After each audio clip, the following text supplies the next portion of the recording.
They will long to die, but death will flee from them. Revelation, chapter 9, verse 6, English Standard Version.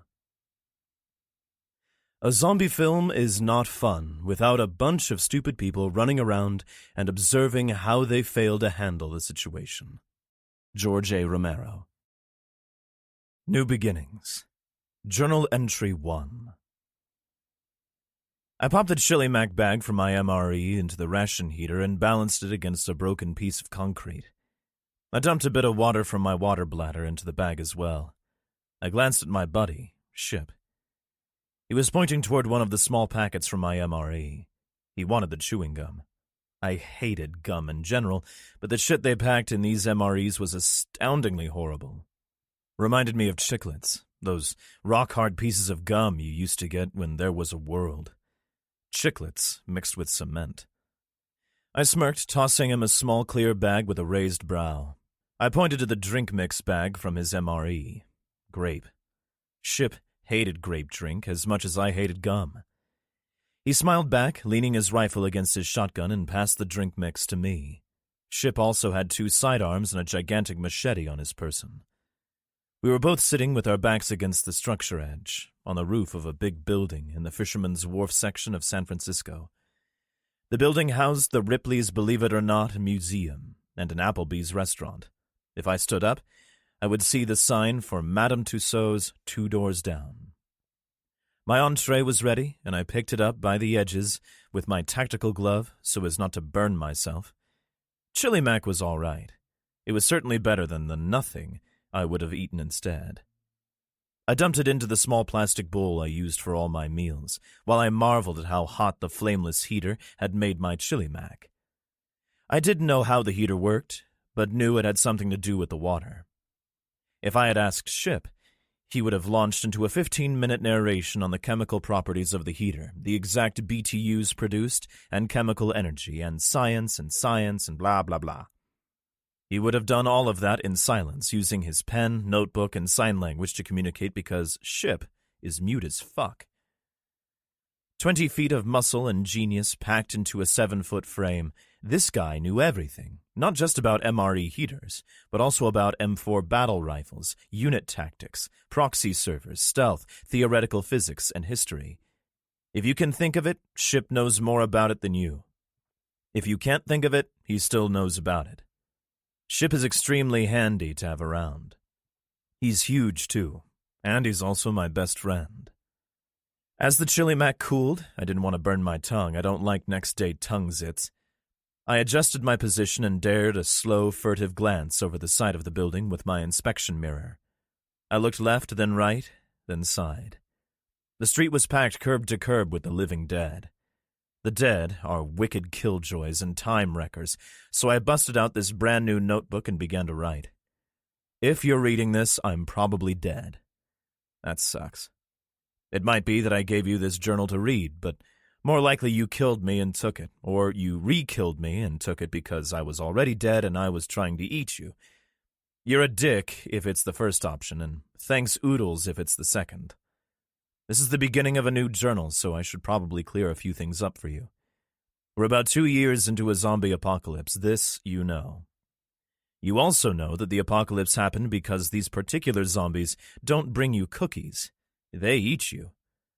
There are 2 varieties of infected, fast and slow. You know about the slow ones. They're dead, they stink, and they're extremely durable. You know the fast ones are alive but infected with whatever shit caused the aforementioned apocalypse. They want to eviscerate you and play jump rope with your small intestine. You may or may not know that certain people can stand in a group of the dead ones and they won't get eaten. Nobody can figure out why this is, although there are theories. The fast ones will tear into those fortunate souls, and then they turn just like anyone else. Infected can be silent as the grave, or they can make horrible sounds. What you certainly don't know is that I've traveled the length and breadth of this infected country since the beginning of the plague. I've met some great people and some superior assholes along the way. I was in prison before the outbreak, a convicted felon, but not of anything heinous. I didn't steal from the church or con old folks out of their life savings. I didn't rape or kill anybody pre-plague. Post-outbreak is where I found my murder switch. I've slain plenty of assholes who deserved it since dead people started walking. Every one of those whom I've killed was either trying to kill me or someone I love, or was trying to make killing us easier by taking our stuff. Fuck 'em. No regrets. I've seen a lot of the United States in the past 2 years. Way more than I did before the damn apocalypse.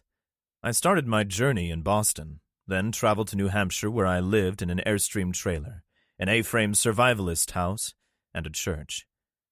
The wilds of New Hampshire is also where I began my new family. I flew to Tennessee, flew to Mississippi, then took a boat into the Gulf where I lived on an oil rig for a while. I was kidnapped from the rig by one of those assholes I mentioned above and carted off to a secret government lab in Montana. They ran experiments on me for a while. That was fun. When that place fell to the dead, I escaped and got all the way back to the oil rig before yet another group of assholes blew it up. From there, I trekked through the infected Texas scrubland to a horse ranch and stayed there for a bit. It seemed that is where my family and I were going to make a home.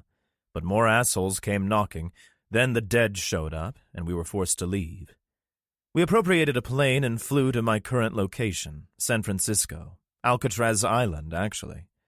That's where I keep my stuff now. I was never really in the habit of picking up strays, but it seems I am a magnet for great people. It must be because I'm so cool. The giant smarty pants, who is currently chewing ridiculously loud for a man who can move so quietly, I just showed that last line to Ship, and he gave me the stink eye, is my best pal. I know I wrote that up above, but it bears reiteration. Kat, a 19-year-old woman who I consider a sister, and Ship are my oldest friends. Going on 2 years. Kat is one of our snipers, and you really don't want to piss her off. Speaking of people you don't want to piss off, Donna is my apocalypse wife. I met her on the oil rig, and now she can't get rid of me. She keeps me in my place and emasculates me in front of the boys as every good woman should. She's also an extremely capable medic and has stitched up pretty much everybody I know at least once. I was fortunate enough to find 2 little brats during a sojourn in Utah, and they have proven more than just useful. Richie and Chloe, now about 15 years old, are my kids. They can do anything, and they never complain. I was lucky to come across them. I met Alvarez, a skilled army guy in Tennessee. He's one of the 3 guys I always want to be on mission with. He and Kat are an item now, and she keeps him alive. Then there's Remo. Remo is Marsoc, which loosely translated means don't fuck with me. Marsoc sounds better than DFWM, which is probably why Marine Special Operations Command chose it as their acronym. Remo is a killer, a dyed-in-the-wool badass who has proven time and again that no situation is impossible. He is both tactical and taciturn. In our group of adults, Donna is the medic, Kat shoots stuff half a mile off, Ship is the genius, Alvarez is the cool-headed one, Remo is the badass, I am the dumbass. But I have other qualities, good ones, most important of which is, I'm immune. As you know, whenever a human being is bitten or sometimes scratched by an infected, they become infected and will die within a day. Everyone, absolutely everyone who is bitten by an undead dies and turns into one of them. If you get scratched or bitten by one of the runners, you'll suffer the same fate. Everyone dies. Except me. I've been bitten a few times now, and I have yet to shuffle loose the old mortal coil, as it were. I contract the disease, I get sick, and then my body tells it to fuck off. I'm right as rain in a couple of days at most. There have been certain side effects, but they've been mostly beneficial up to now. I did a stint in an underground lab where doctors and military scientists studied me, and they couldn't find anything different between me and anyone else. Not only that, but they couldn't find any type of virus or fungus or bacteria in any of the infected or their fluids. The reason they can't find any diseases is because this zombie plague isn't your garden variety sickness. It's a damn computer virus that has affected human hosts. Now, I gotta tell you, that last sentence looks as stupid to me as it does to you. Seriously, this is what I've been told. It makes sense, too, considering the amount of tests done on me and other infected and the fact that the smartest doctors on the planet are stumped. Whatever, old news. So, you're more or less caught up on the apocalypse, my friends, my immunity, and where I hang my hat. I finished the chili mac, which was delicious, and took another peek over the edge of the building again. I sighed and shrugged at Ship. The rest of our merry band was in the building below us, securing it from both the dead and the living. Ship and I were the lookouts. Probably should have led with that, but I didn't. Remo and Alvarez were clearing the building along with 4 other people I had just met. Normally, I wouldn't have agreed to go on a mission with strangers, but these were tough times. More importantly, a guy named Dallas, who I met in Montana, has vetted everyone in my fire team that I didn't know. I trust Dallas with my life, ergo, I trust these other guys. Well, 3 guys and a girl. We substituted our medic for one of theirs, a girl named Anna, and she's super smart and nice. Seifert, a Navy SEAL, Sergeant Dan, Lieutenant Dan would have been way better. I don't know if he's Army or Marines, and Kevin Murphy, who everybody calls Kev, a cop formerly of SFPD, and from what I hear a full-time fucking legend, are the other 3 guys. And they seem capable. Seifert traveled with Dallas across the country to aid in the search of a cure. I also traveled across the country and know how difficult that is. If this guy did it too, then he's aces in my book. I trust them. The coolest thing is that I'm part of Fire Team. That is undeniably fucking awesome. Have you ever been part of a fire team? No? I win. I just realized that this is the first time I've ever sought out murder. The first time I've gone on a mission looking to kill human beings. There was a side mission back in a little town in Montana where my Marsoc buddies killed a bunch of evil bikers, but I was basically just along for the ride on that one. Truth be told, I rode a jail cell bench and had to have my ass saved, but let's move on. This mission is a search and destroy for a group of douches that are killing living people in San Francisco, another type of gang. They've launched several unsuccessful attacks on Alcatraz, but there have still been friendly casualties.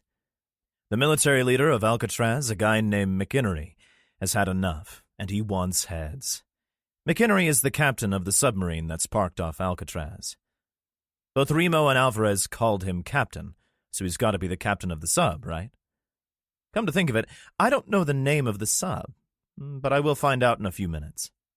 Anyway, the reason the street is full of infected is that they must have either heard or seen us come ashore in our Zodiac inflatable boats. The boat motors are really quiet, but the dead have nothing else to listen to. The dumb things know they heard a noise, but they don't know what it means, and anything that is outside the normal ambient sounds of the city bears investigation from the dead. The things tend to flock together as well, so there's a shit ton of them right outside the door. It was dark when we got here, but the sun has since come up. That was how I was able to see both the dead in the street, and that the handle on the door 30 feet away had begun to turn slowly. Ship and I glanced at each other, then trained our rifles at the door. Alvarez and one of the Alcatraz guys, Seifert, stepped onto the gravel of the roof, and we moved from seated to crouched, lowering our weapons. We kept low as we moved over to our friends to get a sitrep. That means situational report, or in layman's terms, a quick discussion on what the hell is happening. Building is clear, Seifert told us, but we've attracted a shit ton of Limas. Lima Deltas are the Alcatraz term for living dead. I just call them pussbags. Gonna be 60 of them out there, Alvarez added. Ship scribbled something in his book and passed it to Alvarez, who read it softly. 68 of the dead are outside the front door. More could have come, or some could have left since my last count. Right, continued Seifert. That's a few too many to contend with if we want to save our ammo for breathers. We'll set up here and wait for them to fuck off, and we'll head into the city. We all put the middle and ring fingers of our right hands in our ears. A call was coming in from Alcatraz. Saber, this is Rock. How copy, over? Seifert spoke softly into his microphone. Rock, Saber actual. 5x5, over. Saber, be advised, Reaper 1 has a large group of Limas near your position, over. Roger that, Rock. Saber is aware. We counted 68. Negative, Saber. Reaper 1 counts over 200 inbound from your east. Dear reader, one of the things I always mention in my journals is that every time any type of military guys are on any type of communication device, they always say over when they're done talking. I'm done writing it, so I hope you've caught on. Saber copies all. We'll be on our toes. Seyfert indicated we should follow him, and we shifted our position to the northeast corner of the building. We couldn't see shit other than some abandoned vehicles and a few unmoving skeletons dressed in rags on the street behind us. The SEAL brought the mic back to his face. "Rock, that's a negative. Sight picture on the horde from our position." I shook my head and leaned towards Ship, so only he could hear me. "He sounds like Remo." "Why couldn't he just say we can't fucking see them?" Stink eye from Ship, so I shut up. Seyfert went back and forth with the radio guy from Alcatraz a few more times before we heard the swarm coming. I don't know if it's the same for everybody else, but for me, when I hear the sounds of those things, I experience an instant feeling of dread. 2 years into this little apocalypse thingy, and you would think I'd be used to the sounds the dead make. But nope, they still creep me out. Ship pointed down the road and handed me the binoculars. I sighed. Here they come. The first ranks of the gray things shuffled into view down Jefferson Street. They came around the corner with the CVS on it and streamed right at us. It was a wall of gray and a sea of rot. Now, 200 may not sound like a lot to you if you've seen some of the swarms out there, but when you're on a roof with nowhere to really escape to, 200 is 200 too many. The good thing is that we were positively bursting with ammo, and everybody knew how to shoot. The noises the things make were way louder now that they were closer, and our mini-swarm of 70 moved toward their bigger swarm. It was funny to watch because both groups thought the other was food, and they picked up a little speed until they realized that everybody was already dead. What wasn't at all funny was when they merged groups, both headed back in our direction. "You seeing this?" came through our radios. It was Kev from inside the building. He must have been looking out a window at the oncoming swarm. It was me. It was always me. If I hadn't been there, those damn infected would have either turned around and headed to parts unknown, or they would have been carrying boxes of cookies to share. I looked up at the sky, wondering if God really did have it out for me. I noticed something pass by very high in the air and remembered the Reaper. The Reaper is a drone launched from a crude runway the sub-dudes had built somewhere they wouldn't tell me. It had a shit-ton of armament for such a little craft, and it could give accurate camera readings on the ridges of a dime a mile away. There was a control room for the Reaper on the sub, but that was all I knew. Something else I knew was that zombies chase anything they see or hear. "Seyfert," I whispered. "Can we have the Reaper fly low?" The SEAL shook his head. "The swarm is too close. The bombs could damage this building or even kill us outright." "Yeah? But what if it didn't drop any?" He looked at me funny, so I continued. "What if we use the Reaper as a distraction? Have it fly low and away from us, and maybe the pus bags will follow it." I shrugged and searched the faces of the others up on the roof with me, looking for agreement. They all shrugged, too. Seyfert made a call, and soon enough, the little plane was buzzing past us 50 feet over the heads of the infected in the street. Like a flock of birds, they all turned and gave a pathetic chase after something they couldn't possibly catch in the vain hope that they could eat it. Fucking idiots. The most important thing was that they were all stumbling away from us. I felt pretty proud of myself right then, and I smiled a giant face splitter. "Not bad," Seyfert said, and nodded. In 20 minutes, the horde had moved off to the east, the last of them rounding the corner by the CVS. We moved as a group down into the building, meeting up with our other team members. Standing in front of the glass windows of the Applebee's restaurant, I was immediately filled with dread. I usually liked a bit more than a quarter-inch of glass between me and a continent full of insatiable, carnivorous undead. Remo offered me a toothpick, and I accepted it, opening the cellophane immediately and popping the fang splinter in my yap. I felt a little pain in my arm and rubbed the bandage there. Although mostly healed, the last bite I had received from an infected had been bad, and it still bothered me on occasion. Remo noticed me rubbing the injury and raised his eyebrows in question. "I'm good," I told him. "This place was totally clear?" "More or less." He pointed behind me. Half under one of the tables was the desiccated corpse of a woman. The disposition of her body and the head wound she possessed indicated she had taken her own life a long time ago, probably at the start of the outbreak. With all the death and carnage I had seen since the world fell apart, you would think I was used to seeing such horrors, but they still plagued me. If I had seen this poor woman in such a state 5 years ago, my chili mac would have threatened to come back up. Now, I just felt sad for her. I hope I never lose that sadness. I think it makes me a better man. "There's one in the walk-in freezer," Danny told me. "We can hear it banging around in there, but it can't get out." He jostled a fat shotgun-looking weapon slung on his back to get more comfortable. I didn't know what it was like. I would have to ask one of my guys, so I wouldn't look like an idiot to the new folks. Seyfert spread a picture out on one of the tables, and we gathered around it. The photo was incredibly detailed and was actually a map. "Intel puts the hostile breathers in this area." The seal indicated an area of the city, drawing a circle around it with his finger. It was an area north of Rincon Park, near the old ferry building marketplace. It was a little less than 1.5 miles from where we stood. Seyfert drew his finger down a red line already on the map. "The captain wants this shit done most rickety-tick, so I think we should follow this route." He looked up, his eyes darting to each of us questioningly. "Anybody got a better idea?" The route looked as good to me as any other, so I kept my teeth together. He rolled his map up and stuck it in his pack. "Let's move out." Lessons learned.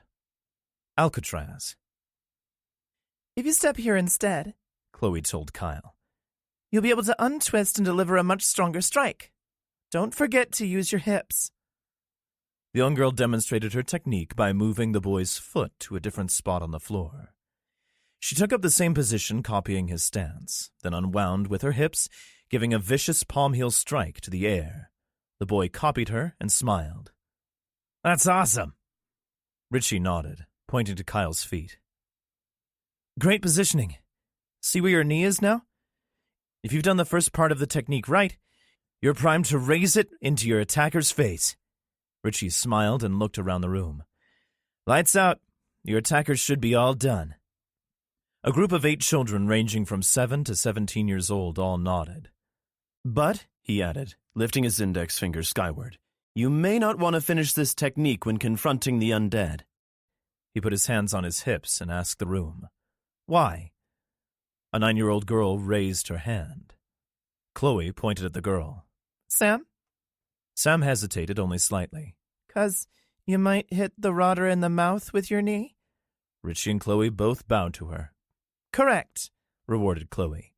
"All of the techniques we teach you in this class will have 2 variations, one for human targets and one for the dead. You never want to hit the dead in the mouth or present a target for their teeth. You need to tailor your strikes and your position recognition to the attacker. Got it?" All the kids nodded. "Line up," Chloe shouted. All the kids lined up and facing Richie and Chloe. Richie held up his right fist. "This is for the what?" "The warrior," all the kids chimed in unison. Chloe had mimicked her brother's hand motion and raised her left hand, such that the palm was 6 inches from the knuckles of her right fist. "And this is for the what?" The children answered together. "The scholar." Everybody bowed their heads, placing the fist and the palm together. Closing the fingers over the top of the fist, they all remained silent for a few seconds. "Get out of here," Richie growled, and the 2 smaller boys giggled. All the kids milled off as a few parents and some other adults clapped. Chloe, Richie, Kyle, and Vanessa remained behind to talk. They had become fast friends, and all 4 of them were new to Alcatraz. The zone they had created for their training was in a corner of the former inmate recreation yard. Sam approached the 4 kids with her father, Rick. "That was some neat stuff you guys were teaching," he told them. "I wish I had taken karate when I was a kid." Richie caught a wry smile. "Did someone tell you you couldn't train now?" Rick was confused. "Huh?" "Why don't you join us for the next class? We can teach you some stuff. You could really learn a lot from Remo when he gets back. I saw him kill a guy with a toothpick," Chloe said absent-mindedly. She looked around at everyone, embarrassed that she had divulged that information. Yeah. Well, I might just come in for a class. You guys wouldn't mind?" Chloe smiled too. "We'd love to have you." Sam beamed. She and her dad talked as they trod across the dust of the yard. When the 4 of them were alone, the teenagers began to talk about Alcatraz. For a kid with no true guardians, the island was a virtual paradise of places to discover. And now that the adults had left, they focused on the next area to explore. This place was a fort before it was a prison, Chloe told them. And how in the nine hells do you know that? Richie asked. Books, dumbass. The first thing I did when we got out of the quarantine was hit the gift shop. Almost nobody had been in there yet, and there are tons of books. Vanessa giggled and punched Richie in the arm. The boy held up one fist. I will kill you. So, what if this was a fort? He added. She cocked an eyebrow and gave him a sideways glance. Forts mean tunnels. Ooh, Vanessa exclaimed. We going on an adventure? The exercise yard wasn't exactly full of people, but it certainly wasn't empty. A small group of adults was using a few tools to assess some possible farmland. The kids talked as they moved toward the far wall. A white-haired man entered the yard through a rusty doorway. He noticed the group of 4 youngsters and altered his course to intercept. Richie gave the guy a casual glance, but he didn't recognize the man. There were plenty of people he hadn't met yet, so he didn't give it a second thought. The old-timer was probably going to lecture him on how they shouldn't be alone. We should try under the powerhouse, Chloe told her friends. I bet there's some cool stuff down there. Kyle crinkled his brow in thought. Yeah, but won't everybody tell us the area is off limits? I mean, we could get a skinned knee or something. The other 3 kids scoffed. Since they had arrived, the adults on the island, including the ones the kids had come in with, had become annoyingly overprotective. Can't do this, can't go here, don't go to the bathroom without an adult. The teenagers thought that the end of the world would mean more freedom, not less. They had only been allowed to be in the yard right now because there was already adults here, and the self-defense class had adults watching. The man was about 40 feet away when Richie leaned into the group, speaking in a low voice. This guy is probably going to tell us we have to have an adult with us. The kids snickered, except Vanessa, who stopped in her tracks. Wait. The other 3 turned to regard her, and she pointed at the man coming at them. She squinted, then pointed. He looks wrong. The others faced the older man. He shuffled like one of the dead, but he didn't appear to have a scratch on him. All 4 kids drew their knives simultaneously. Get behind me, Richie told them, and Chloe laughed out loud. Yeah, like that's gonna happen. Vanessa, run over and tell them we got a dead guy in here. Chloe pointed at the farming group of 6 men and women to the left. Vanessa took off at full speed, the man altering his course for a moment, then refocusing on the 3 left behind. Vanessa began to shout and wave her arms, the adults immediately searching for the problem. As he closed, the kids could tell that the man was indeed dead. His eyes were the blood-red color of one of the infected, and he had begun the all-too-familiar rasping hack. Kyle was the tallest of the 3, and the thing focused on him. The adults sprinted toward the kids, shouting and telling them to run, but they stood their ground. I'm the bait. You 2 take it out, Kyle said. Richie moved left and Chloe right. The thing's eyes switched from kid to kid for a moment before returning focus on Kyle, who began to back up slowly. The dead man reached out one arm and drooled as he opened his mouth to growl. Chloe darted in, giving a vicious sidekick to the creature's knee. There was an audible snap, but before it could fall, Richie dropped to his hands and swept the thing's remaining leg out from under it with a sweeping kick. The dead thing hit the ground hard, Chloe stabbing it through the left eye with her combat dagger. The 2 kids stood as the adults and Vanessa rushed up to them. One of the smaller men put his hand down hard on Richie's shoulder and spun him around. He wagged his finger in Richie's face and began to yell at the boy. The next time you're told to... In one motion, Richie, who was half the weight of this man, twisted the guy's hand off his shoulder and brought the man's arm up high in a wrist lock. Ow! The man shouted, completely helpless. Richie let him go. Yeah, why don't you try touching me again, see what happens? What the hell is going on here? Donna, one of the newcomers to Alcatraz, asked. She had run up to the group with Juanita, one of the teachers on the island. They both looked at the re-killed zombie, then back at the kids. We killed that.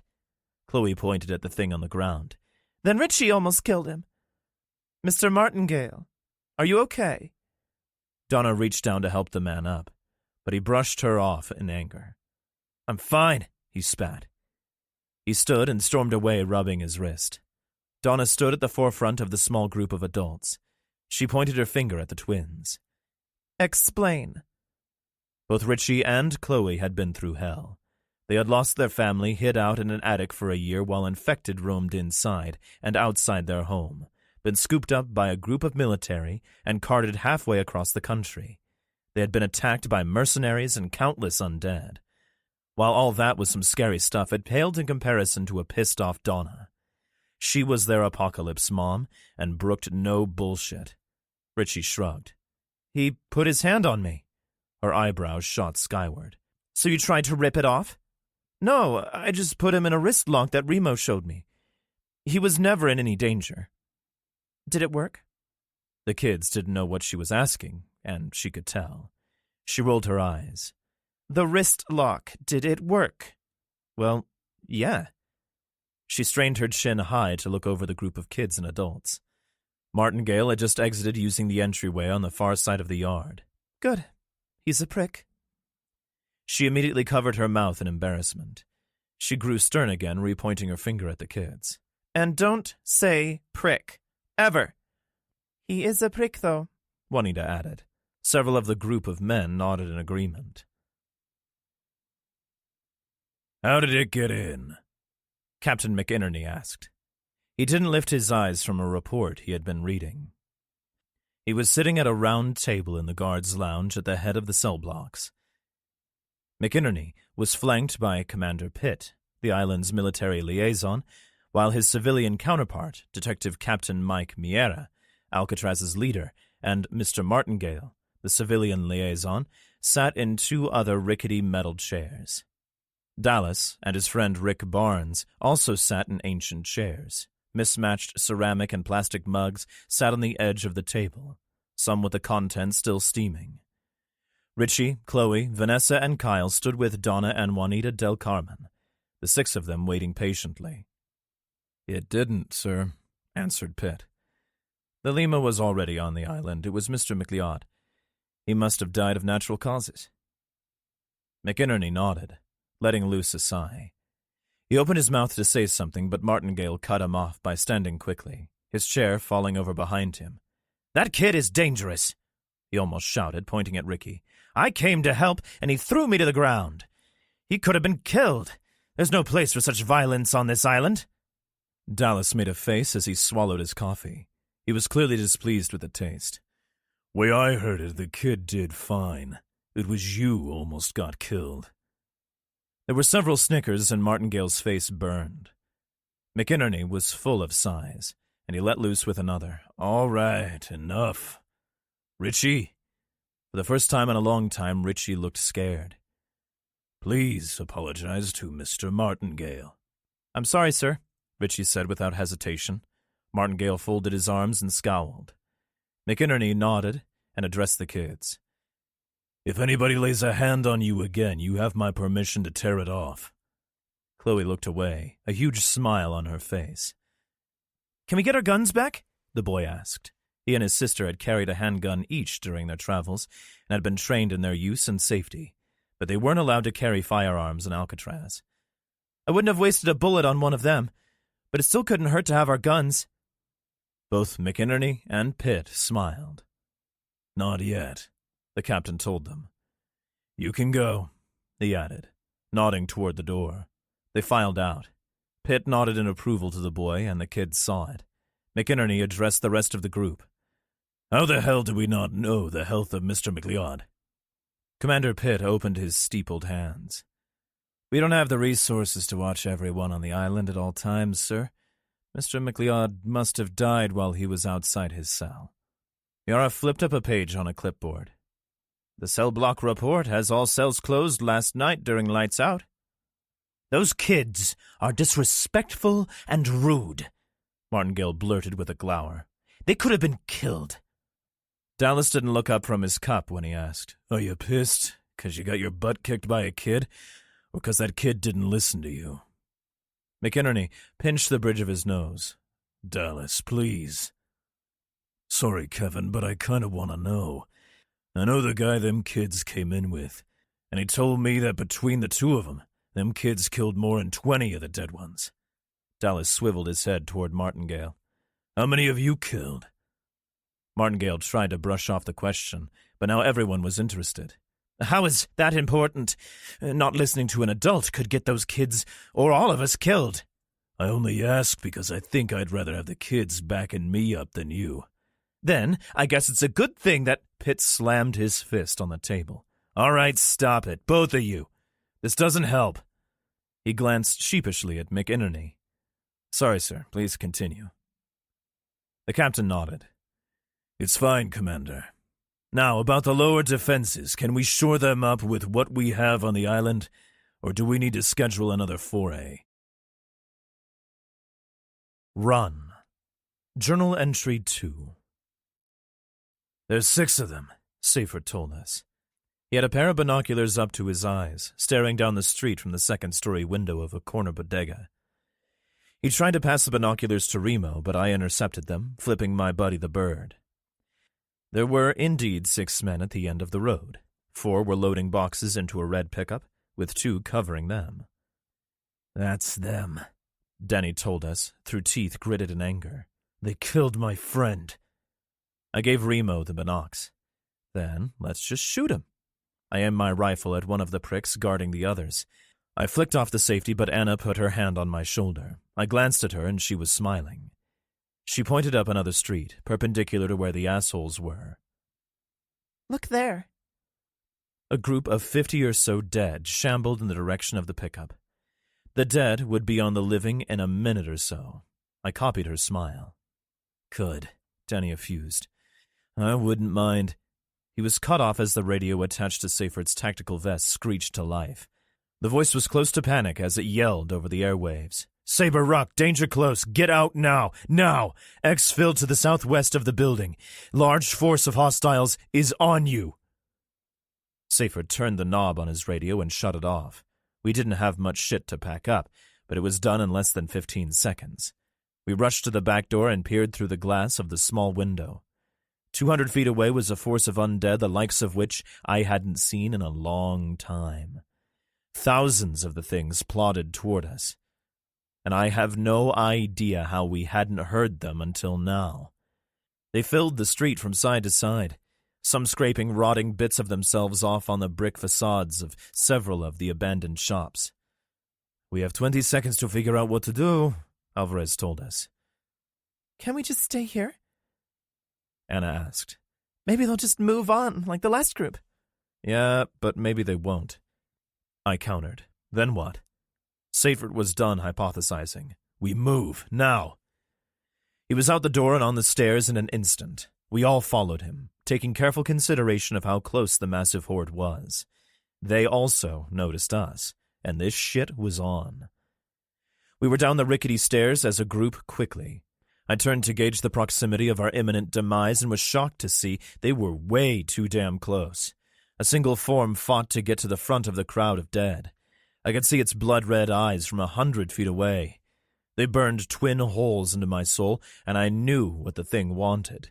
It tore its way through the mob, legs pumping. It came for us. Runner, I said, a bit too unconcernedly. Way too casually. Veritably putting my non-concern to shame, the extended barrel of Remo's suppressed handgun came up and he fired a single shot. The round took the sprinting horror center mass, the thing stumbling and scraping its infected face off on the asphalt. It looked up at me before I turned to run. I could see bone where it had landed on its cheek, but it didn't give a shit. The only emotions on its ruined face were a mix of hatred and rage. Bleeding out with a facial injury that would have debilitated a living person, this thing clawed its way toward us with a single-minded intention. It would never stop coming, even after it died. It would rise as a pus bag and start to rot, but it would still hunt the living. As I ran after my friends, I couldn't help but feel bad for the person the runner had been, a young man who had prospects and friends, someone who had loved and had been loved back. This damn plague had not only taken everything from him, it had added some of its own vile shit to him, changing this 25-year-old into something out of a nightmare.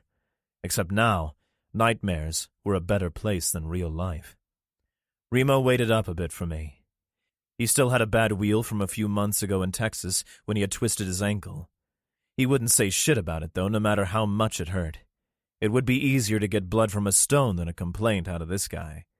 The suppressed shot echoed through the empty street we were running down, bouncing off the buildings and abandoned vehicles. Something you should know about silencers: they don't exist. They're a Hollywood invention to make movies cooler. A suppressor does just that. It suppresses the sound. But that shit is not silent. The suppressor also makes the shots seem to come from everywhere, making the action of identifying the shooter's position difficult. It's also not supposed to echo, but I was hearing it right then. The things behind had sight of us, and once they saw you, you needed to run. Hiding would work sometimes, but with so many of them, sometimes wasn't good enough. So we ran. They began coming from 2 other sides in numbers that would wreck our day, so Seifert altered course, forcing us to run right toward the living bad guys. We moved quickly, but not at a sprint. It didn't take long for the pricks with the pickup to notice us, and I saw one of them tap another on the shoulder. The second guy called out, the other 4 looking at where he was pointing. They began to laugh, one guy even slapping his knee.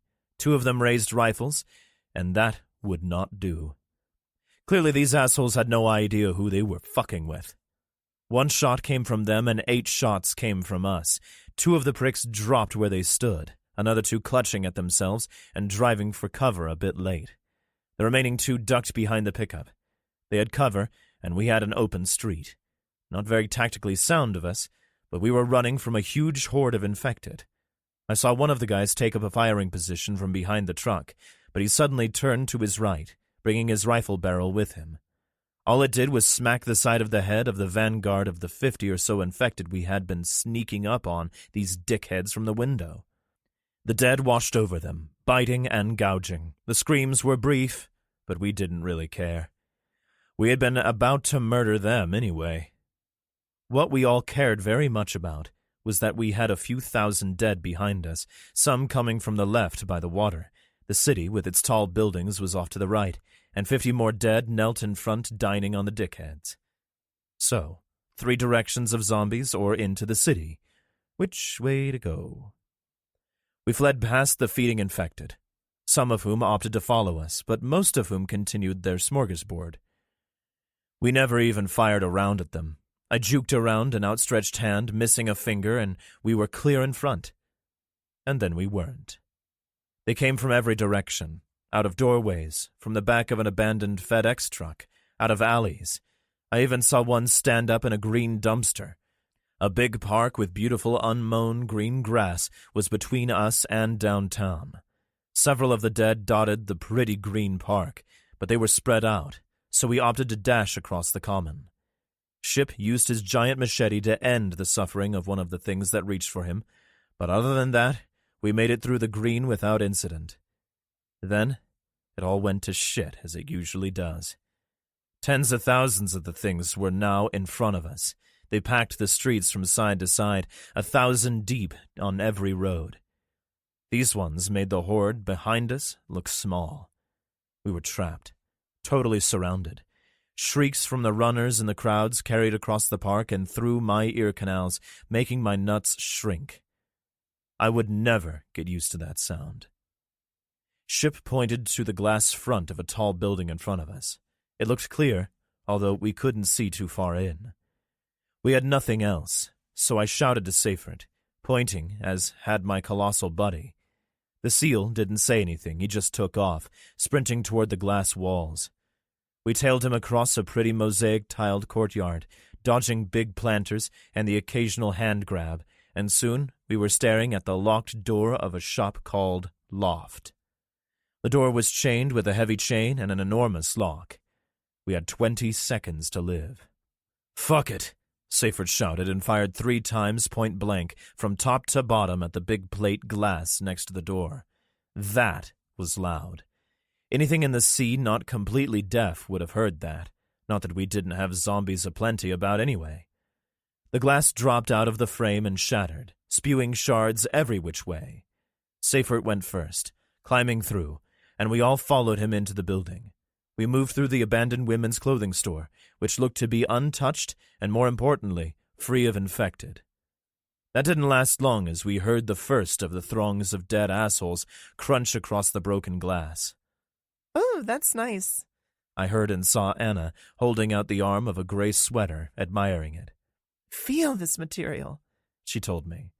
I ripped the garment off the rack and gave it to her. It's on sale, she told me, holding out the yellow tag. How the fuck was she not shitting herself? Seyfried had found the door from the shop into the office building, but it was also locked. This entrance was also glass, but it didn't have a giant chain on it, as had the exterior door. What it did have was a steel roll-down shutter that was trundled up in its housing. Seyfried kicked the door, and the lock broke instantly.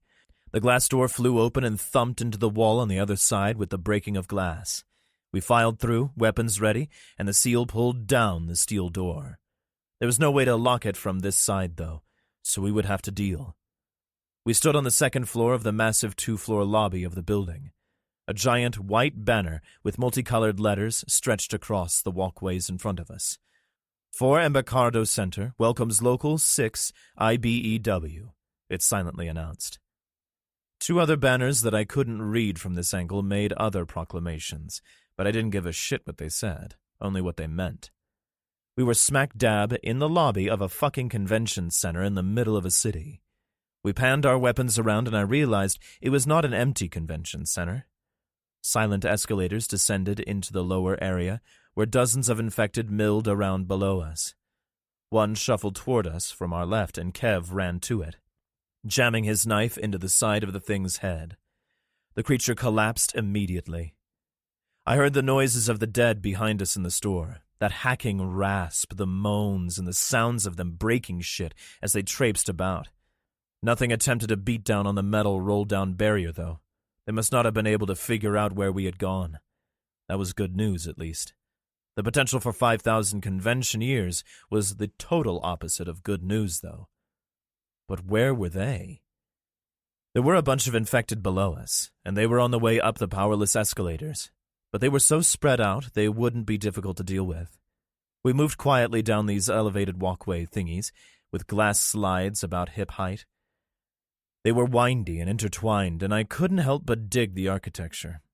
It was dust-free and pretty after a couple of years of plague. I could see shadows dancing on the floor below us by the base of the escalators. It was the Horde moving past the floor-to-ceiling glass windows a floor down. That floor was lower than this one and must open up on a street a bit below the one we had just escaped. I told the group to hold on and got down on my belly. I could just see the bottoms of the windows on that portion of ground floor. These, too, had big metal shutters, and they were closed, all except one. But that one was 15 feet wide at least. If the things figured out where we were and pressed against that glass, it would give. No plate glass wall would stop 100,000 pounds of dead former human pressing against it, at least not for more than a few minutes. I relayed this information to my team and we moved on. There were 6 escalators and 8 of us. 2 each at the top of each of the metal stairways should be enough to deal with what comes up. Kev and Anna would cover our backs as we dealt with the small groups of infected as they ascended toward dinner. And before you get all pissy and think our group is sexist for having the girl watch our backs, she's the medic. She should be in the back. Also, while I'm not an operator like the rest of these guys, I'm fairly decent at sizing people up. I'm giving it to you straight. Anna is tough as nails. Seyfried gave us our assignments, telling us to use our blades until we deemed it unsafe. Danny and I got the second escalator, and we waited for our first infected. It was a kid, and I sighed. There's nothing worse than zombie kids. It just isn't fair. Shit, Danny said, and I had to agree. I picked up one of those plastic poles used for separating queues of people and pulled the little separator bands off. I hefted it like a club and then had a better idea. I took 2 steps down, my boots clanking on the toothed steel steps. The boy, probably about 12 when he died, made it to within 5 feet of me and stretched his arms toward me in frustration. I used the pole to stop him in his tracks as he hissed and growled. Danny moved past me and sunk his blade into the top of the kid's noggin. This kid couldn't have cared any less, increasing his growls. Danny's blade came out of the boy with a sucking sound, and he plunged the knife in a second time. The thing's legs gave out, and it fell backwards down the stairs into the others behind it. They wasted no time in crawling over the boy, their disgusting and filthy figures heading for a feeding. A dead man in a Lakers jersey and a huge dude in what was left of a postal carrier's uniform squeezed over the dead kid at the same time. They both did that super-fast cheetah thing the undead do when they get close and lunged. Normally, we would have been prepared and would have been able to juke, but there was nowhere to juke to. The Lakers fan wasn't ready for the thrust of my plastic pole, and I thumped him hard. The skin on the left side of his face slewed off, the wide plastic base making a rasping sound as it scraped across the bone. He didn't really care about the free exfoliation and continued to struggle toward me, several of the things behind him attempting the same thing. The big postal guy, who looked exactly like a dead version of my buddy, Levon, from prison, was able to skirt past my polearm and snag Danny's pant leg. I whipped the pole sideways, the base impacting the dead guy's arm, but he held fast. Danny tried to poke a hole in the head of the dead man, but his leg was pulled forward and he fell on his ass on the escalator. The thing crawled up him, trying to bite as it moved forward, but Danny pushed its head up with his hands. Danny began to make panicked sounds, and I realized we might be in trouble when a suppressed pistol shot came from behind me. The postal worker's head snapped back, the shit flying out of the back of its noggin, coating the dead faces behind it. It fell on Danny, and the ones in back began to crawl up and over, pinning my new friend. I abandoned the pole and grabbed my rifle. I began firing, the sound of the suppressed rounds echoing all over the lobby. Seifert showed up a moment later and boogied down the stairs to help Danny. An emaciated woman in the rags of a blue dress reached her claws toward the seal, so I shifted my aim and put a hole in her head. Seifert tried to pull Danny by one arm, but he was stuck on something and wouldn't budge. Seifert, Kev, and I fired into the dwindling crowd while Danny struggled to extricate himself. Ship was suddenly there, and I had to wonder who was covering all the other escalators. We rinsed and repeated for a while, the bodies stacking up. The last one, a rotten woman in an apron, reached over the pile of destroyed creatures toward us as I slapped a fresh mag into my rifle. I gave her a rifle butt to the face, and I heard something crack super loud. I let my rifle dangle on the sling and used my knife to finish her. Seifert and I began to pull bodies off Danny. Then Ship was suddenly there, and I let him do the heavy lifting. I may have mentioned, dear reader, that my friend and bestest buddy pal is a big dude. He simply grabbed the center of a dead thing's shirt, effortlessly lifted it up, and tossed it over the side of the escalator until we were able to pull Danny to his feet. He brushed himself off, looked himself over, and gave us a thumbs up. I don't know why, but we all burst out laughing. Great big guffaws, which, as I write this, sounds ridiculous, as we should have been trying to enforce noise discipline.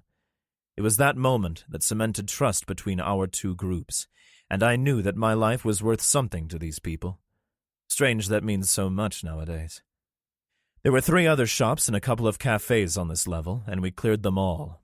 Simple raps on the glass doors of the shops yielded nothing. The raps couldn't be heard by the hordes of infected outside because the crowd was fucking loud.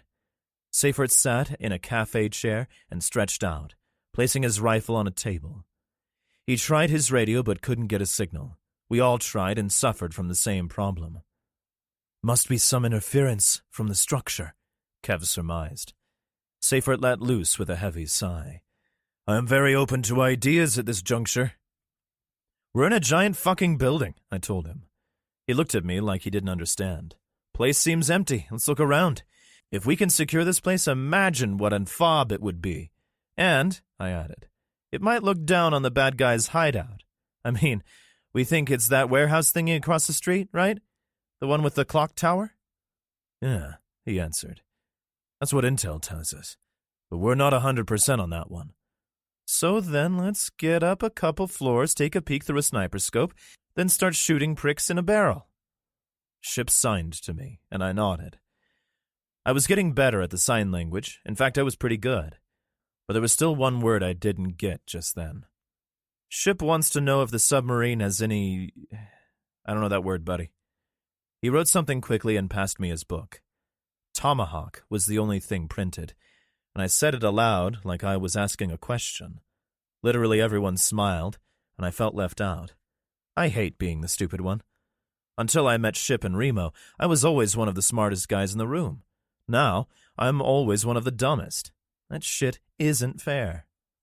It's a missile, Remo told us. He had said it to everyone, but I think it was meant for me. I shrugged. So, nuke him then. It isn't a nuke, Kev told me. I interrupted him. I know it isn't a nuke. Nuke was a figure of speech. I rolled my eyes in impatience. Big boom. Makes the bad guys dead. Nuke? So we clear the upper floors, Denny proposed. Get a vantage, call it in, and watch the fireworks? I like it, Seyfert said. The radio should work once we access a higher elevation. Anna squinted in thought. But what if we open a door in here and there's 1,000 infected on the other side? I don't want that door, I told her. You can have it. The seal harumphed. We'll be careful. In 3 minutes, our group of 8 was standing in front of a big green granite desk in the elevator lobby. We had come in on the higher side of the street level, and now stood on the lobby level, kind of half a floor up. The building we were in was called Four Embarcadero Center. What a stupid fucking name. They could have just as easily called it Joe's Building or the Vagina Center or something cool, but no. 45 floors of offices and convention areas. This building was big, like huge and stuff. A bunch of shops, a bank, a post office, and a movie theater sat on the lower 3 floors, the top being the promenade level. I looked up and to the right. Those same glass-walled walkways spanned the empty air above us, between shops, escalators, and stairs. A couple dozen businesses, including 2 restaurants, were on the floors above us. Yay. We could hear the dead outside, but we couldn't hear them in the clothing store we had come through anymore. The best news is that we didn't hear them inside. We followed Seyfert to one of the doors at the end of the elevator lobby. A little brass placard adorned the wall next to the door. Stairs to floors 1 to 45. We took up a pyramid firing stance as the seal put his hand on the door handle. It was a fire door with a little lever for your thumb. He held up 3 fingers, and we all aimed our rifles at the still-closed entrance. He counted down with his fingers and yanked the door open when his fingers were a fist. Nothing came out of the darkness except for the stink of the dead. It wasn't overpowering, but it sure as shit wasn't the smell of cotton candy. That growling hiss the dead make came to us as well, but it wasn't loud, and it didn't sound like there was a football stadium-sized crowd in there. All our tactical lights were shining into the stairwell, and in a moment a dead woman tumbled down the stairs to the bottom landing. She stood, 1 foot missing, and limped toward us. She got out the door before Danny stabbed her in the back of the head. We listened intently but heard nothing else in the stairwell. Seyfert pointed at Reno, and the 2 of them moved into the staircase. Flanking left and right, Remo whistled and tapped the end of his rifle on the steel handrail, the sound echoing up into the darkness. Nothing came at us or made any noise. Seyfert glanced up. If they're in here, they're quiet. We all moved quickly into the stairwell. The first thing I looked at was this side of the door.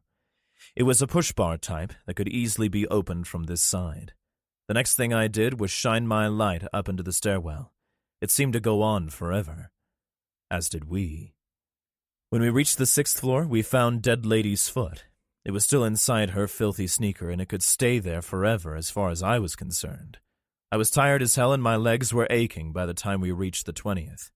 Seyfert called it on the 13th floor, because every other door on the way up here had been locked, and there was a desiccated dead man propping the door open with his body on the floor above.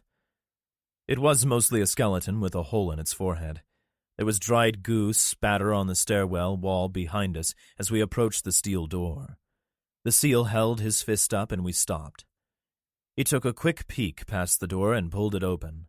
We moved inside the 31st floor as a unit with our rifles at the ready. Left hand on the person in front of us, we stopped when Alvarez, the second in the line, entered.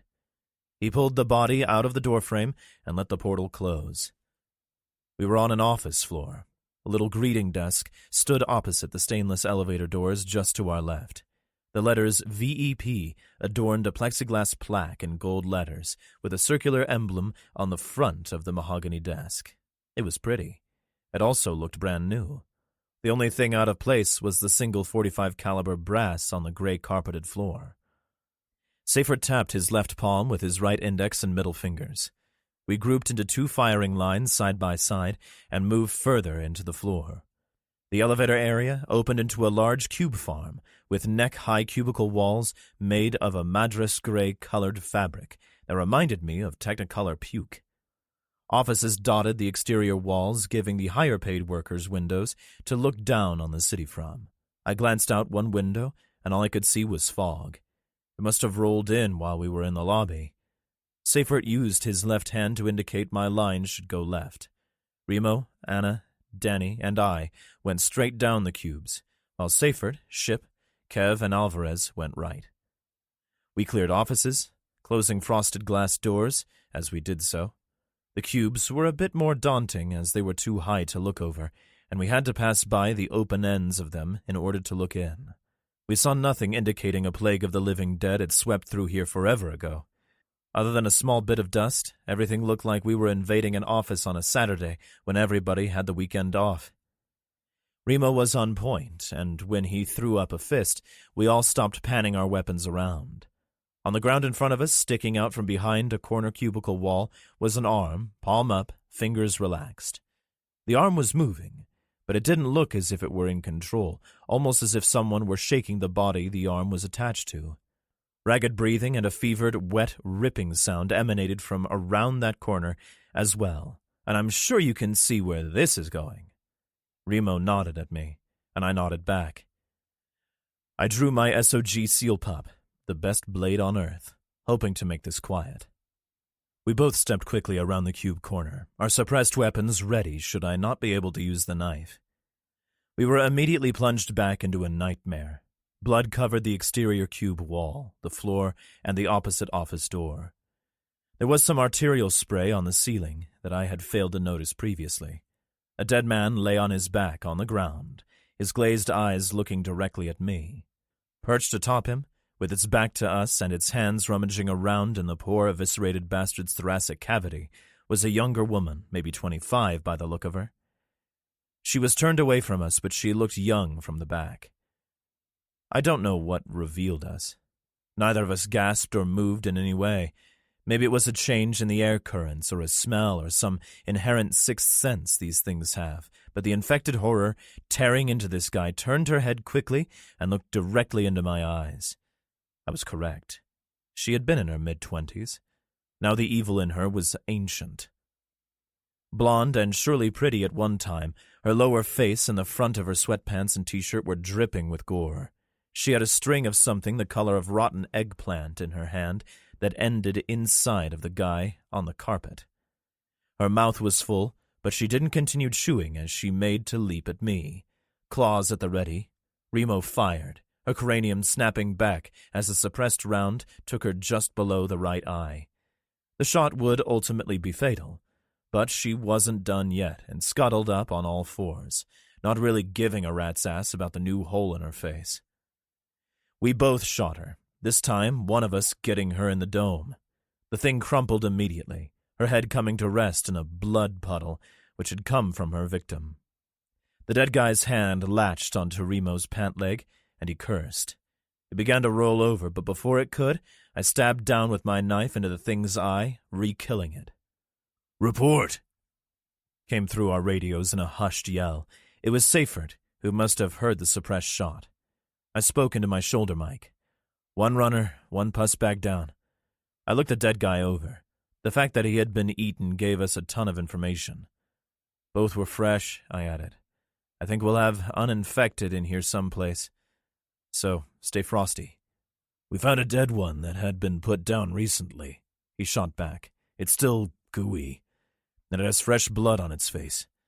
You stay frosty, too.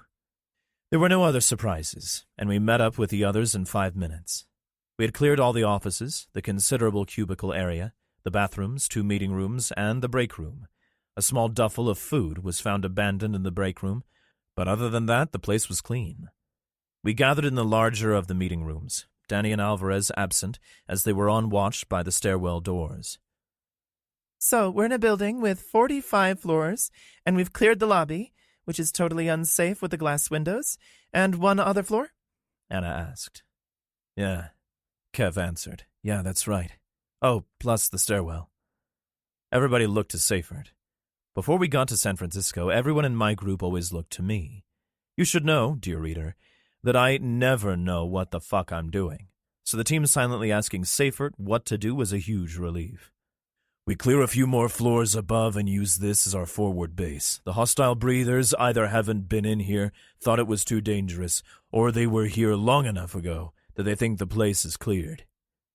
He put his feet up on a beautiful mahogany table and leaned back in a wheeled office chair. He rubbed his calf and made a face. But first, we rest for 20. After that, we get comms up with the rock, then we check out the assholes below us.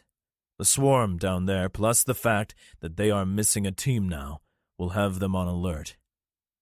A half hour after we had made contact with Alcatraz, the fog burned off enough that we were peering through binoculars and scopes at the ferry building marketplace about 600 feet to the east of us.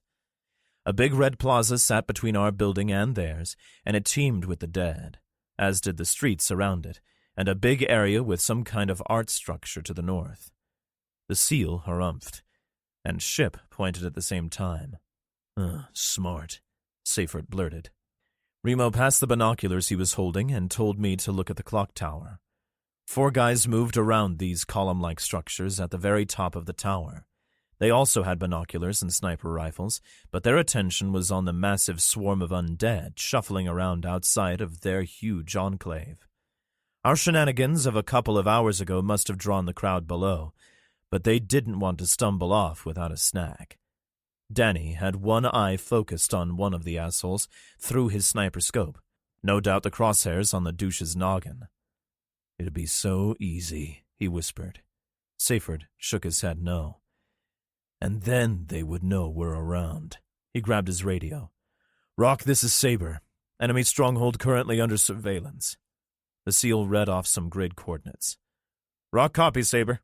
What is your distance from target? Less than 300 meters? Recommend you exfil ASAP. Confirm when Saber reaches minimum safe distance of 500 meters. Saber copies all. Seyfert clicked his mic off. We need to recon on the other 3 sides of the building. I got you, buddy, I told him. Ship, if you don't have anything pressing, want to come with? The 2 of us moved into 3 different offices to check the street below. North and south were a definite no, as those directions were wall-to-wall infected. West had significantly less undead, but they were still streaming by the dozens to the east. Looks like exfil is going to have to wait a bit. I said aloud. Ship touched his head, then pointed at me. Sign language for think same. He agreed with me. We reported to Seyfert, and he let Alcatraz know. We would have to sit tight. Anybody got a deck of cards? I asked. Encounters. Alcatraz. You think? Kyle asked, as he stared into the dark maw of an abandoned tunnel under the power building. Chloe shrugged. Yeah, why not? Have you ever seen a horror movie? The tall boy demanded. Richie answered for her. Our parents weren't too keen on those. Why do you ask? Kyle looked at the 3 of them like they were all nuts. 'Cause the only thing worse than heading into a dark tunnel is splitting up. He pointed at the tunnel. That's exactly what we shouldn't be doing. Which is why we're gonna do it, Vanessa said, producing a flashlight. I don't like the zombies, but I'm gonna die if I don't do something fun. She flashed the light into the tunnel, the beam slicing the darkness and illuminating abandoned detritus on the dirty brick floor. Or at least something scary. The other 3 clicked their lights on, the shafts of light moving at odd angles and crossing each other. Richie took a tentative step forward, but both girls pushed past and started down the bricks. The quartet almost collectively shit themselves when they heard a small voice behind them. Can I come too? They spun quickly, the flashlights focusing on the person behind them. A young blonde girl stood in the light cast from an ancient broken window in the powerhouse. Her forearm blocked the light from the flashlights, and the other four quickly lowered them. A multicolored cat sat next to the girl, licking one of its paws. Chloe strode to the kid. Of course you can come. You're Sam, right? Yeah, and this is Pickles. The cat continued to lick itself, finding something particularly interesting on its right paw. It chewed the paw for a moment, then went back to licking. The kids, who had only met Sam briefly prior to now, introduced themselves. Sam was about 11, so she would be the youngest of the group. Chloe shook her hand. Come on, Sam. Let's break the rules. Sam smiled a huge smile, and the five of them started down the incline. It grew dark quickly, and in moments it was pitch black. They came to a bend in the tunnel with a door blocking the way in a minute or two. The door was thick iron and had a semicircle window with vertical bars 3/4 of the way up its rusty surface. Well, this was fun, Kyle said quickly. Let's go back to where we won't get eaten by zombies in the dark. Richie shined his light through the bars, then tried the door and was able to pull it open with some effort. The rusty hinges squealed loudly, and Chloe helped him push the heavy iron open enough to allow access. Relax, Chloe said to the group. This door hasn't been opened in forever. Pickles weaved through the legs of the kids and darted through the partially open door. The kids followed, the darkness getting to them as they began to move down the slight incline. The beams from the flashlights sliced the darkness, the white of the brick turning to red as they progressed. Look at this, Kyle said, and stooped to pick up an object. He showed them what he had via his flashlight. Wow, that's pretty cool, Richie told him. They were all looking at a rusty revolver as Kyle turned it over in his hand. He tried to cock the hammer with his thumb, but the rust wouldn't allow it. Kyle beamed. I bet this thing is 100 years old. I bet this is too, Chloe challenged. She was holding an equally crusted cutlass, the elaborate handguard covering her small hand. Vanessa and Richie immediately panned their lights across the floor, searching for valuable booty. The five of them jumped when one of the lights came across a human skeleton dressed in some type of uniform. The bones had been in this tunnel for 50 years at least. One of the eyes held a spiderweb, and Sam said, Ick. He can't hurt us, Richie told her. I know, but ick. Kyle gave a nudge to the thing's boot. The kids had another fright when the jaw fell away with a clatter on the bricks. Kyle laughed nervously, the rest of them following suit. Vanessa made to pick up the jawbone, but Sam put a hand lightly on her arm. Don't let him rest in peace. Vanessa nodded. Richie smiled. More like in pieces. Other items littered the floor. An old frying pan, an empty wooden barrel, mostly rotted away, odd pieces of unidentified metal, and the bones of several small mammals. Rats, Richie said and smiled again. Vanessa and Sam looked scared, but Chloe punched her brother in the arm. Yeah, dead rats. Probably been dead since the dinosaurs. Quit trying to scare us. We're in a pitch-black tunnel during the zombie apocalypse, Kyle demanded. And rats are supposed to scare us? They moved further down the tunnel, Kyle and Chloe holding their prizes close. The tunnel opened into a larger room, the far end underwater. The floor sloped into the inky liquid, disappearing 5 yards from where they stood. Anybody for a swim? Richie asked. The other four looked at him as if he were crazy. He smiled, shaking his head. I was just kidding. Chloe punched him in the arm again. The boy rubbed the impact spot. He pointed at her. That shit stops now. They began to playfully argue, and Sam asked for a flashlight. Vanessa handed hers over. Sam swept the beam around until she saw her cat sitting on an old cast-iron stove. The animal was staring intently at the water, his tail curled around his feet. He stood slowly and took a step back from the water. He arched his back and hissed, but the kids were talking amongst themselves and didn't hear him. Sam saw the action, though, and flashed her light on the black water. Soon enough, eddies in the water began to form. Look! Sam whispered loudly and pointed. The other four kids turned to stare at the water, too. All 4 flashlights now focused on the water. Pickles gave a low growl, jumped down from the stove, and bolted back up the tunnel. A head broke the surface of the water, followed by another, then 2 more. The kids stood transfixed until one of the figures opened its mouth to growl and seawater poured out. "I fucking knew it," Kyle whispered, and the kids chased after the cat. Bobby and Hal stood on the ferry dock overlooking the bay. They were on patrol and were happy to pitch in. Both had been members of the Alcatraz family for almost a year now. A crazy guy named Billy had saved them from a group of infected, gotten them to a boat, and told them to tell the folks on the rock that he said hi. The guys were milling about on the wooden planks, talking about Billy, when Hal noticed someone crawling up the rocks to the south. He pointed at the man crawling. "What's that?" "That, Hal, old buddy, is a dead fella." He looked cockeyed at his friend. "It's why we're on this here patrol thingy, to spot dead fellas." Hal returned Bobby's gaze but remained silent. He unclipped his radio from his belt and made a quick call. "Command, this is Patrol 3. We have one down here. It's outside the fence but on the rocks. We're moving to engage now." "Copy 1. What's your exact position?" "At the ferry dock, moving south." "Sending assistance now. Stay in contact." Bobby cast a sideways glance at Hal, who shook his head. "Nah, I think we can handle it," Bobby told the radio. "There's just one. Negative. Only engage if you're threatened. A-team is on the way. Keep the hostile in sight." "Gotcha. We'll wait." Hal pointed again. A dozen or so heads broke the water, each with hands gripping the cut stone embankment. "Oh, shit." The entire length of the breakwater crawled with the dead. They scrambled up the stone and onto the flat area immediately in front of the black chain-link fence that encircled most of the island. "Call it in!" Hal screamed. "Call it in now!" "Command, we have hundreds of infected scaling the southern embankment. We need firepower down here now." Bobby didn't wait for an answer. He raised his rifle to his shoulder and fired off a round. His bullet struck a dead woman in the shoulder, and he bolted another round into his hunting rifle. Hal fired slowly, picking targets with his scoped AR-15. He dropped 3 before Hal could get a second shot off.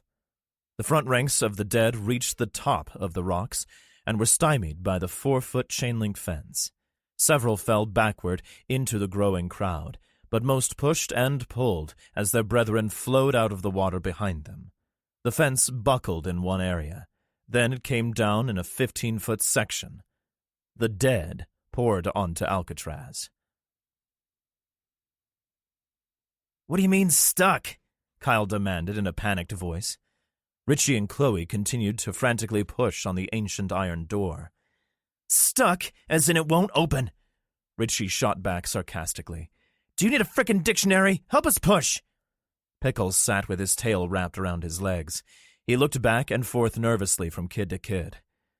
"We just came through here," Chloe said, looking over her shoulder. "How can it be closed?" A chill ran down Sam's spine when a familiar voice chimed in. "You just never can tell when one of these old doors will stick." It took all of Sam's willpower to keep from peeing herself. The 5 kids looked through the bars of the door to see Mr. Martingale's face, peering back at them smugly.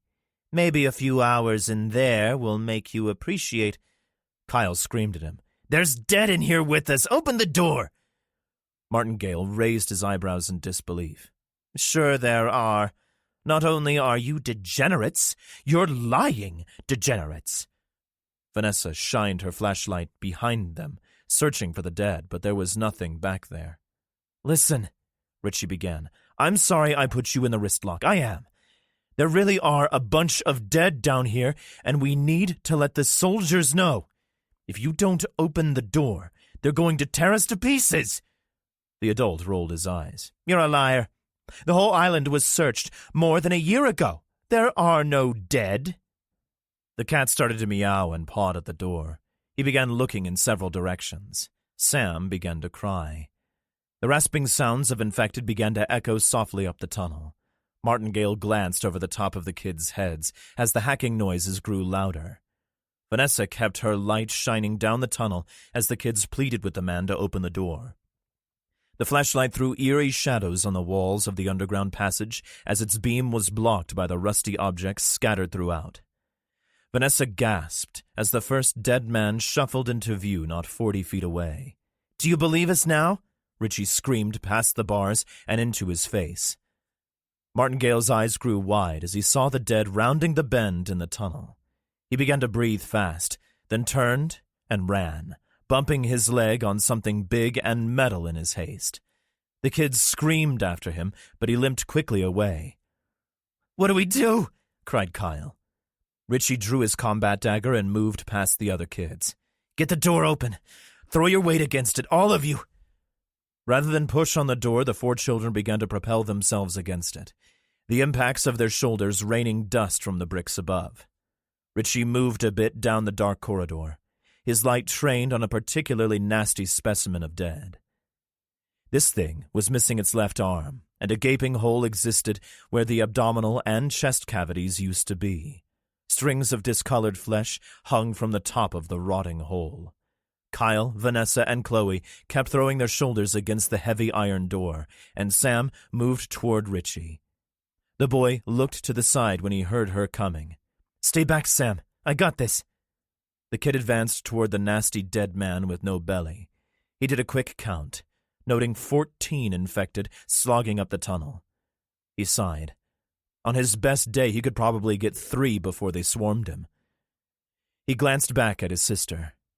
He would keep her alive until they brought him down. Newbies. Journal entry 3. "Go fish," I told Anna. She drew from the pile. I glanced at Seyfert, who shuffled his cards in his hand. "So when does this Florida rain death down on douches?" Once we're clear. It was his turn. "Got any 3s? I handed him 2 cards and grumbled about it. I pressed him a bit. "But isn't that building kind of nice?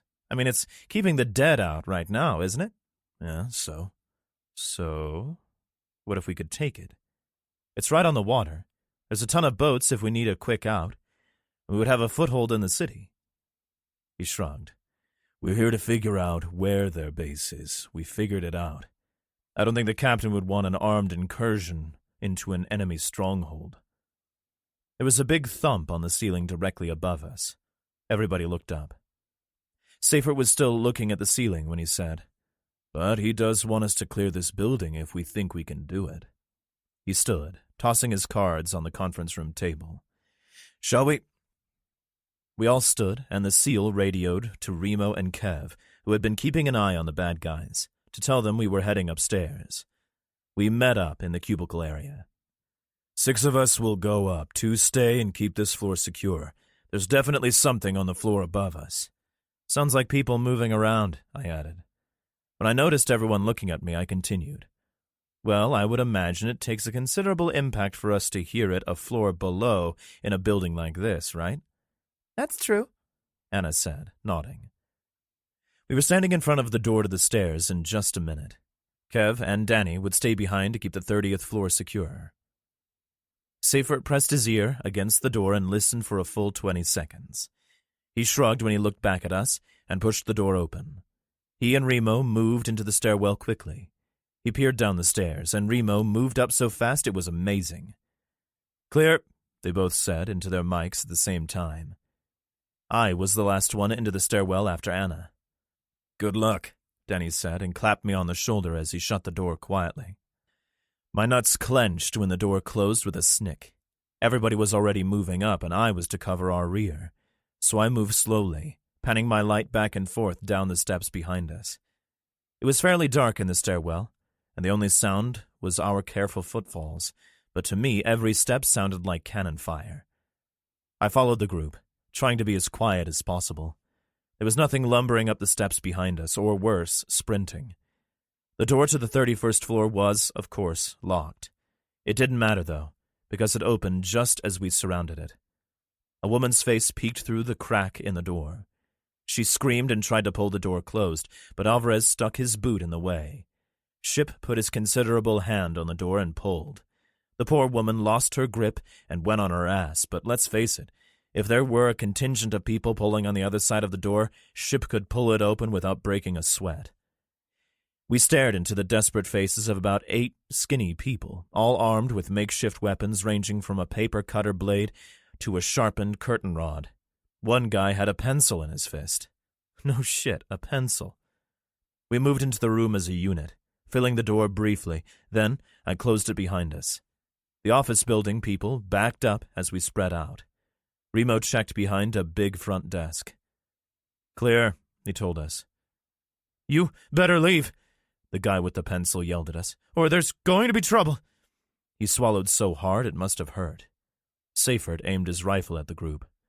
"How about you drop your weapons, or we kill all of you? If we wanted you dead, trust me, you'd be full of holes already." The guy with the paper cutter blade, a tall, very thin man with glasses and male-pattern baldness, began to raise his weapon a bit higher. Danny aimed his rifle right at the guy's face. "Don't." This guy swallowed hard, too. "Drop him," a short-haired woman told her crew. Every one of them put their weapons on the carpeted floor immediately. Clearly this woman got it. She could see the hardware that the other morons either failed to see or didn't comprehend. "On your knees now," Seyfert demanded. I wrote demanded there, but really he asked nicely. "Place your fingers on top of your heads and cross your ankles." Each of the folks did as instructed except the guy who had threatened us with the pencil. "I've got a bad knee," he told us. Seyfert nodded. "It's okay, you can stand, but just you. Anna, Alvarez, check 'em." Anna and Alvarez slung their rifles and stepped forward. As they were frisking each of the office people, the woman in charge piped up. "Are you here to help us?" "Depends," Seyfert answered. "Are you with those assholes in the marketplace building below us?" She shook her head. "No. They tried to get in here a few months ago, but the dead chased them off. We've seen them come and go out of their building, but we didn't really like what we saw, so we never tried to signal them." "Why are you in this building?" Remo asked. The woman shrugged. "We've been here since the start of all this. A bunch of our co-workers tried to leave, but none made it that we know of. We've lost a dozen more trying to forage." She looked down. "We've been out of food for days." I pushed on the door with my palm to ensure it was secure. It was a fire door, and it wasn't opening unless somebody used the push bar from this side. I shouldered past Remo and Anna to stand at the front of our group. "Door is secure," I informed Seyfert. I took off my pack and offered energy bars to each of the office people. They accepted quickly. The tall, bald dude tearing into one of the peanut butter bars greedily. "Thank you," he told me while he chewed. His friends also muttered thanks, each of them obviously starving. "They're clean of weapons," Alvarez told us as they chewed. "All are malnourished, but there are no bites or scratches that I can see. I should do a more thorough exam on each of them one at a time, though." Seyfert nodded. "Agreed. Let's clear this office and set up a triage station. Let me know who's the worst off and we'll treat them first." "2 of our group just went on a food run," the short-haired woman told us.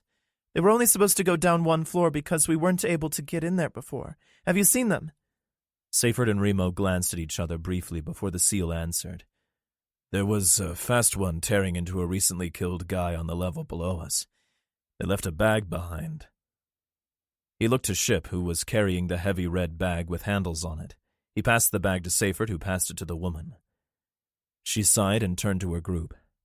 "Sarah and Alan didn't make it." Several of them began to sob, and the tall guy shouted, "Fuck!" and ran his palms across the sides of his head. "Sorry," Seyfert told her. 20 minutes later, saw most of us sitting in a huge meeting room at a beautiful mahogany table. Even after a very long while, the table had a freshly polished surface. I thought that was weird, but who knows what people will do to occupy themselves when they're trapped in an office building. I was standing because there weren't enough seats. Ship also stood. We had cleared the floor in 5 minutes. No bad guys or infected hiding anywhere. We found several makeshift sleeping areas, but the place was pretty tight on personal space. Anna was examining each of the office dwellers near the front desk, one at a time, while Alvarez and Ship watched over her. Seyfert radioed Kev and Danny to sit tight while we talked to these folks. The short-haired lady was named Joan, and we began to question her. "So, you've been in here since the beginning?" asked Joan. Yes. We only recently ran out of food because there was a huge amount of non-perishables in the storage room for the restaurant on 36. We were able to get a bunch of food back into this office on multiple runs, but we suffered losses. "Infected or assholes with guns?" She looked down. The dead. "What about the other floors?" asked Seyfert. He rubbed his calf and made a face. "I would have to ask him about that later." The tall guy, Brad, piped up. "Other than the 30th, the 18th, and the 41st, we've been able to get into all of the floors from 16 all the way to 44. We haven't been able to access the roof because we keep getting chased out by the dead. They hold all the floors below the 16th, we think. They also hold most of the floors above us, and occasionally some will stumble into the stairwell." Remo nodded. "And you've managed to stay alive for this long with just the supplies that were in the building?" Brad glanced down for the briefest of moments before he said, "Yeah, it hasn't been easy, but we're out of food now." "But you can take us out of here, right?" asked one of the office workers. Her name was Jill. Seyfert was about to launch into a tirade about how we had a mission and that these folks would have to wait, but I cut him off. "Yep," I answered. "We sure are.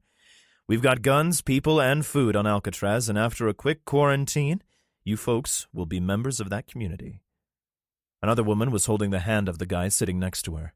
They were both looking a bit nervous with all the hardware surrounding them, and I felt it would be nice to look less like we were going to kill them all. I shifted my rifle around to my back on its sling. "What are your names?" I asked them, and the other two people. "I'm Linda, and this is Steve," the woman said, and they both stood, sticking their paws out for a shake. It was funny because Seyfert, Alvarez, and Remo all tensed when they stood. "I'm John. I'm Bob. "I'm Kayla." The other three said at the same time. It was fucking funny that they all spoke together and we all smiled. The last one of them, a lanky, younger man, didn't speak at all. He just sat and listened. "That's scary," Joan told us. "He hasn't said a word since more or less the start of all this." Guy didn't look nuts. He looked like everybody else. He just didn't want to talk. I could live with that. We all shook mitts. Then Seyfert indicated Remo, and I should follow him while conversation ensued. Alvarez and Anna would keep watch on the newbies. We moved back down the hall to the elevator lobby, and Seyfert spoke to me. "What if we can't get them out?" I shrugged. "We have to. Can't leave them here, right? Besides, if we can't get them out, it's because we're dead. I don't want to die today." He smiled and pulled his radio. "Rock, this is Saber. Saber, Rock, we read you. We found 9 breathers. They seem to be friendlies. Request additional orders." "Copy, Saber. Rock Actual is on station." A different voice came over the radio. It was McInerney, and there was surprise in his voice. "Hell of a discovery, sailor. 9 survivors?" "Roger that, sir. Skinny but uninfected. Also not associated with the hostiles, at least as far as we can tell." We didn't hear it, but I just knew the captain sighed before he said, "Copy that. Bring them home, ensign. Abort code is 3 Alpha Micah Foxtrot." Seyfert knew the code, but he opened a little envelope he had removed from his velcroed breast pocket. He read it out loud, then spoke into the radio. 3 Alpha Mike Foxtrot confirmed. See you tonight, sir." "Copy that, Saber." Smiling and already knowing the answer, I asked, "What just happened?" "Change in mission," shrugged the SEAL. "Elimination to evacuation. We're going to get these folks to Alcatraz. The captain has the coordinates on the bad guys anyway if he wants to engage." I immediately felt a million times better. As I said before, I had never hunted the living. I had killed many asshole breathers since the onset of this little apocalypse thingy, but only ever in self-defense, or to preserve the lives of my family. I didn't want to kill the douches in the other building, but douches they were. Murderers and rapists preying on the weak, that pisses me off, which is why I signed up for this mission. But, to be honest, I would much rather help people than kill them. So what we were about to do was better. Our group had increased 2-fold in size. 8 folks with battle rifles and tactical gear, and 8 people with sharpened sticks. We would now escort these people back to Alcatraz. Should be fun. After Anna had checked everybody out one at a time and given them clean bills of health, we told them what was up. "Leave?" asked Bob. He was the one who threatened us with the pencil, and he had a bad knee, if you remember. "You want us to go out there?" He pointed at the window. "Not going to make you," Remo told him. "You don't want to come. Stay here." They all decided to join us, even Bob. The office dwellers gathered some of their shit, and we gathered them at the fire door near the stairwell and the elevators so the newbies could listen to Seyfert. He told them to keep quiet unless not doing so would endanger us. He told them not to run unless all of us were dead. The not running and the noise discipline were the only directives. The 8 of them would stay between 2 groups of 4 of us. They had no questions, and in under 2 minutes, Seyfert had his inspection mirror poked out the door. "Clear," he said, and I felt like shitting myself. You'd think, dear reader, that by now I would be all calm and shit when it came to leaving a safe place to face the dead. Nope, I was scared shitless every time.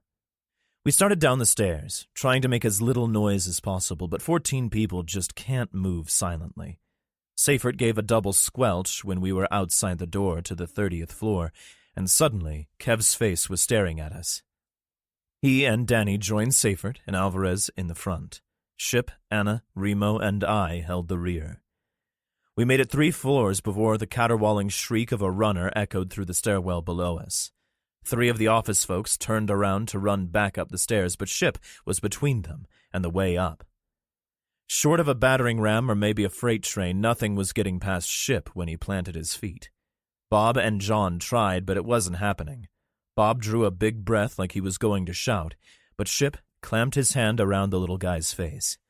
Picture, if you will, grabbing a tennis ball in your palm.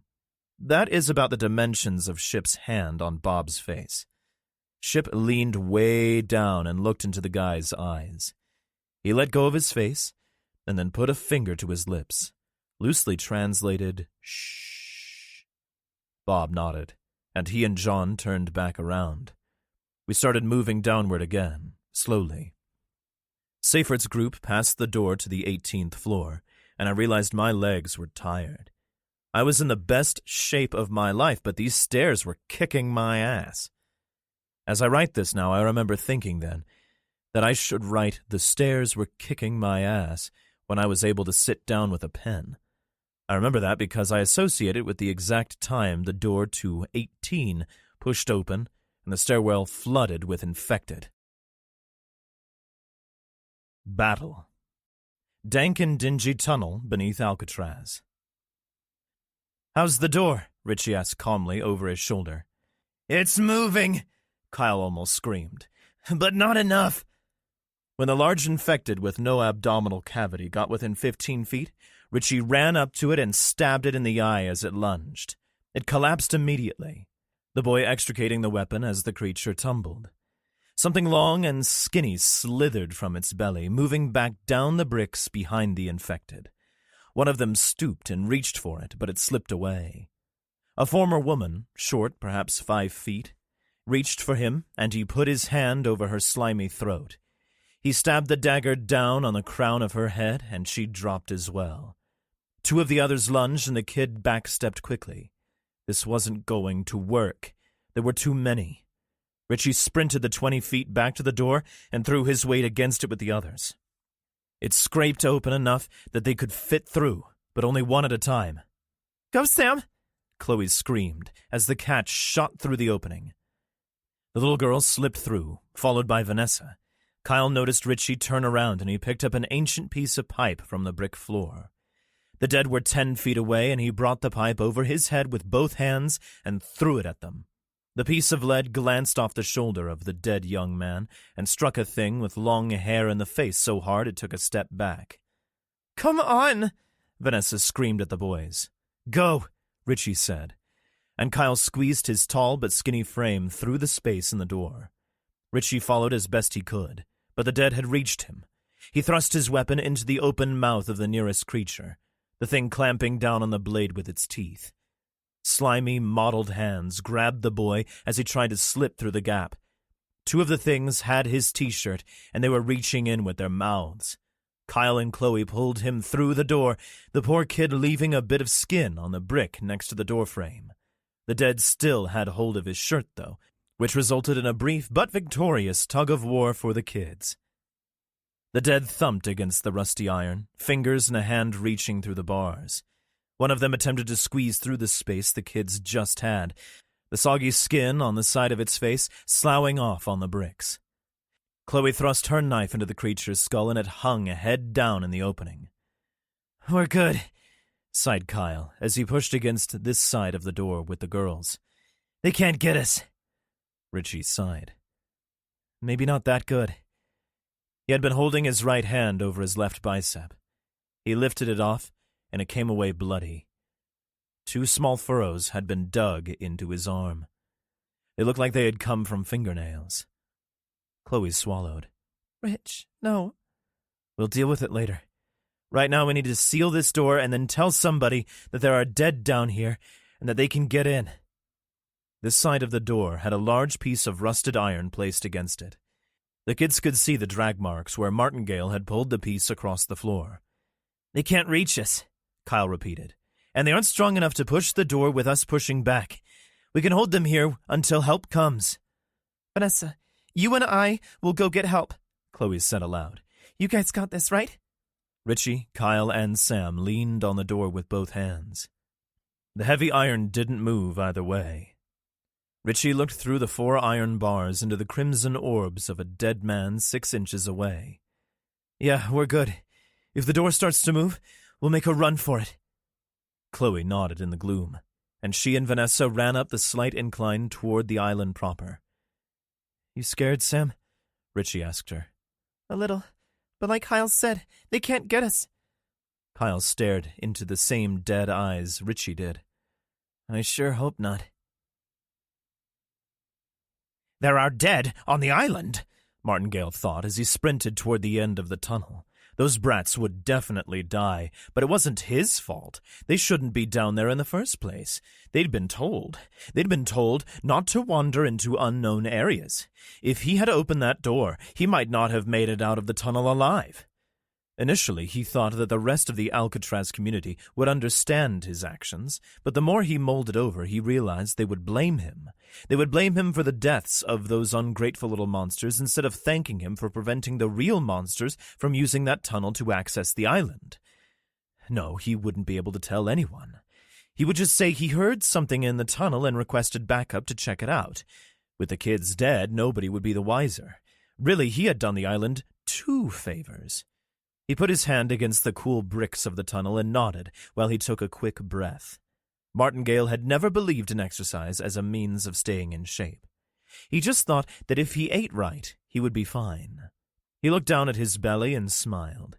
He had lost 20 pounds since his escape to the island. Nobody would give him the extra food portions he asked for, and maybe that had been a good thing. "I look good," he thought, but he knew he still couldn't run for extended periods of time.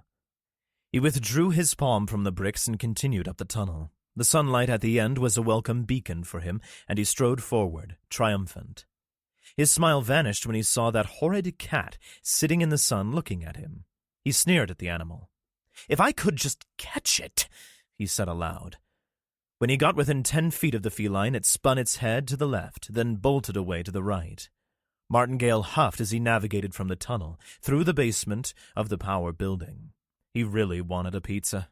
Hadn't had one in ages. Pineapple and pepperoni. He salivated and could almost taste the... Were those gunshots? He listened harder, if that were possible. 4 more shots sounded outside the building. Then the firing became sustained. It sounded like there was a war going on out there. He reached the south door, cracked it open, and peeked out. A frightened man was limping up the brick walkway toward him, waving his arms. One of those arms was bloody. "Martingale!" The man, Hal, if he could remember correctly, yelled to him. "The rat behind me!" The walkway behind Hal flooded with dead. They gave a slow but steady chase after the flesh in front of them. Martingale took a final look at Hal, then slammed the door. He shot the upper and lower bolts home to give him as much safety as possible. Hal reached the door and began pounding his fist on it. "Let me in! What the hell are you doing?" He pleaded for another 15 seconds or so before he began to scream. Martingale took a few steps back as he listened to the man outside the door be consumed by the infected. When the hammering on the door switched from 2 fists to 2 dozen, he turned and fled back into the power building, searching for another way out. 5 men stood speaking to each other in the command center. They were awaiting confirmation of the initial reports from the southern dock. Miera, Pitt, McInerney, Dallas, and Rick Barnes. "Where the hell is Martingale?" asked Rick. His eyes darted to all corners of the room. Dallas harumphed. "Little sumbitch is supposed to be here, ain't he? To, what's the word? Liaise?" The radio came to life as McInerney searched the room as well. "Command Detachment Alpha, we're going to need backup on this one. The count looks to be in the hundreds, over." "Bravo concurs," McInerney heard through the radio. "Request permission to engage?"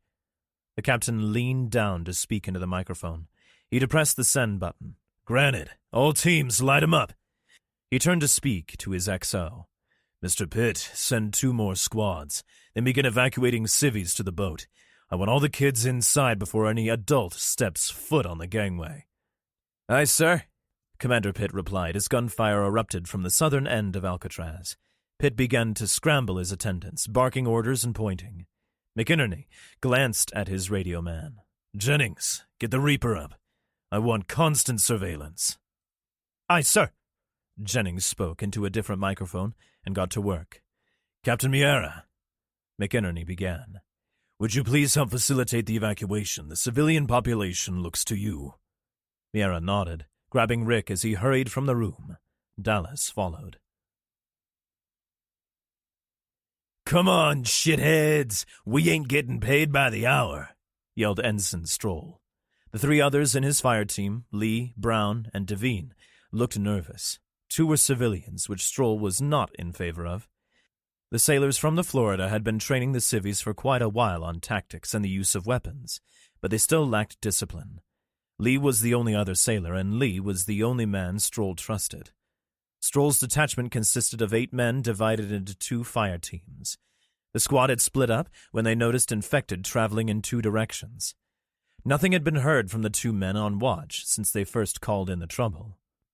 An infected stumbled from the right side of the concrete path. It looked directly at the group of 4 men and growled. Stroll sighted and fired his rifle. The creature dropped, but dozens more rounded the southern bend, trampling the pretty flowers and shuffling up the walkway. "Brown, cover our backs. Make sure nothing is coming from behind us. Lee, Devine, fire at will." The 3 men selected targets as they had been trained and began to fire into the small horde of infected. The creatures dropped to the ground, their brethren tripping over them in their slow plod toward food. At 20 feet, Stroll called a retreat, and the men withdrew further back up the walkway. When Stroll deemed they had enough range on the dead, he spun and resumed firing, as did Lee and Devine. Stroll heard Brown yelling something, but the sustained fire from he and the other 2 men had his ears ringing. He dropped his expended magazine, slamming a new one home, and Brown grabbed his shoulder and screamed in his face. Stroll glanced at Brown, who was pointing behind them. A small contingent of infected were shuffling in from the rear. There were only 15 or so, but Stroll decided that they needed to bug out. "Switch targets and press to the rear." The men did as they were told and fired into the horde behind as they walked toward them. More infected streamed down the trail from the northeast. "Shit!" Stroll bellowed as he realized there were too many. They would be out of ammo before they made a dent. "There must be hundreds of them," he thought. "This way!" The living men made a break to the east, the dead ones closing in. One managed to grab a hold of Lee's T-shirt, but the material ripped and the infected was denied its meal. At the base of the old guard tower, Stroll stopped and turned around. The dead were 20 feet behind, and he sighted on them, selectively firing and destroying targets. Not needing to be instructed, his fire team clanged up the iron spiral stairs toward the top of the tower. When the 3 of his men made the first bend, he followed. They reached the 3rd bend as the first dead woman put her foot on the bottom step. A steep set of iron stairs met the men at the top of the spiral staircase. Lee climbed the steps and shouted, "Clear!" when he poked his head through the open trapdoor. When Stroll climbed through the aperture, Lee and Devine dropped the heavy trapdoor down and shot the iron bolt home. The four men looked out at their home from the guard tower. The dock area and picnic areas teemed with the dead. Infected milled about on the Agave Trail until the walkway bent out of sight to the west. Lee watched as a contingent of rotten former humans smashed their way into the bookstore and gift shop. Dead streamed both north and south on the trails and walkways.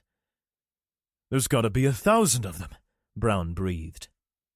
"Command, Spartan Platoon Detachment Bravo, 4-man fire team is cut off and in the guard tower. From here we can see lemurs all over the eastern edge of the island. Can't see any on the parade ground yet, but they're on the way. I can see as far as the powerhouse, and there are lemurs up there as well. Running low on ammo. Request evac or orders, OVO. Bravo Command, sit tight and continue with intel. Take out any tangos you can. Reinforcements are inbound. Command out." "They're leaving us here?" demanded Devine. Lee rounded on him. "What the fuck do you want them to do?" Stroll put his hand on Lee's shoulder. "Easy, buddy." Lee nodded. Stroll looked at the command center by Eagle Plaza and the lighthouse. "If they aren't sending anybody right now, that means they have problems of their own." A thump on the bottom of the trapdoor gave each of the men a jump scare. Stroll ejected the magazine from his rifle and checked the load. "All right, Bravo, here's the plan. We take out as many as we can. I would suggest we each save 1 round. "But how are we going to get down from here if we're using up all our ammo on the ones on the ground?" Stroll sighted on an infected in a Golden State Warriors basketball tank top. "Where are we going to go? If we thin the herd, maybe help can get here. Otherwise, well, like I said, save a bullet." "We are 5 short," Juanita told Pitt as she double-checked her clipboard. His brow furrowed. "Where are they?" "I don't know. The twins, the tall kid Kyle, Vanessa, and..." She looked at Rick. "Sam." Rick nodded to Dallas and Pitt. "Come with me." The 3 of them moved into the group of civilians until Rick saw a 10-year-old boy. "Quincy," he said, putting his hand on the kid's shoulder. "Do you know where Sam is?" "About the twins, or Kyle and Vanessa?" asked Pitt. The boy looked nervous. He clearly didn't want to tell the adults where the kids had gone. He swallowed hard, his eyes wide and scared. "It's okay, Quincy. You're not in any trouble, and neither are they. Not for this. They could be in real danger, though." Rick got down on his haunches, his patience holding. "We need to know where they are so we can go get them and bring them to the sub." The boy nodded. "They went to go check the tunnel under the power building." He looked down. "I told them I wouldn't say nothing." Rick thanked the kid. He stood and nodded to Pitt, who nodded back. Pitt checked his sidearm and spoke to Miera, and he watched Rick and Dallas make for the door. "You've got 6 sailors to help you get everybody on board the Florida. I'm going to help your friends." He started after Rick, then stopped, pointing a finger at Miera. "Do not let these civilians make a mess of my boat." Vanessa and Chloe burst from the tunnel, running for the command center. The girls almost collided with a small contingent of undead as they milled about near the tunnel entrance. A decaying hand made a swipe for them, but was woefully short. Chloe screeched as she juked the hand, and the girls darted away. 6 of the things began to plod after the girls, but 2 stopped and stared briefly into the tunnel before shuffling into the entrance. Chloe cupped her hands together and screamed toward the tunnel. "Rich, there's more out here. You got 2 coming into the tunnel." Both she and Vanessa grasped their blades firmly in their fists.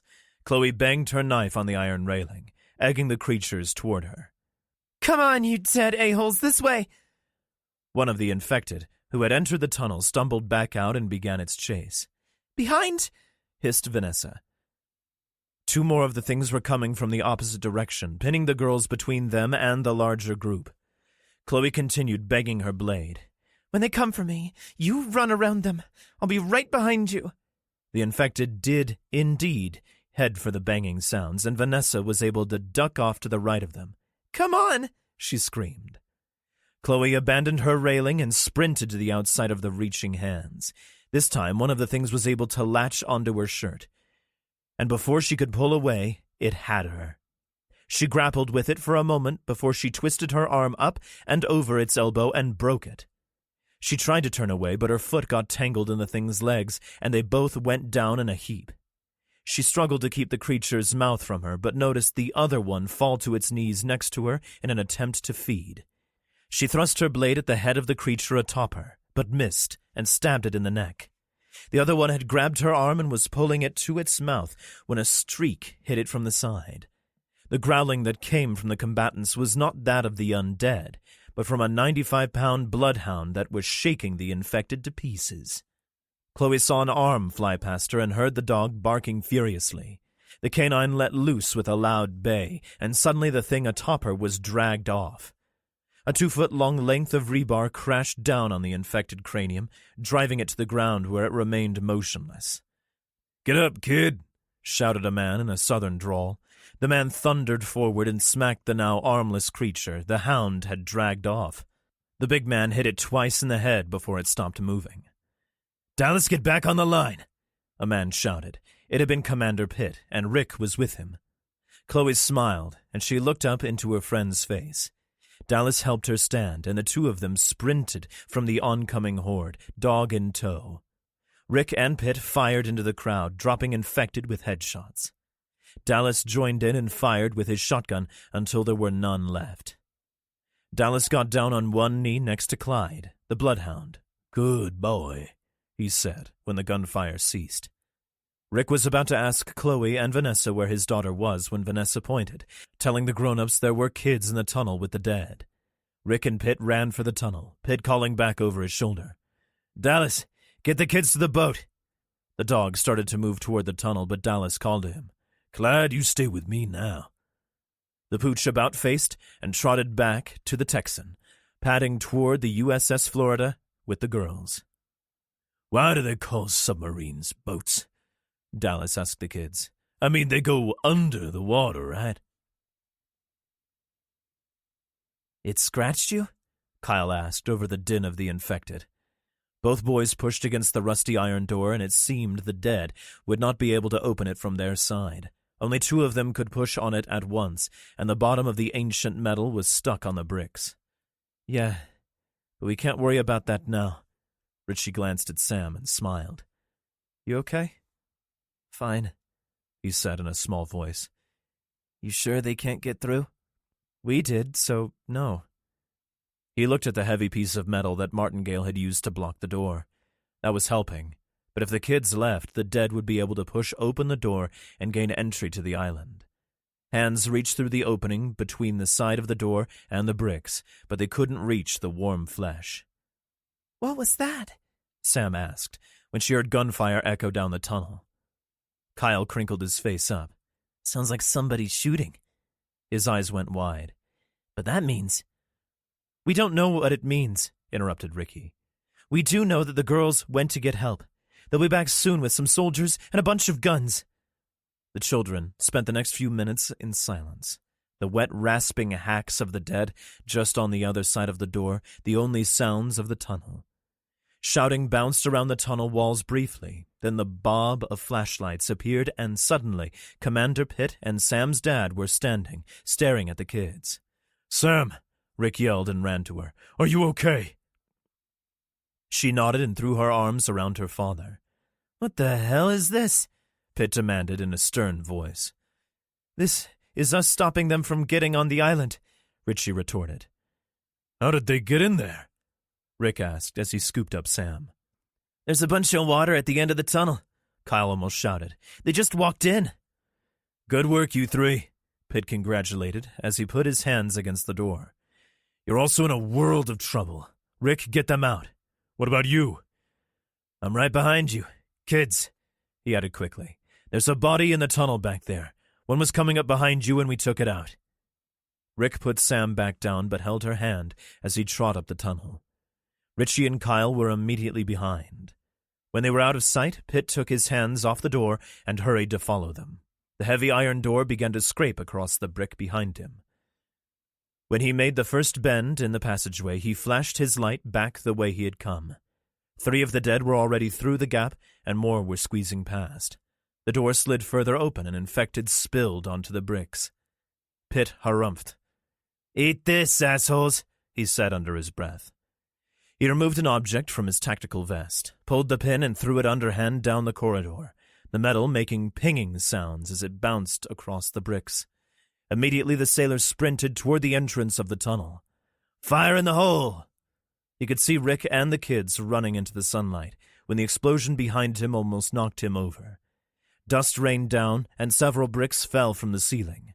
Pitt dove out of the dank tube, followed by a dust and particulate cloud that sprayed out of the maw behind him. Ears screaming, he wafted his hands in front of his face to push the dust away. He stood. Rick aiming his rifle at him.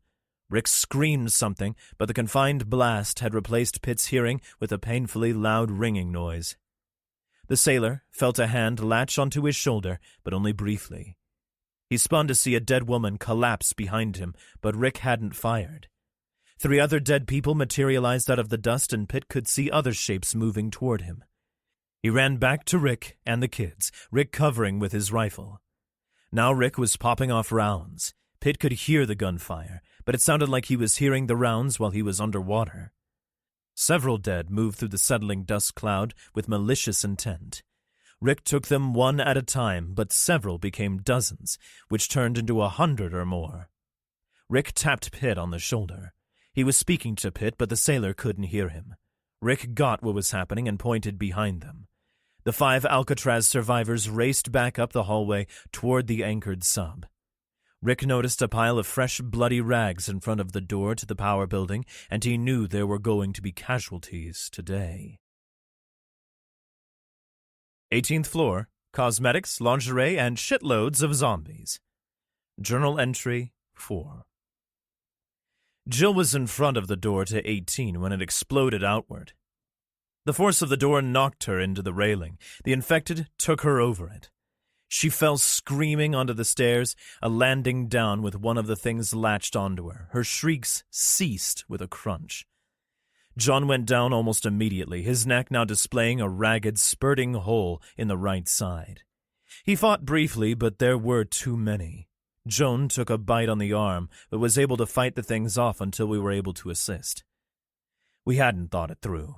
We had considered what would happen if infected came from above or below, and even thought about a couple from an open door. We hadn't thought about an attack en masse from the side. My team below brought their rifles up, and so did we, but we couldn't fire. The dead were between us, and the rounds would cut down the living as well as the dead if we fired into them. Ship took one step down and decapitated 2 infected with one swing. Remo thrust his blade into the side of the head of one of the things, and it collapsed. Then he did draw his sidearm and fire into the open doorway. Seifert and Alvarez were also stabbing and slashing with their knives.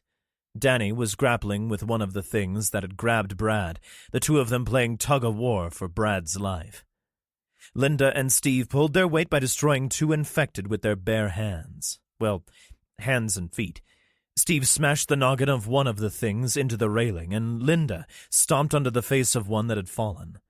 We destroyed 11 infected in 20 seconds. Remo's gunfire had our ears ringing, but not badly enough that we couldn't hear what was coming up the stairs below. The scream of a runner preceded it as it sprinted up the stairs 2 at a time. It rounded the corner, saw us, and tried to climb over the railing instead of continue up the steps. Danny shot it, and it fell backward, clutching its chest. "Up!" shouted Seifert. "Back up!" "Can't," I countered. "They're above us in the stairwell, too." Ship started tossing dead bodies like rag dolls over the railing. Remo started helping him. Then I finally got the idea. We were going to enter the door the dead had come from. It only took a few moments to clear the door enough to get through. Ship and Remo moved into the doorway first, with Anna and I behind in cover formation. "Clear," Remo shouted. It wasn't long before the 14 of us were standing in another elevator lobby.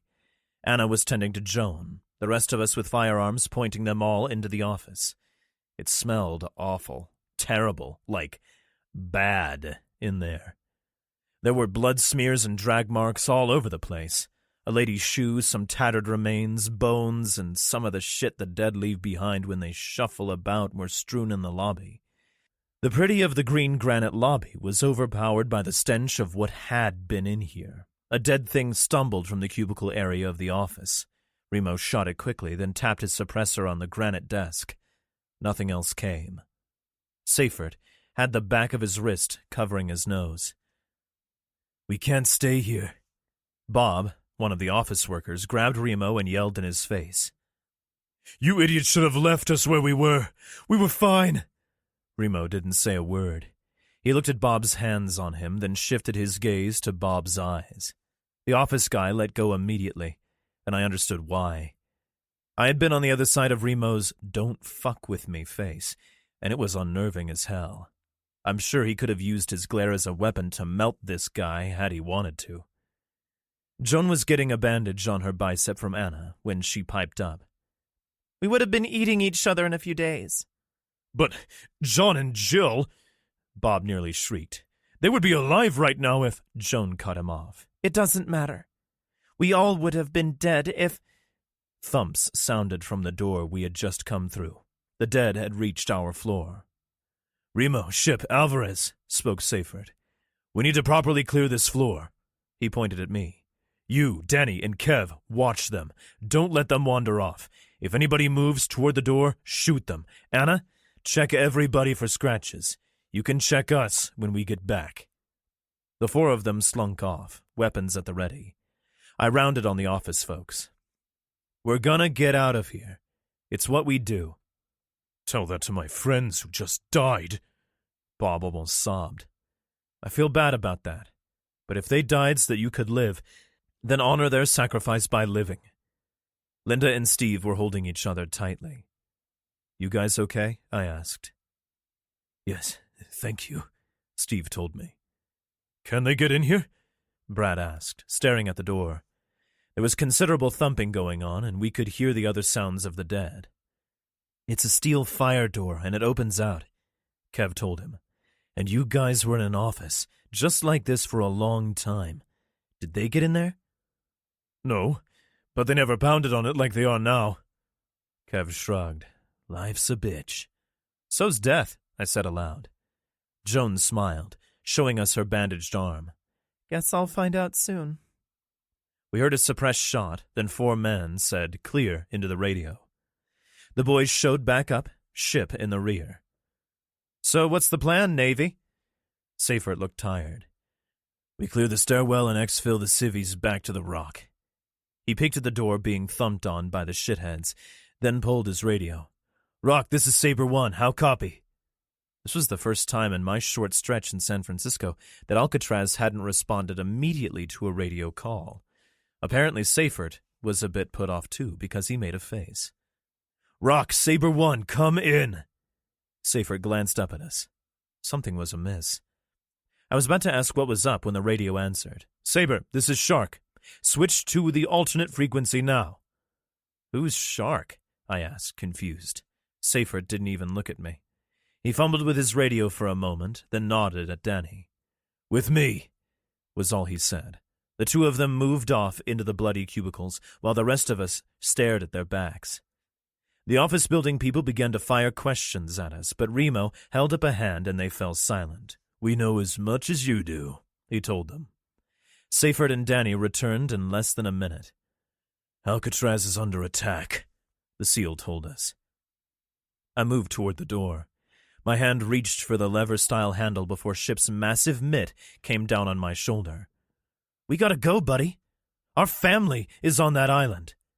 He nodded that he understood but kept his hand on me. Had anybody other than my loved ones put their hand on me like that, they would have drawn back a stump. But this was Ship. Firstly, he was family. Secondly, I had neither a chainsaw nor Excalibur on me, and that's what I would need to cut this guy's hand off. I looked way up at him. He pulled his hand off me to sign some stuff. He told me that we would have to think this through, and that we would most likely die if I opened that door. I couldn't help my family if I was chewed chunks of meat. I moved to Seyfert. Remo and Ship stood with me. "What's the plan?" Kill everything, and exfil. I thumbed at Seyfert while looking behind me at Ship and Remo. I love this guy. Seyfert shrugged out of his pack and placed it on the granite elevator lobby desk. This was a pretty green granite with gold veins. I liked it. He fished round in his pack for just a second until he came out with a length of black rope. He pointed at Danny, who did the same. Then the SEAL spun to regard the stainless steel elevator doors. He rounded on the office folk. Any idea what floor the elevator stopped on before you lost power? No, replied 3 of them at once. So, then if I pry those doors open, there could be an elevator full of infected right on the other side? Jones shrugged. Steve asked why, and Brad said, yeah. I could see where this was going, and I didn't like it. But what choice did I have? We either opened the door and fought infected in a 6-foot-wide stairwell 18 floors down to the lobby, used the elevator shaft to climb down, or jumped out the fucking window. I glanced at the tactical rope and could see that both men had 25-foot lengths. I've seen this movie, I said. In fact, I was the fucking star in it. In my movie, there was a ladder in the elevator shaft. Nope, Brad said. No ladders. I checked months ago. I sighed. Buzzkill. I smelled something burning, so I glanced at everyone's favorite, Bigfoot. He was staring intently at the silver of stainless elevator doors. He shifted his glance to the granite desk, then whipped his head around to look at the cube farm. The wheels were turning in his giant dome. I could see it. He snapped his fingers and everyone looked at him expectantly. He nodded at Remo and made a writing motion in the air. Now, as I've stated countless times in my other journals, Ship is mute. He is not deaf, and he is the polar opposite of dumb. He just can't speak. So, when he looked like he was demanding a pen from Remo, when I absolutely knew he had at least 2 on his enormous frame, I was confused. Remo instantly produced the same black Sharpie he had used on a million occasions and passed it to Ship, who took one stride and was hastily drawing on the elevator door. That pissed me off. I could speak mostly fluent sign language, and had known both Ship and Remo much longer than they had known each other, but every time one of them wanted or needed to convey information, the other knew instantly what the first one was saying. This is a superhero power. I'm not even fucking kidding. My superhero power is remembering porn star names. That shit just isn't fair. What's worse is that these 2 guys, smart and emphatic as they are, still look at me to make decisions. What the fuck are they thinking? I knew what Ship was thinking. We all did. He drew the shit out of it in black marker on the silver door. It was artwork. A damn Rembrandt. No, more than that. A fucking Da Vinci. After he finished wrecking the stainless steel, he gave the marker back to Remo and began writing in his notebook. When he finished, he passed the book to me. I read it aloud for all to hear. It is extremely unlikely that the elevator car stopped on this floor at the onset of the plague, but we should prepare for that eventuality before we open the doors. If we utilize the granite desk and some of the cubicle walls, we could create obstacles to force the dead to the elevator. If the car is not too close below us, the press of the infected to obtain food, us, will force the vanguard into the obstacles, where they will ultimately be funneled into the shaft. Even if the dead are not destroyed by the fall, they will be rendered incapable of attacking us at the bottom of the elevator shaft. Unless the door at the bottom is open, any who get close to crawling past our barriers or any stragglers left behind can be picked off with the rifles. Ship didn't wait for approval or infighting. He ran back to the cubicles and began looking at the floor near them. "Where did you get this guy?" Seyfert asked me. "Internet." As I rushed off to help Ship, I heard Seyfert talk to Danny. "Stand by the door to the stairwell. Anybody goes near it, shoot them. The rest of you, come with me." Joan and Anna stayed behind, but everybody else did as ordered, and we were soon dismantling cubicles with several multi-tools. When we had 12 5-foot cube walls, we stacked them by the lobby. 4 of us stood behind the granite desk with Seyfert and Kev in front of the stainless elevator doors. "Good?" asked Seyfert. I have no idea how he wasn't shitting himself. He and Kev had volunteered to open the doors. We would blast anything that came out, but those 2 were most definitely in harm's way. "We're good," I answered, speaking for everybody. I was trying to be tough. "What about us?" demanded Brad. Remo did not take his eyes off the door when he replied, If they get past us, kill as many as you can before they eat you. Seyfert did not wait for the civvies to cry before he and Kev pried the doors open. We looked in on an empty elevator shaft. Seyfert stuck his head into the shaft and cautiously peered up and down. He used the magwell button on his rifle to activate the tactical light, which he shined in both directions. He shook his head. I can't see the elevator either up or down. In a half hour, Ship had devised a tiny labyrinth from the stairwell door to the open elevator shaft. There were 4 of the formerly white cubicle walls at an angle from the stairwell to a long fall. They were braced in the back by 2 others placed vertically and attached by the cubicle hardware. 4 feet from that wall was another double set of cube walls, set all the way across the lobby. It was 14 feet in total, and we made a bit of a sliding door with one of the walls. The heavy granite desk, which took 6 of us to move, was braced behind the sliding partition, and 3 more vertical walls would prevent the dead from pushing the barrier back at us. We hoped. There had been 2 flagpoles standing and one lying next to the desk. Remo picked up the American flag. He and Seyfert folding it into a triangle, which they placed, with reverence, on a chair on this side of the barricade. Even with the country in shambles, this flag still symbolized everything these guys valued. I felt a bit of guilt that I had spent the last few years prior to this little apocalypse thingy as a criminal instead of in the military. I really think I would have fit in with that lifestyle, and for the briefest of moments, shame pushed its way past the guilt. Then Ship snapped one of the poles in half and handed it to me.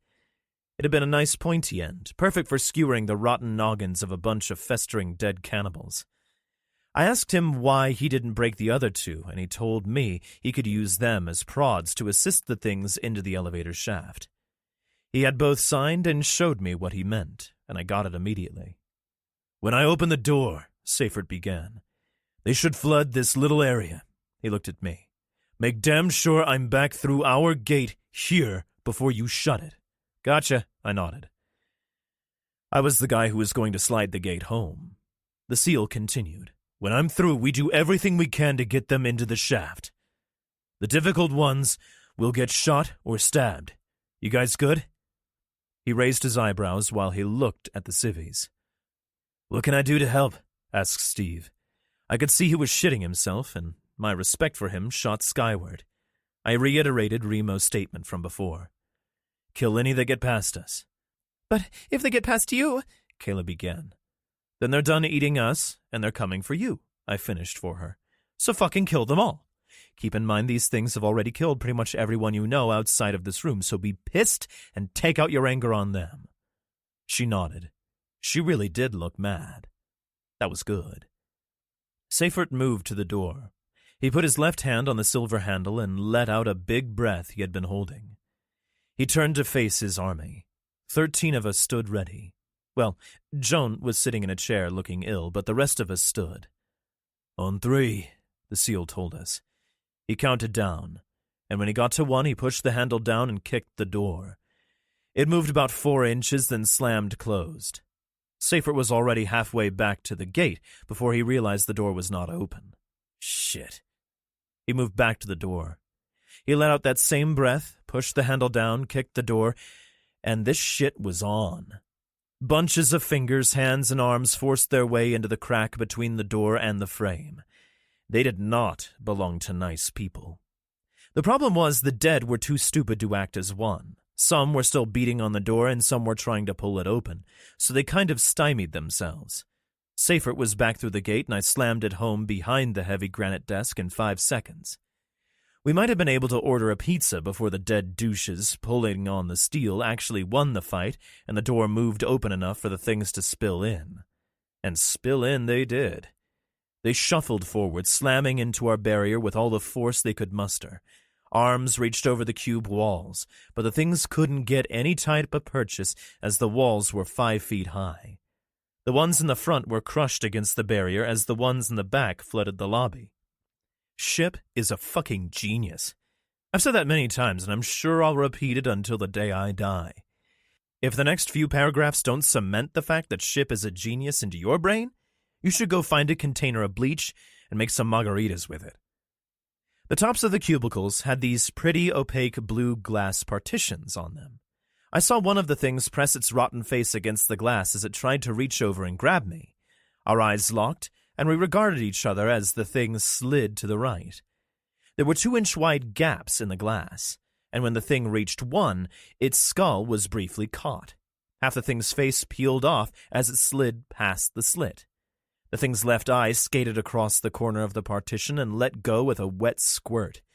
I watched, in awe, as the dead in the back pushed the ones in the front and the ones in the front slipped to the right. The angled cube walls did their job well.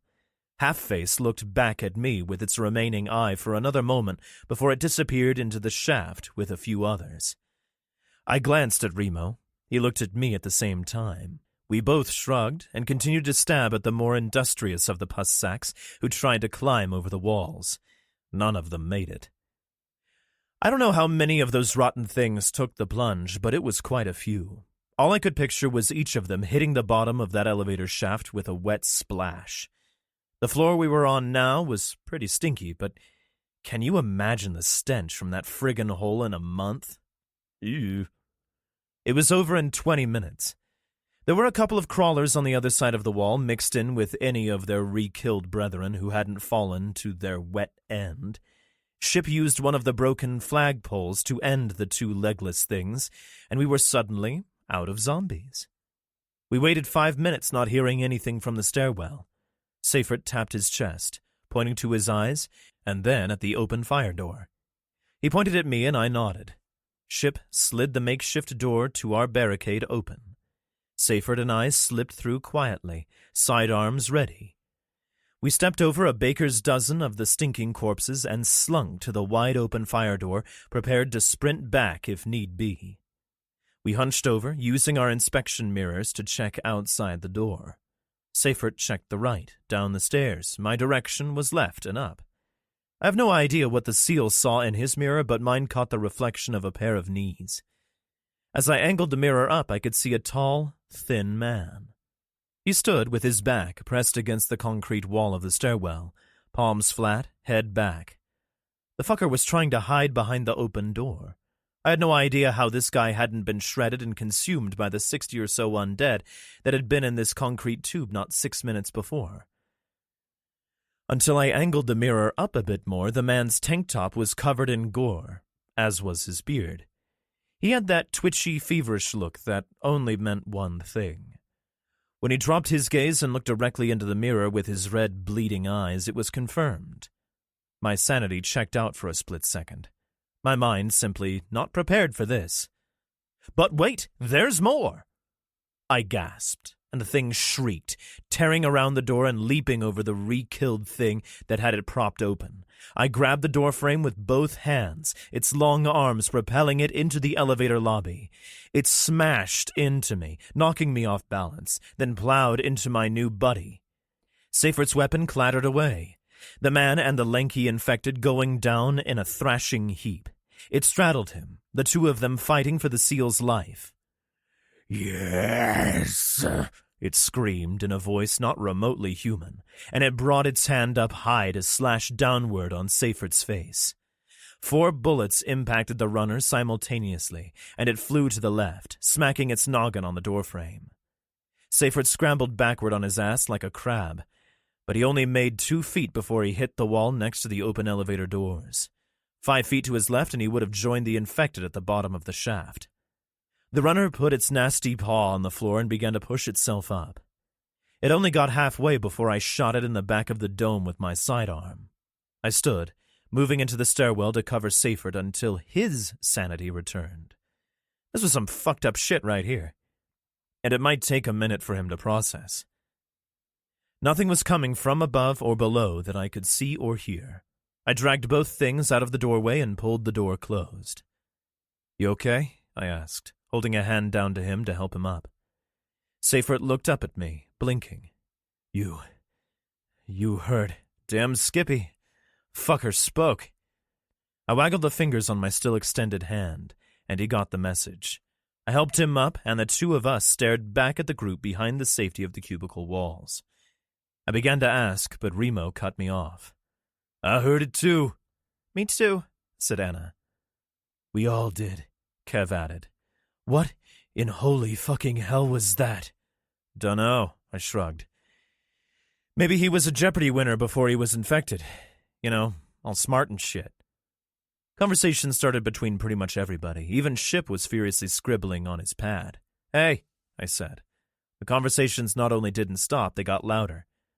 Hey? I asked a little louder. Nothing. Dicks. Hey! Everybody looked at me like I was being rude. Gaggle of douches. I know talking infected are a cool new apocalyptic topic and stuff, but I have family on that island, and I'm pretty sure all of you office critters want to get the hell out of this building. Murmurs of assent and some nodding fueled my chastisement. Let's book. Perched. Alcatraz. How do these people live on this thing for months at a time? Chloe marveled. She looked all around, but the walls just seemed to want to crush her. The quarters were tight, and everything smelled like stale air, stale people, and stale oil. The place was packed full of people, and as this was the apocalypse, there wasn't a lot of deodorant to be had. She helped Vanessa as the girl reached the bottom of the ladder. I want every single person who wasn't on board before the attack checked by the corpsman inside of an hour, Chloe heard from above. It was the captain's voice. Get him any help he needs to do the inspections. Don't miss anybody. Aye, sir. Chloe grabbed her new friend by the hand. You okay? Yeah, but... Vanessa looked around as Chloe had. This is... tight. The girl swallowed hard. I know, but we're safer in here than out there with all the dead. Vanessa nodded, still surveying her surroundings. Clyde began to bay as he was lowered into the sub on a line. He looked miserable, and Dallas grabbed him before he was able to put one of his 4 massive paws on the deck. Hush now, you big galoot. Normally, Clyde did what most people told him, but he didn't like it inside the submarine and wanted to let everyone know. A sailor with a clipboard stepped up to them. Keep it moving, girls. He raised his voice to compete with Clyde's baying. He smiled. Follow everyone else to the galley. They'll set you up for a bit in there until we figure out what's going on. He produced a stick of jerky and pointed at Clyde. Sit. The dog not only complied, but became instantly silent. The sailor passed the pooch his jerky, and the bloodhound gobbled it down quickly. Thank you, Chloe told him, and they moved on. He was cute, Vanessa whispered, looking back over her shoulder. He's like 30, Chloe shot back, nose wrinkled. The girls moved down the corridor and a set of stairs, keeping in line with the other civilians until they reached the galley. There were no seats left at the tables, so they stood with dozens of others. One of the sailors pointed to a family and said, You're next, come on. The man wore a surgical mask over his mouth and nose and was flanked by 2 other sailors carrying wicked-looking black guns. The family stood and followed them out. What's that about? Chloe asked Vanessa. A woman behind them answered. They're checking everyone for bites. It would be pretty horrible to have an outbreak inside this thing. Chloe instantly thought of her brother and his scratched arm. Commander McInerney stood on the hull of his submarine, staring at Alcatraz through his binoculars. Where the hell is Pitt? Try him again. The sailor next to McInerney adjusted the sling on his submachine gun and placed a radio call. There was no answer. Command, Spartan Platoon, Detachment Bravo. I saw Pitt and a group of civvies run out of a tunnel near the power building. I lost them when they rounded the corner. They have a shit ton of Limas on their 6. The sailor passed the radio to his commander.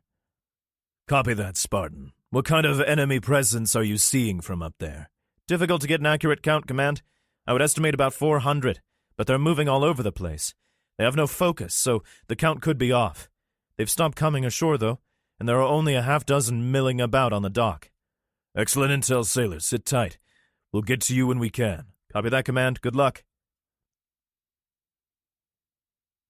Pitt, Rick, the boys, and Sam rounded the bend near the Model Industries building. Dozens of infected were in front of them, and Rick realized they would never make it to the inflatable boats, which would carry them to the submarine. The dead in front hadn't seen them, but the ones in back were hot on their heels, maybe 100 feet behind. Up the hill, he hissed. We get to the water tower and climb. Good idea, Pitt agreed. The five of them scrambled up the steep rocks. It was a difficult climb, but no one slipped even once.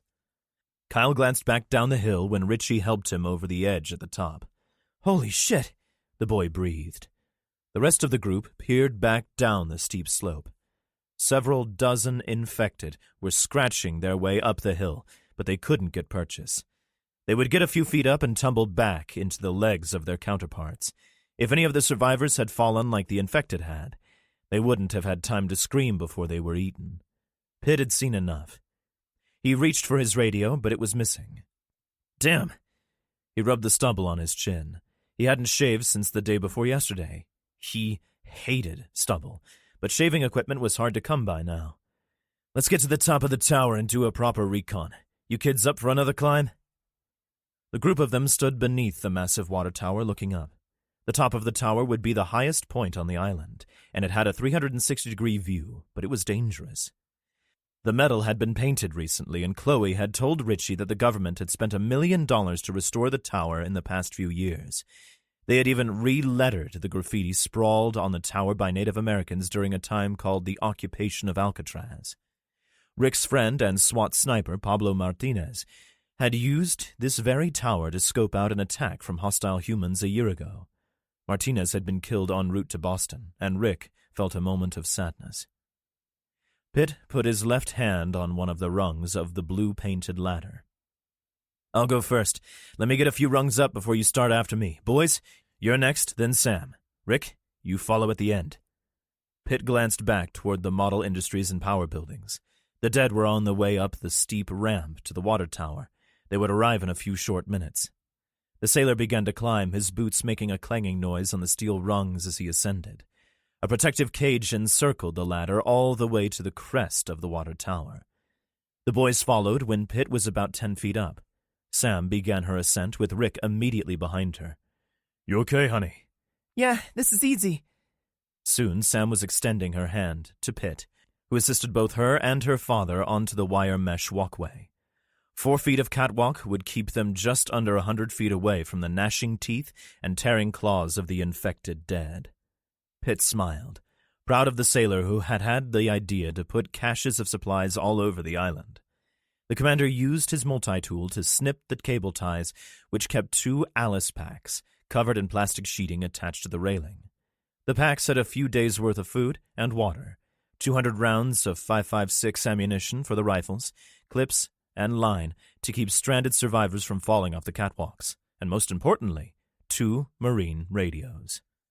He would need the radios not only to communicate with command, but for the combination on the footlocker, which contained an M40 A5 sniper rifle and 200 rounds of .308 ammo. Pitt smiled again. Now we're in business. There were only 4 sets of clips and line, so Rick clipped the kids first, then tried to give the last set to Pitt. You clip in, he told Rick. You have a daughter up here. The sailor switched on one of the tactical radios, tuned into the proper frequency, and depressed the send button. Command, this is Pitt. How are we situated? Pitt, command. What is your location? Staring at you, sir, through these giant binoculars from the catwalk on the water tower, sir. Pitt watched as his captain and good friend shifted his gaze with his own set of binoculars. He noticed a visible sigh of relief leave McInerney, even from a few hundred feet away. Glad you made it to safety. Who's up there with you? I want to check them off the list. Also, you should be able to see Spartan Bravo in the guard tower. Coordinate with them. I've got Ricky Barnes and his daughter Sam, one of the twins Richie, and the tall kid Kyle. Pitt could see his captain confer with another sailor with a clipboard on the foredeck of the Florida.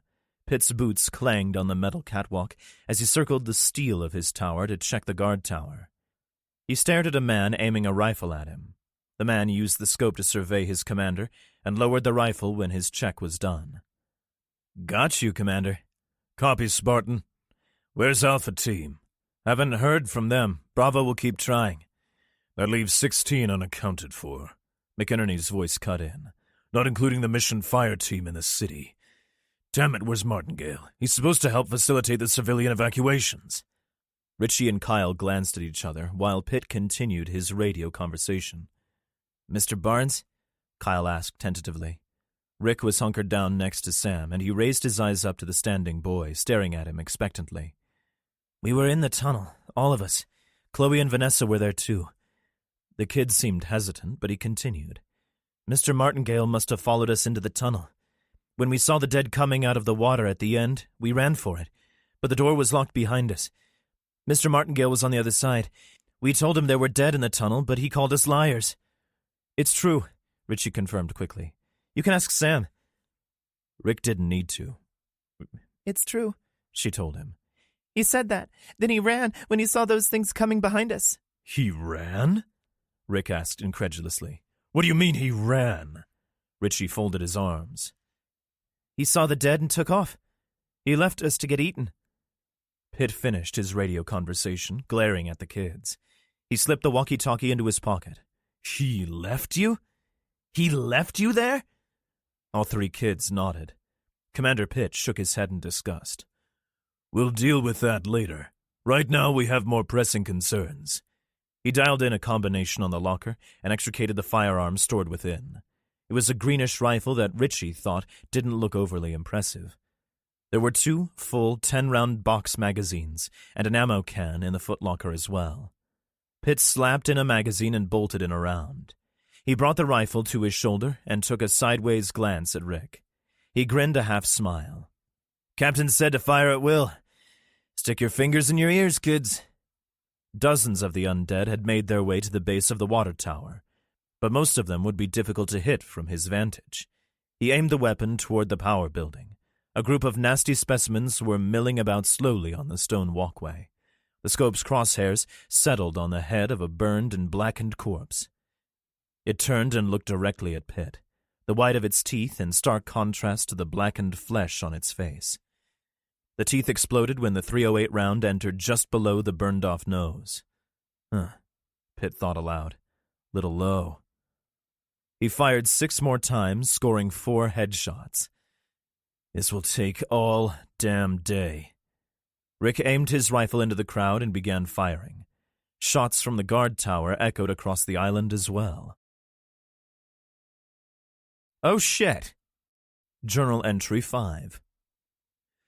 We made the lobby of the office building without seeing another infected. It was a damn long walk, even going down instead of up. The cube critters were breathing heavy, not just from the climb down, but from the constant terror of being outside their environment. They had lived in the building, barely leaving that floor, since the start of all this shit. We emerged from the stairwell and surveyed our surroundings, right back where we started in this friggin' building. I glanced at the silent escalators and the equally silent infected we had taken out a few hours ago. A glance out the gigantic floor-to-ceiling windows yielded 2 infected milling about outside. 2 was significantly less and better than the 2,000 that had been out there earlier. It was also eerily quiet as the noise from the hordes of dead had moved on with them. Seyfert and Remo were on point as we moved through the darkened lobby. There were tons of places to get ambushed, and I didn't like being here. Shadows had lengthened as the day drew on, and the place was shrouded in gloom. The sun tried its best to penetrate those huge windows, but they must have been polarized. Kev and I were in the middle of the pack with Danny and Anna. Ship and Alvarez closed out our little group at the rear. The surviving office folk were scattered between us. "Not feeling great," Joan told us. She had been bitten less than half an hour ago, but huffing down 1,000,000 stairs had probably pumped whatever shit she was infected with throughout her small body quickly. We were passing a support column when a dead thing snaked its arm out and latched onto Kev's collar. 6 people had walked in front of us, and this thing couldn't have been bothered. But when I take a step near it, it decides to lunge. Kev gave a frightened yelp, spinning to try to see what had grabbed him, although let's face it, he already knew. I grabbed the thing that had seized Kev. The human pulled away, and when he did, the buttons on his shirt popped off, spraying everything with little round pieces of plastic, like a button-spewing machine gun. The rifle sling kept his shirt on him, but Kev would need a tailor if he wanted to keep that shirt. I stabbed the thing in the side of the head, but my blade skidded off its noggin, leaving a deep gash that didn't bleed. It leaned in for a bite, but between the 2 of us, we had slowed it down enough that Kev was able to dispatch it with his own blade. I picked a piece of plastic out of my tactical vest and handed it to my friend. Here.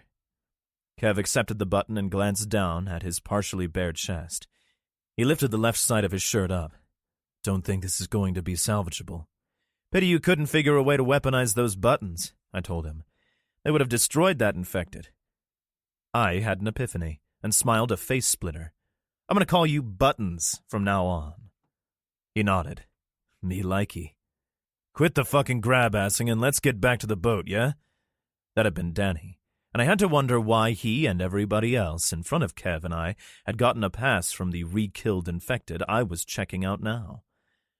It looked like any other dead thing. We made the front doors in a few minutes. It would be dark in an hour, and the sun had already dipped down low to the bay. A dead man stood trapped in the revolving door. He pawed at us, but made no noises as we moved past him.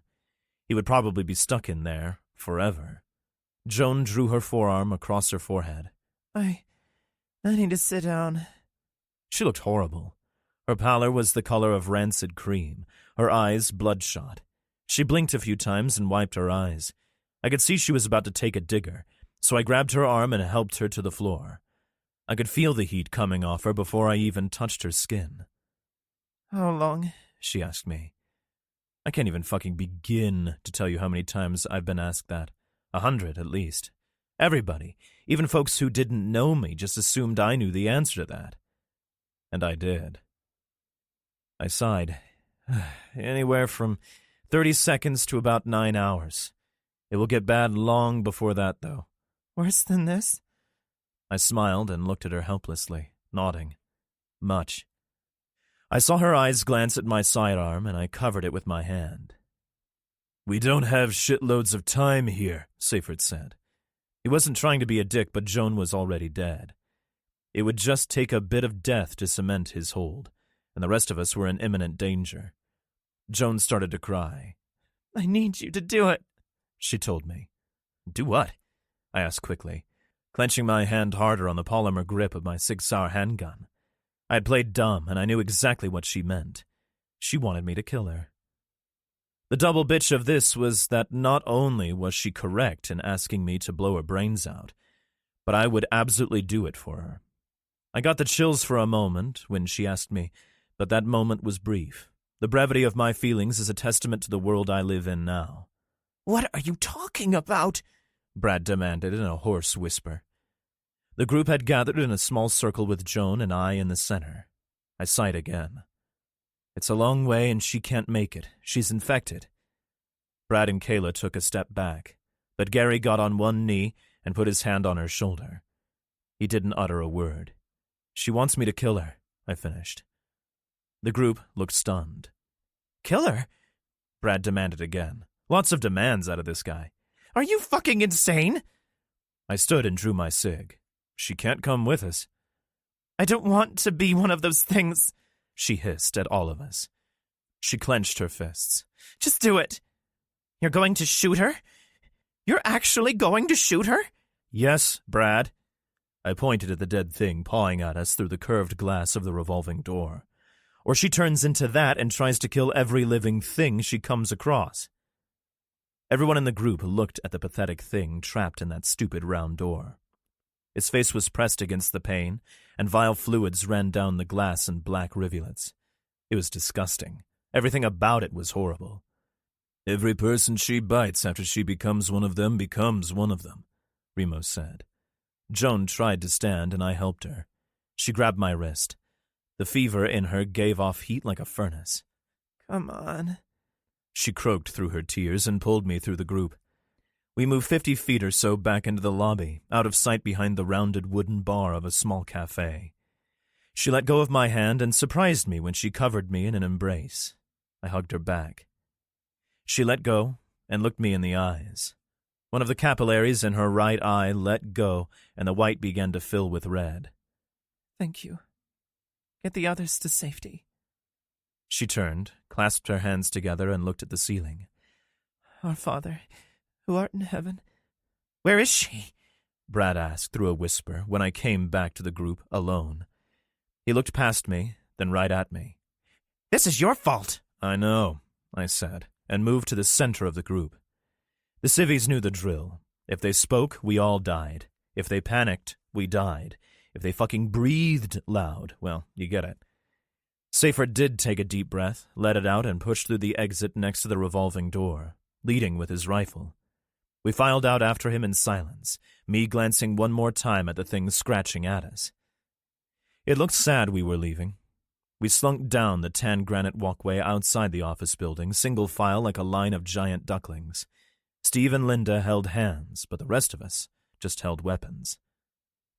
We got to the end of the building and Seyfert peeked around the corner of a little annex of the structure. He wiped his head back quickly and used his hand to point back the way we had come. Then he started running. Most of us didn't need to see what was around that corner. We just ran for it. Thankfully, the office folks figured it out quickly. I have no idea how we hadn't heard them. I mean, they're fucking loud, especially when there are so many. I didn't see them come around the corner as I was running the other way, but I sure as shit heard them. When I glanced back to assess how fucked we were, there were already 100 or more behind us, with substantially more rounding the corner every second. Now they were loud.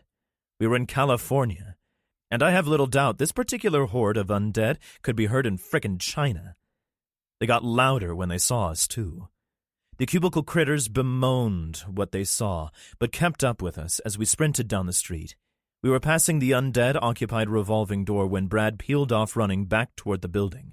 The dumbass was going back to the prison he thought was safe. I started to go after him, but Ship grabbed my shoulder. He quickly nodded no, and I had to agree. Brad was already through the door before we made the far corner of the 4 Embarcadero Center. Above us was a pedestrian walkway between this building and the one next to it, probably a different number Embarcadero Center. I couldn't help but think I wouldn't mind being up there right now, but then I remembered Brad, and how he was now both trapped and alone. There were several dozen abandoned vehicles near this area parked on the side of the road. Some had their doors open, and one big Toyota Camry was occupied. A hand shot out like a striking serpent and latched onto Danny's pant leg as we passed. He brought his rifle down on it, and I heard the undead bones crack from 10 feet away. The thing began to extricate itself from the car, but we didn't hang around to exchange phone numbers. The street behind us was thick with the dead now. They stretched all the way across the pavement and onto both sidewalks. There were thousands. They had begun to come from our left and in front of us, too, effectively giving us one direction to run. When Seyfert was done with his corner peeking on this side, he turned to assess all directions before he regarded the rest of us. "This is going to get bloody. The best out is to the right." He snapped a folding baton out and held it with his left hand, which was also on the magwell grip of his rifle. He rushed around the corner, and God help us, we all followed him. "Oh, shit," 6 of us said at the same time. "Can we make it back to Harrison?" Kayla begged.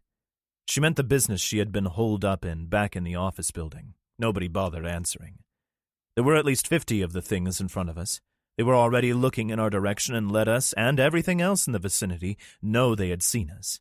Those hacking rasps and hissing cackles always shrink my nuts and send shivers down my spine. But this time it was worse because of their proximity. Seyfert didn't bother holding back and began firing his rifle immediately. The noise would call every dead thing in San Francisco down on us, but honestly, surveying what was surrounding us, I thought they were already here. We all began firing.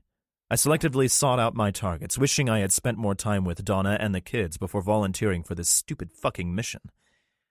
I had wanted to help the Alcatraz folks rid the area of a hostile threat. I'd set out to kill people, and now I was going to get eaten for it. Clearly karma had it in for me. I sighted on a gray woman with no arms. When she was down, I shifted my aim to a guy in a suit, then another guy in a suit. I couldn't believe how serene I was with what was coming for us. I hadn't seen this many in a while. Seyfert was on the radio, but I couldn't hear what he was saying, as I dropped a dead, tattooed guy with half a beard. Steve and Linda were suddenly at my side. "I was deployed in 96, Steve yelled. "Give me a fucking gun." He sounded like he was from Boston with that accent. He didn't wait and yanked my cig from my hip holster. Then he did something I didn't expect. He passed the weapon to his lady, who ejected and inspected the mag, slapped it home, and dropped a rotting teen with no lips. Ship was suddenly next to me, and he looked nervous. He immediately passed his M4 to Steve, who didn't eject the mag, but shouldered the weapon and fired into the diminishing crowd in front of us. Both civvies had scored headshots on their first attempt. There were 18 infected remaining in front of us when Seifert yelled, "Run!" He fired once more and slung his rifle. We followed him, sprinting towards the infected. The bass boom of Ship's shotgun sounded, and infected blown off its feet. The seal had 2 blades, and he was going ham. Thrusting 2 at the same time, he took out both infected that were near him. Remo was also using his big knife, which he slammed down on the dome of one of the things which had gotten too close. Kev and Danny fired once more each and pulled their blades. I glanced behind and almost had a full code brown in my skivvies. The horde from the side and the one from behind were mixing together, like they were being poured through a giant funnel. There were thousands of them. We dodged the ones in the front and sprinted up the street. When we were a few hundred feet from the horde behind us, Seifert yelled for us to drop to the ground and cover our ears. I had no idea what the hell he was talking about, and I think I should say for posterity that I thought he was fucking nuts for wanting us to stop running, but I instantly dropped on my belly and put my hands to my ears. Good thing, too, because 2 contrails appeared in the sky above us, and in 2 seconds corpses were tossed in the air from the resulting explosions of the missiles fired into the crowd. Glass from the buildings around us exploded, but it was all pushed inwards so none of us were injured. I saw the Reaper bank left, and it moved out of sight behind the building we had just left. Seifert was on his feet quickly, helping up Gary, who had been blown off his feet when he hadn't hit the ground fast enough. Gary, Kayla, and Bob were standing dazed, and Bob was bleeding from his right ear. "Come on!" the SEAL shouted, and we pulled the civvies with us. Ship was moving his jaw around, and I knew that the overpressure from the explosions between the buildings had messed up his equilibrium. The dust was beginning to settle behind us, and between the small fires we could see the dead stirring. They were on the way. We continued running, and soon were entering a huge overgrown park. There were infected here too, but they were spaced out pretty well. Several of them were stuck inside the 5-foot metal fence that encircled a kid's playground. They would probably be ensnared for a long time. A lone infected sitting on one of the park benches stared at his trapped comrades. Seifert was about to shoot it when it turned to regard us. "Is that you guys blowing up the city?" it asked. The man tilted a Pepsi to his face, then wiped his mouth with his forearm. "It would be super cool if you would, stop blowing up the city." I smiled. "Hey, Billy." Florida. Alcatraz. Richie smiled and looked sideways at Kyle. "This thing is sick." The boy put his eye back to the rifle scope and settled the crosshairs on the head of an undead. Pitt checked the boy, had the rifle butt pulled tight to his shoulder. "Looks good," he said. "Pull the trigger." Click. "Now, bolt in another round." Richie used the bolt action of the rifle to simulate bringing up another bullet into the receiver. He held his eyes on the prize, and the thing with the crosshairs on its head turned around. It was gaunt and white, the sunken eyes not focusing on anything as it shuffled around. It suddenly directed its gaze toward the boy, and the upper lip curled into a sneer. Richie smiled and clicked the trigger again. "Splat," he said under his breath. "He's ready," Pitt told Rick. He took the rifle from the boy, slapped in a magazine, and passed it back. Richie accepted it with a gigantic smile. "Keep it on your shoulder, or you'll hurt yourself," Rick reiterated. "And don't put your eye right up to the scope, or the recoil will smack you in the face." "Got it," Richie said, and wrapped the sling around his forearm. He found the same undead that he had exchanged glances with, and put the crosshairs on its face. It was moving, so he adjusted and tracked it. "Fire at will," Pitt told him. Even after all the shots he had witnessed, after all the pistol and rifle fire he had dished out himself, and the training he had received by Remo, Alvarez, Ship, and Javi back at the Double Hoof Ranch, when Richie pulled the trigger, the buck of the rifle was unexpected. He had been firing M4s or MP5s up to now, and this was his first .308 rifle. He had hit himself in the damn eye with the scope. He pulled the little green earplug out of his right ear to hear what his teachers had to say. He rubbed his eye with his thumb while Pitt and Rick chuckled. "Happens to everybody the first time," Rick chortled. "Look," Rick pointed at the spot that Richie had fired the rifle. On the ground was the lanky undead the boy had sighted on. Pitt was impressed. "Bullseye. Hold it tighter, but not too tight. Keep your eye a half-inch off the scope." Richie replaced the earplug and bolted in another round. He sighted on the dead woman, with broken rib bones sticking out of the other side. The rifle shot was loud, and the infected dropped like a rock. The boy took 8 more shots, dropping 6 more infected before he passed the rifle to Pitt. Pitt slapped in a fresh magazine. "Not bad, son," the commander smiled. "Your turn, Melman." Richie and Kyle both smiled. The kids had taken to calling Kyle Melman after the giraffe in a popular kids' movie that had played when there was a world. Kyle was already 6'5", and he was only 16. He also weighed 135 pounds soaking wet, so he was skinny. Didn't matter because he scored 5 kills. These kids are naturals, Pitt thought. "Think he can hit the ones over by the guard tower?" the kid asked Pitt. Pitt shifted his gaze to the guard tower. He couldn't see the base of it, but a baker's dozen of the infected milled about on the stairs leading up to the trap door. A few were scratching at the door. He sighted on a few of them, then passed the rifle to Rick. "Bravo, this is Pitt. You'll have incoming fire in a moment. We're going to thin the herd on your stairs." "Okay, Commander. Good luck." "You mind?" Rick asked. Pitt waved him on, and Rick brought the rifle to his shoulder.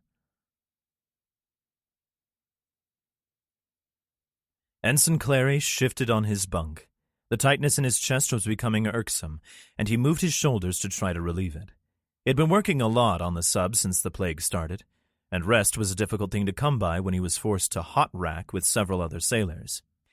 He had been forced to sleep in the torpedo room with 9 other sailors when he had finished checking behind an instrument panel earlier this morning. His 16-hour shift had been over for 3 hours, and he was back on in another 5. He needed some rack time. With all the civvies pouring into the sub, he was glad to be as far from them as possible. There would be a bit of quiet in the torpedo room. Normally, it would be all hands on deck for such an event, but he and the other 9 guys had been stretched thin recently, as there were issues in the machine shop.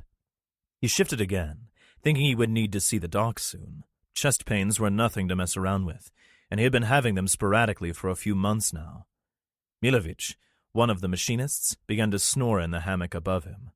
Clary smiled as the snore was better than the noise the throngs of civvies were making in other sections of the boat. He drifted off thinking about how the skipper and Gilligan used to sleep just like this in their hut 50 years ago. Clary suffered a segment elevation myocardial infarction 16 minutes after he fell asleep. The infarction led to cardiac arrest 8 minutes later.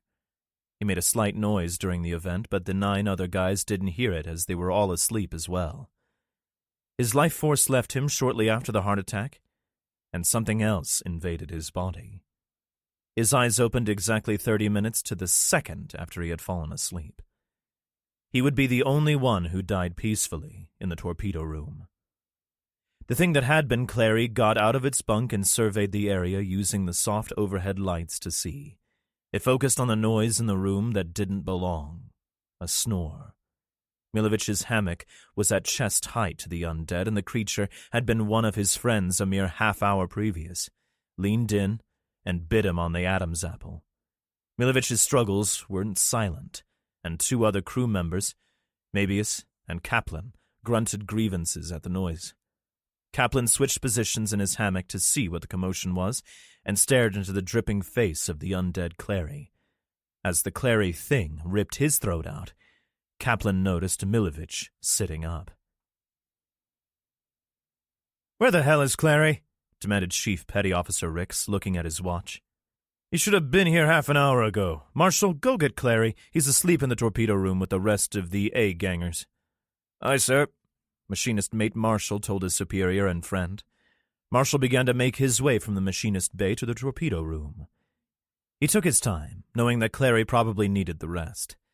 They had all been stretched thin, but they did need Clary to mill those last 8 suppressors for the handguns and to fabricate the rungs for the exterior ladder they were going to install up to the solar array on the roof of the cell house building.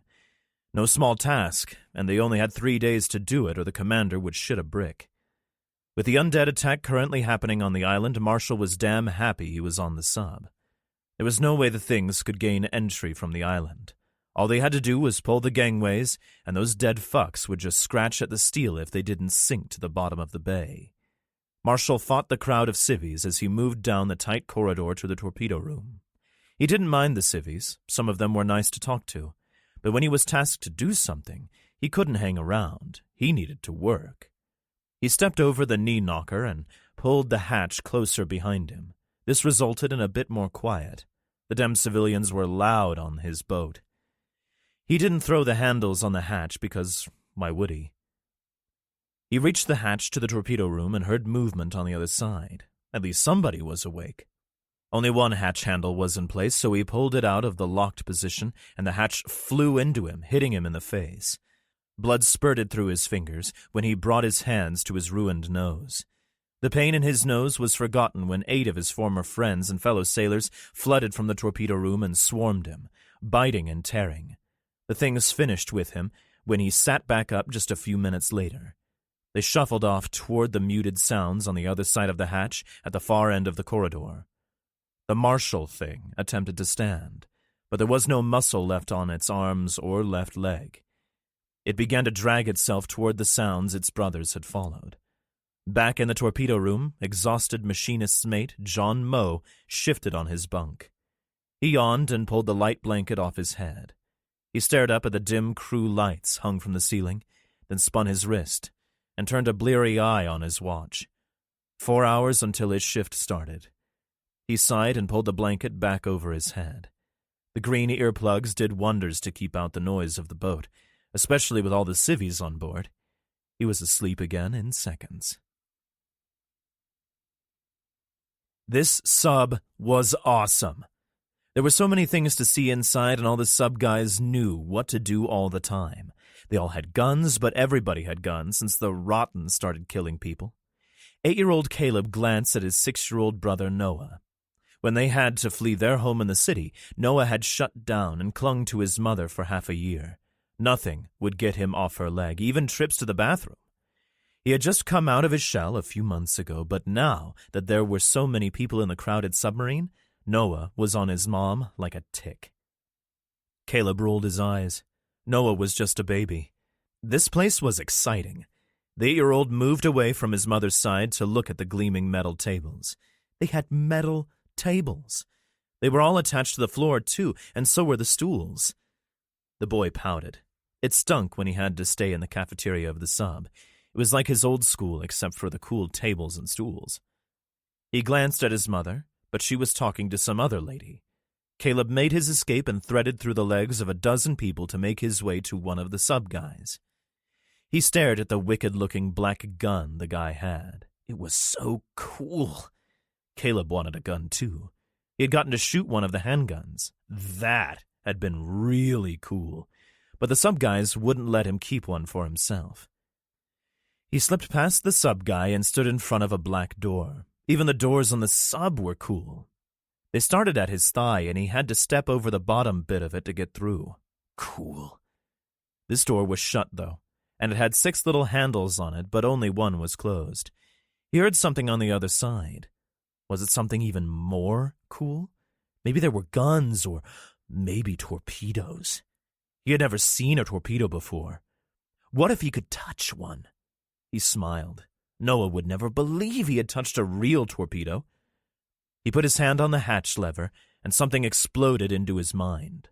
Rule number 1, never go anywhere alone, and if you're a kid, you have to be with a grown-up. It was dangerous with all the rottens stumbling around all over the place. But he was on the sub. The rottens couldn't get on the sub, everybody said. Rules were lame anyway. He didn't have any of his toys or video games from his house. He didn't even have any Legos. The only thing he could do was play made-up games with the other kids. Dave was the oldest and was kind of in charge of the other kids. But I bet he's never touched a torpedo, Caleb thought, and made his decision. He pushed up on the handle, but it didn't move. Frowning, he put more effort into the push, and the handle slid up.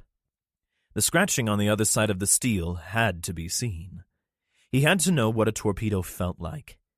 3 seconds and a quarter inch from the freedom to explore the sub, touch torpedoes, and be a legend, someone scared the pee out of him. Seriously, a bit of pee eked out. "What are you up to, little fella?" Caleb whipped his head around to see a sub guy with his hands on his hips. The guy had a smile on his face, but Caleb knew that he had been busted. This guy stood next to the guy with the gun, and they were both looking down at him. "Nothing," he answered. He put his hands behind his back and looked down. If he didn't look at the guy and the guy couldn't see his hands, maybe he wouldn't realize that Caleb had been about to open the door. The guy's smile evaporated. "Nothing, huh? It's my experience that when someone says they're up to nothing, they're up to something. Where's your mom?" Caleb swallowed, knowing that the jig was up, but also knowing he hadn't really done anything. He pointed wordlessly at his mother, still talking to the lady next to her, with Noah still so close to her they looked like conjoined twins. A thud from behind him made Caleb almost add a bit of poop to the pee he had already set free. The sub-guy glanced away from Caleb and at the hatch behind him. "Get to your mother," he said, not looking away from the door.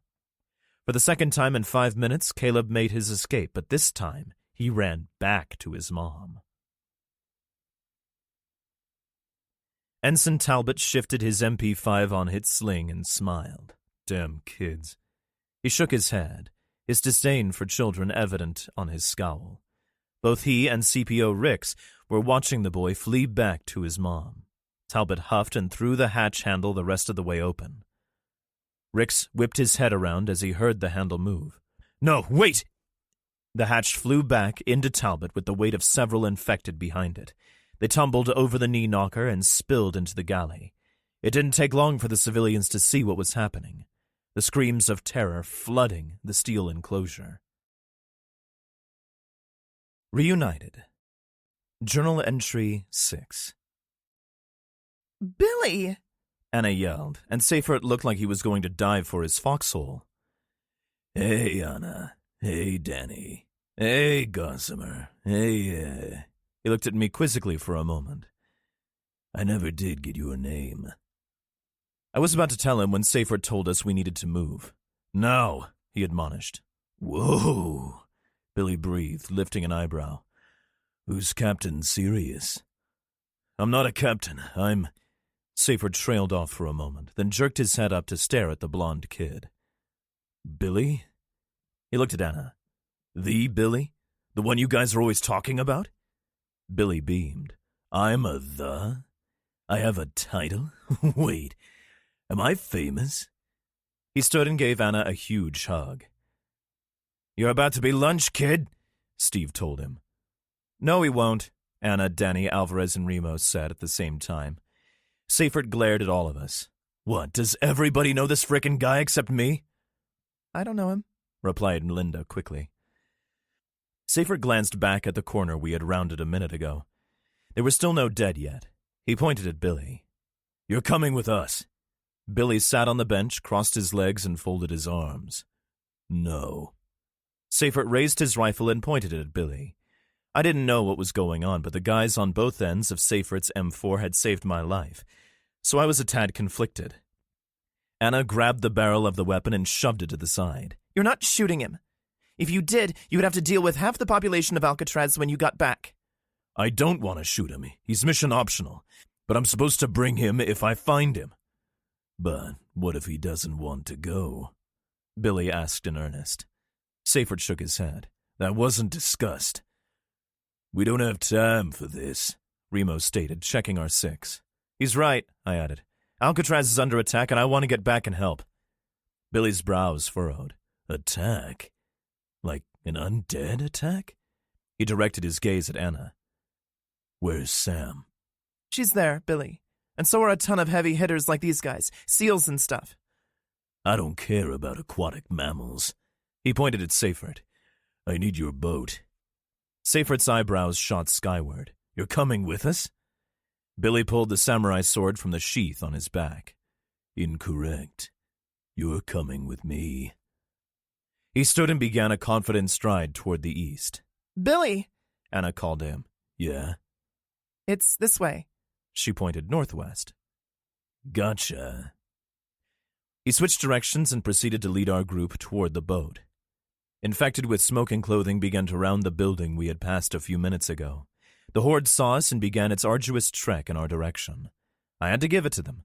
They might be fucked up on a ton of levels, but they never quit. We began to thread through the overgrown park, the dead trapped inside the fence reaching through the black bars toward us. The things began to come out of the woodwork, like because of the blast from the Reaper. It was beginning to look like a Black Friday sale, and we were the hot ticket item. Rock, this is Saber. How copy? Seifert repeated his ask into the mic, but there was no joy. He glanced at Remo, who made the same call, but there was nobody there. I gotta tell you, I piped up, I don't like that. What are you guys waiting for? Billy demanded. Let's go. He thrust his sword down into the tall grass. Watch your ankles. We all immediately stared at our feet. I brought my eyes up and stared at the park in front of us. Shambling forms were making their way in our direction, but they were spread out. I was more concerned with moving through the tall brown grass and having a crawler take a chunk out of my leg. I was pretty sure I would survive it, what with the whole immunity thing, but nobody else would. Seifert, I'll take point with Billy. Negative. I interrupted him. Double negative. Trust me on this. I'm better suited to... Ship put his heavy paw on my shoulder. He shook his head. No. I shrugged out of his grasp. A monumental task considering he could palm a small moon. Lay off, Mom. We need to get back, and this is the best way. He hated it. I could see it. But he knew I was right. Do what you gotta do, Seifert, but my kids are on Alcatraz. I caught up with Billy, and we stood about 5 feet apart, trudging through the grass. We made it about halfway before it went to shit. Kayla let out a yell as Billy was decapitating a particularly rotten specimen. We both turned to see what was going on, and that was when something grabbed me from below. I let out a very unmanly yip and stumbled to the ground. I heard Kayla screaming over my own roaring ears as I fought off a dead thing which was trying to crawl up my legs to my face. To this day, I have no clue why some of them will bite the first thing they can, and others want to go for the good stuff. I tried to scrabble backwards like a crab, but the thing had me. My sidearm had taken a tumble with me, jarred from my grip when my ass impacted the ground. I frantically reached for it, with the hand not holding the infected cannibal at bay, but realized it was out of reach. I drew my SOG, the best knife made by man, just as Billy yanked the collar of the dead thing. The creature, which had no face but did possess fuck-tons of teeth, was weightless for a moment until the rotten collar of the shirt it was wearing tore loose and it came back at me, choppers first. I slid my SOG into its dome, and the fight was over. I could hear the dry hack of several of the things and knew we weren't as alone in the grass as I had hoped. One of them loomed over me, but before I could do anything, Ship was there. He swung his airplane wing-sized machete and turned one infected into two, but neither would walk again. The top of the thing's noggin flew away like a demented bird. I expected either Ship or Billy to extend a much-wanted hand down to help me up, but both stepped out of sight. I got to my feet and saw why. Dozens of the things were on top of us. They couldn't have reached us from the street so quickly, and I noticed that the street infected were still in the street, albeit significantly closer. My gargantuan intellect told me that these things had been in the grass before we got here. Had they been lying in wait? That would mean they were capable of setting traps, and that shit wasn't funny. More likely they had just sat down as they sometimes do. I wasn't the only one to stand. As I surveyed our surroundings, I saw several of the dead things stand up out of the tall grass, search for a moment, then come plodding toward us. One of the things was 5 feet from me, so I strode to it and stabbed it in the forehead. Remo was dragging Kayla with me. She looked injured, but I didn't have time to see how badly. On me, I heard Seifert yell, and we moved as a group to him. We're going to need the rifles on this one, Remo suggested. Danny nodded quickly. And buttons. Fucking buttons, that shit is gonna stick. Agreed as well. Yeah, our secret is out, boss. Firing line, Seifert grunted. We move northwest. For fuck's sake, watch your feet. The dead things came slowly but steadily. We began to fire, selecting targets who would get in our way as we moved toward our destination. The piff of the suppressors still echoed across the park we had thought was empty. As I have mentioned on many occasions, the shots were significantly quieter than without suppressors, but definitely not silent. Billy chopped downward with his sword twice, then continued forward. I noticed one of the things lying in a puddle as I moved past. It had been a little girl. One of those yowling screams rent the air, the prelude to a runner who burst through the grass. Nobody could do anything as it leapt atop Danny's back, slashing and biting. He threw the thing to the ground hard and gave it 3 shots. He put his hand to his neck and brought it back to check it out. "Fuck," he yelled. "Bitten?" Remo asked. "Scratched." Another scream sounded, then another. 2 more, then another. Anna was pointing the business end of her rifle in all forward directions. I don't see him. "They aren't back here," Buttons said. There was a twinge of panic in his voice. "But there's a shit ton of the dead ones." I had to concur with his assessment. To steal the verbiage of a long-dead biker douche, it looked like a Patriots game had just finished and the fans were all headed toward the parking lot. Forward of us wasn't looking tons better. They were really coming out in droves now. A shadow fell over me, and I glanced up at the Sasquatch.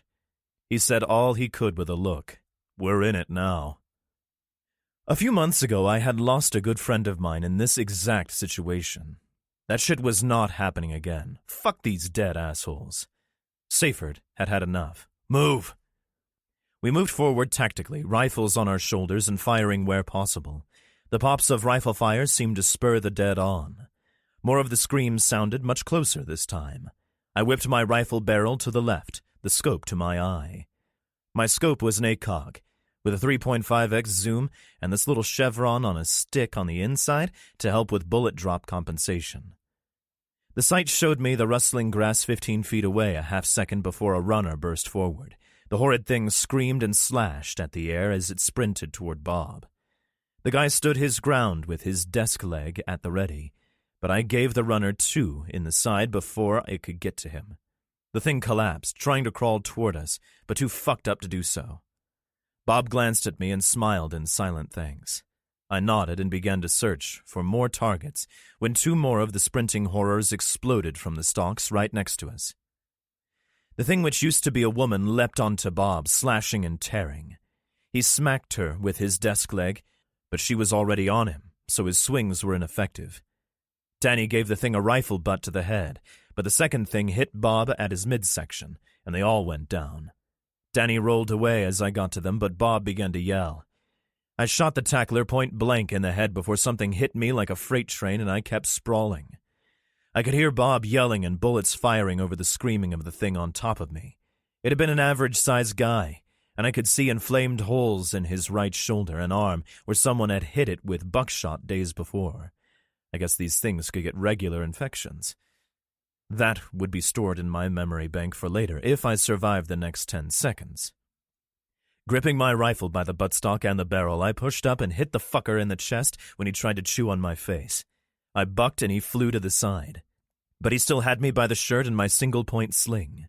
Hitting him in the jaw with the butt of the M4 rewarded me with a satisfactory crack, and his grip slackened a bit. These assholes could feel pain, but I think they just give a shit a whole bunch less than an uninfected person. I hit him again and I saw his jaw dislocate. Bite somebody now, dickhead. Another smash with the rifle and I reversed the weapon and shot the prick in the throat. It clutched at the wound and fell on its back, a gaping hole where its Adam's apple used to be. I tapped it again in the dome and it ceased moving. Ship extended a hand down to me and I accepted it. He dragged me to my feet like you would a 6-year-old kid, and I shot the 2 things on Bob. He looked at me blinking, bites and scratches all up and down the guy. He was fucked, but he stood anyway, looking himself over. I realized we were all going to die. We would all look worse than Bob in a few minutes. There were hundreds of the things coming from all directions. Sprinters were fighting the crowds of dead to get to us, our rifles sighting on them first. I joined the fray. A round from the weapons found its mark on a runner's chest.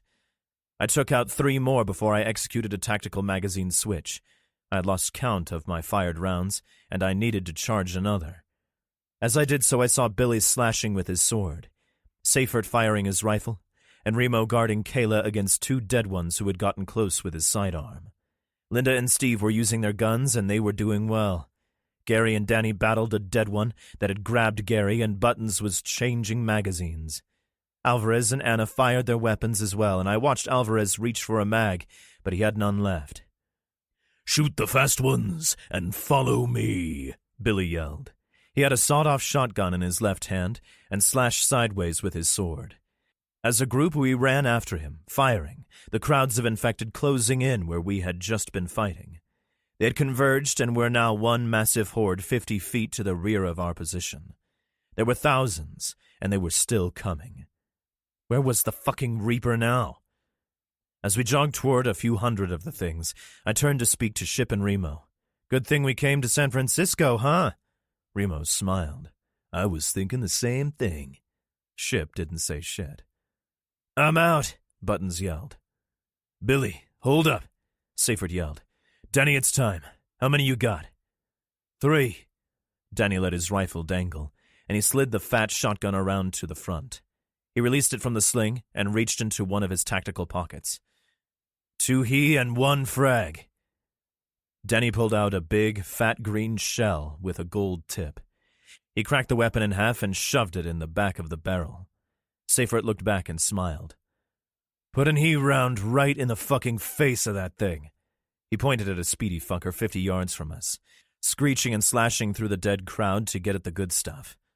"What is that?" I asked out loud. "That," Remo answered in a soft voice, "is an M79. I could barely hear him as my ears were ringing from the sustained rifle fire. It was no trouble hearing his next little missive, as he was standing right next to me, and he yelled it loudly. "Cover your ears!" We all did as we were told, and Danny brought the weapon to his shoulder. I heard a thump, saw Danny kick back a little, and was then witness to one of the coolest things I had ever seen. A tremendous crack accompanied the dead, who were thrown like rag dolls 15 feet into the air in a circle where the round had hit. Those not tossed into the sky were blasted to the ground in a 20-foot swath. Bits of the runner were visible, I think, but fuck hanging around for an attempt at identification. "Now!" Seifert screamed and bolted right at the horde. When we were almost at the recently constructed clearing of dead folks, I heard Danny scream, "Fire in the hole!" and I covered my ears again. It was a bitch to do so because we were still running. You try covering your ears while sprinting and holding a rifle. It's tricky as fuck. Another explosion ripped through the undead ranks, and suddenly there was smoking gap we could shoot. So picture this in your post-apocalyptic mind. There are smoldering bodies all over the ground with a 40-foot gap in between like Moses had parted the Red Sea. A group of survivors is sprinting through that gap with the bodies beginning to stir. Arms, legs, bits of intestine, a jawbone, half a rib cage, and gallons of black, infected blood cover the path, and it's slippery. Several of the things are starting to get up, all of whom are very interested in the group of folks running past them. We were halfway through when the first one got to its feet, but it was behind us. The ones next to us were starting to rise, though. One of them reached out a 2-fingered paw and tripped Remo, who fell on his chest. I had never seen Remo fall before. I stopped to help him up, and one of the things grabbed me. Alvarez shot it, and we were free. The hordes behind us pissed off and hungry. It was about then that we heard gunfire in front of us. Everybody else we knew was on Alcatraz, probably fighting for their lives, so there was only one explanation. The fucking bad guys had found us. I saw one muzzle flash from the street at the end of the park and raised my rifle to sight it. 6 men with hunting rifles and 2 more with military rifles were firing. Remo already had his rifle up, and I could see the look on his face when I glanced at him. Somebody was getting a full metal jacketed ventilation in short order. Remo didn't know how to miss. Before he could fire, 2 runners screamed in from his left. He spun the business end of his weapon toward the closer proximity threat, but the lead runner took a bullet in the side and half its guts blew out the other. The second runner stopped, looked at the first like it was its soulmate, screamed at the sky, its head jerked sideways, and it collapsed. I spun my rifle to fire at the dickheads in front of us, but Remo told me to hold on. The dudes were wiping out infected that were getting too close. They were not shooting at us. One of them stood from his firing position and began to run to us. The others followed suit quickly, and soon our groups were running toward each other. Us away from 10,000 infected, these guys toward them. What the fuck? We had outdistanced the dead by 100 yards, and as we ran, the newbies in front of us picked off the runners that had given chase. We got to within about 30 feet from them, and they did the most curious thing. Every single one of them raised their rifles over their heads with both hands. Friendlies! They all started screaming. Billy wiped his dripping sword on the tall brown grass, stood and pointed at one of the guys. Just a kid, really, early 20s and lanky. I know you, but the beard is new. The guy was smiling, but still had his rifle over his head. Anna squinted at the guy Billy had been pointing at for a sec. Then her mouth went slack. She was still able to stammer out one word 2 times. Chris? Chris! She ran at the kid and threw herself at him in a colossal bear hug that would have made even Dallas blush. We thought you were dead. A big biker-type guy looked at Seyfert. Can I put my arms down now? Seyfert smiled and shook his head. Lower your weapons, they're friendlies. Everybody on our side did, and the new guys brought theirs down too. You are still friendly, right? Ha! Guffawed the biker. For a Navy guy, you sure as shit can't find a boat, can you, son? They clasped hands. Good to see you, teams. And you. But let's go someplace else and talk, okay? Besides, these two need a room. He chin-wagged to Anna and her friend, who were embraced in a public display make-out session like a couple of 15-year-olds. Follow us, Seyfert said, and we all made towards the boat. Me, confused as fuck. Steel and Blood. USS Florida. As his shipmates started to eat him, Talbot's high-pitched screams reached a crescendo, then abruptly ceased with a gurgle. Rix's yells were more dignified as he fought off a red-eyed and very dead Kaplan. Rix landed a vicious uppercut, and his former friend bit off a huge chunk of his tongue, spraying Rix with contaminated blood. A hand grabbed the living man's ankle. Both he and the infected Kaplan tumbled to the deck hard. As he fought off the dead thing, he noticed his other shipmates reaching into Talbot's abdominal cavity and biting the man over and over. Clary pulled his head away from Talbot's belly, the thing's face dripping crimson. It looked right into Rick's eyes and began to crawl toward him. Rix tried to roll to his left, but Kaplan had a firm grip on him and was trying to chew on his face. The Clary thing reached a bloody hand toward Rick's face, but a plastic dining tray came down on its head. Once, twice, 3 times, and the platter broke on the 4th. The person wielding the tray abandoned the shards and drove a blade into the base of the dead shipman's skull. The creature collapsed instantly. The same person kicked the Kaplan thing in the side of the head. For half a second, the infected was stunned, and Rix pushed it off him. The submariner gave a panicked glance at his rescuer. A teenage girl had her hand extended toward him. "Come on," she said loudly. "Get up," she yelled, when he didn't move immediately. He grabbed her hand, and she pulled him away from the dead thing coming at them. The other 6 dead had decided that the living people were more appetizing than the now extremely dead Talbot, and they stood, one at a time. Chloe pulled the sailor up, she and Vanessa helping him to his feet. The 3 of them backed away quickly, then surveyed the 24 panicked people all trying to funnel through a single hatchway at once. There was no way they would all make it out before the dead reached them. Talbot's weapon was on the deck behind the advancing undead, Rick's sidearm also out of reach. Chloe brandished her blade in her fist, looking trapped and terrified. "Give me that," Rix demanded. "As if," she yelled at him and darted forward. She gave a snap kick to Kaplan's knee, the joint bending backwards. The dead man fell forward, though, and Chloe caught it at the throat as it tried to get to her. She drove the blade into its eye, Kaplan's misery over. The momentum of the creature took it into her, and they both went down, the thing partly on top of her. The other dead were going to reach her before she could extricate herself from the one atop her. Rix ran full bull rush into his oncoming shipmates. All he could think was if the stupid assholes that were all trying to escape just picked up something and smashed the dead down. They would have been gone in moments. The first bite came on his shoulder and he yelled. The second one tore half his ear away and he screamed. The dead had him, and they would never let go. The kid had gotten out from under the Kaplan thing with the help of her friend. "Go through the hatch behind them," he screamed at the girls as he fought the dead bare-handed. Chloe grabbed Vanessa's hand, and they ran past Rix and the dead. The girls leapt over the knee-knocker. Chloe tried to go back for Rix's sidearm, but one of the dead sailors suddenly loomed in front of her, so she pulled the hatch closed. A hand closed on Vanessa's ankle, her scream of fright short. She kicked the hand and stabbed the crawler in the back of the neck with her knife, but it wasn't done. Chloe kicked it, its head snapping back, but its remaining eye keeping focus. She stabbed it in the eye as it reached a ravaged arm toward her, ceasing its struggles. Both girls threw all the hatch handles to lock out the dead. "What do we do?" asked Vanessa in a small, quick voice. Chloe didn't answer. She stared down the short hallway. There was blood everywhere, the bloody footprints on the deck grate coming from the direction of that hatch. She put a finger to her lips and Vanessa nodded.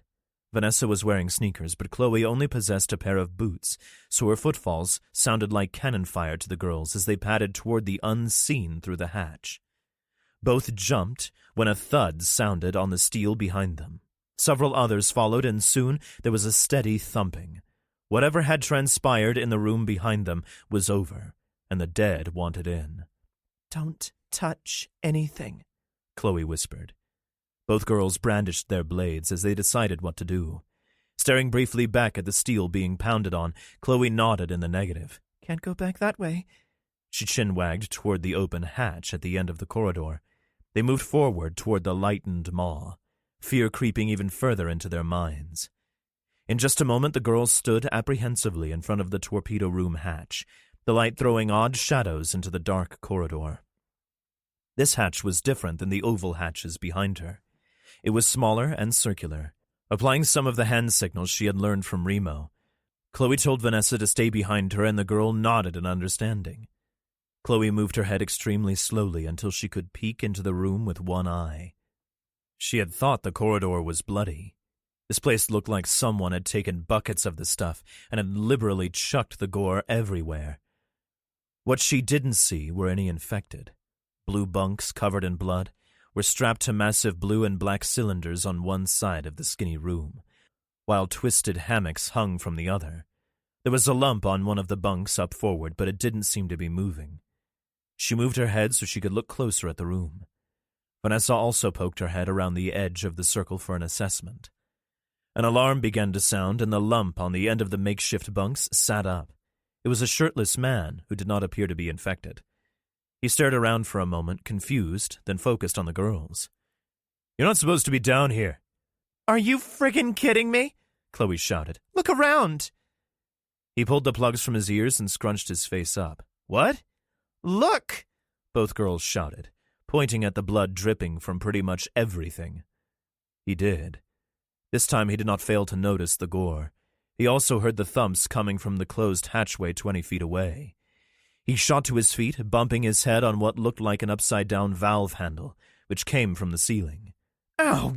What's going on?" The girls stepped inside the room, carefully avoiding as much of the contaminated blood as they could. It was impossible not to step on some of it, but a lot had dripped through the grate in the floor. "A bunch of dead just came in here and attacked us in the room back there." Vanessa pointed back the way they had come. "And you slept through it," Chloe added. Seaman Mo rubbed his head as he moved toward the girls. Both became wary and raised their blades slightly. The sailor continued to stare amazedly at the dripping and pooled blood as he reached the girls. They looked frightened, which frightened him. He held up his hands in supplication, then pointed to a wired receiver on the wall. He reached over, picked it up, and spoke into it. "Con, torpedo room. I've got 2 kids and a shitload of blood down here." A reply came back instantly. "Torpedo room, Con. There are hostiles near your position. Seal the hatch and sit tight. Perform a weapons check.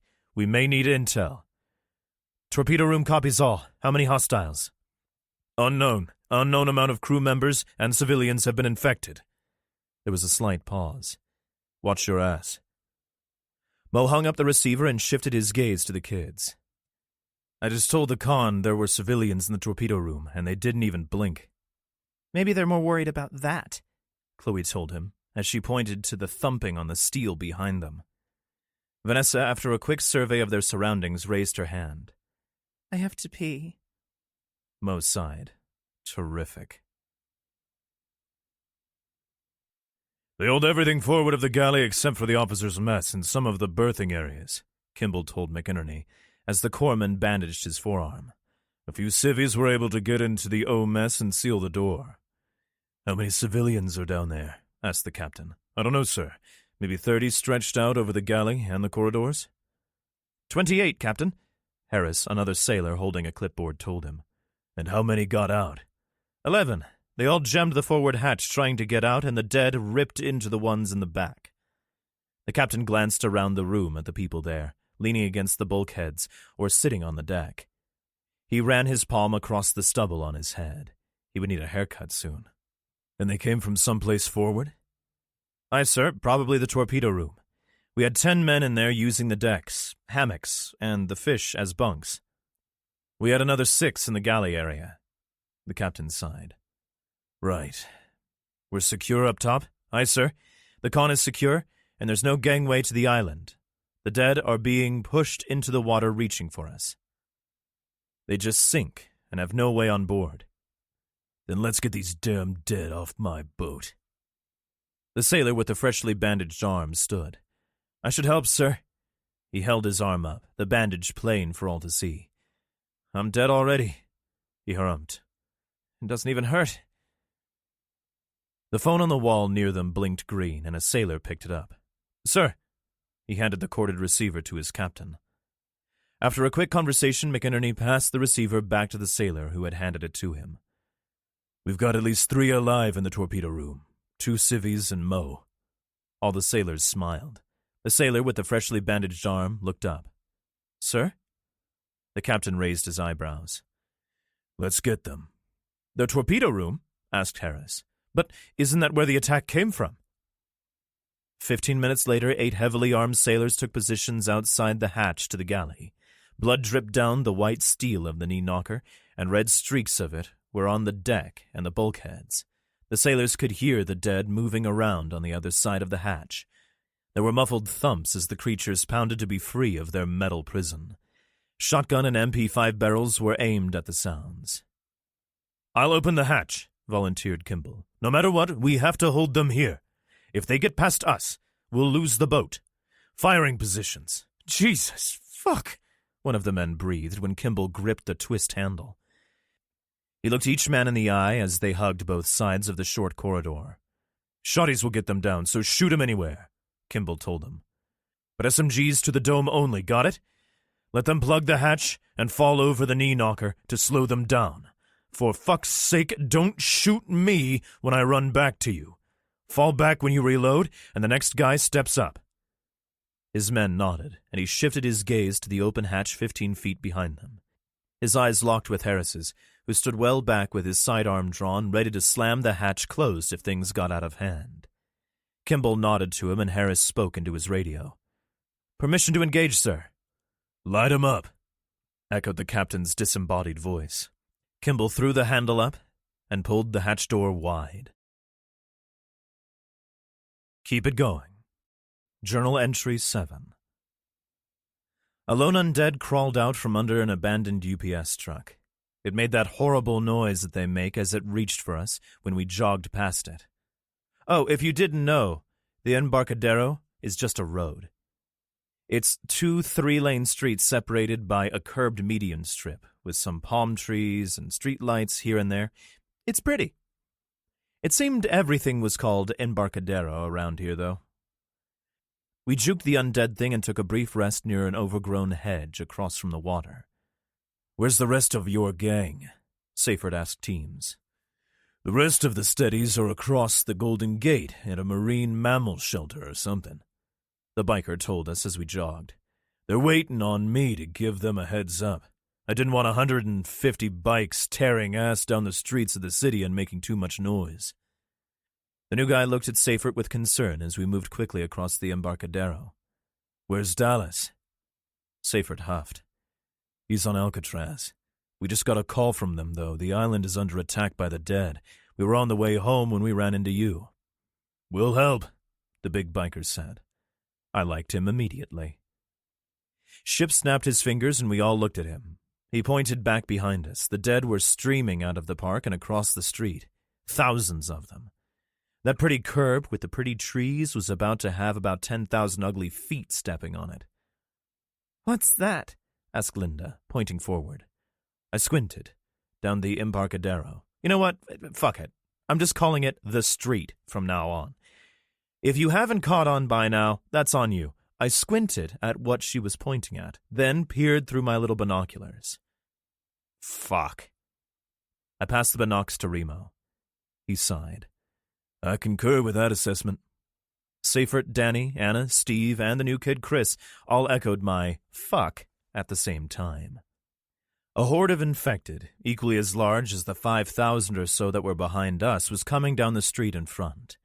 We had dead to the front, dead to the back, dead to the left, and water to the right. So, of course, it had to get worse.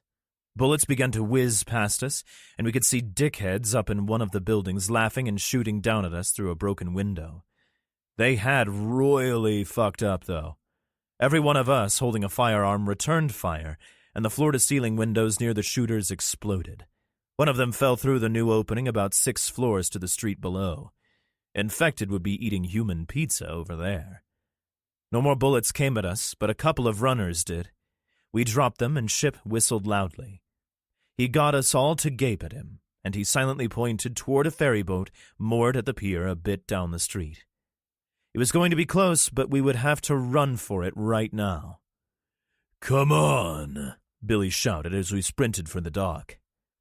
Seifert and Remo took point with Buttons, Ship, and yours truly at the rear. Bob was with us as well. He clutched his table leg with one hand as we ran. He was slowing significantly before we made it halfway. I grabbed his arm to pull him, but he howled, dropped his weapon, and covered the spot I had touched with his hand. My hand had come away sticky with his blood. He was bitten, and it wasn't just one of those little tooth-marked jobbies. A hunk of his triceps was missing. I can't run anymore, he said and slowed. Ship scooped him up like a 2-year-old and threw him into a fireman's carry. Oh, damn it, that hurts, he groused. I pointed at the crowd in front of us and shouted at him. Better than being eaten. Our group now numbered more than a few. It was iffy that we were all going to make the dock. The dead were very close now in front of us. The group with the guns made it to the entrance and through the open chain-link door under a pretty arch. This barrier looked like it had been hastily erected, probably during the onset of the plague, but it had held. Remo, Alvarez, and Seifert began firing into the crowd, selectively eliminating the closest targets. They didn't get them all. One of the things grabbed Kayla as she limped through the tall chain-link gate. Danny brought his machete down across the thing's wrists, and she was free, but we weren't going to make it. We knew it, our friends knew it, and the dead knew it. Remo pulled the gate shut when we were 30 feet away. They all kept firing to give us a better chance. Billy tried to make it back to the gate, but Buttons and Seifert held him fast. The kid was wiry and looked like an octopus when they held him, but hold him they did. Bob was not a huge guy. I would call him average. I'm a bit above average in the weight capacity, but I'm tall. I weigh maybe 220 right now. Bob was a bit smaller than me and maybe weighed 180 pounds. Ship is the barbarian in every movie or video game you ever played with wizards and thieves and knights and shit. Ship literally threw Bob over an 8-foot chain-link fence. Fortunately for us, he and I were able to climb up the galvanized links and other shit that had been piled there as an obstacle to the dead. The whole shebang groaned and protested under Ship's bulk. Let's face it, I was an afterthought with this guy next to me, but we made it. I did feel a few of those rotten fingers brush my boot as I scurried over the top. Unfortunately for Bob, he hadn't the foggiest what had been about to happen to him, so he hit the ground damn hard on his chest. He was able to get his palms down to absorb a bit of the impact, but he absolutely did not stick the landing. The dead were starting to pile up on the fence, and they were already about 5 deep. The horde that was behind us was going to hit the links in less than 30 seconds, and when that happened, this fence was coming down. Bob was not moving when we got to him, Remo, Steve, and Linda getting to him at about the same time. Oh, he breathed from the ground. Remo and Steve made to pick him up, but Ship, astonishingly fast for a guy who could beat a Yeti at arm wrestling, picked him up by his armpits and began to throw him into another fireman's carry. no, Bob shouted. fuck that, I can run. He wiped blood from his scraped chin. Ship nodded, and we all sprinted to catch up with the others. We moved forward, a glass front restaurant with the name Hardwater in orange on the glass. Seifert called to us, and we skirted right. A small paved catwalk, maybe 15 feet wide, sat between the side of the building and the water. We chose that and ran out onto the dock proper. I keep calling the thing I was now standing on a dock, but really it was a pier, maybe 120 feet wide by 600 feet long. It was basically a huge parking lot that stuck out into the bay. Several open structures like carports, dumpsters, and an abandoned FEMA tent also adorned the cemented ground. There were cars haphazardly strewn about like a gigantic kid had left his massive Matchbox and Hot Wheels toys on the rug. A few undead, maybe 12, wove their way in between the vehicles. We had a choice of 4 boats at our disposal. There were 5, but the one closest to us was half sunk. 2 huge ferries sat on the left side of the dock, the sunken thing, and a smaller ferry sat on the right, and at the end was a smaller ferry-type boat. Billy, Buttons, and Danny took care of the things coming from our forward. When we were halfway down the pier, we heard the things behind us. They were using the same walkway we had. I guess the barrier had let go. They also were built up against the giant back windows of the restaurant we had avoided, and the glass gave way after only a few seconds, spilling the things onto a pretty sun deck with overturned umbrellas. Why hadn't anybody used any of these vessels to escape the city? I mean, 3 of the boats here were huge. One of them had to be 300 feet long. As we passed the one on the right, I answered my own question. The boat was jam-packed with undead. I could see them scratching at the tinted glass on the starboard side of the boat not 50 feet away.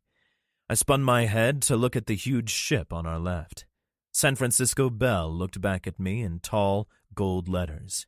It was a fucking massive riverboat, complete with a huge paddle wheel.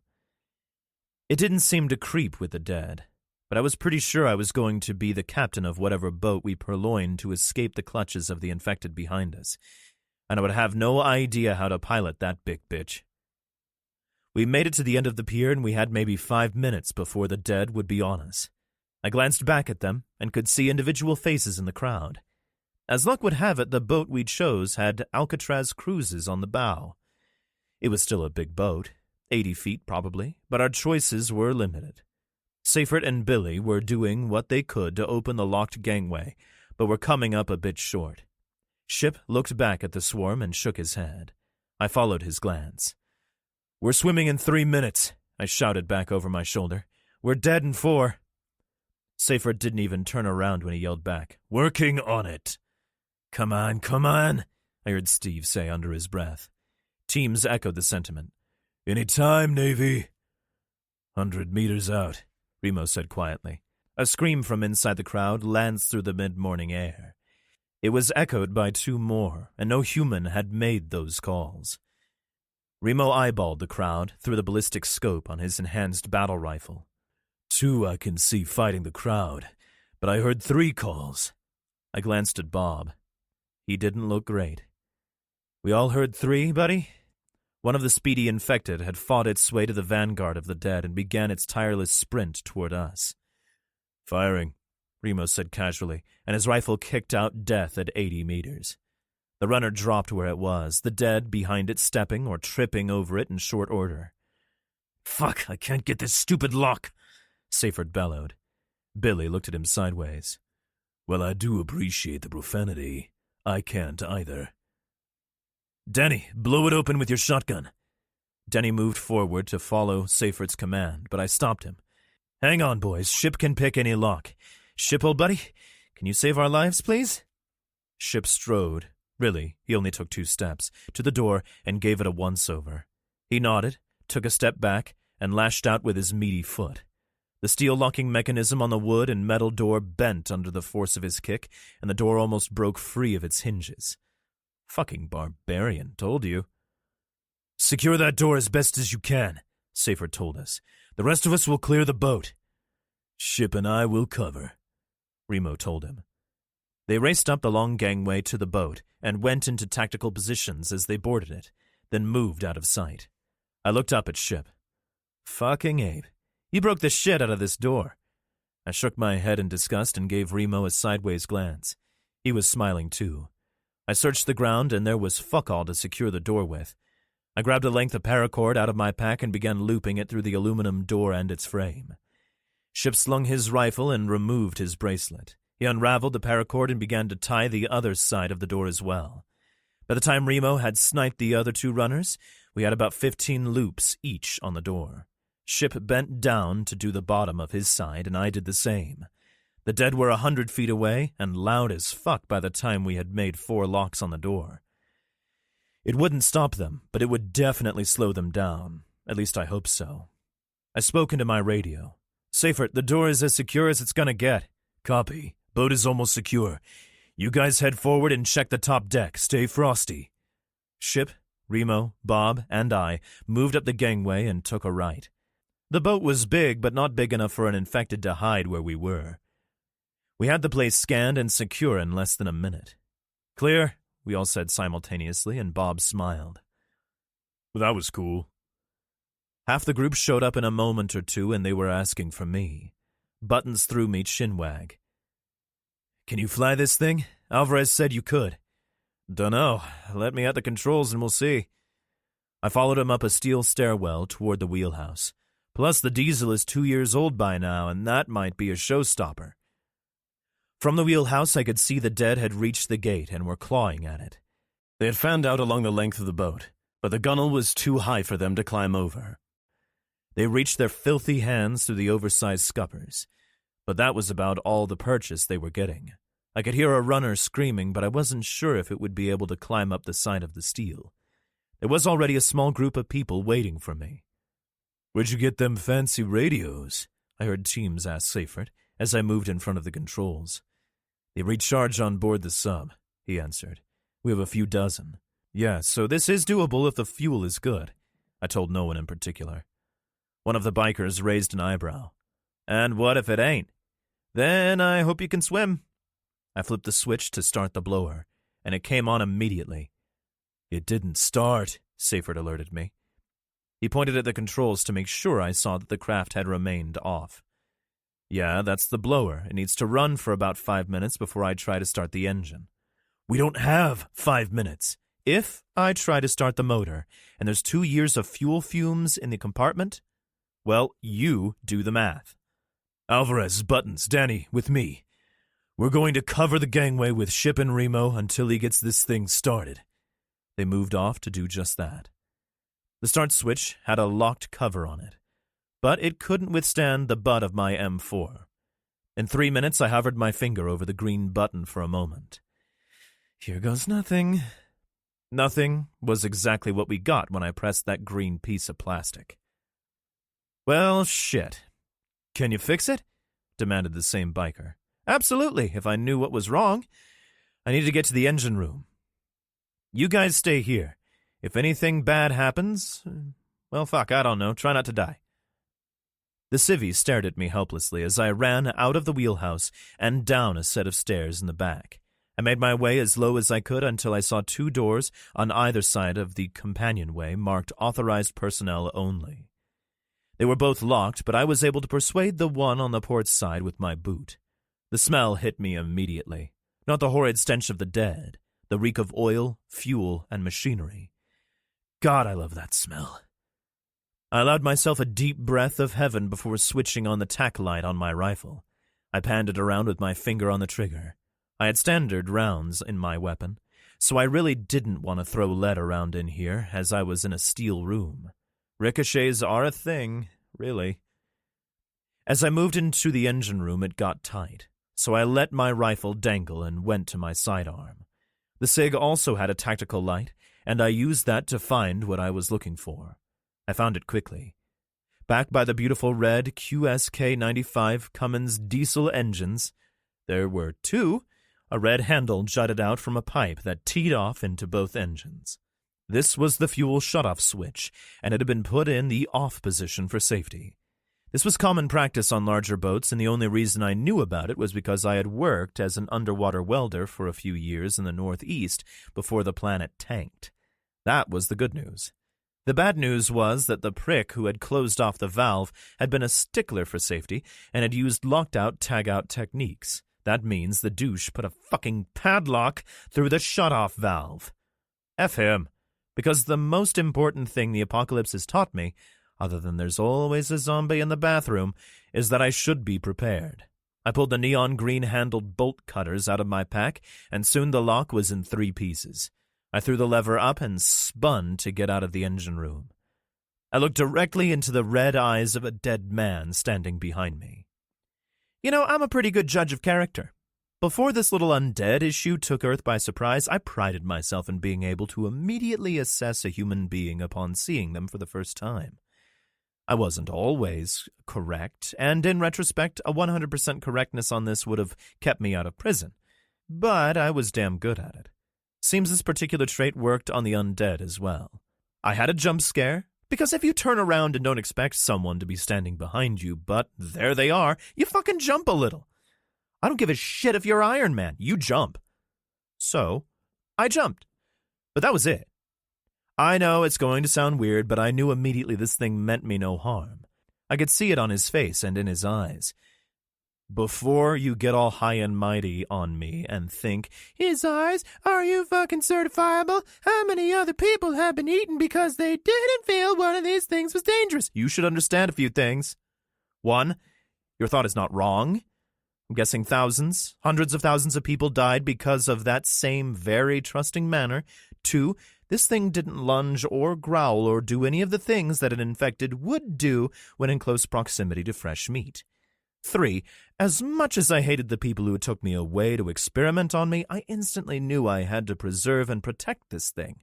I had to do to him what those anus-breath douche canoes had done to me.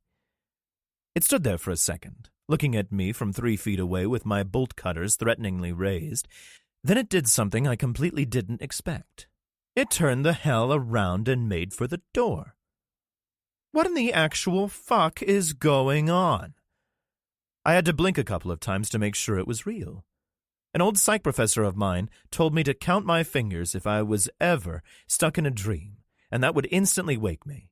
I had never tried that before, and I sure as shit wasn't about to total my digits now, but come on. This had to be a dream, right? I had seen at least 3 people who could walk through throngs of undead with impunity. Billy, the guy above decks who needed a checkup from the neck up, could do this. He was undead immune. But I wasn't, as evidenced by the multiple bite wounds on my person. I can tell you with extreme certainty that the undead do, in fact, wish to dine upon me. So I repeat my question to you, dear reader. What the fuck? The fuck would have to wait. I had shit to do. Hey, I said. I truly didn't know if what had just happened had happened, so I put it to the test. The thing turned, looked at me, then turned back and took 2 steps toward the door. Apparently he had better things to do than speak with the likes of me, and wished to go do them. I put my hand on his shoulder and gently pushed him to the side as I cautiously moved past him. He didn't fight me at all and allowed me to move him out of the way. I quickly made it to the door and shut it behind me, trapping him. I heard him thump into the wooden door and half expected him to either use the door handle or start banging on it like they do. But he did neither. So I called into my radio. "We have a pus bag in the engine room," I said as I clanged up the stairs. "Nobody goes in there and nobody destroys it." "Wait, what?" Alvarez's voice came over the comms. "You mean you found one and you didn't kill it?" "That's a solid fucking copy. We can talk about it later. Repeat, stay out of the engine room. Nobody goes in there but me." I ended that last sentence as I thundered into the wheelhouse. Remo and his gang of miscreants were firing into the crowd of dead that had assembled in front of the gangway. In actuality, the things were spread out the breadth of the pier, with some splashing into the inky water as the crowd pushed them over the short rail. The luckier ones were pulling or pushing on the chain link of the gangway door, but that didn't last. The pressure from the swarm pushed the front runners against the door, their rotting flesh diced into cubes as it pushed through the galvanized links. The door held for another 5 or 6 seconds, then it came down with a crash. The paracord held, the doorframe didn't. The dead in the back stepped over or on their brothers to get to us, the ones on the ground crushed to pulp. I depressed the green button again and a light came on underneath it this time. I flipped the switch for the generator and the overhead lights flickered and came on.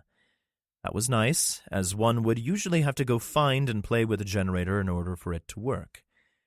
Another touch of the green button and the engine fought to catch. A long while worth of shit might be in the motor or the lines, so this thing starting would be a miracle anyway, although I left that little tidbit out when we first got on the boat. The thing didn't start, and I gave a nervous laugh. The entire group, sans the fighters who were firing into the crowd, now coming up the gangway, looked to me to get this thing started. That was totally unfair. I jammed my finger down again and held it while the engine sputtered and bucked. It wanted to start. I could hear it. I heard Danny yell, "Grenade!" and had to wonder where he got all those awesome toys. Ship would tell me later that Danny chucked his nade over the heads of the infected on the gangway. Our warrior dove for cover, and the grenade blew. I felt the boat shift to the left from the blast, felt and heard the gangway hit the side of the boat and splash into the water, and felt the engine catch, all at more or less the same time. I couldn't see it, but I knew big black plumes of diesel belched out of the exhaust pipes to the rear of the ship. I moved the transmission into gear and pushed the accelerator handle forward, slowly. Until then, we had about 12 feet of distance between the gunwales of the boat and the dock. But the moment I pushed the accelerator, the bow of the boat pushed right, and we slammed into the dock, hard. I was incredulous. Nobody had thought to untie us from the fucking dock. "Seifert?" I yelled into the radio. Okay, it was more of a scream. "For fuck's sake, untie us!" He looked from the gunwale to the wheelhouse, then frantically searched for the lines until he and Ship found them. Seifert tried to untie his, but Ship just used his machete to sever the line on his side. It was a hefty line, so it took a few hacks and some sawing. I saw the seal reach, fuck it, and he abandoned his untying operation and opted to saw with his knife as well. Up by the bow of the boat, on the edge of the pier, an ancient aluminum shed, clearly constructed during the Pleistocene era, had also reached fuck it. No doubt because of me smashing into the dock, and the thing straight up died. It collapsed toward my new ride with a metallic clang as it hit the steel of the boat. It was maybe 30 feet from Seifert's position, and he whipped his head up to see what the hubbub was. Danny and Buttons were there by that time, trying to assist with freeing us from the dock. The friggin' shed that had fallen over had decided to bridge the gap between the dock and our boat. I don't think a better makeshift gangway could have been constructed in so short a time. The dead wasted none of their time, and flooded from the pier to our boat, stumbling and falling on the bow as they did so. Fuckity fucksickles! I was about to scream into the radio again, but Remo and Ship started firing into the growing crowd of stowaways before some of them could even stand.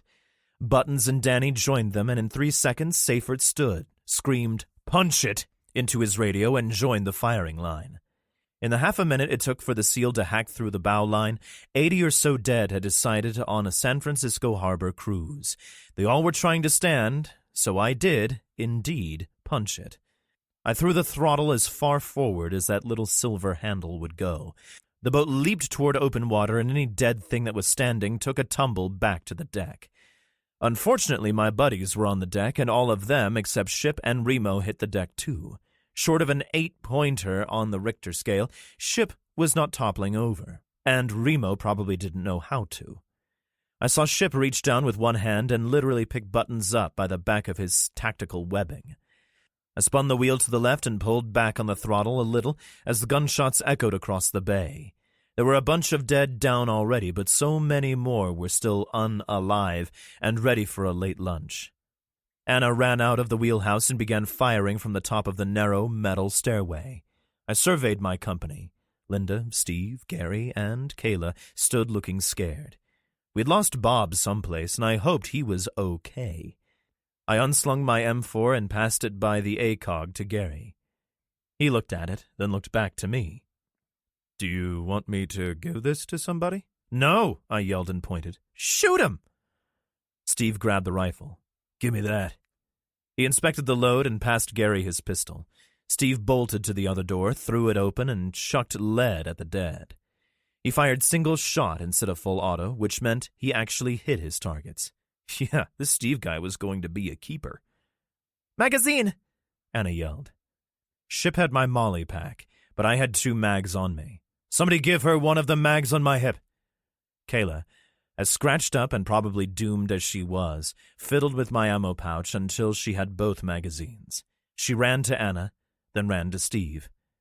I could see through the front windows that my guys were backing up as they fired. "I'm out," Anna shouted. My M4 stopped barking as well. "Me too," Steve bellowed. "Fall back," I could hear Seyfert yelling. The dead were on full court press now and flooded toward the living.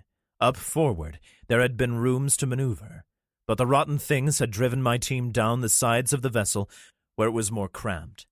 Only 1 or 2 of them could fire into the horde at once. In addition, there was an entire other side of the boat that the dead wasted no time in exploring. "Get in and shut the doors," I screamed at Anna and Steve. They did as they were told, and none too soon. The dead had found the stairs and were banging on the door windows in no time. This was the 3rd time I had been on a ship crawling with infected, and I've got to tell you, it still sucked. "What do we do?" Kayla asked in a small, terrified voice. I steered the bow toward Alcatraz. I stared into the dead faces of the things smacking on the starboard hatch. "How much ammo do we have?" Gary had passed Steve's gun to Linda. She opened the revolver and sighed. 5 bullets. "Great," I said, noting that there were 6 of us. Damn the torpedoes. USS Florida. "What's that?" demanded Vanessa in a frightened voice. "Gunfire," both Chloe and Mo said in unison. Mo put his hand on the latch. "Means they're coming to get us. A 1/4 inch away are my dead friends. They want to eat me," he thought. He thumbed his sidearm. He had 8 rounds in his magazine and 1 extra mag. "How many of them were out there?" he asked the girls. Vanessa shrugged, then pointed at a small sign attached to the frontmost torpedo. "What's that mean?" The sign read, "Warning, war shot loaded." It means, don't touch anything. Chloe glanced at Mo's weapon, wondering if she could get it from him if he decided to abandon them. "I don't know. They came from here and started killing the people in the room down the hall with all the seats and tables. There have to be at least 20 by now." She had an idea and silently made her way to the makeshift bunks. Mo was still standing with his hand against the steel when she began carefully moving blood-soaked sheets and clothing away from the bunks. She noticed a belt wrapped around a pair of boots and smiled. It was a gun belt. "More ammo here," she said quietly. She found one of those guns where the bullets went inside a detachable thing. She knew it was a magazine, but she thought that word was dumb. She ejected the magazine, checked the load, and reinserted the mag quickly. Mo stared at her for a moment before asking, "Why don't you give that to me?" He stuck his hand out. She nodded. "No, thank you. Besides, 2 guns are better than 1. She smiled. He was not smiling. "That's dangerous. Please hand it over." He took 2 steps toward her. She pulled back the slide, and a .45 ACP round flew from the ejector. She deftly caught it with her left hand. She ejected the mag, loaded the round, and slammed the mag back into the sidearm. She lifted an eyebrow. "How many of them have you killed?" "Huh?" His hand was still extended toward her. She rolled her eyes. "Zombies, infected. How many of them have you killed?" He lowered his extended hand slightly. None. Haven't had to. I've been on board since the start of the plague. The only place I've been is to Alcatraz." "I've killed 61. 61 of them. 61. I've used a knife 4 times. All the rest have been with a gun. You still want to take it from me, Mr. No-Kills? He blinked. You see that? He pointed toward one of the torpedoes. If you fire that gun, and it sets off the fish, you don't just kill us. You kill everyone on board. She looked at the torpedo. I didn't know that. She took a step toward the green weapon. It dripped with blood. Better not shoot it then, huh? She held up a full .45 magazine. You want? She tossed it to him before he could answer. I still have to pee, interjected Vanessa. Chloe didn't think this sailor would try to take the gun by force, but she wanted to change the subject anyway. How do we get out of here? Mo glanced back at the hatch. We wait for the fire teams to get to us. We can't open that hatch without shooting, and I really don't want to shoot near the fish. Vanessa looked nervous. But... I know, the sailor interrupted. You have to pee. There's a bucket over there. He pointed past the torpedoes. Sometime later, Mo glanced at his watch. He hadn't been able to reach anyone on the phone in a while. The pounding had ceased on their hatch more than an hour ago, as had the gunfire, but nobody had come to get them. He tried the phone one more time to no avail and sighed. We have to open this hatch. Yeah, no, we don't. We need to see what's going on. He moved to the hatch. Far be it from me to interrupt your crazy time, Chloe said. But what happens if you open that door and 20 of those things pour through it? You already said we can't shoot in here. Well, that would be unfortunate, but how long do you think we can hold out down here with no food or water? He looked at Vanessa. And no bathroom. More than 2 hours, that's for sure.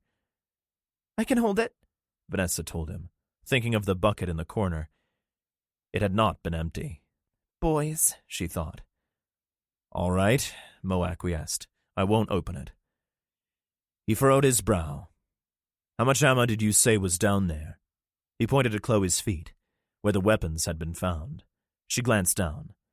Another maggot. As soon as she had glanced at the bloody deck, Mo threw the handles on the hatch and pushed it wide enough to peek through the opening. Satisfied and smug, he turned to push his smugness on the kids. See? I told you... He stared down the barrel of Chloe's newly appropriated handgun. His smile evaporated. If you ever plan to take our lives into your hands again, don't. He nodded, and she stuck her left hand out. She made a casual move to your left motion with her palm. He sidestepped, and she fired the sidearm once. Mo threw his hands up in a futile defensive move, and the 2 girls immediately covered their ears as the weapon had not been suppressed. Mo felt rather than heard a body slump to the ground. He spun quickly and noticed one of the ravaged shipmates in a heap over the knee knocker. Next time I'm just gonna watch, Chloe told him through ringing ears. Fall back! Kimball screamed. He was sweating and a bit nauseated, but he was able to plug one of the dead civilians that stepped over its re-killed brethren. There hadn't been much left of the thing's face or throat, the exposed trachea draped in shreds of dripping flesh. That sent a wave of nausea through his already queasy stomach. He fired his shotgun, and the left arm of the creature fell to the floor. Pellets peppered its bared skull and hit the creatures behind it, and it stumbled a little. But it didn't collapse. Kimball was having trouble focusing. He was suddenly angry. Everything was gone. Everything. He would never see another movie in his favorite movie theater back home. His mom and dad were undoubtedly dead back in Des Moines. He would never see his dog, Bentley, or the pretty girl who worked at the drugstore again. The dead had taken it all, and now they wanted his boat. Well, you can't fucking have it, he screamed. He jacked another shell into the chamber and fired. The skull of the lead creature sprayed backward in a shower of fluids and bone fragments. Kimball fired until his weapon was empty. Then he began to reload. He was shaking. He was so mad. It was difficult for him to get the shells into the weapon as his right hand kept flexing of its own accord. Not only did the bite on his arm not even hurt, he felt great. Fantastic. He absent-mindedly wiped sweat out of his eyes while thinking he couldn't possibly be infected if he felt this good. He was heaving, and he hunched over out of breath. Kimball smiled one last time, and the shotgun clattered to the deck. His eyelids fluttered in rapid succession, and he looked at his hands. They were both flexed into claws. The essence of this plague flooded his mind and body. Any thoughts other than violence and the hunt left him. He needed to rend and kill. The necessity to taste flesh and watch the life leave from something, anything, became primal. He whipped his head around to glare at the things coming from his left. They were already dead. Useless. E.T. Nav Nichols was dumbfounded that his friend would drop his weapon. "What the hell is he doing?" he asked himself and the others in his fire team. "Kimball, what the fuck is going on? They're coming!" He pointed the barrel of his MP5 at one of the incoming infected and gave it a round to the face. He had fallen back 15 feet at Kimball's command, but clearly there was something wrong. "Cover! I'm going to get him!" He felt a hand on his shoulder. "Wait." He shrugged out of the hand and took a step toward the friend he had shared his home with for the past 3 years. Kimball stood with his face toward the infected. When he heard the sound of something he might be able to kill, he spun to face it. His thoughts were no longer human thoughts, but they did bear a resemblance. This new creature would kill the things in front of it without mercy or compassion. He would use his hands and teeth to tear and bite and beat them until they were bloody husks of what they once had been. He screamed that at them, told them he hated them, and he would kill them, kill them, kill them. Nichols's bladder let go when the thing that had been Kimball let loose with its inhuman scream. No man could make that sound. Nichols stood transfixed as the thing sprinted at him, its dead cousins just behind it. He heard a noise, and the Kimball thing jerked twice, then fell. It looked up at him with bleeding eyes, reaching over the knee-knocker 10 feet away. There were more noises behind him. Then he felt himself being dragged backwards, his weapon and thoughts forgotten. Nichols' shipmates pulled him away from the oncoming horde. One of them threw the navigation technician back into the rest of the fire team. "He's checked out. Get him out of here." The man fired 3 more times at the thing, stepping past a mortally wounded Kimball, then slammed the hatch between them closed. It was mere moments before the thumps of dead fists rang on the steel of the hatch. "That one," Rick said and pointed. "The one in the red shirt." "Dude," Richie answered, looking sideways. "they all have red shirts. It's blood." Lieutenant Commander Pitt stepped up behind the boy and gave him a friendly cuff to the back of the head. "We don't dude people in the Navy, son. Show the man some respect." "Sorry, sir," apologized the kid when he directed his gaze to Rick. "Sorry, Mr. Barnes." "Don't sweat it. I mean the skinny thing, the one in front of the gate post. There." Rick pointed again. Before he could finish pointing, the top of the skull of the dead thing blew off. Pitt lowered his binoculars. "Damn fine shot, son." Richie nodded and passed the rifle to Kyle. "Thank you, sir." Kyle popped off a round and another thing dropped. The tall boy rubbed his shoulder. "Does it ever not hurt?" Pitt shook his head. "It's always going to hurt a bit with these rifles. They're high-powered and not supposed to be fired over and over again like this." Rick looked at his watch. "We've got several hours of light left." He peeked over the railing on the water tower, then at Detachment Bravo and the guard tower. "There are 3 on the catwalks under our men and maybe 20 milling around the dock. Another 10 or so moving toward the structures. I can't see where the rest of them went, but that doesn't give me a warm and cuddly feeling. We can't hit the 3 of the catwalks from here." "What are you suggesting?" Pitt demanded, the binoculars affixed to his face. "You and I make it over to the guard tower, kill the infected there, get your guys down, and start making sweeps." Pitt nodded. "I like it. If we could clear most of the island before nightfall, we'd get a ton more fighters to help run sweeps in the morning." "What about us?" Kyle asked. "You 3 will stay up here and shoot anything that comes near us," Rick told him. "Make sure you know they're infected before you fire. I don't want you shooting anybody living." He held up his radio. "Can you use one of these?" "Yeah?" He glanced at Pitt. Yes, sir." Pitt called to Spartan platoon and told them the plan. "Sir, you're going to be covered by a 16-year-old kid?" "A 16-year-old kid who hasn't missed a headshot all day? Affirmative. Christ's sakes, he's 2 years younger than some of the kids who went through buds." "Copy that, sir." Daddy? Rick shifted his eyes to his little girl. Be careful. Rick hugged her, and he and Pitt climbed down the ladder and were soon on the ground. Many bodies littered the area, but nothing moved. Detachment Bravo had done as good a job clearing the water tower as Rick's group had of destroying infected underneath the guard tower. "Don't get too close," Rick told Pitt. "I've seen them look undead, but grab at the nearest passerby." "Copy that." They moved through the pile of bodies slowly, checking as best they could to ensure each had a hole in its cranium. Rick noticed a contingent of infected about 20 yards in front of them. The dead were between them and the guard tower. "Commander, I see them." Both men moved forward as quietly as possible. The dead were milling about and didn't take notice of the living. Rick and Pitt skirted an elevated walkway and heard something above them, but they couldn't see it from their vantage. "Two above you. They don't see you," Richie's voice whispered through the radio. Pitt glanced back at the water tower and gave a thumbs up. "I like those kids." Rick smiled. The kids had gone off and done something they shouldn't have when they had explored the tunnel. They would answer for that, but they had also saved Sam's life at their own personal expense. He smiled again. He didn't know how, but he would personally reward them for that too. His smile evaporated as a single thought penetrated his mind. Martingale. A woman's scream sounded from their right, and both men spun to regard the sound. It was in one of the buildings a bit higher up the island than where they were. Unfortunately, the dead in the area had heard the cry too, all of them turning to stare right at the two men. Donna leaned with her shoulder against the rickety door. Thumps and pushing came from the other side, as did the moans and cries of the dead. She had been at a yoga class in the former farming building with some of the other ladies from the island.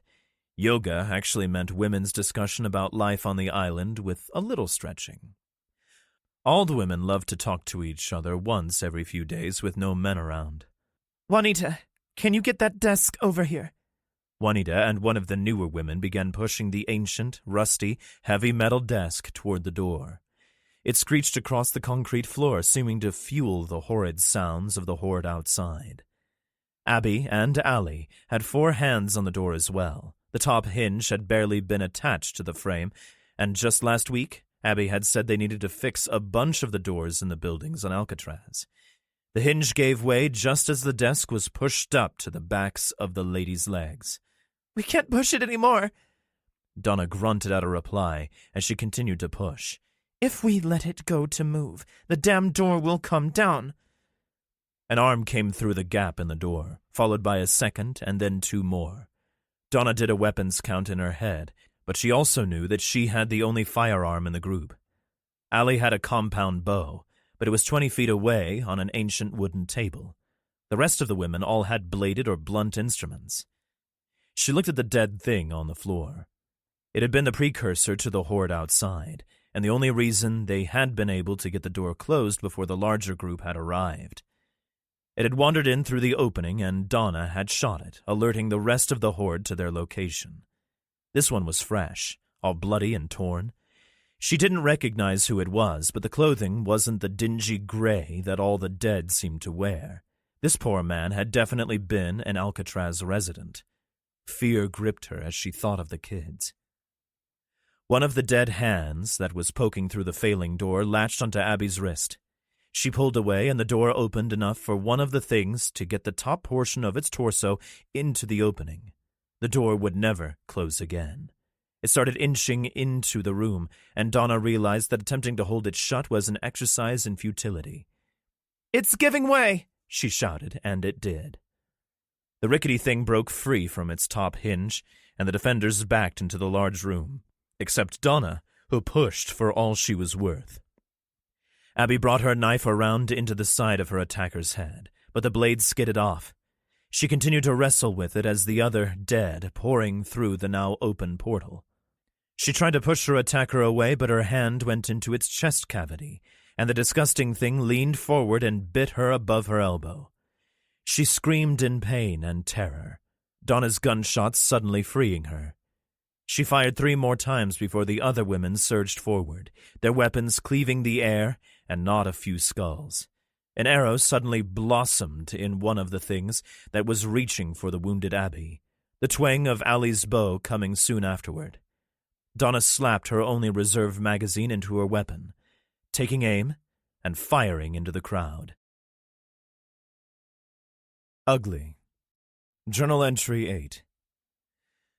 At one time, he had been a good-looking kid, maybe 15 or 16, Asian, tall, and fit. I wouldn't call him a musclehead, but he had distinct tone to his arms and shoulders. Certainly would have been a lady killer. He must have died recently as well, as he wasn't as discolored as the other rotten things around him. He had a bit of blood on the front collar of his Star Wars t-shirt, but other than that, and the fact that his eyes were blood red, he looked pretty good for a dead kid. I couldn't tell how he died either. In fact, I wasn't entirely sure if he was a puss bag or a runner.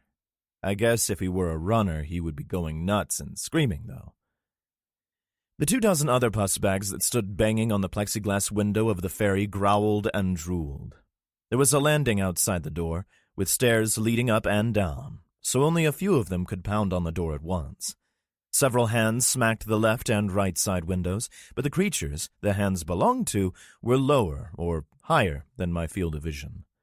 The ones not directly in front of the door had to reach up or down. They frantically scratched or slapped at the thin plastic barrier between us.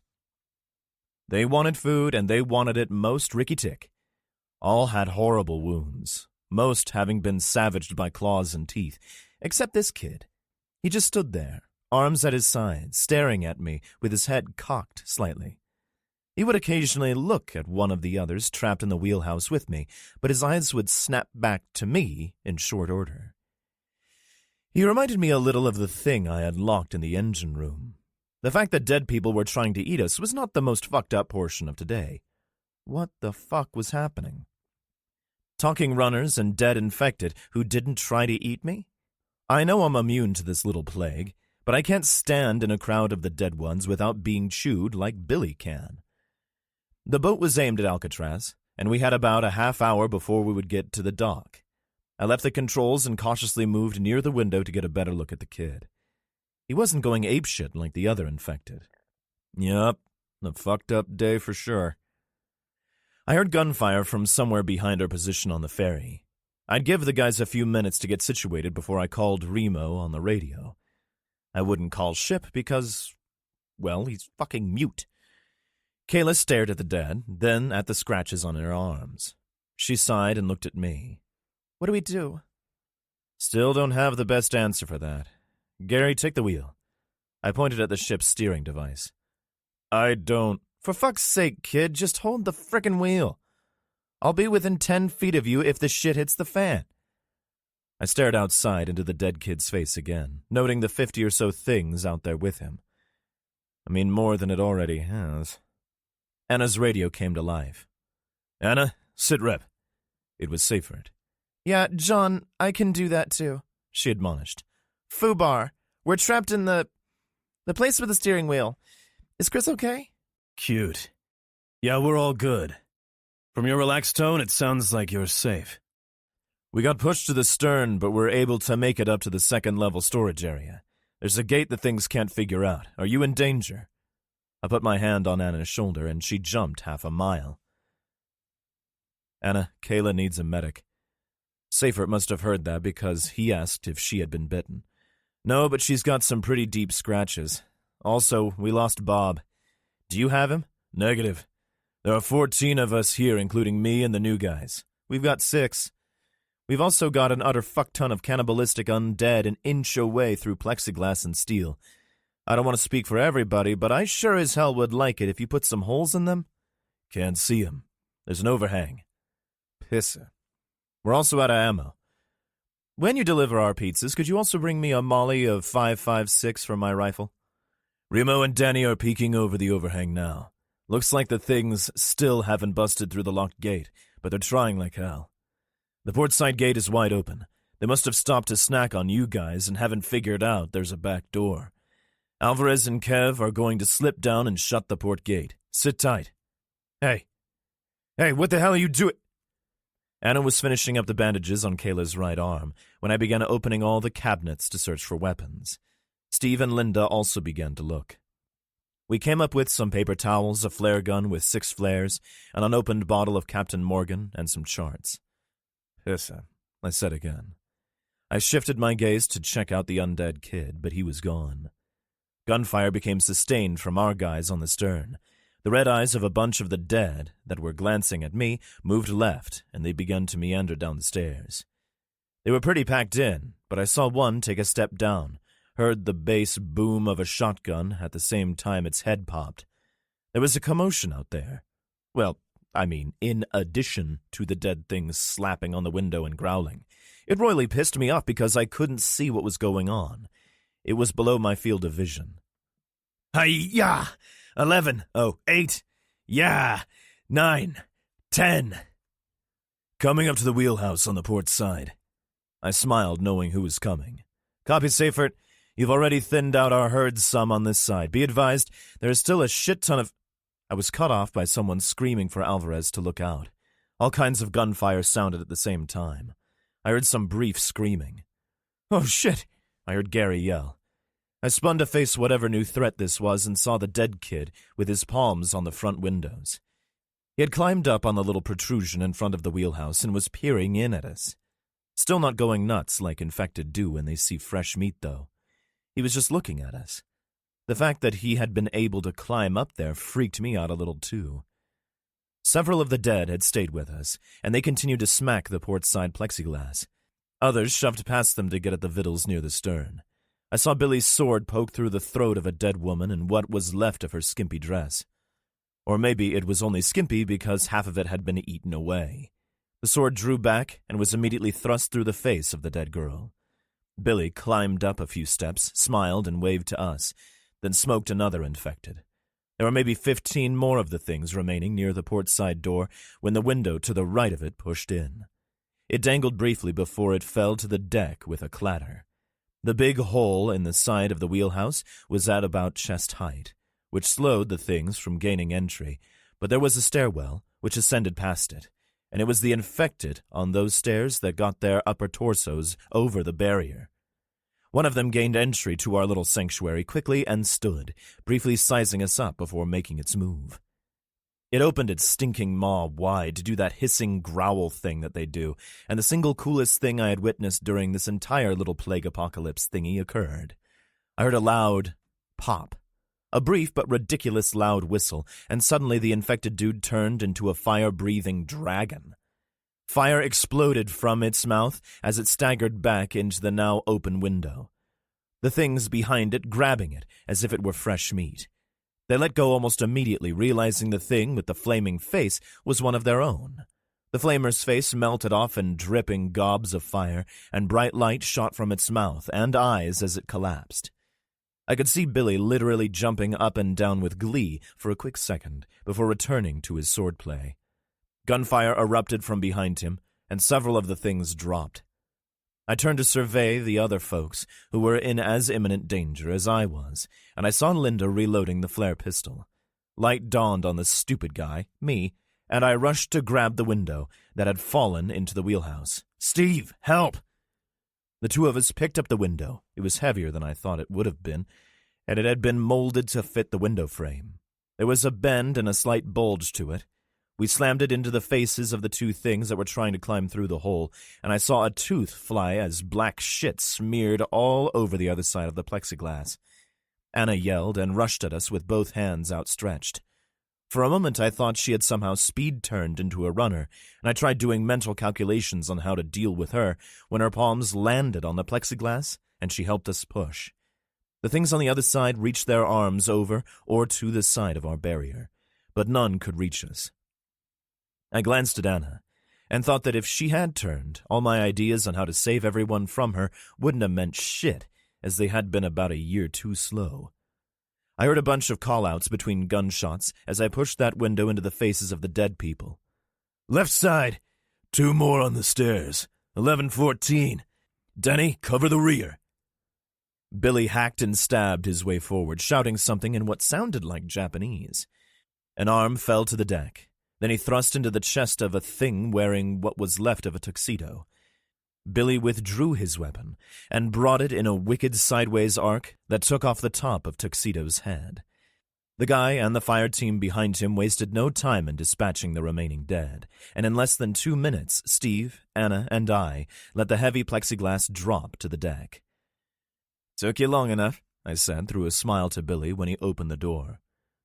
"Did you see that? Did you see?"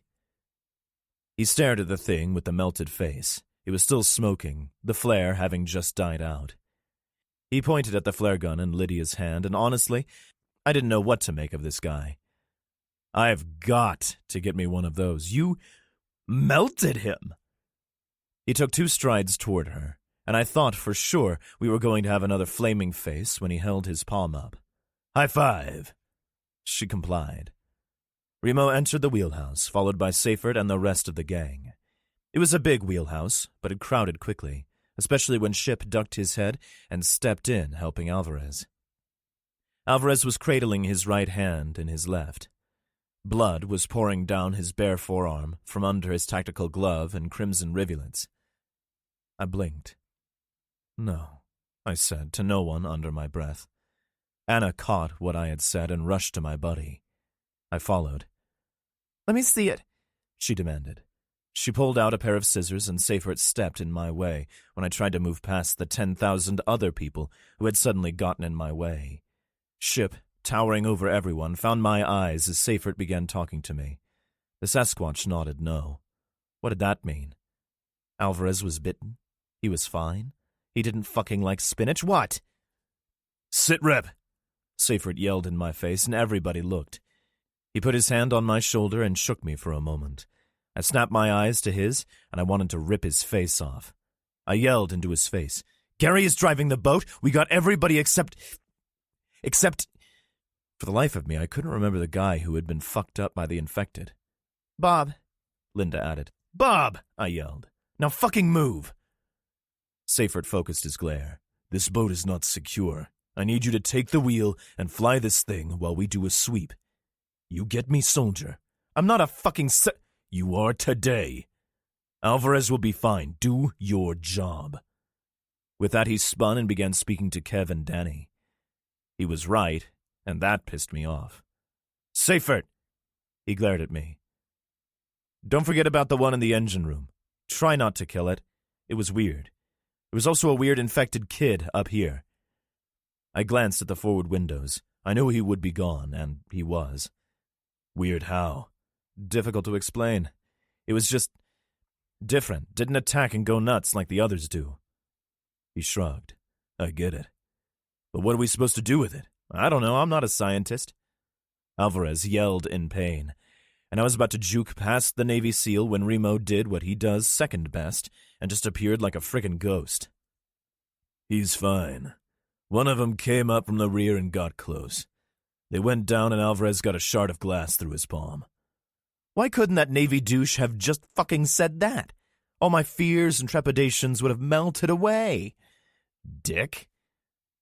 "Thanks," I said, glaring at the back of Seyfert's buzz cut. "How are we doing?"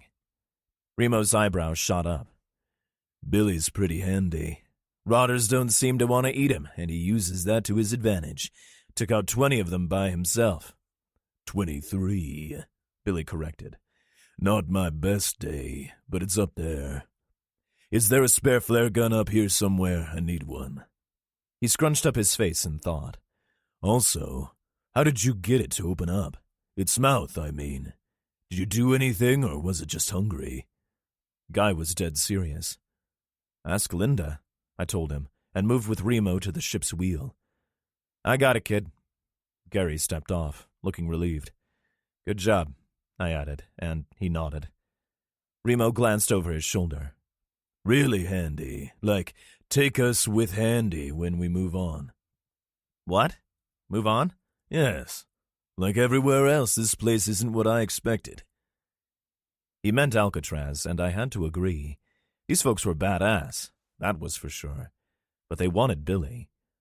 What were they going to do with him? The kid straight up told me he used to be a serial killer, but I don't know what that means. He was clearly a bit off, but I didn't get murderer coming off him. If anything, he'd saved my ass twice.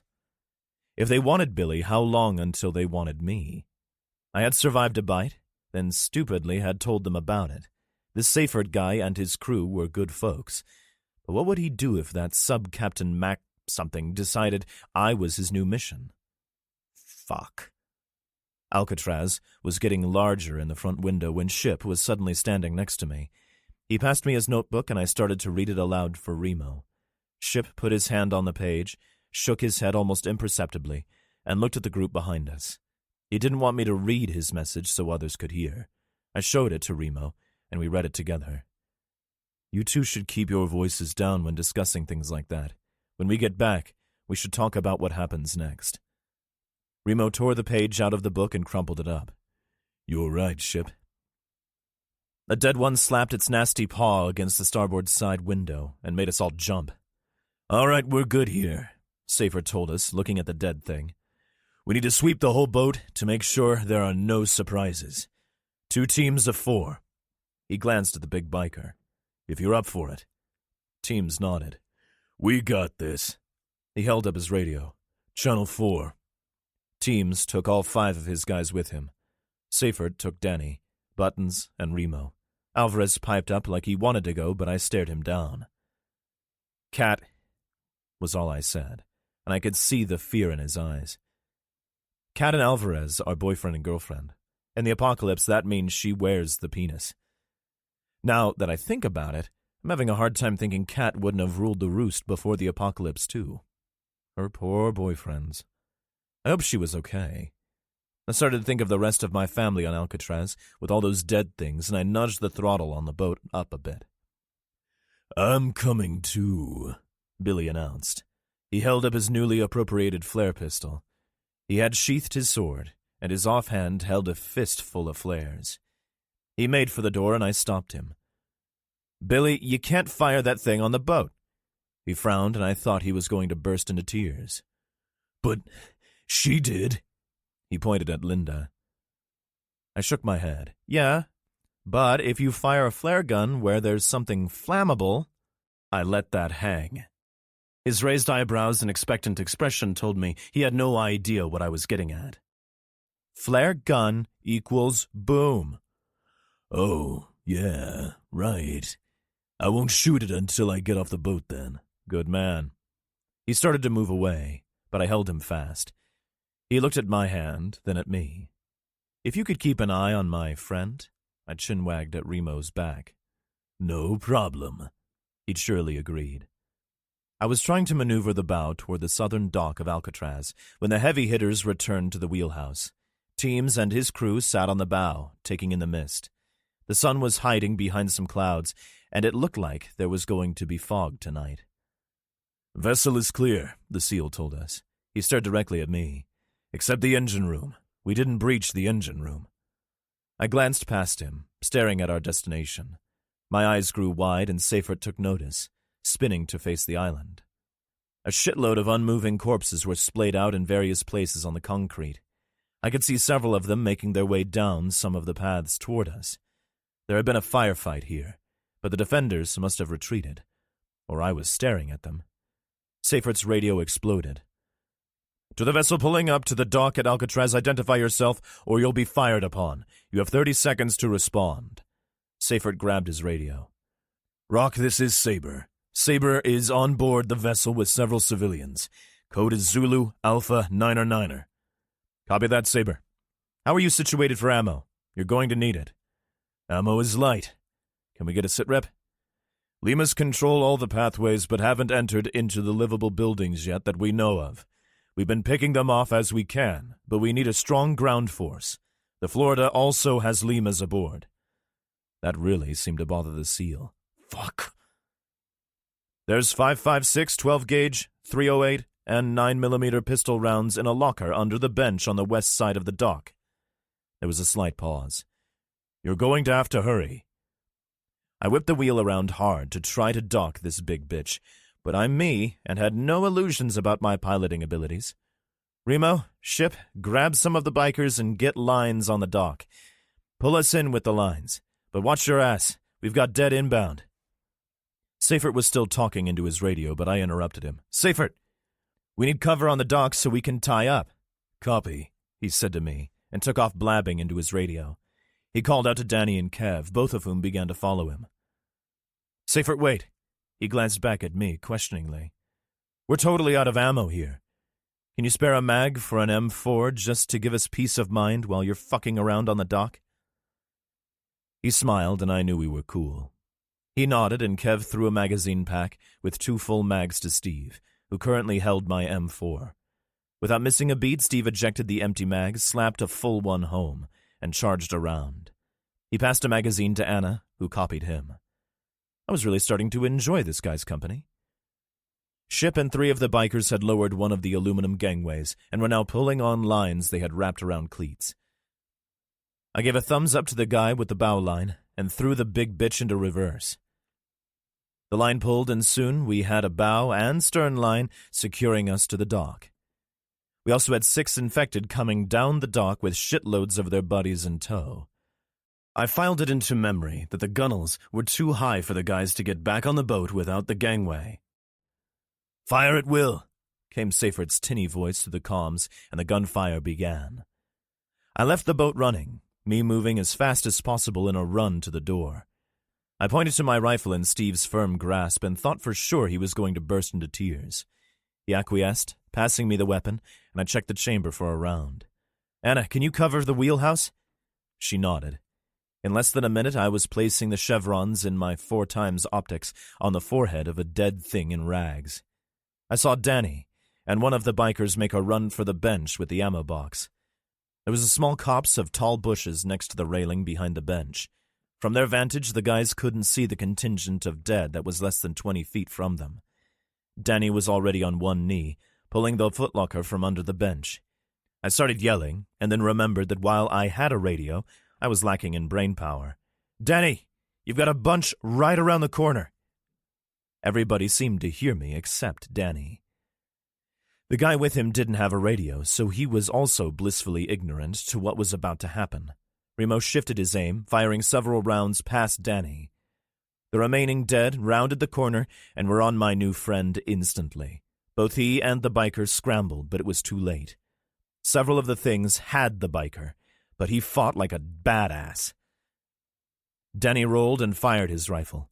He got one of them before he was overrun. Teams and Remo got there quickly and dispatched the dead, but more were coming. Both Danny and the biker moved quickly back to the group with teams. Both were bleeding and limping, and the biker had lost his lever-action rifle. Remo grabbed the silver handle in one end of the footlocker, attempting to drag it and the ammo inside it to a usable position. He ducked the swiping hand of a dead monstrosity, but the one next to it grabbed him and leaned in. The thing's noggin jerked right, and it collapsed, almost taking my buddy with it.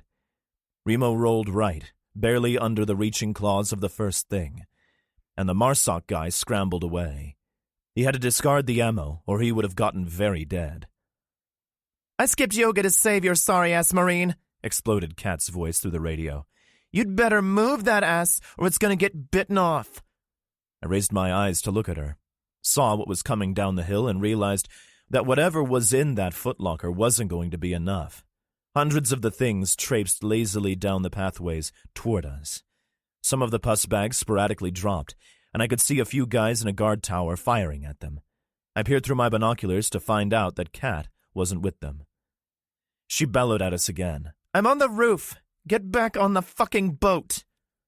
I wasn't in command. I was, like, 9th in command. Basically, everybody with a gun had to die for me to start issuing orders. But I could sure as shit suggest. Seifert! I screamed into the radio.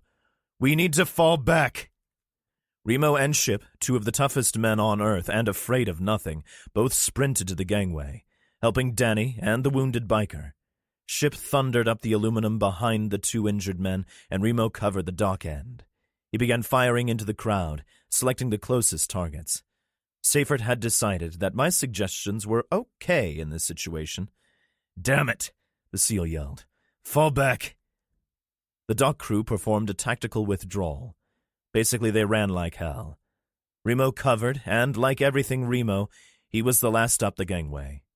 Or so we thought. Billy suddenly appeared from nowhere, brandishing his sword. Does one brandish a sword? I don't know. But he swung and jabbed that thing like a pro and in moments was dragging the big box of ammo toward the boat. The scraping noises seemed to fuel the undead nearest him. He made it all the way to the side of the boat before he dropped his pretty weapon on the dock and tried to pick up the ammo. "It's too heavy," he told us with a shrug. Ship bounded back down the gangplank right into the clutches of a dead woman. She didn't clutch long because Billy took her face off with 3 feet of folded steel. Ship effortlessly picked up the heavy box and thundered back up the aluminum and onto the boat. The Yeti spun, searching for Billy, but the kid had disappeared into the crowd of dead. The fellas yanked the gangway from the dock quickly, the dead not close enough to gain access. They had used a collapsed shed as a gangway to board us like pirates last time, but this time they could fuck right off. They couldn't get up over the gunnels by themselves, but they could pile up and use each other as a ramp. "We need to pull away," I told them. "Pull the lines, or cut them." The lines were soon removed, and I backed us off the dock about 100 feet. The stupid asses either walked off the edge of the concrete or stopped at the edge briefly and were pushed by the shitheads behind them. I used the binoculars to scan the rooftops to see where Kat was. Alvarez was next to me in an instant. "Do you see her?" "What do you see?" "I see a scoped rifle pointing at me from the roof. I hope you haven't pissed her off lately because, she ain't gonna miss." He smiled, and I passed him the glasses. He smiled again and waved in a moment. "She's good. Safe up there." He dropped the front end of the binoculars to scan the horde on the dock. They were still coming down the pathways. He pulled the glasses from his eyes, blinked in rapid succession, and peered through them again. "Holy shit. What?" He handed the binoculars to me and pointed. On one of the stone benches, surrounded by the dead, with his feet stuck out in front of him and closed at his ankles, sat Billy, drinking a Pepsi. "Where does he get all those damn sodas?" I asked no one. 30 feet under. USS Florida. He was frightened. There was one time during his childhood when he had been this terrified. During extremely cold winters, the small inlet at the marina, near where he lived in Maine, would freeze over, and he would venture out on the ice with his buddies. He and his 2 friends had been iceberg hopping during one of those freezing cold events. He hopped onto one of the flat icebergs and glared back at his friends who had been too scared to follow him. He put his hands on his hips, his friends accepting the dare. He spun around and hopped again, then again. His friend Zach made a jump, then Anthony, but when Anthony landed, the edge of the ice broke and the boy went into the freezing water. Mo threw himself at his friend, grabbing his hands in a desperate attempt to get him back on the ice. Anthony grabbed back, and as Mo pulled his friend onto the ice, he himself plunged head first into the water. 1,000,000 needles pierced his skin at the same time. Everything from the tips of his fingers to his crushed, closed eyes screamed in pain and terror at the shock to his system. He opened his eyes, and they hurt worse if possible, but he was able to see. The current had taken him under the ice, his fists pounding and scratching so hard a fingernail tore off. He was going to die. He was going to die, and his dad had forbidden him to hop the flows. It wasn't long before he had to take a breath. Frigid seawater filled his lungs, but he remained conscious as he tried to cough but couldn't. The water wouldn't expel from him, and he knew he was dead. Then he did cough. He was on his back on the ice, water spewing from him like a geyser. His friends were next to him on all fours. A huge man with an equally huge beard slapped him on the back. "Get it out, son," the man said. Mo recognized him as a local lobsterman that sometimes worked with his dad. Mo sat up, in too much agony to cry. Besides, he was 12 and damn sure not going to cry in front of his friends. His hands wouldn't work right, and he shook so hard he bit his tongue, but he was alive. "You're in some pretty shit now, kid," the bearded guy said and pointed. Mo's dad stood with his hands on his hips on the jetty as some of the other lobstermen fed a line out to the boys. Death by ice cube was not as terrifying as this. There had been two creatures lying in wait to tear him apart and eat him while he kicked and screamed back then. Mo glanced back at the girls, swallowing hard. He nodded and they followed suit. The torpedo room hatch was 20 feet behind them down the corridor. The knee knocker in front of him was dripping with blood. He glanced around. Everything was covered or puddled in gore. The hatch to a small storage room was open, as was the hatch across from it. He took a deep breath, ready to check the port side hatch, when he heard a small noise behind him. The girl with the blonde braid was nodding no. She pointed to him, and then to the port side hatch, then to her and the starboard side. She wanted to check both doors at the same time. Smart kid. He nodded and they both peeked at the same time. He'd almost shit himself, but the tiny room was empty. Not being grabbed from behind meant that the girl's room was devoid of them as well. Shapes moved in front, though, and the sound they made was unmistakable. The plan was simple. Move as far forward as they could, closing hatches along the way. Meet up with the rest of the crew in the forward area by the con. If they encountered hostiles, kill them. If there were too many to safely dispatch, then they would retreat to the torpedo room. Mo knew that his shipmates, both alive and dead, were searching for him. He couldn't wait to see someone, anyone, with a shotgun. A metal stairwell to his right climbed to the next level of the sub. Further aft would lead to the big red machine, a huge diesel generator, and eventually to the reactor compartment.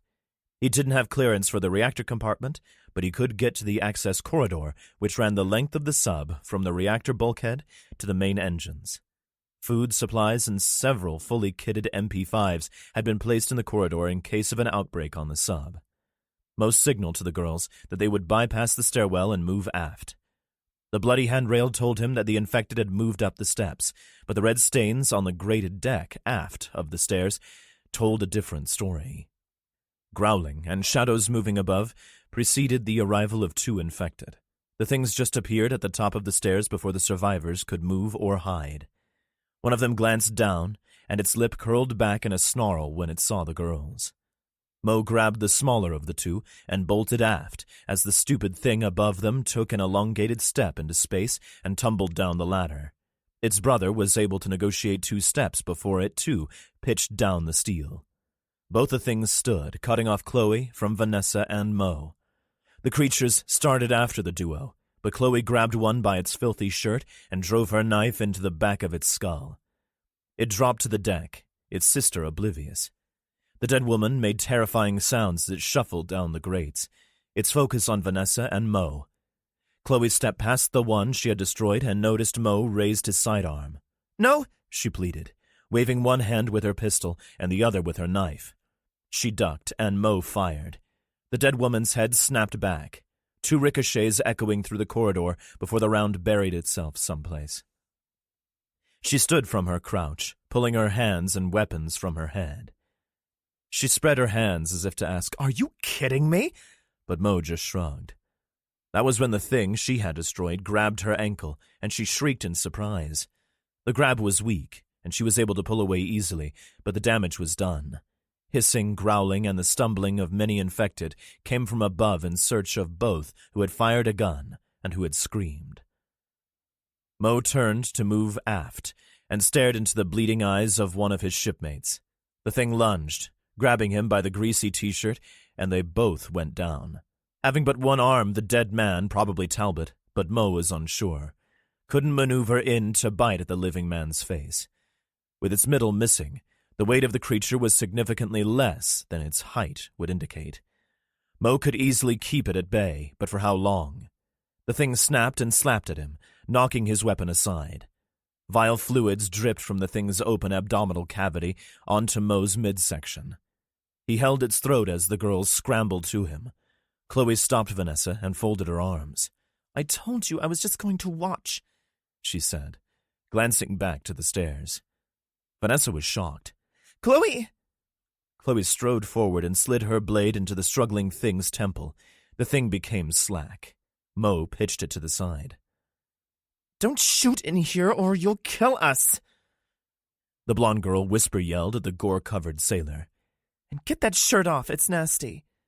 She held a hand down to him, helping him up. The three of them moved further aft. Mo began to peel his blood-soaked shirt off, but Vanessa stopped him in a whisper. Don't. He looked down at himself. But it's covered in this stuff. So you're going to pull it across your face? The young girl pulled her spring-assisted folding knife and snapped it open. Here. The scream of a runner echoed across the steel. It had come from above them. We need to hurry, Chloe told them as she stared at the deck above.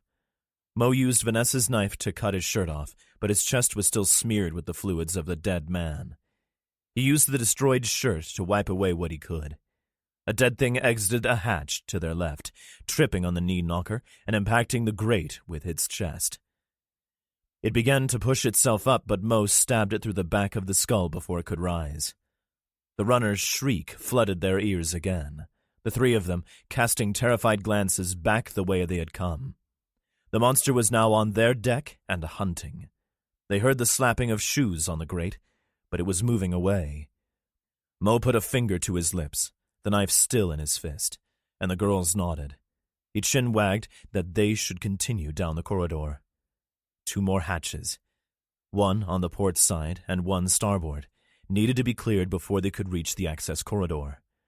The rasps and hacks of the things that had been alerted by Chloe's shriek flooded the metal tube.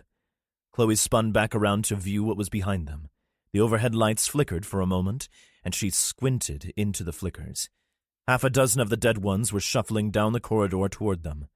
The dead saw the living, the moans and needful cries growing in intensity. 2 of the things stepped out from the port-side compartment in front of them.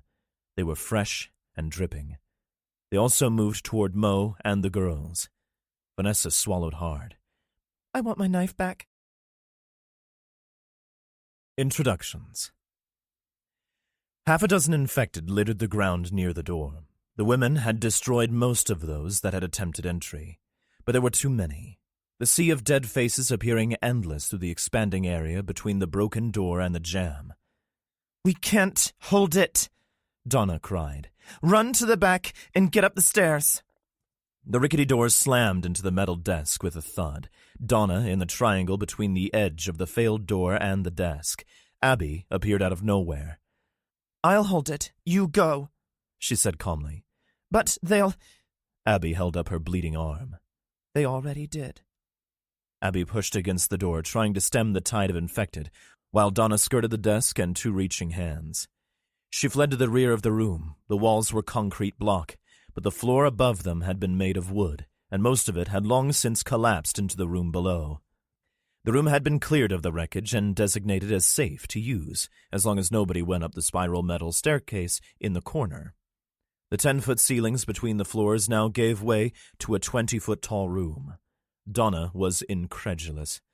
What are you doing? Up the stairs! Those aren't stairs, one of the newer women countered. Those are pre-Columbian art. Abby started screaming, and the other 6 ladies spun to see. The dead had her. She was fighting valiantly, but was already bitten in a few places. She hacked and slashed with her hatchet, cleaving wrists, and not a few heads, but the number of infected was such that she was overwhelmed in moments, and she went down screaming. No! Screamed Allie, and she tried to run to help her friend. Both Donna and Juanita grabbed Allie. It's too late. She's gone, Juanita screamed. Several of the dead broke off from the group, tearing at Abby to hunt the rest of the living in the room. Donna tentatively put her foot on the lowest metal tread, then realized that she needed to speed things up if she wanted to live. She rushed up the stairs, the metal creaking beneath her feet. Come on! Her friends also sprinted up the spiral, the ancient metal holding the weight of them all. What greeted them at the top was an uneven catwalk made up of 3 feet of broken and rotting floor that ran the length of the west wall. At the far end, a larger piece of floor jutted into space. 8 or 9 feet of floor with a door in the wall called to them. The dead had begun to meander up the stairs or reach for them from below before Donna was halfway across the makeshift catwalk. Can't we just kill them as they come up the stairs? Donna didn't know who had asked that, but Allie answered for her. Didn't work out so well at the door. The girls had reached the far side of the rotten wood before the first dead man put his foot on it. Donna threw the ramshackle door open, ready to run through. then pinwheeled her arms so she wouldn't fall 20 feet to the concrete on the other side. Juanita grabbed her, and they both stared into the next room. It too had no second floor, but this time there was nothing to walk on. The bit of floor remaining between the women and the stairs creaked as the dead started across. Donna aimed her sidearm at the oncoming dead. "Cover your ears," she said aloud. She fired and missed the first target's head. But in hitting the second in the shoulder, it spun and took 2 others off the thin bridge, where they plummeted to the concrete 20 feet below. Allie fired her bow as well. Between them, they were able to knock 9 of the things down before they ran out of ammo. There were no more dead entering the room from outside, but at least a dozen of the things were clamoring to get up the stairs, and a baker's dozen more stood reaching for the stranded group from below. One of the women passed a table leg to Allie, whom the dead would be the first to reach. She brought the leg up high over her head and brought it down on the decaying thing in front of her. The wooden weapon thumped the skull of the first attacker, and it slumped to the wooden catwalk before it too fell into the room. A dead woman in what used to be blue scrubs snarled, took a step forward to reach Allie, and was blasted off the broken floor from below. Rick and Pitt stood side by side, aiming their rifles at the invaders. Pitt fired at the ones on the ground, Rick at the things closest to the women. The gunshots made everyone's ears ring and concrete chips flew. The dead toppled to the floor below, destroyed or broken. 2 began to crawl toward Pitt, but he continued to fire at the remaining infected, shuffling his way. "I need to reload," Rick exclaimed. He slid a fresh magazine into his M4, discarding the old one and charging the first round. One of the things had maneuvered in to grab Allie's table leg. It latched on and wouldn't let go. She used leverage to push and pull the creature out into space, and it reached a filthy claw toward her before it spilled from the ledge and crashed to the concrete. She prepared for the next dead thing, but they had almost run out. 2 more made the top of the stairs, but Rick finished them off with his rifle. "Get back down. We need to get to the sub," Rick yelled to the ladies. "That's a bad plan, Rick," a familiar voice said from behind he and Pitt. Both spun to see a younger guy, blond with a scar on his jaw. His fist was closed around the hilt of a samurai sword, dripping with the vile fluids of the dead. Pitt raised his rifle because he didn't know the man. The man cocked an eyebrow. "Seriously?" Rick smiled. "Billy, glad to have you." Billy nodded toward Pitt. "He isn't. Gonna lower your weapon, Sarge, or do we fight it out?" "This is Billy?" Pitt asked. "This is Billy," the young man echoed. He glanced at Rick, genuine concern on his face. "Where's Sam?" "She's up on the water tower with some of our snipers. She's safe." The women clanked down the spiral staircase. Billy glancing in their direction, a huge smile split his face. "Hey, Allie."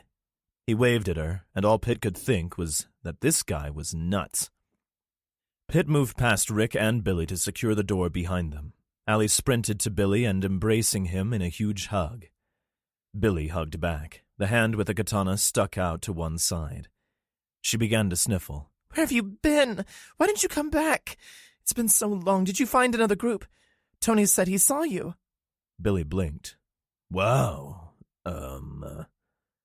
He began to tick off items on his fingers. San Francisco, I don't like jail, it has been long. Nope, yeah, I saw him too. There were rockets and stuff." He held up one finger. "Excuse me 1 sec. He darted back through the door he had entered. "Watashi no obakura futo wa unagi de ippai desu." They heard him yell. "Hi-ya, ya!" A dead woman strode into the room, hissing.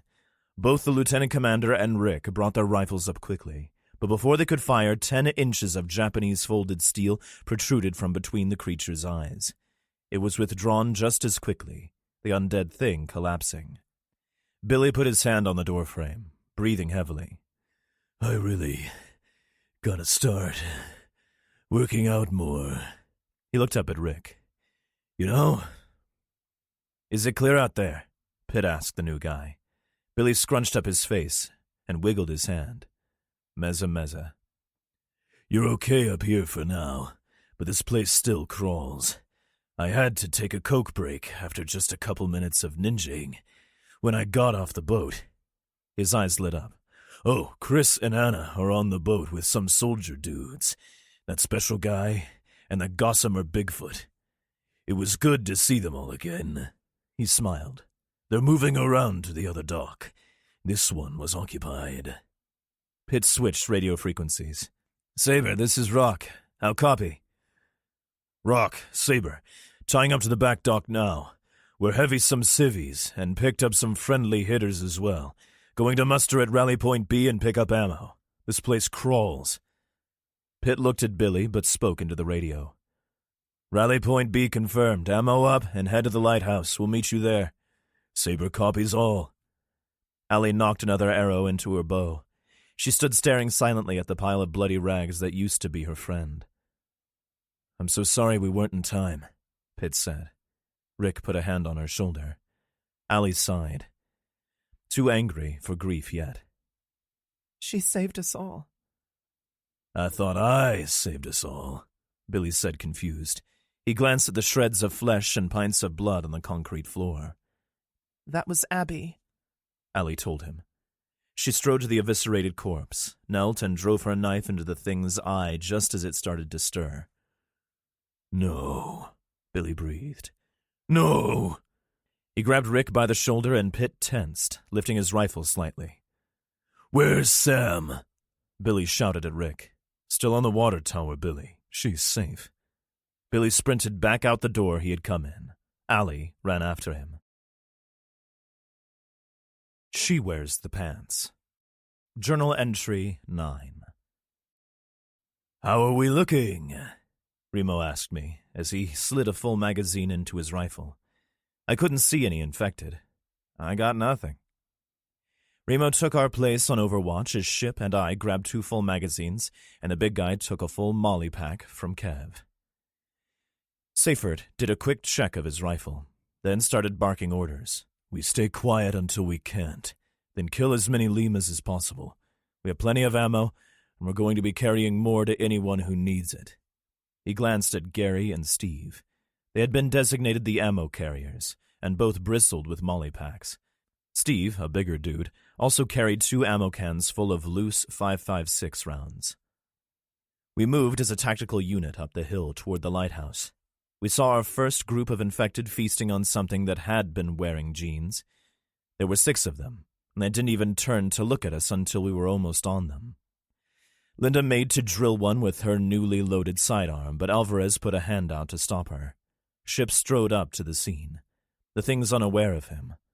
He lashed out with his canoe-sized boot, and 3 of the 6 toppled over. Alvarez, Remo, Seyfert, Buttons, Danny, and I were there with knives and rifle butts to help finish what Ship started. We straight up wrecked those dead assholes without ever firing a shot. "Did you know him?" asked Seyfert in reference to the person that had been dined upon. "Can't tell." The SEAL didn't stick around to identify this person. He started back up the path, and soon the shadow of the lighthouse engulfed us. Seyfert pointed to my group, then to the right of the structure. His group would take the civvies and go left, and we would meet in the middle on the other side. 20 feet into our trek, we noticed one lone infected gazing out into San Francisco Bay. He just stood there, so Alvarez smoked it with his blade. It was only another minute or so before we met Seyfert's group at the door to the lighthouse. He tried it, and it was unlocked. He and Danny burst through the door when they opened it, the SEAL moving left and the army guy moving right. Remo and Alvarez followed, and soon we were all inside. "Drop the ammo here. We'll use this as a fallback point. Danny, get the civvies up top, lock the door, and stay with them. Teams, you and your group stay here too and cover the door. Anna, set up a triage and check everybody for scratches." "Copy," Danny said, as Steve and Gary put the ammo on the floor by the stairs. The big biker just nodded. "I can stay down here and Steve began, but Linda cut him off. "The hell you can. You're coming up the stairs with me. Now."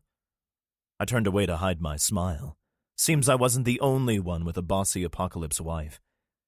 I watched Danny escort the remaining civilians, including Steve, up the renovated spiral staircase. There were 4 of them left, and one was likely infected. We had started off with 10 and were down to 4. I had to wonder if the rest of them would have survived without us, then remembered their situation. No chance they had been doomed. I suppose that guy who ran off back into the building could have made it, but for how long? They had been down to nothing in the supplies department, and the structure had been crawling with the dead. Gunfire from close by brought me out of my shitty thoughts into all new prospects. "Stay close," Seyfried told us. "If we need to fall back, get back in here and lock the door. Nobody gets left behind."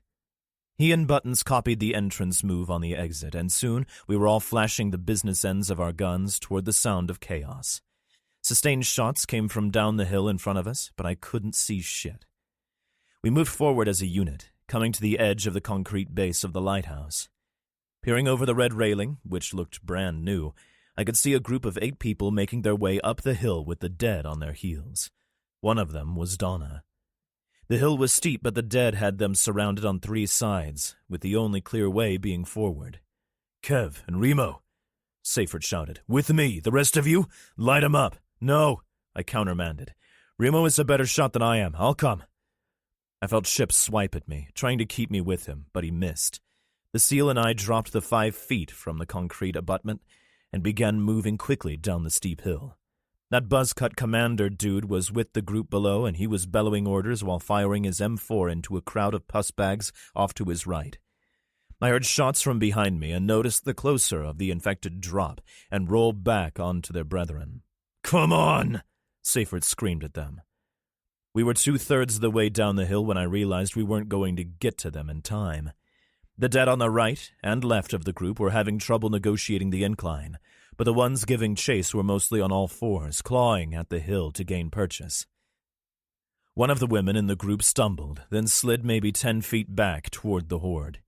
Another of the girls, this one with auburn hair and tattoos on her left leg, reached back to help. But one of the dead vanguard latched a filthy paw onto the ankle of the girl who had fallen.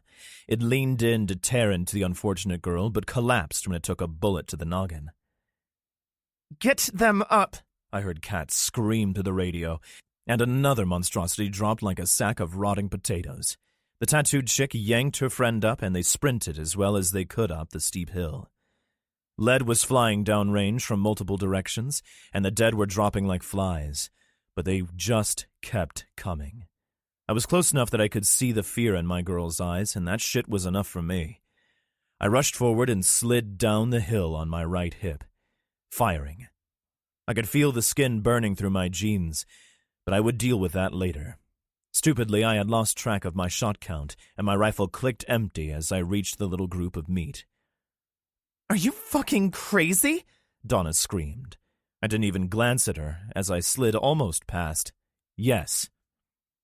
I slid into the hands of one of the things, scrabbling up on all 4s behind my girl, and it fell on its face. Pity, its face landed right in my crotch. Thank all that is holy, this particular infected lifted its head to stare right into my eyes for a moment before trying to bite me. I swung my rifle butt at it, hitting it in the face. Vile shit rained from its ruined mouth as the jaw came away on its left side, hanging like some perverse denture. I swung the rifle again, knocking the thing away. But another was there to join the fun. I smacked that dead asshole in the face too, the cheekbones sinking into its skull with a crunch. I knocked 2 more down before a stinking hand reached around my head from behind, and the filthy nails of the thing gouged furrows into my face. The fucker had gotten me in the right nostril, upper lip, and for fuck's sake, my mouth. It tore a nasty gouge in my upper gum, and that shit fucking hurt. Spitting blood, I tried to round on it, but another grabbed my t-shirt and another my rifle. The bastards took me off balance, and I fell into the crowd.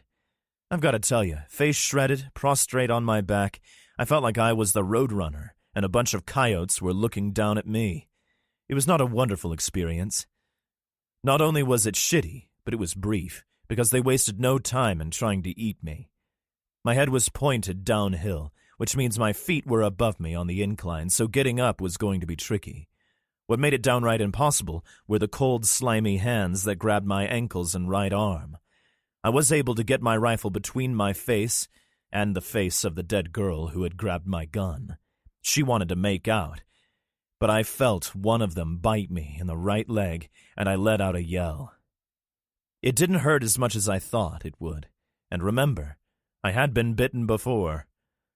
The leg thing continued to gnaw, and I both considered my imminent demise and continued to wonder why it didn't hurt. Then the kissy thing reached around the rifle and tried to claw through my t-shirt. Her head popped like a bubble full of stinky shit, her goo flying all over, and suddenly, Seifert, Buzzcut, the little girl's dad, and pretty much everybody else was there to assist. Those who hadn't waded into the dead were shooting them, and soon the little girl's, I couldn't remember her name at the time, dad, was extending a much-wanted hand down to help me up. I thanked him, and he nodded in response. Another contingent of undead was scrambling up the hill, but we fired into them as we retreated to the lighthouse. Jesus, Donna said as she saw what used to be my pretty face. You're bleeding. I spat blood. Tends to happen when they grab you by the face. Assholes, she screamed at the dead. A ridiculous gesture, but I fucking loved it. She began to cry. Whoa, what the hell are you on about? I'm fine. I grabbed her by the paw, and we ran up the hill together. But you could be infected. Yeah, but for how long?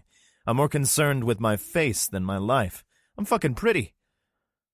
What the hell do you need a face for anyway? Demanded Buzzcut with a yell. I yelled back, I don't know, face things?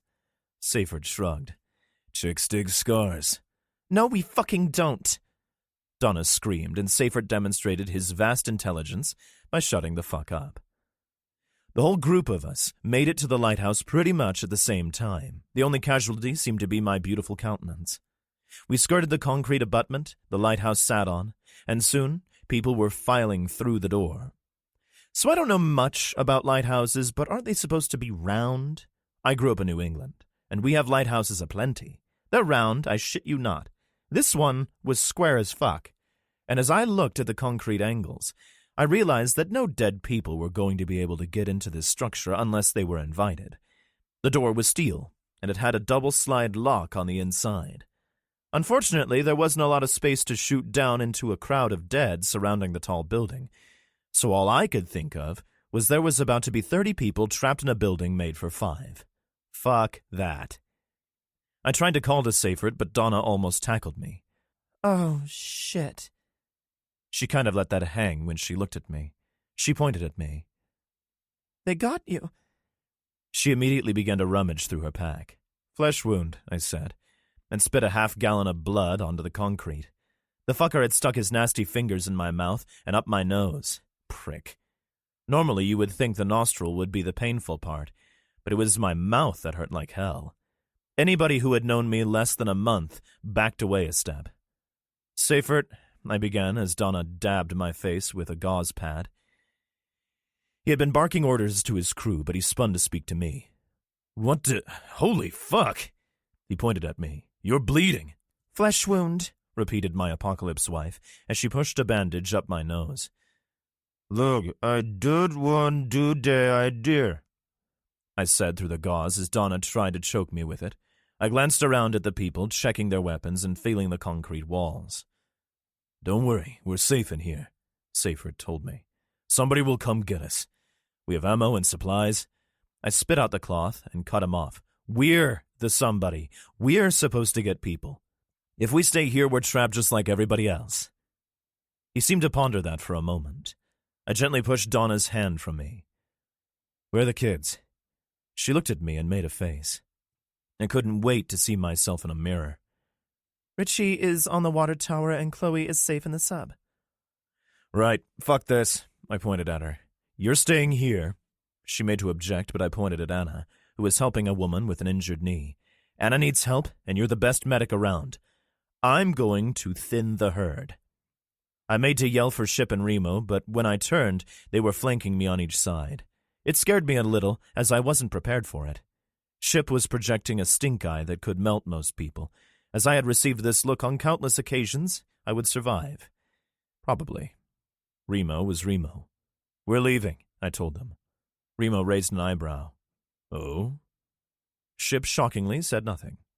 Now, I said, and made for the door.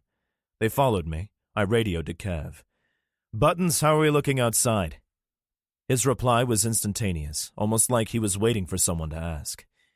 Decent-sized contingent coming up the hill. They'll be banging on the door in 2 minutes. Is the door clear? I can't see it from here. Nothing else is clear, though. Dead assholes are all over the island. I felt a hand on my shoulder. It was Seyfert. You don't have to... Yeah, I do. My kids are out there, not to mention a few others I know. Denny had been standing in front of the door, and honestly I didn't want to have to fight him to get out. But I know he never would have let me go without an okay from the SEAL. He would have stood there until Ship ate him. Denny, let him out.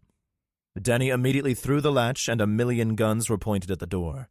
Nothing was outside of it, so I bolted through it. I could hear Donna yelling behind me, and I knew I was in for a ration of shit later. But I could do no more good out here than in there. Remo's voice came from behind me. What now, genius? Well, I'll remain the comedian.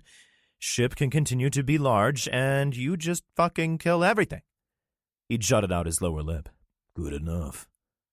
He pulled his sidearm and drilled a wayward infected whose head came into view past the abutment. I could hear shots all over the place and knew that others were fighting their own battles the length and breadth of the rock. Fucking zombies. What do you fellas think about sweeping the area on the way to the water tower and then heading to the sub? Ship snapped his fingers twice, pointed at me, then gave a thumbs up. Remo nodded. We checked the group of dead that had been climbing the steep hill. 2 had made it almost to the top, but the rest were only about halfway. I saw why in a moment. The things were on all fours trying to climb, but when one of the things saw us, it stood. The angle on the embankment was steep enough that gravity did some astounding work. The stupid infected douche fell backwards and slid to a stop 15 feet further down the hill. As it was getting up, a second of the things followed suit and took out the first one, both now 10 feet lower on the hill than before. At this rate, I could bust out some margaritas and a sun umbrella, point, and laugh. Unfortunately, I was shit out of booze and umbrellas. Remo took down both the industrious ones near the abutment with casual sidearm shots. Ship and I took aim at the ones on the hill, and soon, instead of living dead, they were just dead. I radioed Seyfert that the lighthouse was clear, and he told me he would get the civvies settled and come out to help. The 3 of us moved off toward the water tower. A giant building stood in our way, so we had to skirt it. The tower came into view when we rounded the corner of the building. I could see 3 figures up there, 2 with rifles and one of them quite small. Checking several frequencies, I finally got through on Channel 9. Hey, Richie, how many did you get today? I saw the boy sling his rifle and pull something off his belt. Hey, where are you? Came over the radio. About a quarter way between you and the lighthouse. Top of the hill to your, I had to think about it for a sec. Left. He pointed the rifle in our direction, panning it until he found us. Got you. I could tell he was smiling into the radio. How are we looking from us to you? Any infected? Shitloads. There's 50 or so, maybe 100 feet in front of you, and around the corner of that building. Might want to rethink that language, kid. Donna might have her radio on. Ship raised an eyebrow and Remo huffed. I didn't get it. What? You're chiding the kid for language? You? Back off, Jarhead. I don't give a rat's ass what the kid says. But Donna... An infected came around the corner and latched a filthy paw onto my rifle sling. Once again, I had become complacent. Ship grabbed the thing by the shoulder and pitched it against the cinder block wall of the building before it could even go for a bite. The creature's head broke open like a dropped egg. The brain must have come off the stem because what looked like the whole damn thing slipped out of the shattered noggin and fell to the ground with a wet thud. I looked up at Ship to nod, thanks, as I pried the dead fingers off me. But all I got was a stink eye. You still there? Richie's disembodied voice asked. They're moving to you now. You got about 20 seconds and they'll be on you.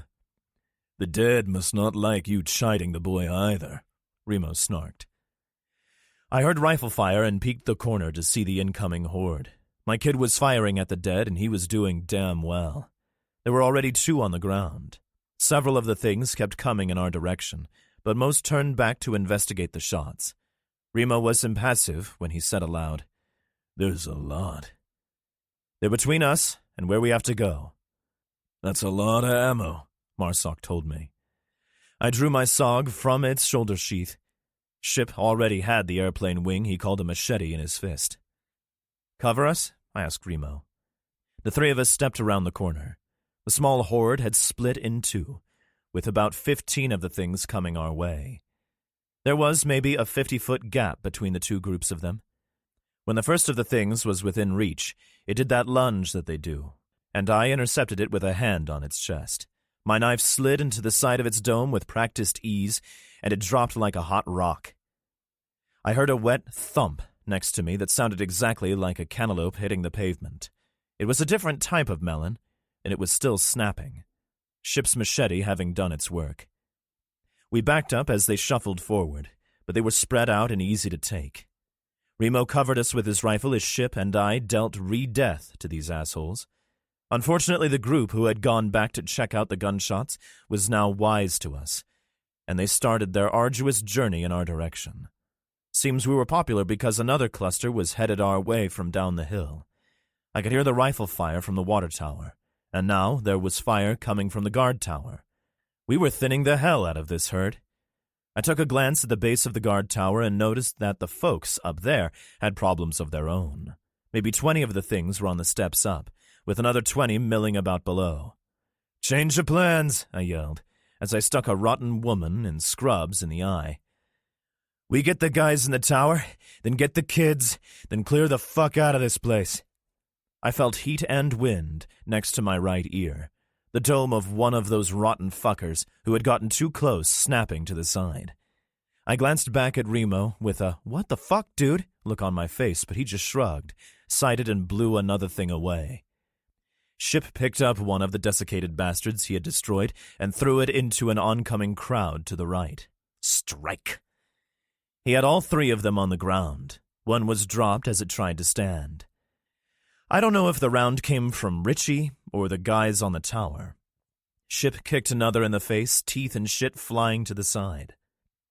I didn't get to see what happened to the last one, as I had two in front of me. I wrecked both with the SOG, and suddenly we were devoid of monsters. I mean, they were coming, but nothing was close.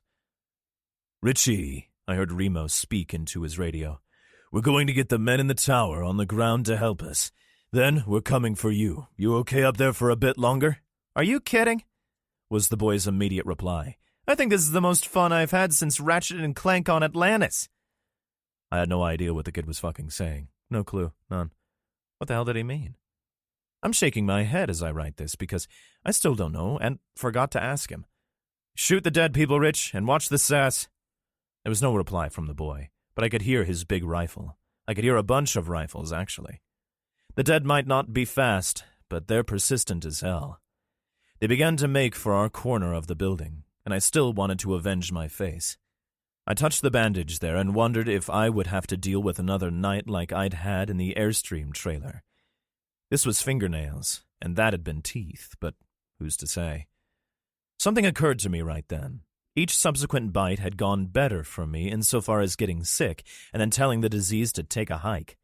But I also felt more of this shit in me, if that makes any sense.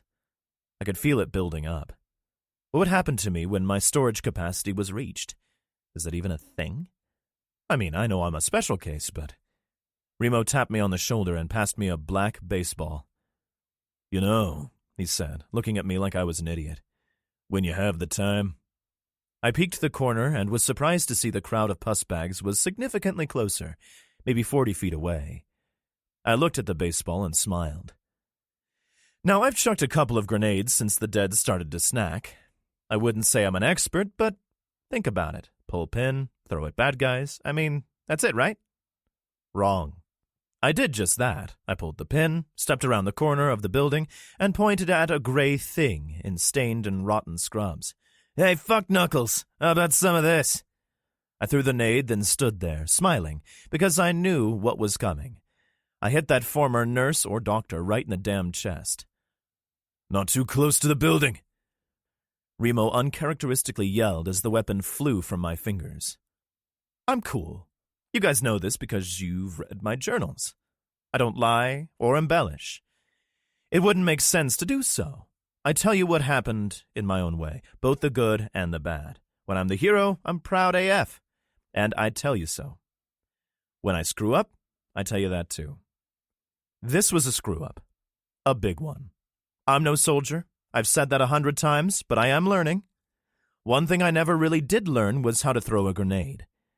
I did learn a few things when I threw this one, though. Firstly, tell your buddies you are about to throw a grenade, even if one of them just passed it to you. Secondly, you really have no idea how big the boom from a grenade is until you've thrown one yourself. Movies do not do that shit justice.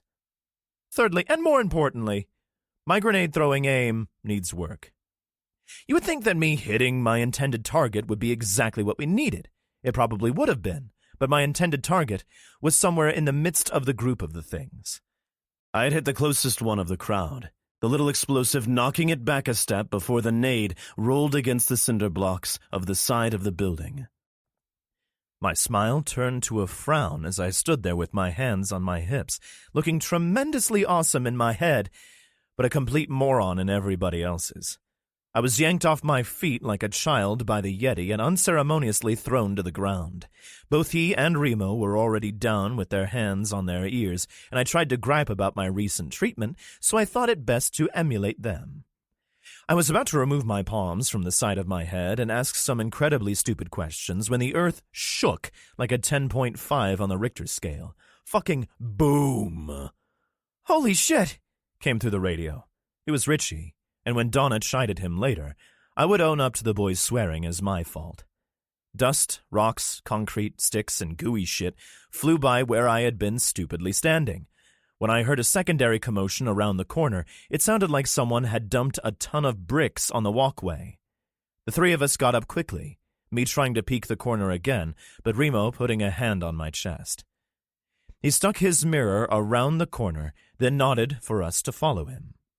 We came out, weapons at the ready, and I had to admire what was in front of us. 3 tons. 3 tons of bricks were on the walkway. Bits and pieces of the building I had just blown up were interspersed with bits and pieces of the zombies I had just blown up. It was nothing short of a mess. The good news was that there were no undead standing. The bad news was that whatever building this was, we were going to need a new one. "Was that a grenade?" Seyfert asked through the radio. Remo and Ship, who already seemed to know what each other was thinking, rushed forward. Me following a couple steps back, some of the dead were starting to stand, and we plugged them before they could. Most of them, anyway. Some got up and came for us as we tried to finish the ones on the ground. Others would never walk again, with one or both legs blown either to useless shit or completely off. They could crawl, though, and they did. Another contingent of the dead began to come around the far corner of the building, too. A whole bunch of them. I looked at the damage the grenade had done and sighed. I had destroyed maybe 6 of the things, with another 5 or so crippled. We had shot another 10 before the rest were plodding at us. Remo looked at the hole in the wall and shrugged, wiggling his finger in his ear. "Free air conditioning." Undesirability. East Dock, Alcatraz. Billy moved with the herd. There were a lot of dead folks. He slowed down a bit as they passed him on both sides until he was at the back of the pack. His sword was sticky with the viscous fluids of the ones he had killed, and he wasn't sure if the stink would ever come off of his newest toy. "They do stink," he thought aloud, drawing his forearm across his nose. Instantly those undead nearest him turned to see if they could eat what had spoken. They slogged off, following the herd, when they couldn't find food. Billy shook his head. They still didn't want him. "Undesirable," he thought. He passed by a bench with a dead man sitting on it and sat next to him. The thing held a bloody brick in its hand and stared at Billy. It blinked hard a few times before asking, "Are you alive?" "I think so," Billy replied. "I mean, nobody's told me I'm not." "Why didn't they eat you?" "I'm undesirable." He raised his eyebrows questioningly. "You?" "No idea. They just never wanted to bite. Ate everybody else, just not me." The man was covered in gore, his shirt and clothes saturated with the fluids of the dead. He stank. Billy wrinkled his nose. You stink. It's them. I mean, I have them all over me. The guy wrinkled his own nose. It's icky. Billy smiled and pointed at the brick. You been braining them with that? That's all I had. Name's Bob. Bob stuck his hand out for Billy to shake. Billy made a face and shook his head. After we clean them off of you, yeah. We'll shake there, Bobby boy. It's icky, he copied. I'm Billy. Bob smiled and drew his arm across his brow, leaving a brown smear. It's hot. I hear you. Plus, smacking that brick into the domes of these things must have made you pretty tired. Thirsty, too. Billy reached into his bag and pulled out a Pepsi. Here. Wow, thanks. Bob accepted the drink, popped the tab, and drank greedily. Thanks, he repeated. Bob glanced forward as he took another pull on the soda. Billy tracked his gaze. Oh. A contingent of dead had them surrounded in a semicircle. The things were staring and not moving away as they normally did. One of the male creatures took a step forward and growled. It couldn't possibly have seen the two humans as both of its eyes hung from their sockets by the optic nerves. Billy pulled his baseball bat from his pack and handed it to Bob. Stings the paws a little, but it's better than a brick. The dead started toward them as a group when Billy spoke. Bob stood and hurled his brick at the thing with the weird eyes. He missed, but hit a female infected directly in the forehead. The thing collapsed instantly, and Bob pumped his fist. Billy leapt to his feet and began slashing and stabbing with his sword. The creatures didn't seem to want to eat the two men, but still pushed en masse to get near them, at which point they would try to walk off, but the group pushed steadily forward. Billy's weapon made whooshing sounds as he slashed and sucking sounds as he pulled his blade from skulls. Bob's bat made slight pinging noises when he connected with a cranium. "Ow," said Billy's new friend. "Ow, ow, ow." Each whack of the bat was accompanied by a quick exclamation from Bob. Billy knew exactly how Bob's hands must feel, Billy having used the weapon a few hundred times. They were able to stay together for a moment, but the surge of the crowd separated them. Billy was able to make out Bob wringing his hands from thumping heads with the aluminum sports equipment. His new friend faded into the crowd and was lost from view in seconds. Billy was able to see the bat rise and fall, but couldn't make out Bob in the throng. It was getting difficult to swing the blade in the confines of 50 infected. Inevitably, after he skewered a brain, the sword got stuck in an infected skull. The creature crumpled and Billy had to put his foot on the body to extricate his weapon.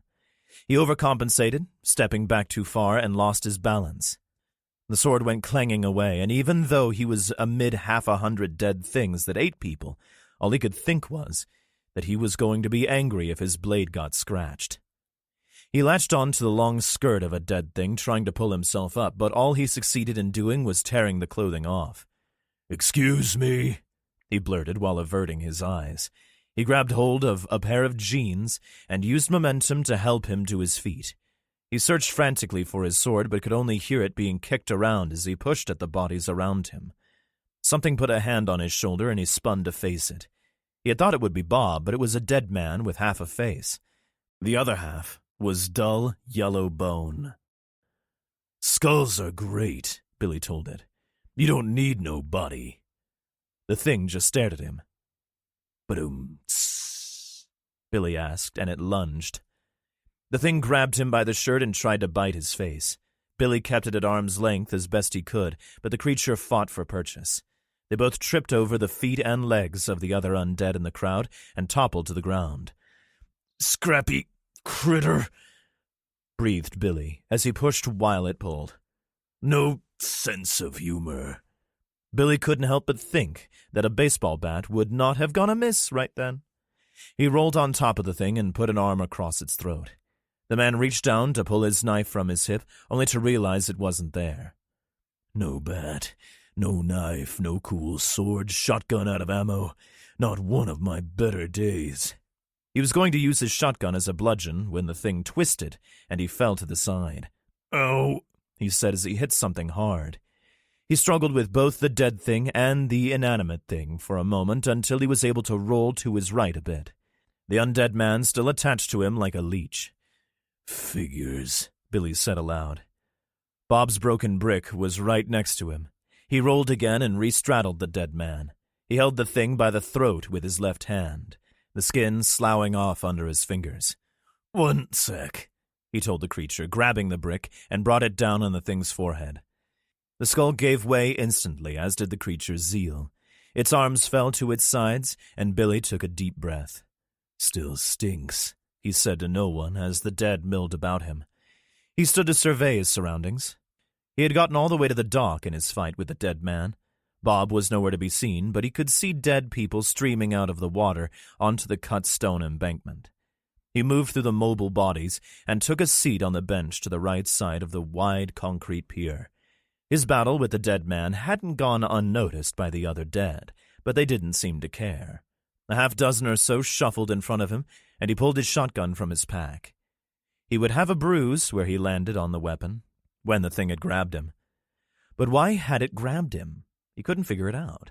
Every now and then one or two of the nasties would decide he needed chewing on, but he didn't know why. His clozapine, a drug that was supposed to turn him into a zombie, but had the adverse effect, only seemed to make the things want to dine on him. But as soon as the stuff wore off, they didn't seem to care anymore. "Weird," he said and stood. The things in front of him stared. One of them, a younger girl in what used to be a blue dress, stepped toward him. It reached out a hand and Billy slapped it away with the shotgun. It repeated, the reaching, and Billy let her touch him.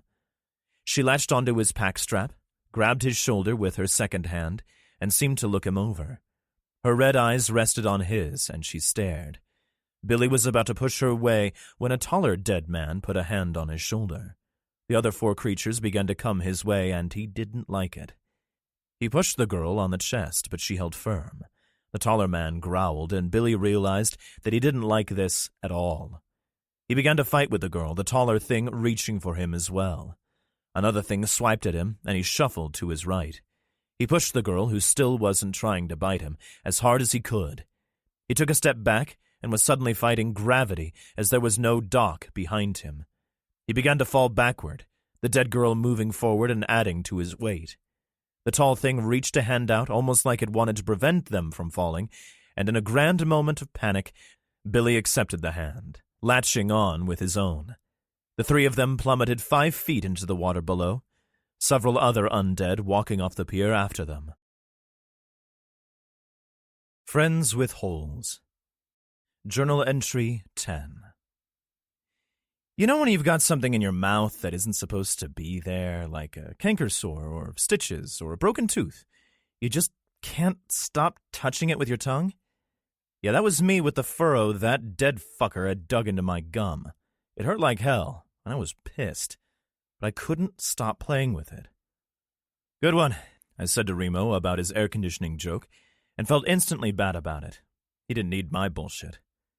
Bunch coming from behind you, Richie told us. You don't have a lot of time before you'll get pinched between groups.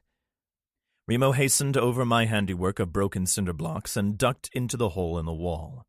He panned his light around as I followed him in, and Ship brought up the rear. Technically, the no-legger crawler that had latched onto Ship's boot was really last into the breach. Ship figured he had a hitchhiker and glanced down at it. This one had been dead a while, its gray skin mottled with black and stinking. He dragged it in a bit further, trying to shake it loose, but its nasty digits were dug in like a tick. The Sasquatch used his machete to de-hand the thing, and I've got to tell you, that was cool as hell.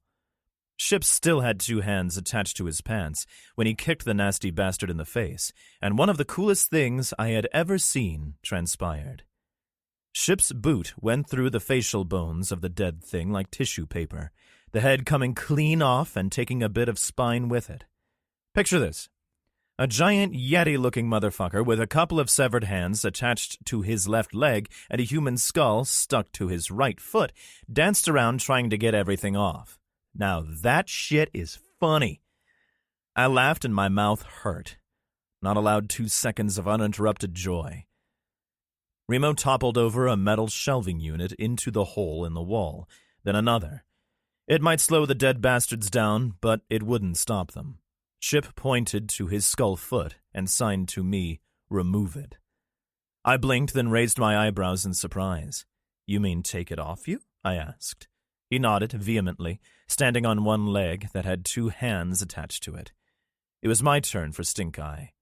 "Hard pass," I told him. "You're the biggest guy on planet Earth. Just stomp your 100-pound foot." He did, and the concrete floor was showered in skull fragments and not a little bit of black goo. He was blissfully unaware of the hands still on him. I thought about letting him walk around with zombie fingers, but decided that could be an infection risk and told him. The big bastard actually jumped a little when he saw them. He reminded me of an elephant who was afraid of a mouse. Moans, rasps, and that gurgling hack came from just outside the hole in the wall, and we decided to vamoose. Arms reached through the shelving and grabbed for us, but we were well away from them. The building we were in was old and definitely off limits to the general public from a safety standpoint. The small storage room we were in opened up into a larger area where the ceiling was about 20 feet from the floor. We hurried through this area and saw light streaming through an open door in the back. The area was clear, so we moved toward the door. A dead guy ambled past the door outside, looking like he was out for a noonday stroll. He glanced into the building and looked right at us. He either wasn't hungry or didn't see us because the dead bastard just kept on going. Remo used his mirror to clear the area outside, and we skulked through and into the sunlight. Other than the sounds and stink of the dead, it was a really nice day. We were about 50 yards from the guard tower, moving quickly between the decrepit building we had just left and a larger structure when half the city of San Francisco turned the corner in front of us. I know this sounds like one of those tropes used by lame authors to cement a scary situation in the reader's mind, but it actually happened.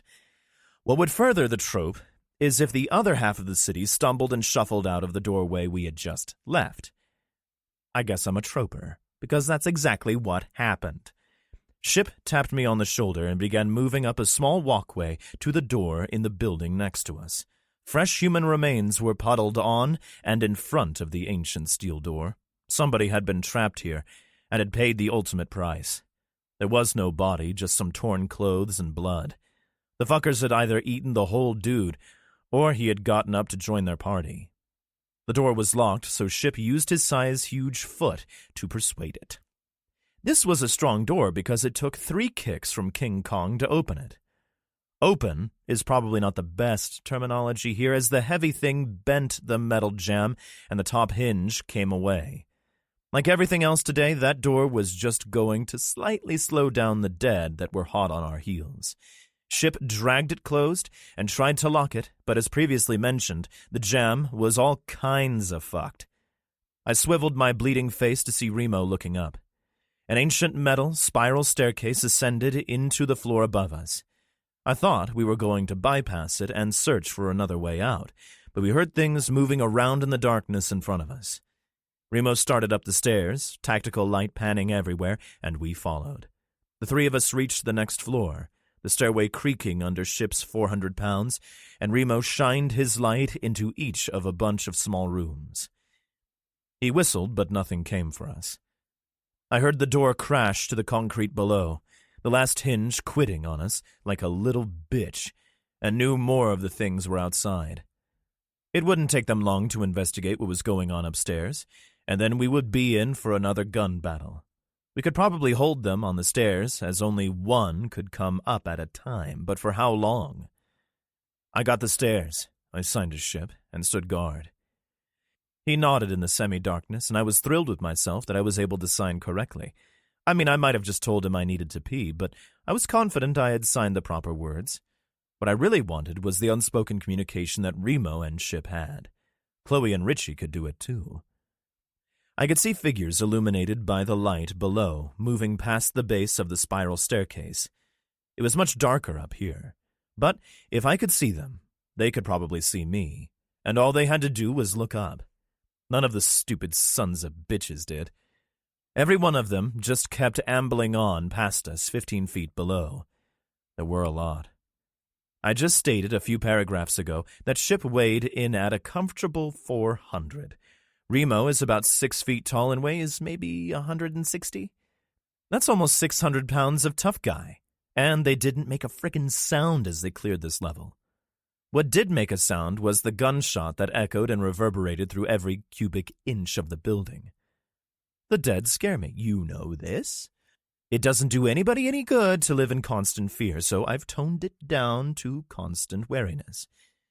There have been times during my travels where I could have used a cork to save my skivvies, but for the most part I think I do okay. When that gunshot went off and every single one of those dead fuckers looked up at me, I wasn't the least bit scared. I noticed an enormous, mostly naked dude, wondered why he was only wearing the top half of a pair of socks, and our eyes locked. He put his foot on the bottom step of the spiral, and all I could think was that Ship and Remo were supposed to be professionals. What the hell were they doing popping off rounds when we were trying to go quiet? Then it dawned on me that they both had suppressed sidearms, and the gunshot I had heard was from an unsuppressed weapon. It hadn't been Remo's HK, nor Ship's shotgun. So what had made the sound? I glanced over my shoulder but couldn't see the boys. Looking back down, I could see that the entire continent of North American dead was coming up the stairs. Socks was first, and he got stuck. He was so fat, he jammed up in the spiral railing on the third step or so and was stuck fast. I laughed out loud, and I don't think the dead liked it. I wasn't fat-shaming. It was just funny, I swear. They all started those awful noises, you know, the ones that shrink your nuts, even when you just told everyone who would listen that you weren't scared. I plugged the big dude, and he just sort of stopped moving, his freshly punctured melon lolling to the side. He couldn't collapse because the railings held him in place. The dead behind him were having a really difficult time pushing his enormity out of the way, and I thought that this could very well be the most effective way to stop the onslaught of an oncoming horde in a tight space. I shot a few more, who did collapse, and the rest just tried to climb over them. The entirety of Operation Plug the Hole had taken about 30 seconds, and when it was over, I could see Ship dragging 2 people down the short corridor. One I knew, the other was a stranger. The one I knew was bleeding. Ship abruptly tossed the stranger at my feet. He was a shorter guy with glasses. I had seen him before, but didn't know his name. Ship wouldn't have chucked the guy if he didn't have a reason, so I dared a glance at the dead below us, then pointed my weapon at the head of the little dude on the floor. He shrieked and threw his hands up in front of his face like they would stop bullets. No, dear reader, I didn't riddle this guy with lead.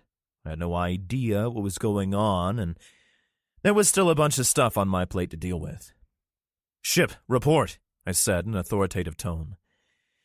It was totally ridiculous, too, because if Ship tried to sign to me what had happened, we would die of old age before I got it all in this low light. Remo must die a bit sooner, as his red stuff was leaking from a hole beneath his plate carrier. "What happened?" I asked over the din of the dead from below. Ship broke out his medical equipment and began to peel Remo's stuff off him. "What happened?" I demanded of everyone. "I'm sorry," shrieked the little guy. "I thought you were one of them." I rounded on him. What had transpired finally dawning on me, but still not able to believe it. You shot him?" "I thought he was one of them," the little prick repeated. That was about all I was going to take. Flashing a light around and being sneaky, are you an idiot? Stand up and turn around. I glanced at the log jam on the spiral staircase. We had a couple of minutes as the dead were piled up around the big guy. But if they crawled over or ate through him, they'd be on us quickly unless I took some more out. Are you going to kill me?" I know this sounds ridiculous, but this guy was all body with a fat neck. He reminded me of the abominable snowman from the Rudolph the Red-Nosed Reindeer claymation cartoon. Bumbles.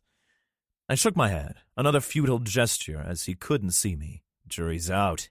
I zip-tied his hands behind his back and stole another glance downward.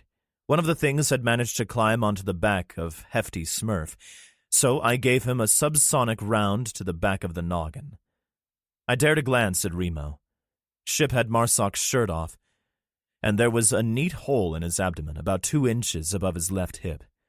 I absent-mindedly rubbed my scar, which was in exactly the same spot, but on my right side. Our eyes met, and he looked nervous. Remember how I said up above that the dead scare me? Well, nothing scares this man. I truly believe this guy is never afraid because he doesn't know how to be. He did know what was coming next, though, and I felt for him. Ship was already tearing the little silver package of Selux open. Selux was originally fabricated in hell by Satan himself in order to torment already wounded and terrified combat specialists, but it did stop the bleeding. Ship passed Remo an Israeli bandage, pointed at Remo's mouth, and hovered the open package over the bleeding hole. Remo put the bandage in his mouth and nodded once to Ship, who immediately dumped the entire package of anguish directly onto the wound. Remo made a couple of undignified sounds, and it was over. Well, half over. Ship pulled the jarhead forward by his left shoulder, a move Remo didn't care for, and looked for an exit wound. He searched long and hard, but in the end glanced at me and shook his head in the negative. Fuck. That meant the bullet was still in my buddy. Ship grabbed the bandage from Remo's face, tore off the plastic covering with his teeth, wrapped it around his middle, and fed it through the smiley face-looking thing. He then wrapped it back the other way and secured it with the plastic piece. He hauled Remo to his feet, and to my utter surprise, slapped him across the face. "I'm good," Remo told us. I peered down the stairs and shot another industrious undead who had made it over the stuck dude. It was proving to be an interesting day. Death Soup. Slightly off the coast of Alcatraz. Billy had never drowned before. Really, it wasn't all that bad. It had been hot out in the sun, but down here under the waves it was nice. Considerably colder than he had thought it would be, but nice nonetheless. Two of the infected had latched onto him on the dock above, and wouldn't let go even when they plunged into the water. They didn't try to bite him, they almost never did, but still, they weighed him down. He sank into the darkness as he fought the dead things that were attached to him. The three of them hit the bottom quickly. Billy, with not an ounce of fat on him, sunk like a stone in the water anyway. But when combined with two dead things, it was like he was holding onto an anchor. Sediments from the bay floor puffed into the water and hung suspended, partially obscuring the other dozen or so dead that had walked off the pier. Billy pushed on his attackers, not in a panic, but because he knew his clothes would stink like dead people later. But were they attackers? Billy thought. Grabbers, for sure, but they aren't really trying to hurt me. Did they need something? Like a massage, or maybe a pet duck? Several other thoughts flitted across Billy's mind before he came to a realization. I need to breathe. Yeah, I need to breathe real soon. Drowning had gone from not so bad to holy shit at light speed. Billy looked at all the infected around him and suddenly didn't want to be at the bottom of this death soup. The undead girl who had hold of him was strong, but he was able to grab her wrists and bend them outward. Her hands came away. He shrugged out of his pack, which was what the other infected was hanging on to, and kicked for the surface. He almost made it, too, when the tall infected man grabbed his ankle. His lungs burning, he kicked furiously and was able to free himself. He broke the surface of the water and took in huge, gulping lungfuls of air. The dock was too high to climb, so he swam to the embankment and walked onto the rock just like the undead had. Unpleasant, he thought, as seawater dripped from his clothes. He climbed up the cut stone embankment and hopped the short fence. Undead bodies lay everywhere, skulls dented, crushed, or outright missing. Billy jutted his lower lip forward and nodded in appreciation. Not bad, he said aloud. A couple of the dead things reached over the fence behind him when he spoke. Billy moved to his left, stepping between the fallen bodies, searching for his sword. He searched for a few moments before a glint of sun hit him in the eyes. He strode to the glint, smiled, and picked up his weapon. His smile vanished. The suba on his sword was bent. The suba, or handguard, on his sword was bent. It was bent. Bent! Billy hadn't been this angry since he found out Abby had died. That was like an hour ago, but still, before today, he hadn't been mad in months. Stupid dead things. One such thing shuffled up to him. He glanced from his damaged weapon to the dead woman. He could only think of a singular word. Diplodocus! He screamed at it and decapitated the creature with his best single-handed reverse swing to date. The head fell to the cement walkway with a wet squelch, but that wasn't good enough. He gingerly placed his sword at his feet, grabbed the head, and spun it so he could look it in the eyes. The jaw moved, and the eyes focused on his. Wrong. He slammed the face of the creature into the pavement until what was in his hand was unrecognizable. He would stink as much as Bob had when this ordeal was done, as he was now covered in everything a smashed head contained. Billy let the tattered scalp drop to the blood-splattered concrete as he stood. He grabbed his sword with his left hand and absent-mindedly wiped his palm on his jeans. You, came a voice from behind him. Billy sighed and glanced sideways. Bob leaned against the chain-link fence, the baseball bat sitting idly against his leg. You did all of this? Billy asked, giving a wave to the truly dead people on the ground with crushed skulls. Yeah, well, no, we both did. I saw you Excaliburing the deaders with your sword earlier. Billy presented the sword. Broken, he said, defeated. In half a second, totally in contrast to his last expression, his face lit up. Excalibur? Do you think you can name a ninja sword Excalibur? Bob pointed to the blade. That's modeled after a Muramasa. What's a Muramasa? He was a who, not a what, Japanese sword maker. It was said that his swords were cursed. Bob shrugged. I'm a sword guy. Billy swallowed hard, pushing the weapon ever so slightly away from him. I'm holding a cursed sword? Nah, it's unlikely that's a real Muramasa. It would be worth ridiculous money if it were real. I pulled it out of a dead guy. Billy creased his eyebrows. Come to think of it, he wasn't very lucky.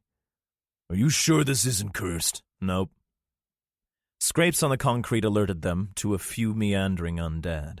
Bob pointed at the sword, then made pass-it-to-me motions with his hand. Billy obliged. Bob turned the blade over in his hands a few times, uttered a brief, and pulled a pair of vice grips from his back pocket. He adjusted the bolt, clamped the tool on the Suba, and released it. The Suba was mostly straightened. Sword guy and a mechanic, Bob told him and handed the sword back. Joy, pure unadulterated joy, spread across Billy's face. He moved in too quickly for Bob to do anything and caught him in an embrace. Thank you. Hey, you let me borrow your bat. I was doing brick smacks all morning. Billy marveled at his mostly fixed weapon. Keep it. The bat, I mean, until we can find you one of these. Billy lunged and skewered the skull of a dead woman in an apron. Still works. Bob raised his eyebrows. You good? So good. 3 more of the ambulatory deceased were making their way past the dock, and Bob pointed at them. You wanna? Billy smiled and nodded. 2 little ladies and a man. USS Florida. The box, the long green one with the metal clasps. Mo screamed as he pushed against the hatch. Hands and fingers scratched and pushed at the steel from the other side. 2 arms had made it through the opening and reached for he and Chloe, who also had both hands on the metal. One of the arms oozed blood from a savage bite mark. Mo recognized the watch on the infected wrist. It won't open, Vanessa screamed back. Frustrated, Mo whispered to Chloe, Help her. Can you hold the door if I let go? Hatch, he thought to himself. Skip would own her for that one. We need the box open as much as we need the hatch closed. She pulled her hands from the door, and suddenly it got significantly heavier. Chloe ran to assist Vanessa. The 2 of them fought with the clasps on the Pelican case, and when they were unlatched, the case still wouldn't open. Using her knife, Chloe got the blade between the case halves and pried it up. The black box opened a bit, and the girls got their fingers into the gap. That's the shit, Chloe said when the case opened wide. She reached into the box and pulled out a black MP5 SD, a wicked-looking submachine gun with an integrated suppressor. A dozen magazines were placed neatly on a green blanket to the left side of the big case. I don't know how to use it, cried Vanessa. Mo began to yell. Chloe grabbed a magazine full of subsonic 9mm rounds. Take this thing, stick it in here, hard, make sure it's facing like this. She jammed the magazine into the receiver. Pull back this thing. She yanked the charging handle. And flick this switchy thingy so it points to the red bullet. Don't point it at anything you don't want to shoot. She passed the charged weapon to her friend, but kept it on safe. Give that one to Mo when he gets back to us. Pick up the mags, those things. She pointed to the spare magazines. And stick them in your pockets. Vanessa put the charged weapon down while Chloe repeated her actions on the second weapon. Vanessa began shoving magazines into her pockets. Mo pushed for all he was worth, which was damn little if he let those girls die. The weight on the other side of the steel was far superior to his, though, and the latch began to inch toward him. It was then he realized he was going to die. More than that, the girls would be torn apart by dead things. If he could buy them some time by bull-rushing into the crowd, he would do it. His mind made up, he became serene. Fuck these dead things. The torso of a gray-faced woman poked through the opening. The creature was close enough that it wasted no time in grabbing his arm. He pulled away, and the hatch opened wide with a squeal. Exo would lose his shit if he heard that hatch, Mo thought. Dead people spilled through the portal, onto the deck in front of him. The dead woman pulled his hand to her mouth, and her head snapped back, her grip loosening immediately as the air filled with the sound of a suppressed gunshot. Get back here! Chloe shrieked, and Mo didn't need to be told twice. Several gunshots rent the air while he scrabbled toward the girls. Locked and loaded, the blonde told him. Safety's on. She plugged another 2 infected climbing through the open hatchway, and a third trying to stand on this side of the portal.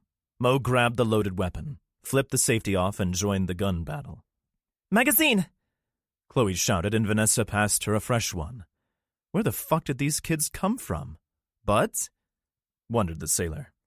Moving forward, the girl shouted over the gunfire, and she strode toward the oncoming dead, firing as she did so. The things were plugging the open hatchway with their bodies as they attempted to crawl over each other, and between the sailor and the teenager, they destroyed all the dead in the immediate vicinity. More were coming down the corridor, and Mo slung his weapon. "Cover!" he yelled, and began dragging bodies into the room. Several of his shipmates and a dozen or so civilians shuffled toward them over the deck grating. Chloe fired once more at a huge, bald infected that was 10 feet away. Then Mo was able to push the hatch closed. He flipped the handles to lock it from the undead and put his hands on his knees, heaving. He glanced sideways. "Where'd you learn to shoot like that?"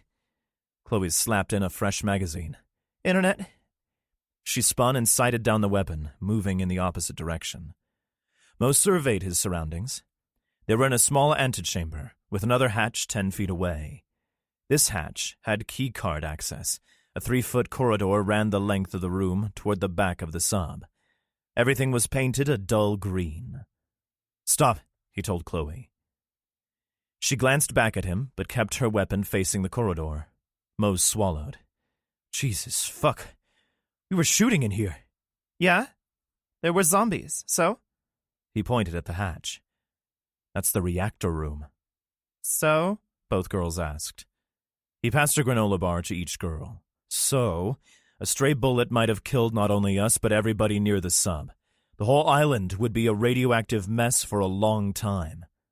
"Right," Chloe said, charging around into her MP5. "Bullets bad. I suggest mean faces. A stern talking to. That will chase off the dead things for sure. Just don't shoot in here." No plans to. You know, unless there's a zombie. Hey, maybe the dead guy will be up for a game of Parcheesi. Otherwise..." She held up the submachine gun and wagged it a little. Mo shook his head. He nodded down the long, skinny corridor. "Let's go." They inched down the corridor slowly, fists banging on the hatch behind them. No open doorways with who knows what inside existed to frighten them, so they sped up. At the far end, a black steel ladder ascended to another hatch, but this one was round and sealed them off from the deck above. Mo climbed the few rungs and tapped the hatch with his weapon. He slid back down the ladder, the three of them waiting to see what happened. "Here we go," Vanessa told everyone as the hatch wheel began to turn. Several firearms were pointed in both directions as the hatch was pulled up and away from the three survivors. "Mo!" a sailor exclaimed, and passed his shotgun out of sight. The man smiled and stuck his head through the hatch. "And company?" he said, staring at the two girls. Mo sighed. "Never thought I'd see your ugly mug again, Hart. Kinda glad to see you." Hart made a come-here gesture with his hand. "You first, kid," Mo told Vanessa. She climbed the ladder and accepted Hart's hand. Chloe went next, sliding her weapon to her back. Hart looked like he was about to have a coronary when he saw the young girl with the weapon. When Mo was standing on the deck above staring at 6 of his uninfected shipmates, Hart grabbed his hand. "Good to see you, buddy." "You too." He glanced around. "All of you, what's going on?" "The dead hold everything forward of the galley. We don't know how many of our guys bought it, but only a few of the civvies got out. The skipper is in the con. He's giving orders from there." Hart looked at his shoes for a moment. "Nobody's picking up phones when we call." "Get me to the skip. I have intel." One of the sailors pointed to Chloe's MP5. "I'm going to need that weapon, little lady." Chloe creased her brow and took a step back. A difficult task in itself, as there was real little real estate in the room they were in. "Seriously, that thing is dangerous." He took a step toward her, and she flipped the safety off. So am I. The sailor glared at Mo. "You gave the kid a frickin' machine gun?" "No, DeRusso. She gave one to me. She killed a shit ton of those things, and honestly, she had better weapon discipline than you do, you wop douchebag. She saved my life." He pointed at Vanessa. "Her life, and likely yours too, when we go to clear the boat. I vouch for her, and I'll talk to the captain about it." Chloe didn't smile, but her opinion of her new sailor friend skyrocketed. She flipped the safety back on her weapon and nodded to Mo. Mo sighed and nodded. "Aye, sir. At least 10 that I saw." "10?" McInerney almost shouted. He rubbed both palms over the stubble on his head. "Aye, sir. We took out several of the civvies as well. I lost count, but—" 19 total, interrupted Chloe. There were 2 other sub-guys in the kitchen that got killed too. One had red hair, and the other guy had dark hair and glasses. She glanced sheepishly at Mo. "Sorry, been doing this a while." "Talbot and Ricks," a sailor told his captain. "The guy with the glasses saved our lives," Vanessa said through tears. The captain nodded. "Thank you." He looked at Chloe's weapon and glanced at Mo, who stood tall. McInerney raised an eyebrow. Mo did not smile. "I would venture a guess that she's destroyed more of those things than any sailor on board, sir." McInerney's face was unreadable. "Chloe, we discussed firearms, didn't we?" "Yes, sir. That was before our house was infested with dead people. I believe the term you used when my brother asked you about us having guns was not yet. Is now yet?" She thumbed at the sailor who had tried to take her weapon earlier. "How old is he?" McInerney loved these kids. They weren't part of his crew, so didn't need to speak to him with respect, yet they did. They were also experts in hand-to-hand combat and clearly proficient with firearms. The brother was on one of the towers making shots on moving targets that an expert marksman would call tricky. The sister had defended herself and others when most of his sailors were shitting their pants with fear. He wished he had 10 more like them, but he couldn't let an armed child run around his boat. The captain looked at the sailor Chloe had indicated and raised his eyebrows. 22, sir." McInerney shifted his gaze back to the kids. "You've more than proved your worth, young lady, but I will not put you in harm's way. I'm so very sorry, but you need to give up the gun." Chloe checked the safety on the MP5, removed the sling from her shoulder, and held the weapon at arm's length. Vanessa started removing magazines from her pockets. Every sailor, including McInerney, was smiling. Chloe failed to tell any of them that she had a fully loaded sidearm, with an extra magazine tucked into the waistband of her jeans. She rubbed her wrist across her shirt to ensure the 1911 was still there. Mo, smiling at her, was also curiously silent about her weapon. Like, what the fuck? Journal entry 11. "Down there?" the shithead asked. 4 of us stared down something that would have been called stairs in the 1930s. They were broken and jagged concrete steps that jutted out from the side of the building into the dark space of the area we were in. "Yeah, if you don't like it, we can leave you here. The creak of the ancient floor a room and a half behind us told me that the dead had gotten up the equally as old spiral stairs. "I need my hands!" Bumbles exclaimed so loudly that the dead answered. He was right, though. There was no way I would let the guy try to negotiate this death trap with his hands behind his back. We'd just end up with another zombie to fight. I flipped open my folder, keeping my SOG on my chest harness, and he was free. He wrung his hands across his wrists like a little bitch, and I hated him even more, until I remembered I had done the exact same thing on several occasions. Either neither of us were bitches, or we both were. Shit.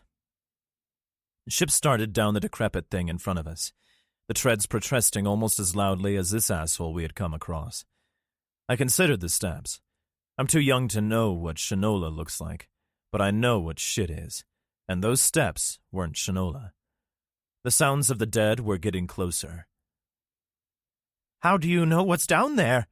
He strained to look past ship, which was like trying to peek past a small town. "I can't see." "I don't know what's down there, but I sure as shit know what's up here. Move." "Can I have a gun?" "No, you can't have a gun, but I promise you I'll give you a bullet if you don't shut the fuck up." I pointed my cig at his face. His eyes grew wide, and he swallowed hard, nodding. The guy had just shot my friend. He was annoyingly whiny and fucking loud when etiquette demanded silence. I'm not ashamed to say I was not ashamed to point my gun at his noggin. Stupid sentence there, but screw you, I like it. He started down after Ship and Remo. The combined weight on his archaic stairway was mind-boggling with just Ship on them, but add the three of us and it was terrifying. We made it, though, and quickly. My rods and cones had to adjust to the illumination as we made our way into the sunlight.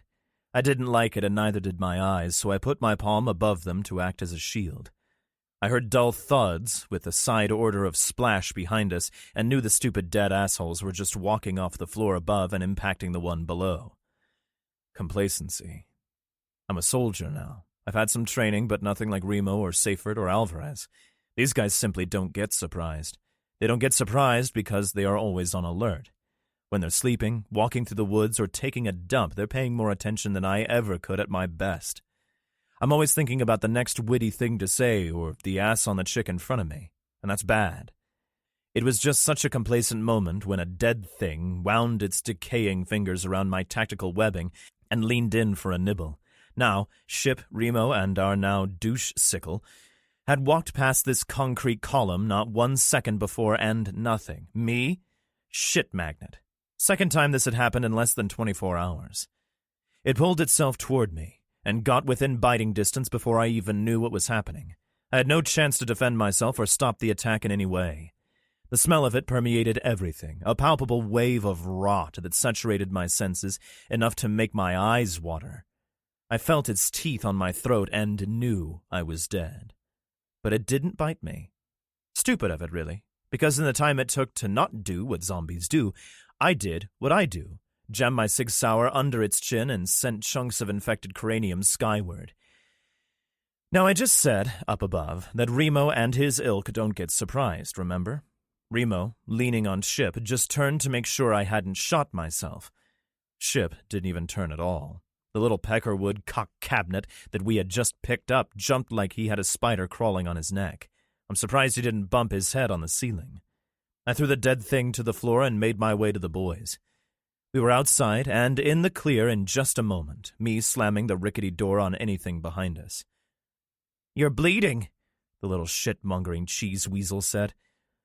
I looked down his extended accusatory finger to his face and said, "This is from hours ago. I'm fine." It still hurt like hell, but hey, I wasn't telling him that. How many times in our travels together, dear reader, have I told you that someone had done the stupidest thing ever? Answer, a lot. This guy tried to snatch my gun. He was 3 feet away, and he made a grab for it.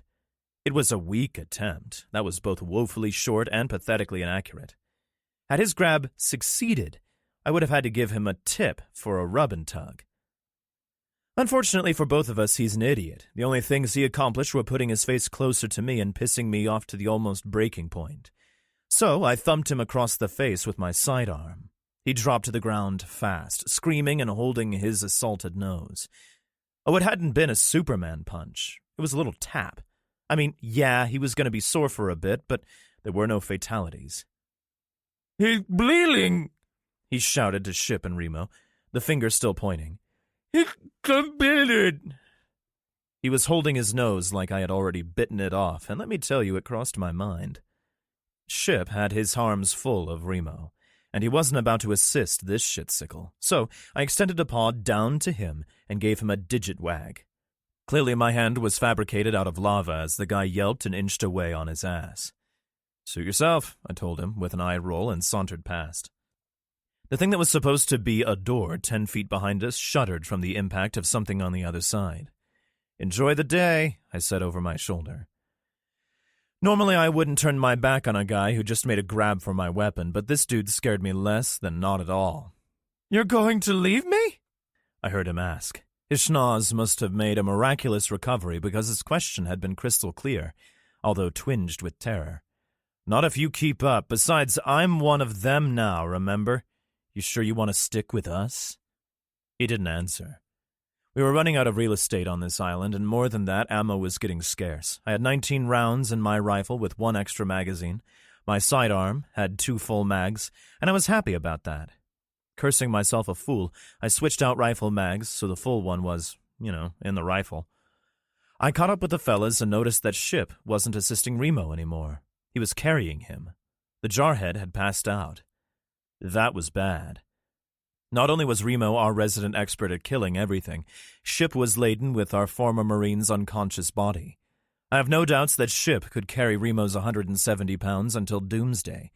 I mean, a different doomsday, but that means both of them were out of the shooting business, and this was a day for bullets. Remo's rifle barrel began to drag on the ground, and I stopped Ship to take the weapon.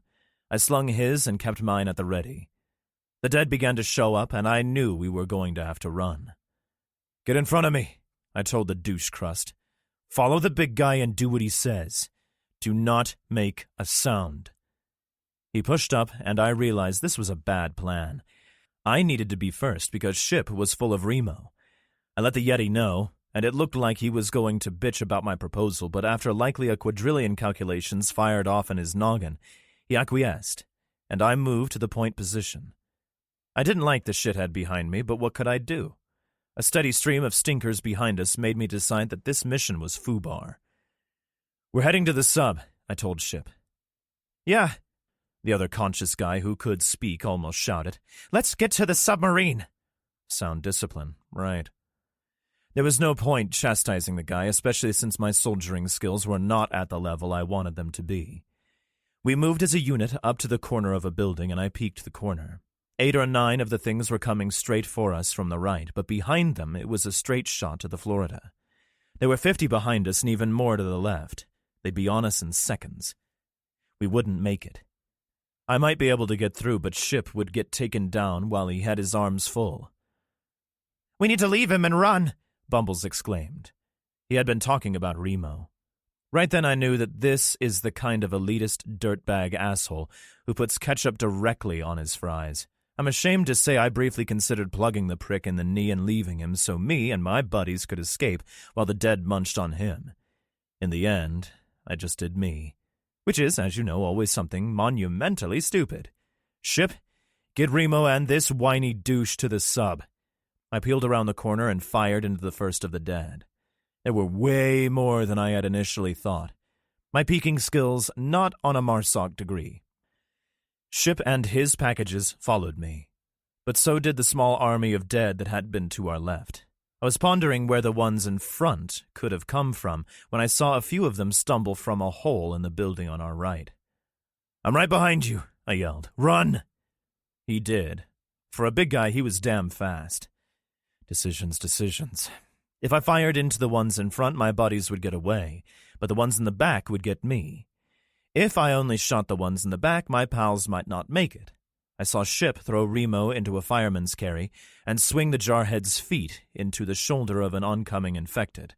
The short dude was hiding in Ship's shadow, waiting for a gap so he could sprint for the sub.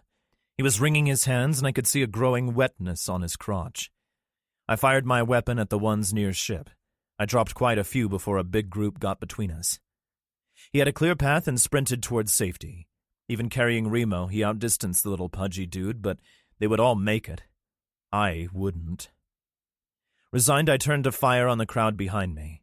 I never got the chance, as they were a tad closer than I had thought. About a foot away, they plowed into me, grabbing, and my rifle went off.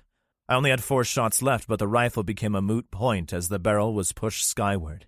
3 of them had me, with more on the way. I let the rifle go and tried to reach for my sidearm, but cold fingers wrapped around my wrist. And that was when Jackie Chan showed up. Some tall guy in a black t-shirt leaped into the fray and punished the fuck out of a bunch of dead people. He grabbed the arm of the thing who had my wrist, lifted it straight up into the air, and lunge-punched the forearm of the dead guy. The thing's arm bent 90 degrees and it let go of me. I wasted no time and drilled it in the face with my SIG. But Ninja Dude had moved on and was twisting and bending the dead until they snapped. The guy didn't have a weapon because he was a weapon. It looked like the dead were ignoring him, but it may have been because he was so damn fast. My weapon went dry and I performed a tactical magazine switch that would have made Remo show emotion. I emptied the SIG quickly, but they were still coming. One walked right past Jackie, then right past me. WTF. In case you don't know what WTF means, it is an abbreviation of what the fuck. Because what the fuck? Another walked past, then another. I was just starting to think I had turned into a superhero, and I would be able to billy my way through hordes of undead, when one of them grabbed me and tried to see what my carotid artery tasted like. I like my arteries. I like them enough that I wanted to keep them where they were, so I got my forearm between the dead guy and my important bits. Hands reached around the thing's face, latched onto its jaw, and viciously jerked it to the left. I saw its spine pop out of the side of its neck, and some black shit squirted on my face before it collapsed. Karate Man briefly looked me in the face, and for the first time in the apocalypse, I actually pissed myself. All right, so it hadn't been the first time, but this one was full-on code yellow. It was more than leakage, there was flow. The person saving my life wasn't a person at all. It was the infected kid I had seen on the boat. His eyes were red as blood. He looked feverish and twitchy, but his face was devoid of the one emotion a runner possesses: hate. This wasn't something I could comprehend, so my synapses overloaded and I checked out for a sec. He grabbed me by the wrist, exactly where the dead guy had grabbed me not 2 minutes before, and I knew I was dead. He was going to break me into little pieces and play tiddlywinks with my vertebrae. He was shaking his head no, and proceeded to pull me away from danger. I ran with him, my empty SIG clutched so hard in my paw that there might be blood later. We ran about 50 steps and he let me go, but we kept running. I ran with him because I had no idea what else to do. He had saved my life. He had cleared a path through the dead. But was I really going to follow a runner? Was I going to go with this thing so it could have its way with me in some quiet corner? Yes. That decision had been made in a microsecond, and as you are reading this journal right now, you can probably figure out that I'm still alive. So it had been a good decision. But as you know, I'm still a shit magnet. A lone undead stumbled out of an open doorway next to the building we were running past and slammed right into us. The thing wasted no time in latching onto me, and then he did what, up until recently, all undead do.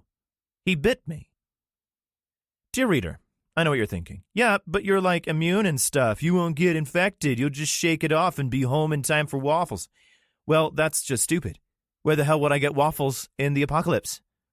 More importantly, have you never been bitten? You would be dead if you had. Me?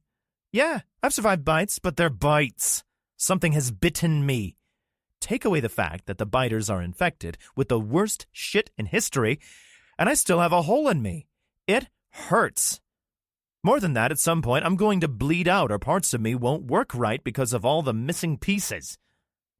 This thing, a younger zombie, maybe late teens, got me on the right arm between the shoulder and bicep before I was able to push it away. It still had a hold of me, but its teeth were no longer embedded. It tried to bite me again, which was good because that means it wasn't chewing. If it wasn't chewing, at least most of me was still part of me. Blood dribbled down its chin, and that pissed me off. We struggled and went down in a heap. A shadow loomed, but before infected ninja boy could save me, I saved myself. I thumped the thing on the side of the head with my pistol until it let go, then smashed the weapon down until its melon resembled an abstract art piece. I snarled. I heard it. It hadn't come from the dead or the kid. It had come out of me. I was getting mad, and when 2 more dead assholes decided they wanted to nibble, I had had enough. I screamed at the one coming in for you-know-what and launched myself at it. It was kind of like an out-of-body experience. I knew what I was doing, but had no control, and more than that, I didn't care. The only thing I wanted was to tear this thing limb from limb. So I did. Grabbed it by the face as it attempted to bite and sink my thumbs into its eyes with a couple of squishes. I hooked the thumbs outward and dragged the thing to the ground. Straddling this dead son of a bitch would only make me stink later, but again, caring about anything other than destroying this thing had left the building. I smashed and punched and gouged. I swear to all that is holy, I thumped its head into the concrete walkway until I heard a crack and just kept going. A few cracks more and I reached into its busted head, ripped stuff out, and held my prize high, screaming. I had heard that brains sort of melt into a yogurt-like substance after death. Either that is horseshit, or it didn't happen to infect it because I was not holding yogurt. I heard a noise beside me and glared up at it with hatred. It was the kid. He was absolutely a runner, and he was scared shitless of me. He took a step back with a "You have got to be fucking kidding me" look on his face. I was certainly not kidding and let him know it. I stood, chucked some brain to the ground, and stared the kid down. He held his hands up in red-eyed supplication, and I launched at another undead with a scream. The scream was decidedly inhuman, and again, it had come from me.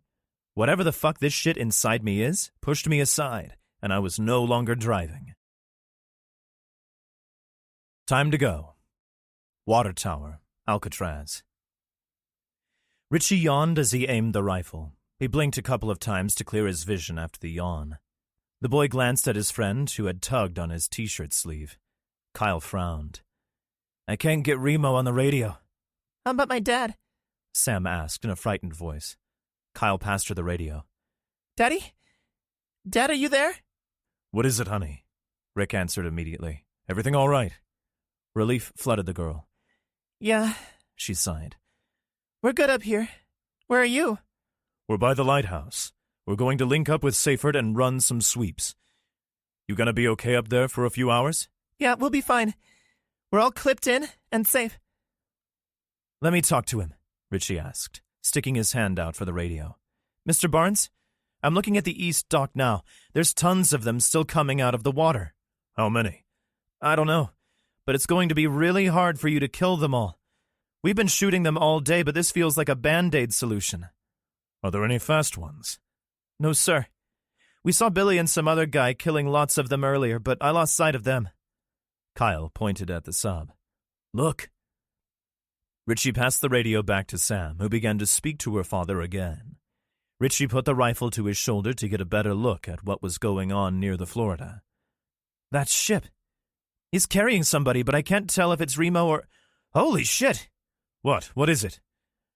"Ship just used whoever he was carrying as a club to knock down 2 dead ones."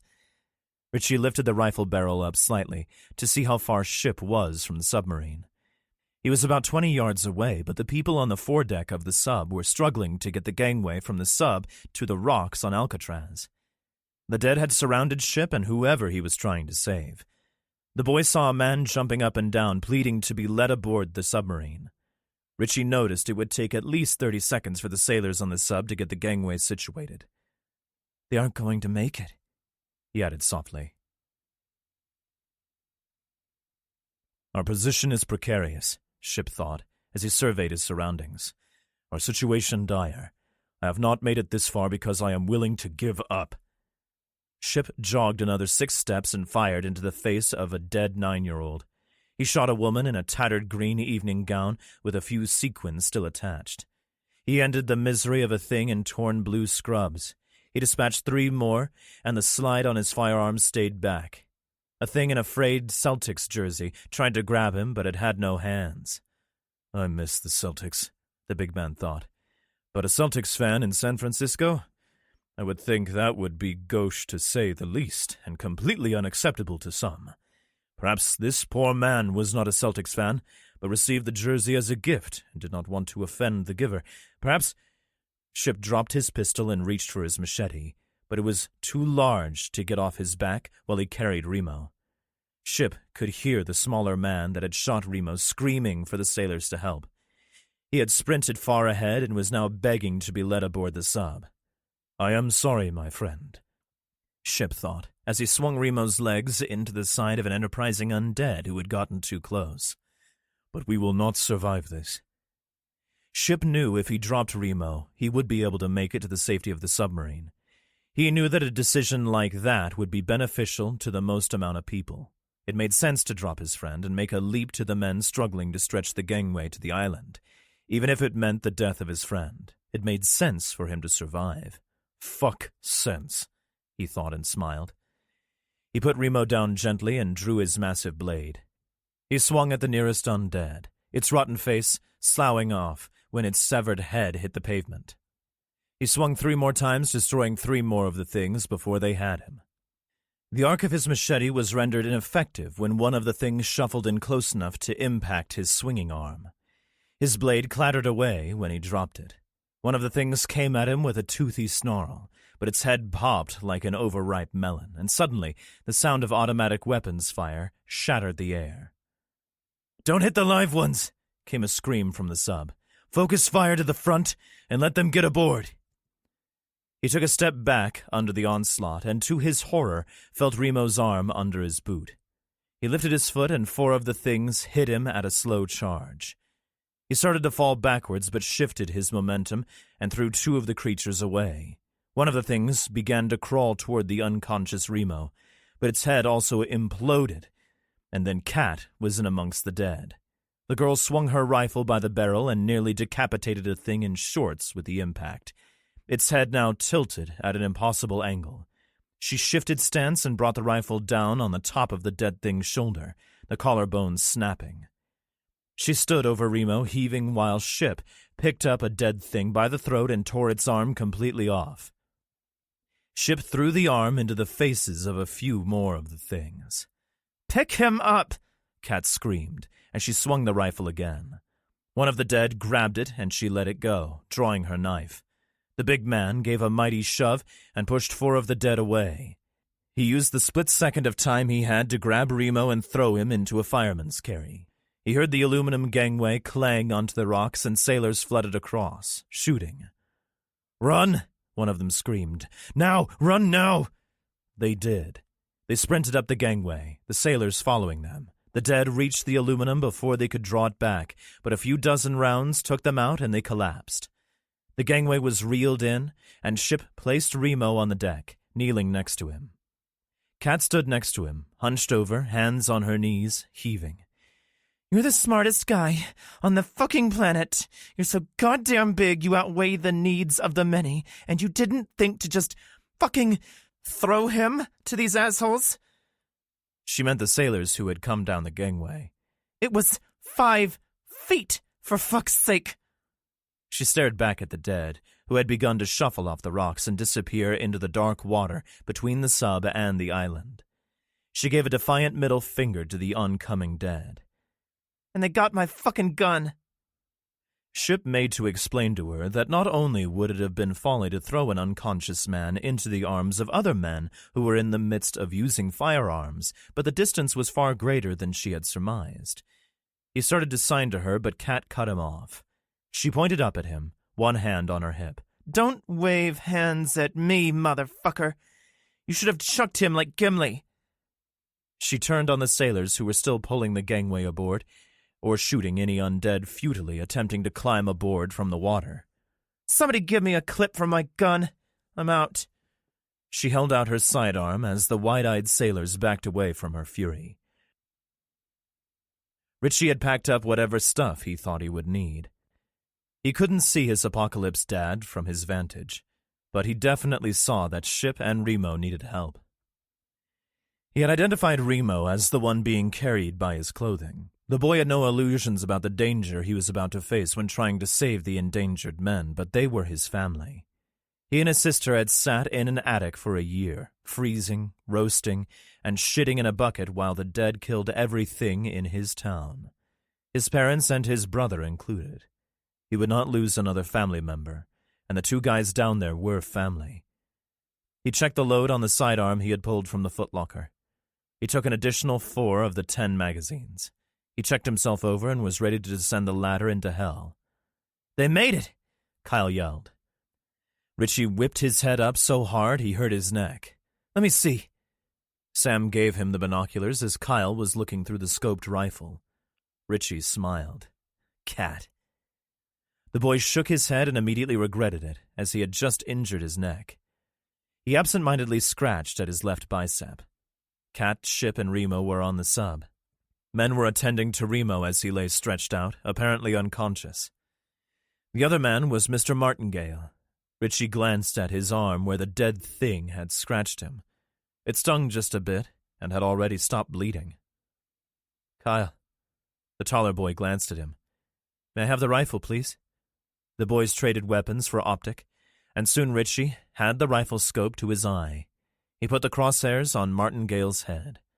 It was a very long shot for an inexperienced shooter, so he lowered the barrel until the man's ample belly was in the sight picture.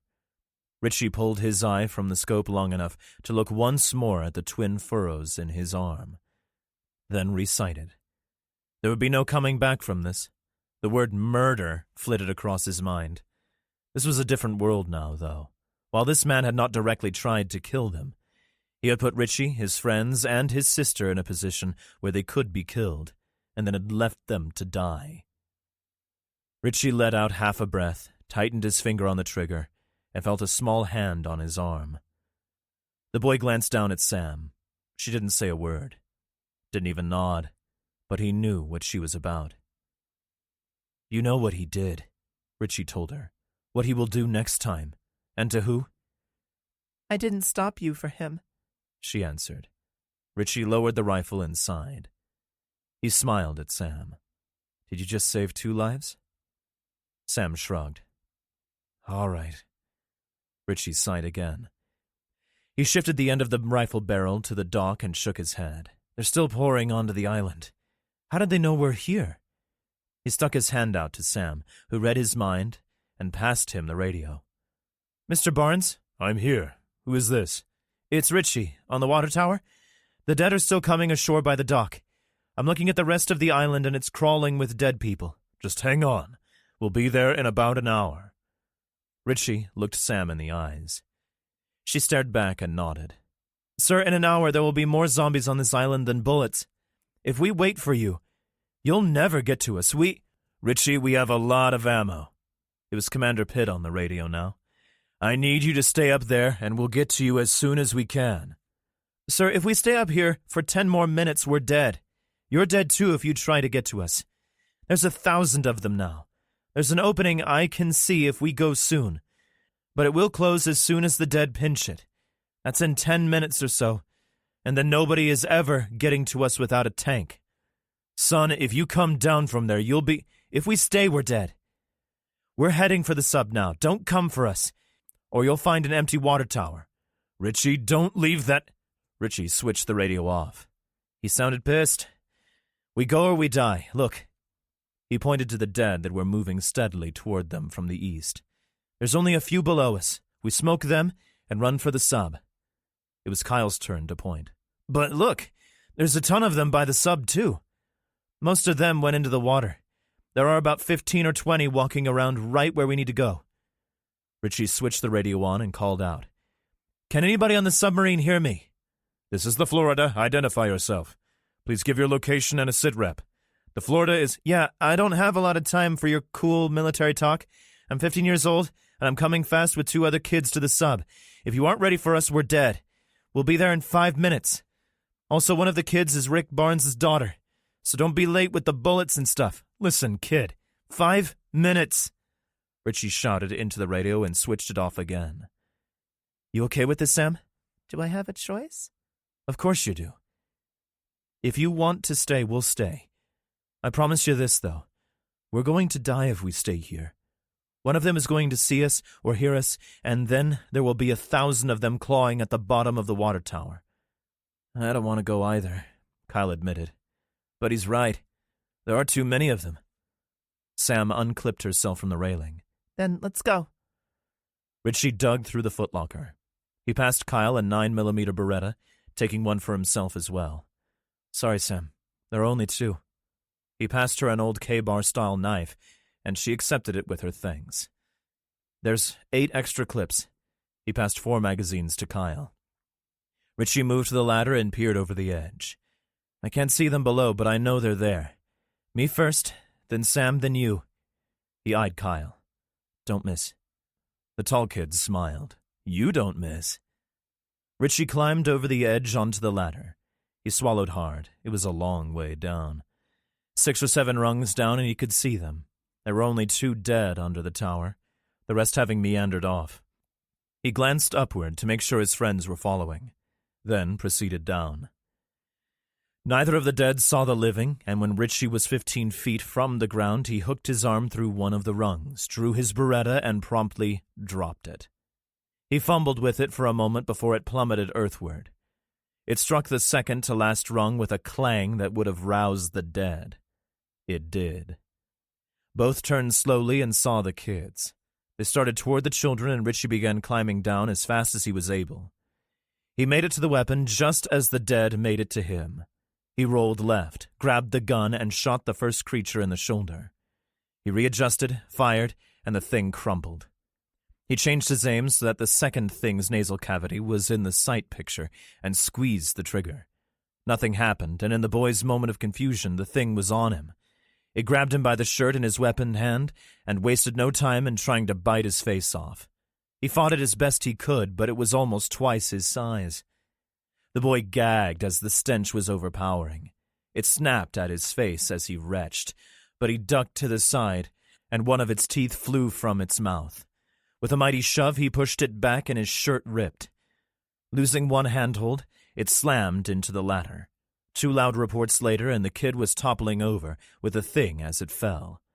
Confused, he looked up at his friends, with his arm hooked through a rung. Kyle nodded to Richie, wisps of smoke coming from the barrel of the tall boy's sidearm. "You don't miss," Kyle repeated with some snark. Richie cleared his misfire with a rack of the slide. The useless round flew off to his right. The other 2 were on the ground in short order, and the 3 of them fled. They moved to the right of the tower and noticed that a huge contingent of dead had heard their shots and were on the way. "We have about 2 minutes before they're eating us," Kyle told him. "Follow me." The kids ran toward the hill they had climbed earlier. They scooted down on their butts until they hit the cement walkway. Richie fired into the head of a single undead woman in a black apron. Dead people began to make their way toward them from both directions. Dozens came from behind and several from the front. The ones that hadn't reached the sub yet turned and began their arduous trek toward the kids. "Don't like this," admitted Kyle. Richie grabbed Sam's hand. "Stay here, then." They ran down the walkway toward the submarine. Richie could see sailors on the foredeck scrambling to get the gangway back to the island. This time, Ship was assisting, and he was able to bring great strength. Both boys fired into the oncoming mini-horde, selectively picking targets. They did well, but couldn't get all of the dead. They thinned out the herd enough that they were able to skirt past the reaching hands. Incoming rounds from the sailors helped as well, and soon the kids were through the gap and sprinting for the safety of the sailors and their submachine guns. 2 of the men were using hand signals and yelling for the children to come on. They raced up the gangway, followed by the armed sailors. Cat and Ship grabbing Richie. Cat gave him a high five. "That was all kinds of ballsy, kid." "We're good like that," he answered her. Several of the sailors and Kyle pointed at the hill between them and the water tower. "Look!" Dozens of undead walked headlong off the top of the hill and tumbled to the walkway beneath. Cat folded her arms. "Looks like a fucking slip and slide." "The agony of defeat," added one of the sailors. "No friggin' way." Journal entry 12. My head hurts. That was the first thing that came to me. Pain. I opened my eyes but couldn't see much. It was pretty dark. I tried to survey my surroundings. Thin corridor, maybe 5 feet high, damp brick, ancient pipes overhead. I rubbed my eyes in a futile attempt to both alleviate the pain and allow me to see. Neither happened. I sucked in a lungful of air and smelled something horrible. Then I realized the smell was coming from something in my mouth, so I spat it out immediately. I smacked my lips together and scrunched my eyes like you do when there's some revolting shit in your mouth. I spat and spat until my spitter was sore, but that taste wouldn't go away. I was wondering if a couple tubes of Crest would do it when I heard movement in the semi-darkness. I reached for my sidearm only to realize it wasn't there. My SOG was missing from its chest sheath as well, and my rifle, if it was near me, was hidden in the darkness. My knife being gone was tantrum-worthy, and I would have had a self-pity party right then and there, if not for what happened next. Something put its hand on my shoulder, and I shot to my feet. A stupid action, because if you remember, there were pipes up there. I woke back up an undeterminate amount of time later. Could have been 10 seconds, or this whole apocalypse thingy could be over. I don't know. I do know that my head hurt 10 times worse than it had before. I had launched it at some cast-iron pipes. Fucking ouch. Neck hurt too, but I would survive. I still had that nasty taste in my mouth, so I tried to spit, but had no saliva. I reached for my canteen, but like my weapons, it was gone. Something gently nudged me, and I swear to Christ I almost got reacquainted with those damn pipes. I shot a look down the nudger and noticed my canteen. I followed the extended arm back to the person it was attached to, and lo and behold, it was Ninja Boy. He nodded at me and pushed the canteen a little harder. I accepted and took a swig, rinsing and spitting. It was delicious, and I instantly felt better. Not good, but better. Another swig, this one accompanied by a swallow, and I was right as rain. All we needed was hookers and tequila, and this would be the perfect Saturday night out.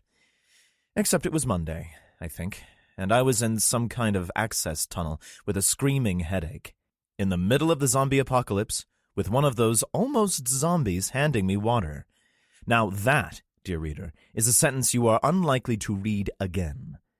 As my eyes began to penetrate the gloom, I noticed that Ninja Boy was feverish and twitchy, just like any other runner. The difference with this runner, other than the obvious fact that he wasn't trying to use my skull as a beer stein, was that he appeared focused. Runners couldn't stand for 5 seconds without screaming or attacking the nearest moving thing, including other runners and the dead. It was rare, but runners could fight each other. This kid didn't do any of that. Infected? Sure. Dangerous to me? I wasn't getting that off him, and that was new. More than that, he seemed to understand his environment. He looked around just like I did, but he didn't whip his head back and forth and have his red eyes search in all directions the way I had seen runners do. Then I had an epiphany. It actually made my head hurt worse. This kid was infected with whatever shit this is. He wasn't attacking me because I was also infected. I was infected. I could say it 100 times, and it still probably wouldn't compute. Up until now, I had known this shit swimming around inside me couldn't be passed from yours truly to someone else, but I hadn't ever bitten anybody. Well, nobody except a prick sheriff in Utah, but he totally deserved it. He never got the chance to turn, though, as his buddy popped him in the dome with a rifle that would have made Tom Horn proud. So could I infect others? I didn't think so, as I had engaged in many fluid transfers with my apocalypse wife, and she hadn't gotten infected. I remembered something Ship had said, wrote down. What if I reached my threshold with this virus thing and I go feral? Would I then want to use my eyeballs as marbles too? I couldn't have that. But I also didn't want to give myself a 9mm face enema if I was fine. I took another swig and fought the revolting taste in my mouth. It tasted like... I looked at the kid. Shitty taste in my mouth. He glanced at me briefly, then pointed toward the floor of the little tunnel 5 feet away. A former ambulatory deceased man lay in a crumpled heap, his back in the corner of the tunnel, his face mercilessly looking right at me. Most of his face had been torn away, and that was nothing new, but the bites didn't look old. They looked like someone had... No. I looked at my chest. What I saw there made me pull my shirt out a bit so I could study it. The vile black shit that the dead have for blood coated my shirt. My hand shot like a striking rattlesnake to my face, and I felt that sticky, gooey shit there too. I turned over and puked my guts out.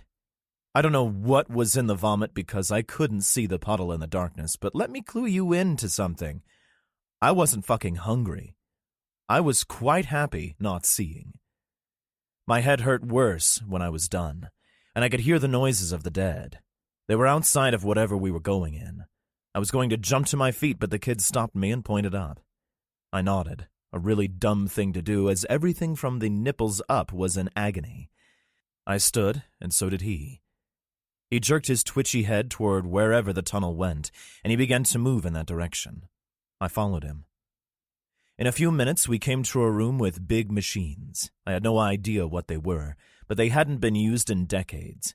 It was significantly darker in the room than in the tunnel, but for some reason I could see much better. I know that doesn't make sense, but I really could see better, until a flashlight shined right in my face. I threw my arm up to protect my eyes, and the beam lowered. I dropped my arm, and 3 figures stepped out from between the rusty, antiquated machines. They glanced at each other, then back at me. They were all shaky and feverish, with sweaty faces. The blood-red eyes gave them away first, though. Infected. Runners. They did not try to kill me. I went into sensory overload for a moment and checked out. I may not have come back from this one except I heard something that I couldn't possibly hear. "You should come with us," the one with the light said. Said is probably the wrong term because the voice was not human. If you picture a person gargling with broken glass, then swallowing some gasoline followed by a lit match, the resulting fuckery is what expelled from that person's mouth. Still couldn't sum up what that voice sounded like. It tore long shreds from my sanity curtains because no, just no. "With us," repeated the woman to the right of the Lightbringer. I took an involuntary step back, an action that did not go unnoticed, and the 2 flankers looked like they were about to jump me. The dude with the flashlight growled, "Leave it." His people glanced at him and stopped. I needed to know a few things before I retreated into an impenetrable terror shell or just outright dropped dead. So I managed a quick, "Who are you?" "Not bad," the thing said, then thought better of it. It looked angry when it said, "Not evil." Granted, these fucking things always looked mad. "This place, the island." It looked around for a moment.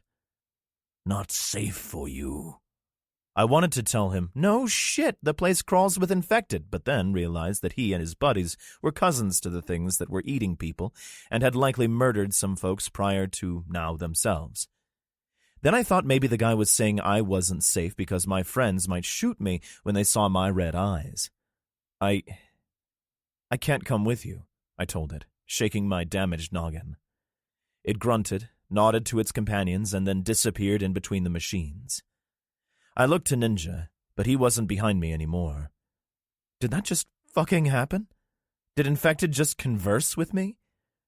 My dome was threatening secession from the Union, so I decided to make myself scarce. I stepped on something and looked down to see my SIG and my SOG wrapped neatly together on the machine room floor. I would need them in a moment. The rifles, both mine and Remo's, were not present.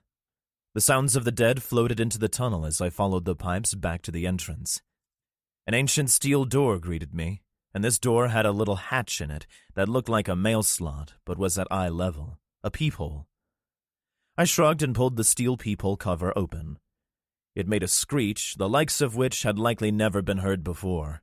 Honestly, it sounded like the rending of metal from when I was on a container ship in a hurricane. Every single dead eye outside that fucking peephole peeped back. Both of them, because there was only one dead woman. I had to work a little to get the door open. Hey, it was rusty and my head hurt. By the time it was open, the woman was reaching for me. Part of me wanted to let her grab me to see if I was still unsavory toward the undead. The fuck that portion of my brain won, though, and I brought my blade down in an overhead arc onto her dome. The knife skidded off and down the side of her face, carving a fillet off what looked like a slice of Thanksgiving turkey. You know, except for all the nasty shit. A flap of zombie face fell down over her eye, but she still latched onto me. I went for the eye poke and twisted the blade when it hit home. My sog came out with a sucking sound, and that was when I noticed that I had been noticed. They were probably angry that I had wiped my blade on this nice lady's dead shirt. They were coming, and I didn't want to play with them.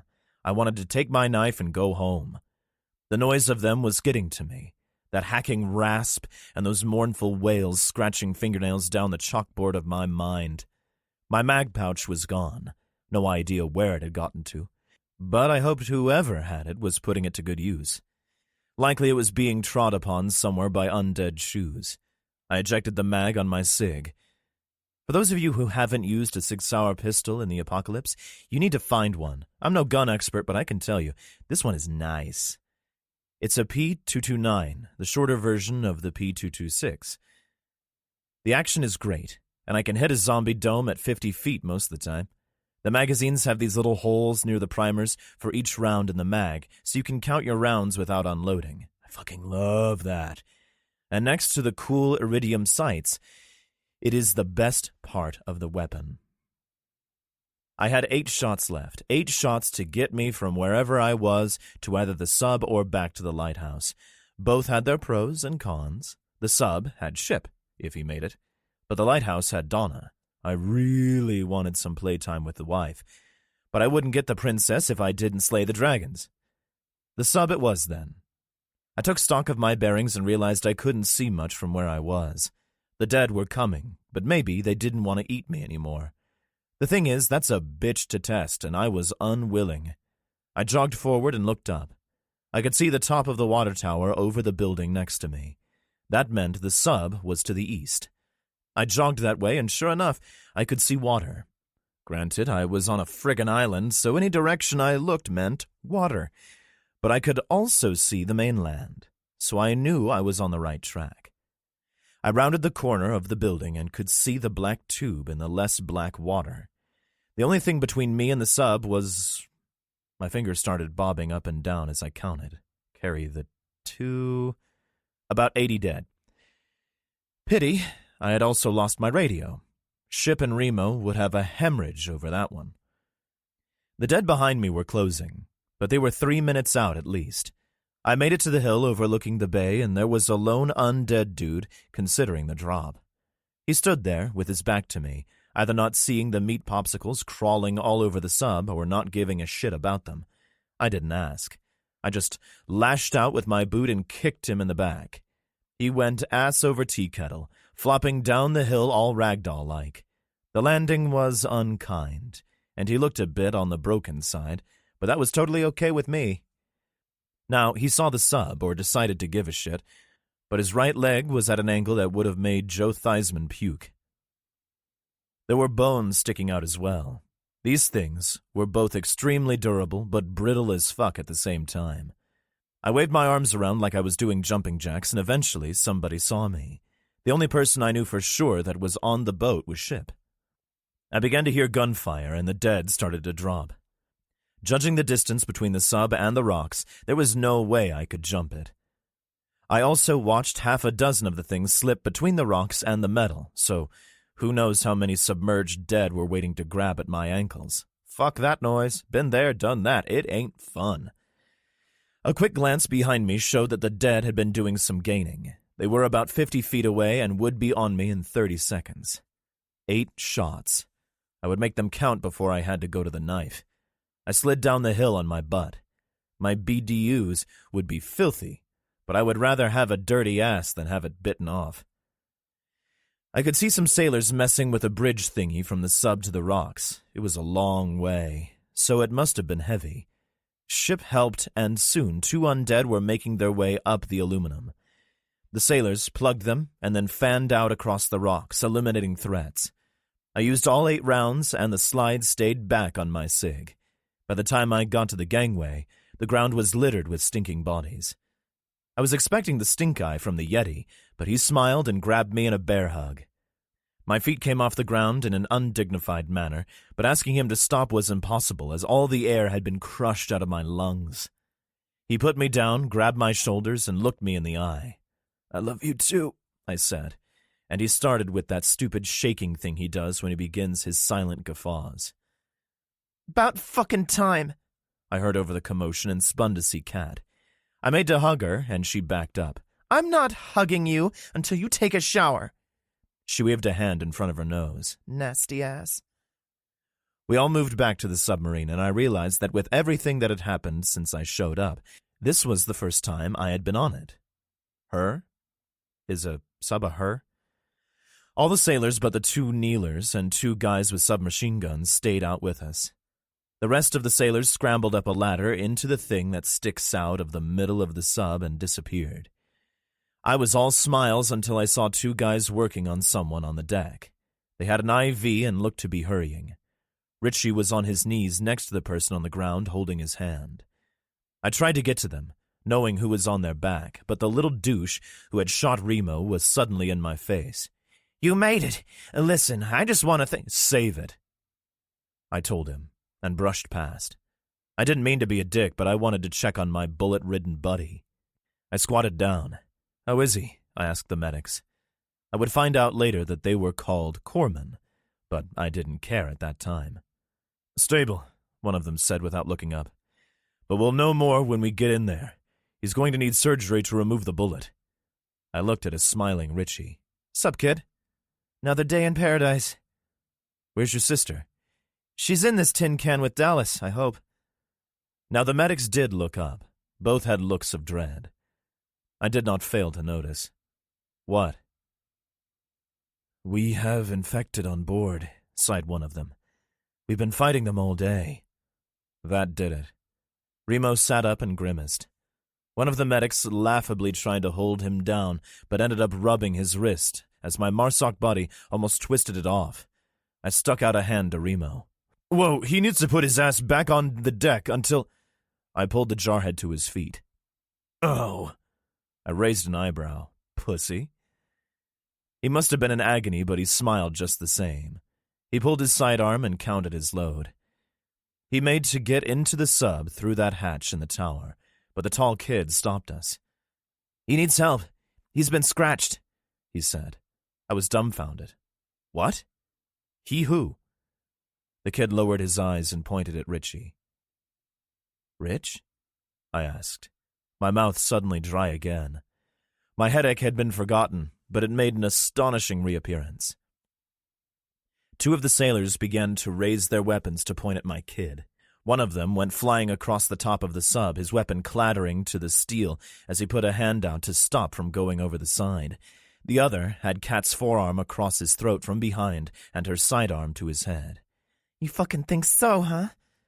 she asked him with such menace that I have no doubt the sailor kid was full Code Brown. Richie shrugged. "Doesn't even hurt." The medic, with 2 good wrists, rushed to Richie to check him out. He moved Richie's left arm around for a sec, checking stuff, then reached in his pack, pulled out a bottle of clear liquid, and dumped half of it all over the kid's arm. "Fucking hurts now," the kid squealed, then hissed in pain. The medic dude said, "Superficial, but there's broken skin. We won't know anything for a few hours, but he needs to be isolated." "Richie, when did this happen?" demanded Remo, who was looking more like the killer he was by the second. I'm actually shocked the fucking bullet was in him didn't veer off course out of pure fright when it saw where it was going. "Ask him," Sam screamed, almost in tears. Everybody followed the tip of her finger. It was pointed directly at the little shit who had shot Remo. Sam buried her face in Kat's side, and did begin to cry.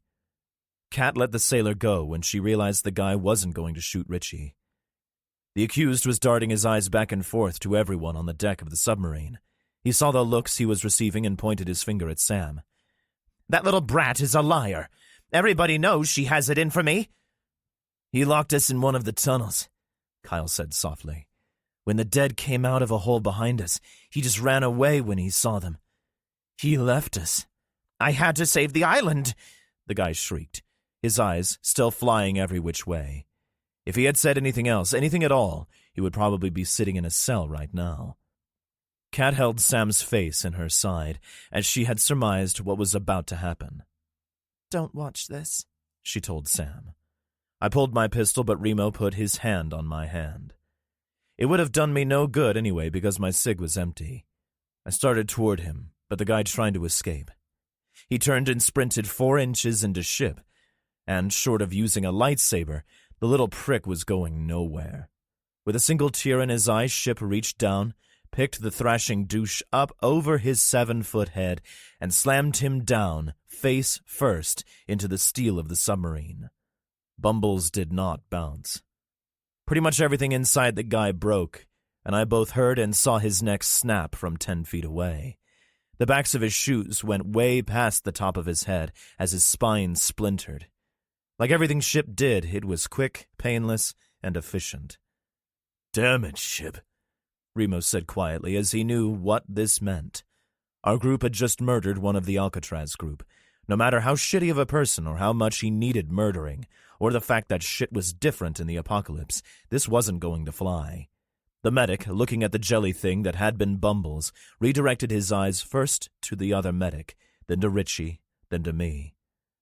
"I didn't see shit."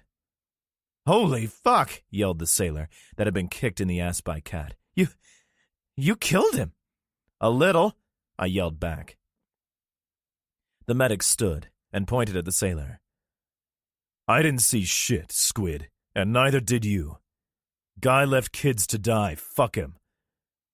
The look the medic gave me told me that he didn't know if this sailor would report what had happened to his superiors. That meant we needed to get our people and find a new place to live. I mean, why not? That's the way shit goes with me. But this time it had been Ship that fucked shit up. "Where's my rifle?" asked Remo, as he searched the gleaming black deck of the submarine. Everybody looked at me.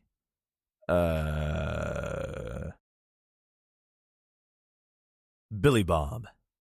Somewhere on Alcatraz. Takes a lot out of you, you know?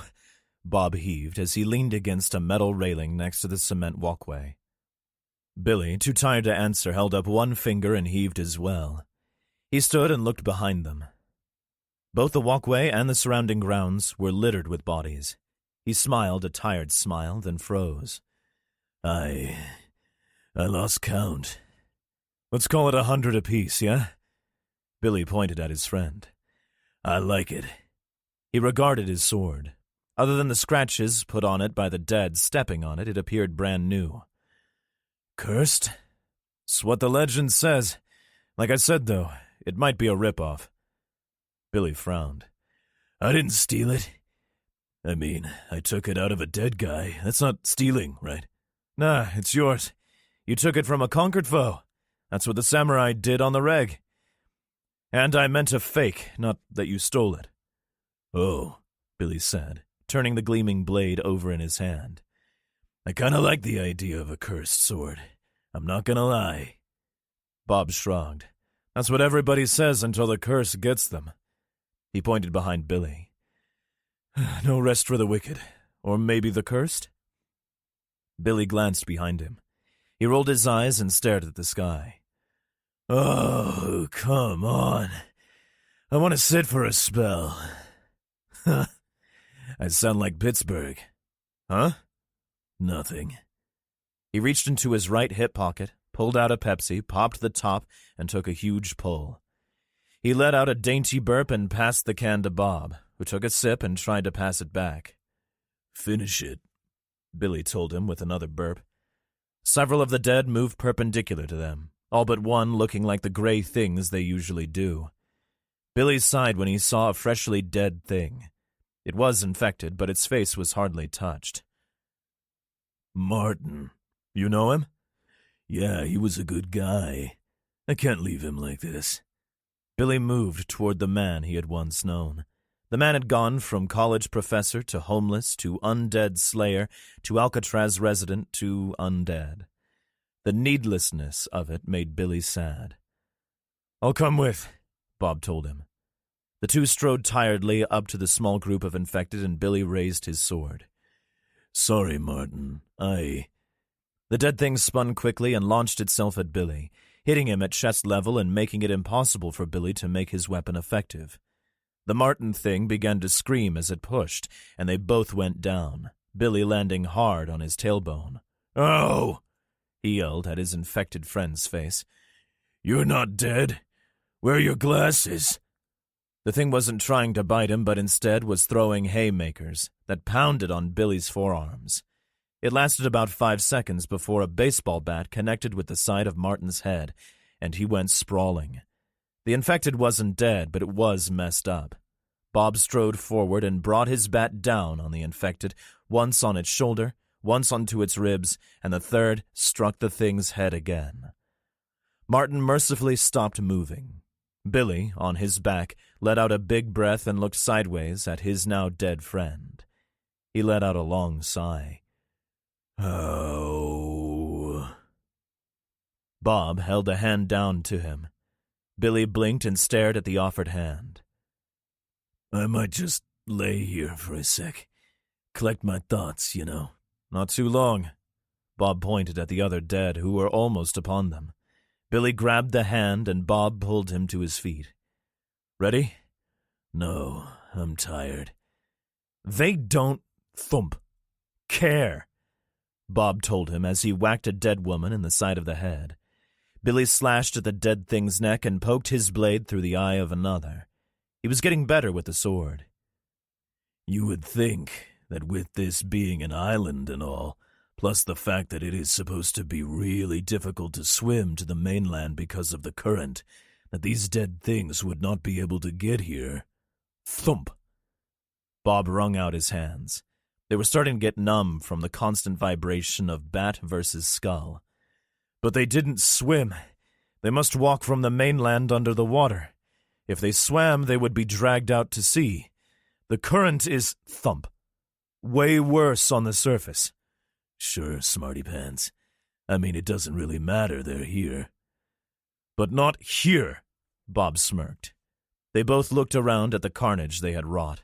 Bodies lay everywhere, the undead destroyed by the two of them. Nothing moved except Bob's fingers as he tried to flex the pain away. "Hurts, you know." Billy nodded as he sat on a stone bench. "Been there. You gotta get a Muramasa. Way easier on the old digits. Want to have a quick sit down? Pretty sure I was supposed to be doing something, but I can't remember what it was." "I hate that," agreed Bob, as he pushed a truly dead man off a stone bench. He was going to sit, but thought better of it when he noticed the fluids the dead thing had left behind on the cement. Ew. You think these things would be all dried up and stuff after all this time, but they're still all gooey, they both said at the same time. "We should try for the sub," Bob said suddenly. "What does that mean?" "Go to the submarine. The big black death tube that sinks boats. It's anchored over there," Bob pointed. "Or maybe there?" He pointed in a different direction. "Nah, it's to the south of the island," Billy told him, pointing east. "That way." Billy brightened. "Wait. That's what I was supposed to do. Get to the sub to make sure Sam is okay." "I thought Sam was on the water tower." "Nah, sub. Let's go." Billy stood up from the bench and both men turned in different directions.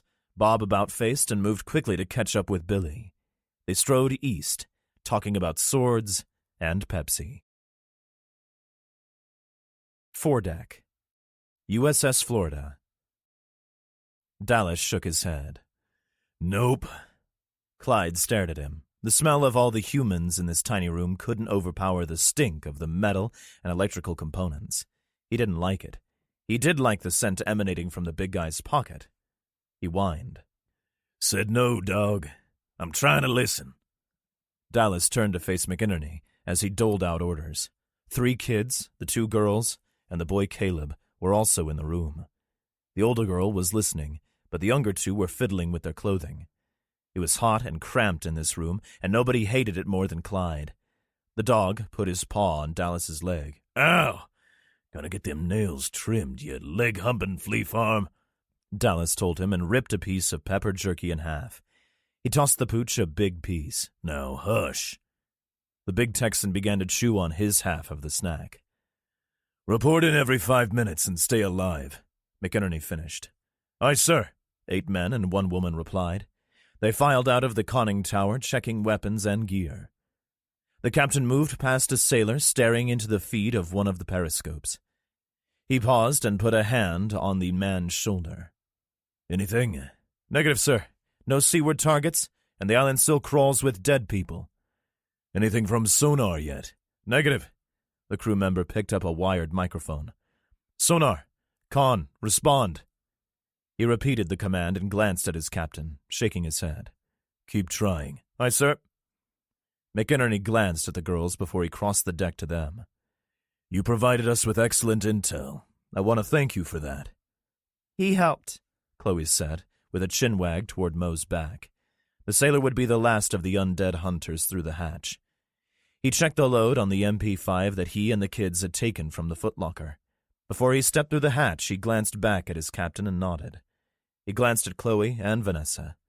Vanessa saluted him, and he chucked the girls a huge smile. I know, replied the sub-commander.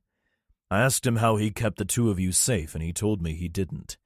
He said it was the other way around. He raised an eyebrow. Is there truth to that?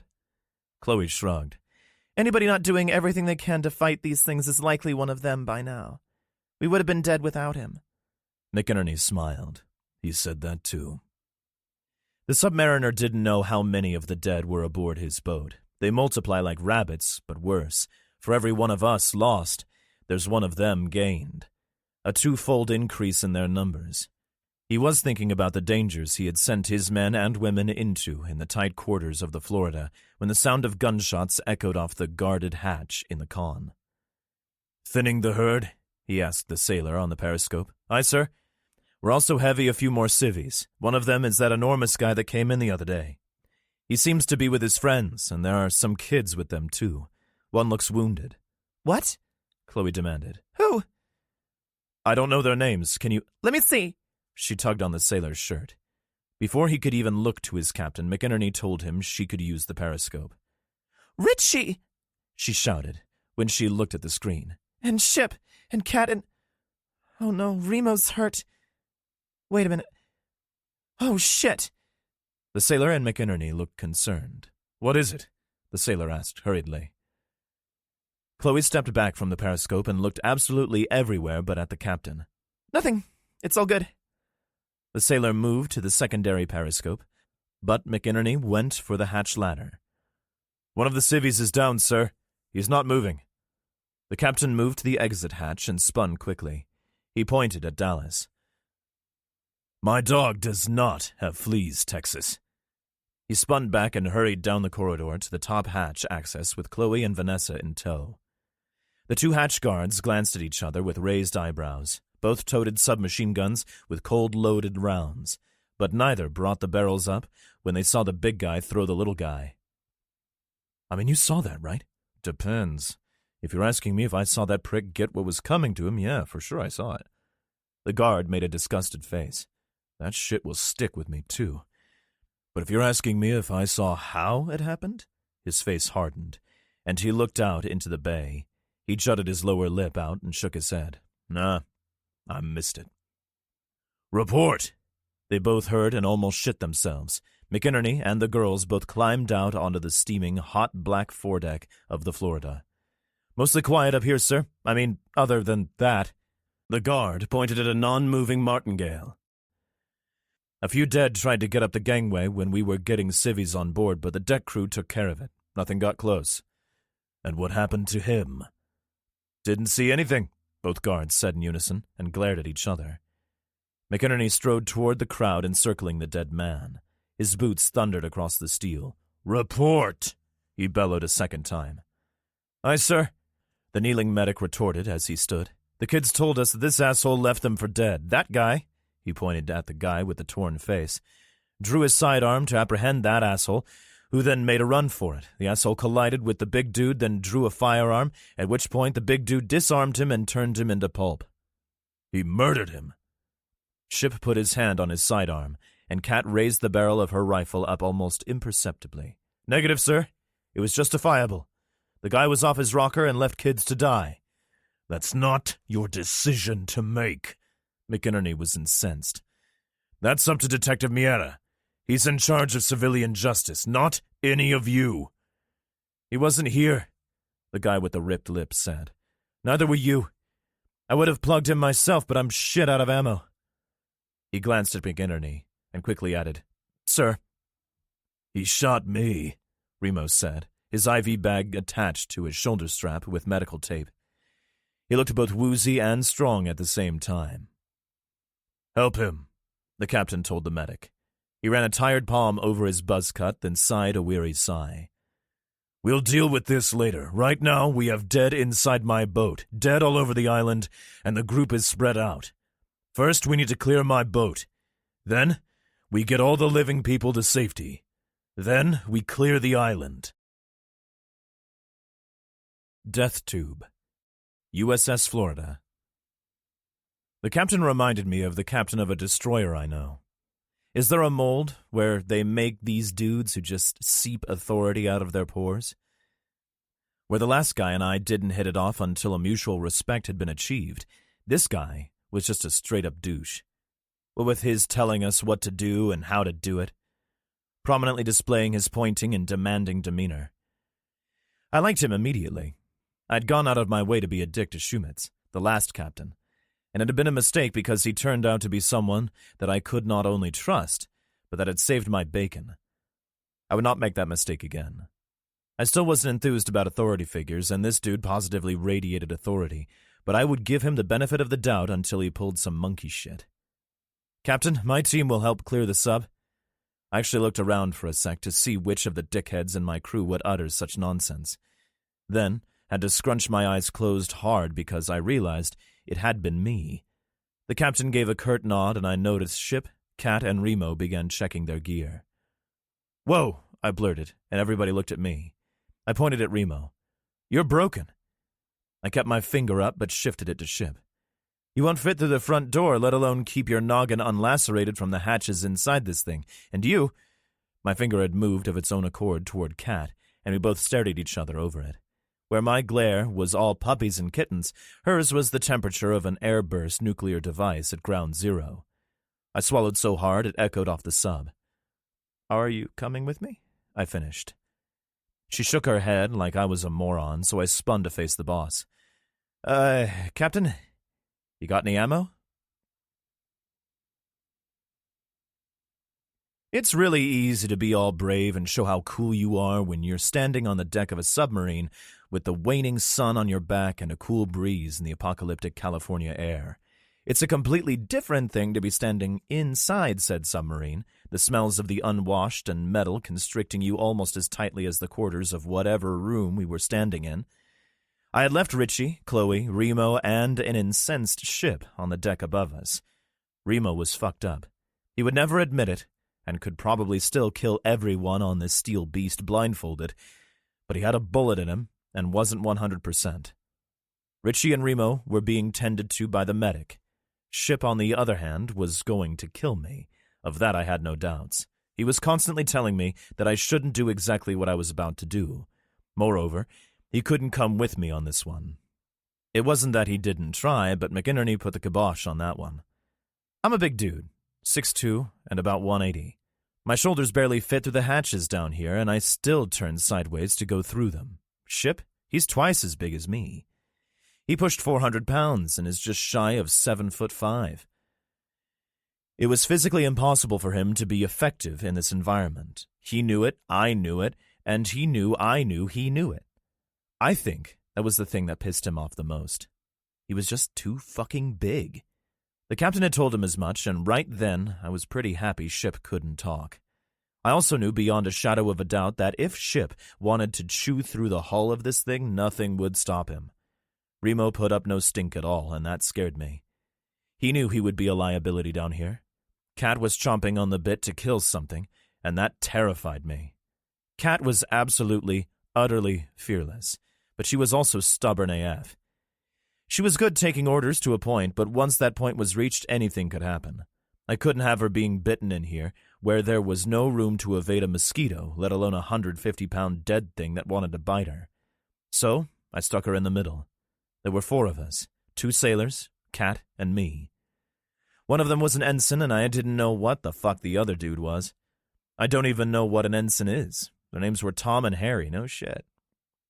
We weren't even short a dick because I was there. There were so many dead on this submarine, we might come up with 1 more of each anyway. 2 teams were already sweeping the sub, but they had encountered such heavy resistance that they had been forced to retreat several times. I had wanted to use my SIG, but was told no. They issued me a Remington shotgun. It was a short, stubby thing, but I liked the feel of it. I'm sure Ship, Remo, and every other military dude on this boat would be able to say, "Oh, that's a insert model name here," but I had no idea what it was. My dad had an 87P. Cat said aloud, marveling at the shotgun. How about you? Well, that was fucking humiliating. Yeah, it's great. Kicks a bit much, but... All 3 of them stared at me for a second. I couldn't help but think I had committed some breach of etiquette, or had said something ridiculous. As luck would have it, I didn't have time to find out which. Harry made a fist. He chin-wagged toward a blood smear on the wall of the sub.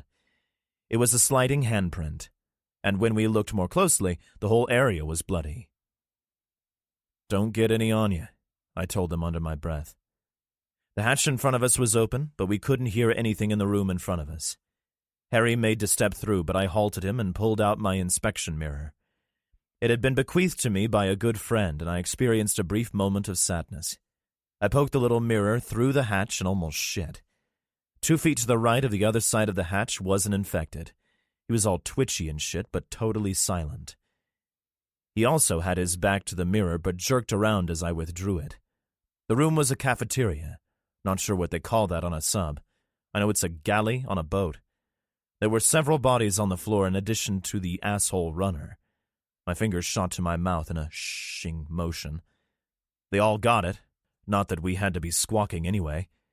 I drew my SOG with its well-used sheath. Cat put her hand on my arm and vehemently shook her head. No.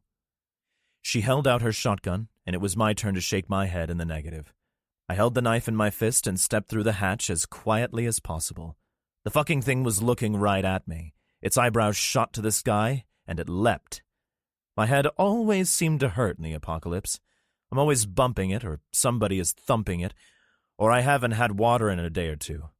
Regardless, my head was killing me as this creature, a submariner with a bite mark and a bullet hole in his side, came shrieking at me. He managed to get his nasty paws on me before I was able to twist and throw him into the bulkhead. I heard the air get pushed out of his lungs, and it was my turn to leap. I landed on him, hard, and drove the knife into his throat to the hilt. He made a quick gagging noise until I turned the blade. Then his eyes rolled back into his noggin and he was gone. He didn't take any time bleeding out, he just up and died. I used my blade to make sure he wouldn't get up again. I wiped my hands on his pants and stood, glancing around the room. My eyes landed on my crew of fighters, and all 3 had wide eyes. I waved them into the room as quietly as possible, even though the inhuman shriek of the runner was likely heard in Nebraska. Hey, they fucking yell. Maybe the dead wouldn't give a shit for once. One of the bodies on the floor stirred and began to stand, and 2 more came through an open hatch on the far side of the room. So much for that. "Shit!" Tom yelled, and fired his shotgun into the one standing up. I told you they had issues with shotguns. I didn't say they issued us hearing protection, because they didn't. What you can't understand from movies, TV, or books about discharging a firearm in close quarters is how fucking loud it is. It's loud. It hurts. It's so loud. The good news was that the thing attempting to stand would never do that, or anything else again. Its head evaporated in pink splash, and I immediately thought that intent to chastise young Tom for both deafening us and telling the entire planet where we were may have been unwarranted. Oh, there was bad news, too. I didn't forget that shit. The 2 dead who had stepped through the hatch across the room had brought friends. 3 more from that door and 2 from another began to shuffle toward us. We could either retreat or end these assholes. We opted for pellets, and 4 shotguns barked 12-gauge death. Another dead thing tried to make its way through the same hatch the first ones had come through, but I blew it out of its shoes, and it disappeared back down the corridor. I weaved through the bodies and tables in an attempt to shut the hatch, while Harry did the same to the other one. I didn't see anything else coming, but Harry made an undignified squeak before he was able to pull his hatch closed. I glanced around the metal room. We had succeeded in ridding the sub and the world of a few more infected and had gained 1 room back. Blood and goo covered everything. I wasn't sure how the sub dudes would ever get this room usable again. Enough bleach to fill the bay, maybe. Whatever had happened in here had been bad. How had it started? Either somebody had hit a bite, and I have no idea how that wouldn't be caught, or someone had died, turned, and started some shit. That shit had turned into a storm. There were at least 4 infected or dead in civilians' clothes, and the other 4 were wearing uniforms or part of a uniform. What a waste. I shook my head and got a bit dizzy. I realized that I had accepted a mission to kill human beings the day before yesterday, and had never gotten the chance, and had been running for my life ever since. Karma? That shit didn't make me woozy. It was lack of sleep and safety that grated on me. I blinked a couple of times and heard Harry on the radio. "Copy that, sir.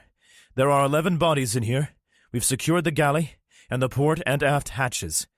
There are several lemurs on the other side of the port hatch, and they're itching to get in." Thumps on the steel made me believe him. "How about the aft hatch?" Harry looked at me and I shrugged. "Looked clear before I closed it." "Did you get that, sir?" "Roger. How many of ours are down?" 5 of ours. 6 civvies?" "Copy," the weary voice replied. "Is it safe to continue?" My eyebrows shot skyward. "Is he fucking kidding?" I whispered. Kid shucked me a side eye. He needed lessons from Ship if he wanted that shit to stick. "Affirmative, sir. We'll sweep aft and clear as we go. We'll make sure to close and lock all port and starboard hatches and doors along the way and fall back to the galley if we feel we may get overrun. Bravo out." I looked at Kat and we shrugged to each other. "I love your plan," I told Harry, as he switched his radio off and clipped it to his belt. He nodded. "Let's go." "Yeah, about that. We need somebody to keep this room secure so we can fall back to it like you outlined in your master scheme. It would really suck if our fallback area was full of pus bags if we, actually had to fall back." Yeah, that's a good idea." He looked at Kat. "So I'm pretty sure I've introduced you to Kat, dear reader. By now you should have gleaned that this particular almost 20-year-old young lady can melt eyeballs with a glare. She was denied that portion of DNA that allowed one to exhibit both tact and self-control. She pointed at all of us. Fuck all of you. Rude, really, as Tom had said nothing. "I'm not staying here." "Not alone," I added. She shifted her eyes to mine, and I shit you not, my eye juice started to boil. "What the fuck does that mean?" "It means that Tom is staying with you. Nobody on this death-filled contraption should ever be alone." "So then, why can't I come with you?" I could see her ire rising, because I need somebody I can trust back here. I glanced at Tom. "No offense, kid, but I don't know you." Kat made the face. It was only a matter of time before she went off like Krakatoa, so I needed a placation tactic quickly. "Then why don't you just stay here with me?" That question had the slightest hint of a scream to it. Same reason. You and I are way better at dealing with the dead than these 2 guys. Harry began to protest, but my eyeball-melting glare kicked in, and he shut up, most Ricky Tick. "We've been out there, Kat. These assholes have been stuck in here all safe and sound since the beginning. Couple of rotations on Alcatraz, maybe some soup or a shower, and then right back here surrounded by steel walls." Both Tom and Harry made the agreement nod, and I knew I had won. "I need you to keep this room safe in case the shit hits when we go deeper into this thing." I pointed at the aft hatch. "You're the best at doing that. We need your aim." She smiled. "Then I'll go and you stay." "Fuck. Nope. I know you're ferocious as hell, but I'm bigger and stronger than you, If we get surprised, I definitely have the advantage. Also, one of us could get bitten. I let that hang. If we were long-range shooting, who do you think would have the best gun, you or me? Besides, you think I want to go down there? I pointed at the hatch again. I'd rather do butt stuff with a walrus. She steamed, but saw my logic. All right. She pointed that finger at me again. But if you get into it, you call and we'll come. Not only can you not do that, but if I call back and tell you to, or worse, if you get no contact at all, you need to shut and lock this hatch and get more people to come get us. She began to go supernova, but I held up a hand. Think about it. If it gets bad in there, you wouldn't be able to help. It will already be too late, and we need this portion of the sub as an FOB. What the fuck is an FOB? I smiled. A forward operating base. You have to defend this area. There are only 3 entrances, the one we came from, the one currently being banged on by dead people, and the aft hatch. Keep us safe. I spun around as she said, I will. I took a breath and faced the hatch. A quick glance at a stainless table showed me what looked like a grilled cheese sandwich sitting on a plastic tray. There were red drops spattered across the bread that were likely not sriracha sauce. I was both repulsed and oddly famished at the same time. Loss. Alcatraz. Most of the dead have focused on the Florida, Seyfert told the group. There are groups clustered throughout the island, and they're still coming ashore slowly. The SEAL pointed to a laminated map card. Many of the Limas are clustered here and here. He raised his eyes to search the faces of the group, then shook his head. Nobody's coming for us. We have to either get back to the boat or make our way to the Florida.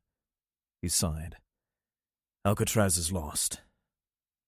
Well, shit, lamented Steve. We just got here. Danny hiked up his rifle and leaned in. What's the plan, boss? It's going to be dark soon. We go quiet and exfil to the boat we came in on. It's closer than the Florida, and we can see the dead below us as we move down the hill. We just did a recon from the catwalk above, and the area around us and all the way to the boat is relatively clear. We'll do it the same way we did it on the way here. Civvies in the middle. Anybody with a gun on the outside of the group. Kev, you take point with Danny, and I'll take rear with Alvarez. Questions? I ain't going nowhere, said one of the bikers. He had been sitting on one of the metal stairs and now stood. I'm fucked. He held up his bandaged forearm. They got me when I was trying to help with the ammo. Scratched, but I can feel that shit in me. Me too, Kayla agreed. Might just stay here for a bit. Donna and Anna looked helpless. There was some argument from Chris and Teams about their friends staying behind to die, but when the white of his right eye flooded with red, everybody knew it was over for the biker. Kayla also felt sick, and after being scratched the way she was, it was likely a death sentence. In the end, the group left 2 behind in the lighthouse as they made their way back to the boat. They moved in absolute silence, the civilians in the center of the operators on the outside of the group. Steve and Linda were the only civilians with firearms.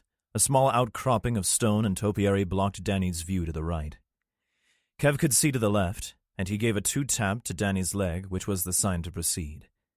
They took the corner at speed and ran into a large contingent of infected. The dead, who had also been silent, plowed into the small group of the living and attacked immediately. There was nothing for it. So Danny fired into the crowd for a moment before he was overwhelmed. His rifle was pinned to his chest as he fell backwards. 6 dead on top of him. Kev had his back to the right as he was still clearing the left and was grabbed from behind.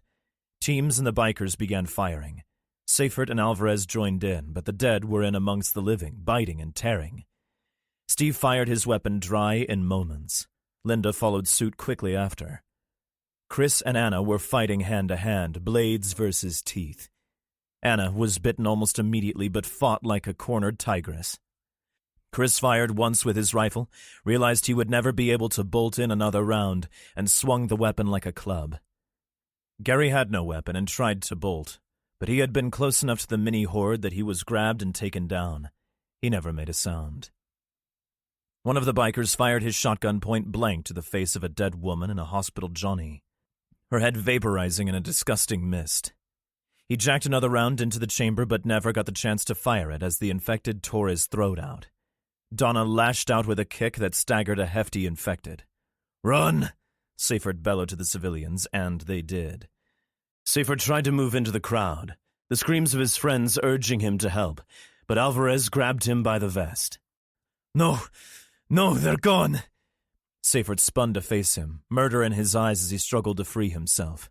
"They're gone!" Alvarez screamed. "We need to move!" The SEAL came to his senses, and he fired selectively into the crowd as he retreated. Donna pulled a sidearm from Alvarez's holster and began firing as well.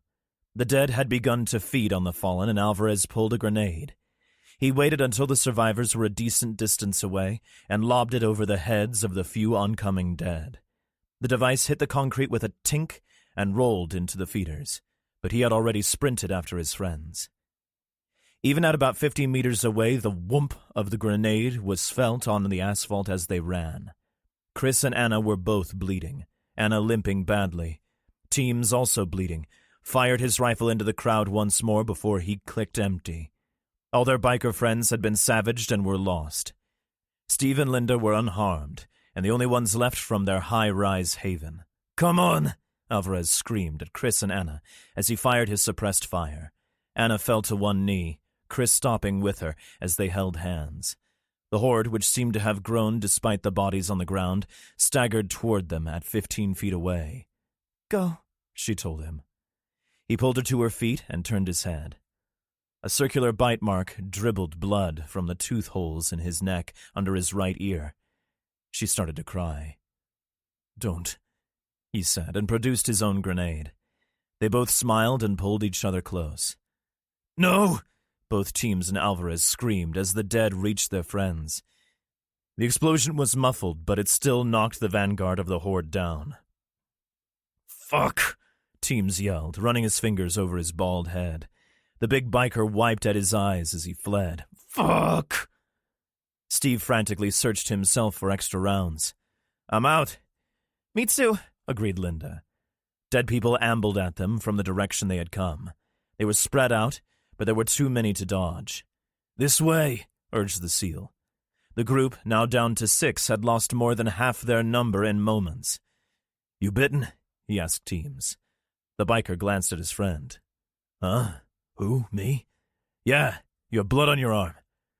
Teams pulled his T-shirt up a bit and looked but couldn't see the source of the blood.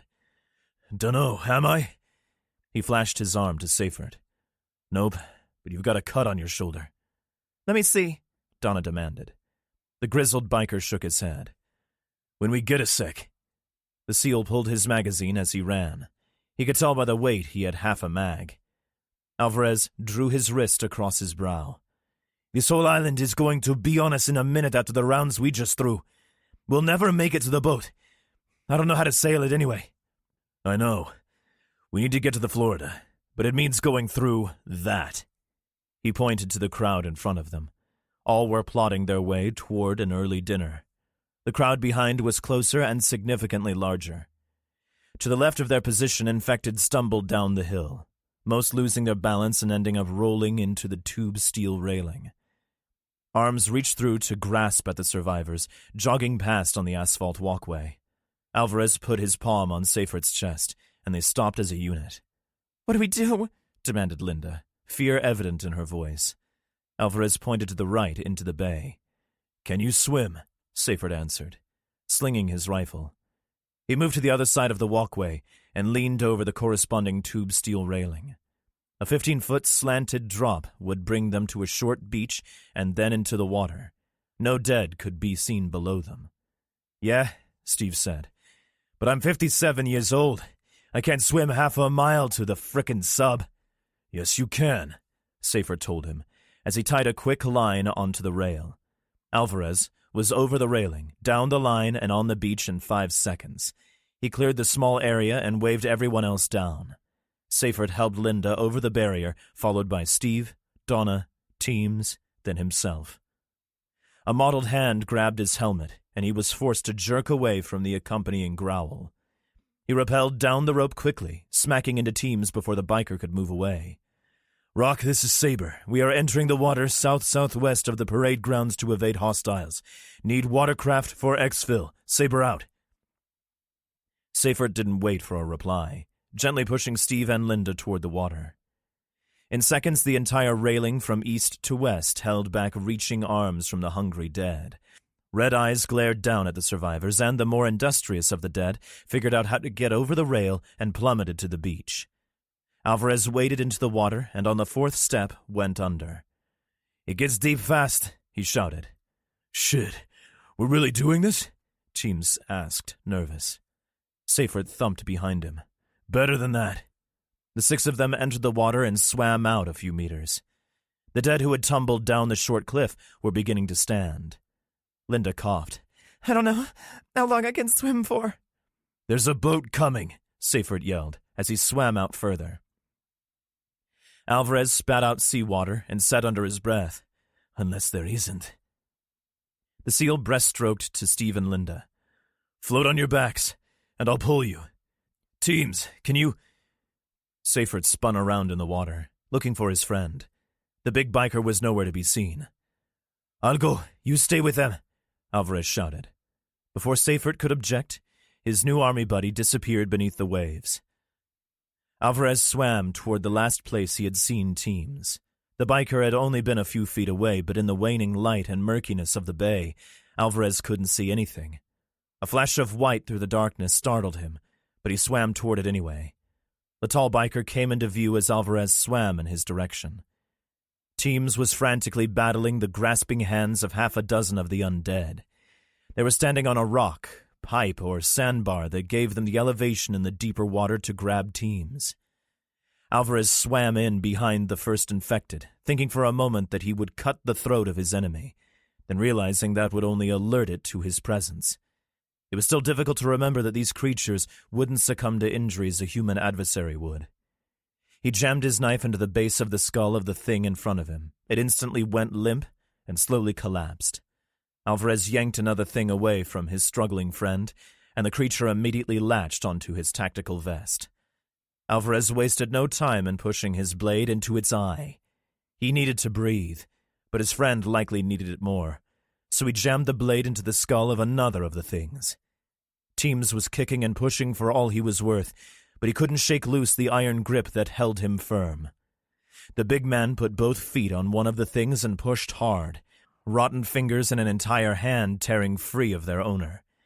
Handless, the creature couldn't grab him again.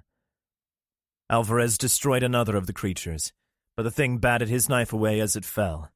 He made a grab for it, but it sank into the darkness. "Please don't let me put my hand in its friggin' mouth," he begged, as he reached his hand around to the last thing's lower jaw. He put his other hand on the cap of the thing's head and gave a vicious twist. The thing's neck gave an audible snap, just as the fight left Teams. The army corporal grabbed the biker and swam the short distance to the surface, but not before he felt his friend shudder several times. "Did he just fucking drown?" thought the soldier as he kicked to the surface. Sputtering and coughing when they broke the surface, Alvarez gave a watery shout to his friends. "Pick your feet up! There's dead below us!" Alvarez attempted CPR in the water. He held one arm out so Teams could float on his back and pressed hard on his chest. 1, 2, 3. Donna swam up to them and put her arms under his friend's back. "I'll hold. You press." 4, 5, 6, 7. "Is he dead?" demanded Linda, her voice just under a scream. 18, 19, 20. Team's eyes opened, and Alvarez let loose a sigh of relief and ceased his compressions. The whites of Team's eyes exploded into red at the same time their focus snapped toward the corporal. Teams lunged, but everything was more awkward in the water. The dead man latched onto the living man, and though Alvarez made noises that were undignified, he fought the thing off well. The thing that had been Teams clamped down on Alvarez's tactical glove. A tooth snapped off as it bit down on the Kevlar knuckle guard. Alvarez let loose a yell, trying to wrench free his hand when the dead biker suddenly went slack and its bleeding eyes lost focus. The soldier pulled his hand free and swam back a bit before Team's body slid beneath the waves. Donna trod water, her combat knife in her fist. You bitten? Yeah, he got me. Dunno if it broke the skin through the glove. We'll have to worry about that later. He spun to face Seyfert, Steve, and Linda. You guys okay? No, yelled Steve. We are not fucking okay. Let's swim out a bit further, the SEAL suggested. The 5 of them backstroked out another 15 meters or so before they heard an engine. Alvarez pointed northwest. Rib, incoming. It's a CRRC, Army, corrected Seyfert. Douche squid, said Alvarez, with a huge half-smile. Hobo with a shotgun. I don't like shotguns. They're pretty to look at, and I like the weight of them, but I like my rifle better. I was told that firing rifle rounds inside a submarine was a bad idea. I get it, I do. But I have previously fired my rifle inside a container ship, which was densely packed with the living dead. Nothing bad ever happened to me in that ship. I mean, other than a former friend of mine taking an enormous chunk out of my arm and a current friend shooting me in the side. I suppose I should be happy the round that hit me wasn't fired from a shotgun. The point is, I like my rifle much better. I'm a decent shot now, but still no sniper. I miss and another round is chambered semi-automatically. I fire again and hopefully I drop a dead guy. I can do that 30 times before I need to switch magazines. Switching magazines takes me 5 seconds, but only because I'm not good at it. Watch Remo switch out a mag. He can do it in less than a second. This stubby little shotgun holds 8 shells. 8. It takes forever to reload, too. 1 shell at a time. We are firing number 1 buckshot as well. It's like a bunch of small steel balls 1/3 of an inch in diameter coming out the business end of the gun. Aren't they gonna fucking bounce all over the place? Why would they want that in here? Inside a steel tube. I found out 10 seconds after that thought had pervaded my noggin. A lone infected stumbled into view in front of us. It didn't see us, as it was curiously focused on a bulkhead. I drew my knife and summoned all the menace I could. Harry didn't see it either. As he had been pulling closed the door of the tiny room he had just cleared. I tapped him on the shoulder, pointed, and he gasped. Shit! Now the frickin' thing knew we were there. It started toward us, that rasping hack echoing across the steel. I was going to smoke it with my knife and save both ammo and sound, but Captain Noise Discipline brought his weapon to bear, and we were subjected to screaming ears in a moment. The thing's head just went away. Everything from the chin up simply ceased to exist. I mean, it was all over the vertical pipes and shit, but it sure as hell wasn't attached anymore, nor was it recognizable. The kid was wiggling his pinky finger in his ear. Fucking asked for salvos, but they said no. I had no idea what he meant. I'd have to ask Remo or Alvarez later. I liked that the kid was already loading another shell into his shotgun. I didn't like that a bunch more infected had decided to join the party. I couldn't hear a goddamn thing when it was over.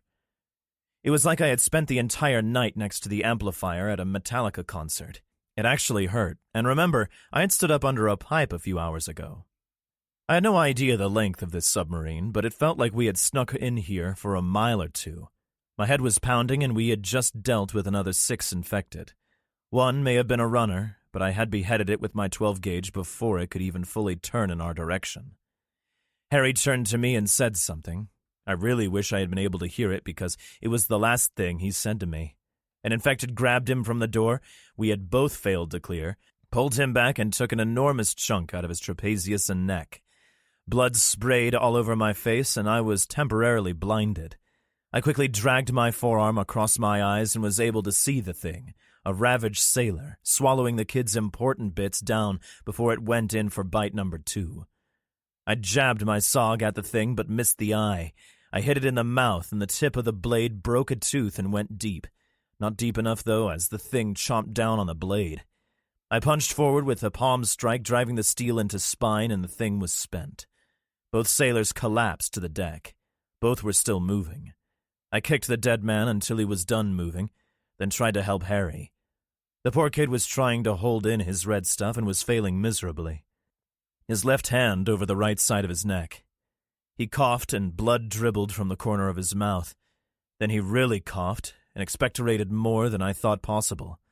"Let me see it," I told him, but he didn't move his hand. "Let me see it."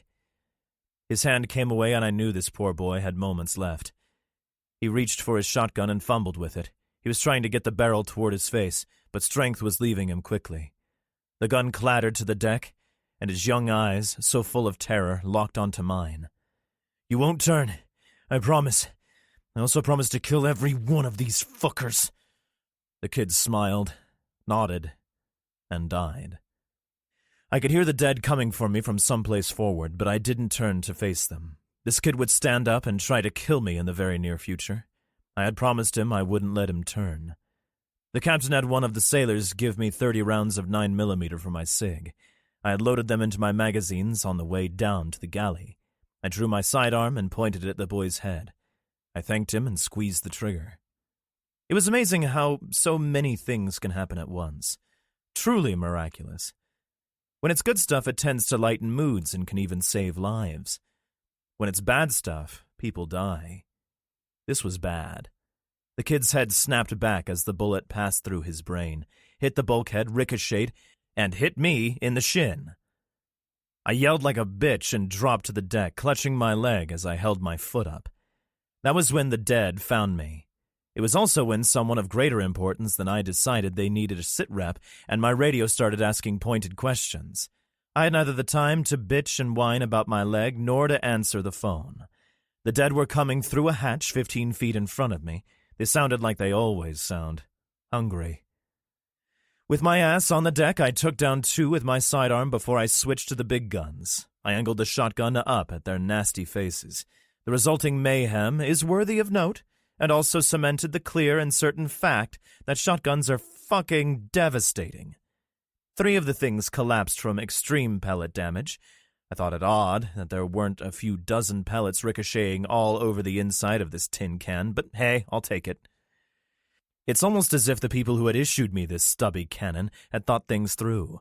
A few more of the things stumbled over their dead brethren, and I used that short space of time to drag my sissy ass up and shoot them.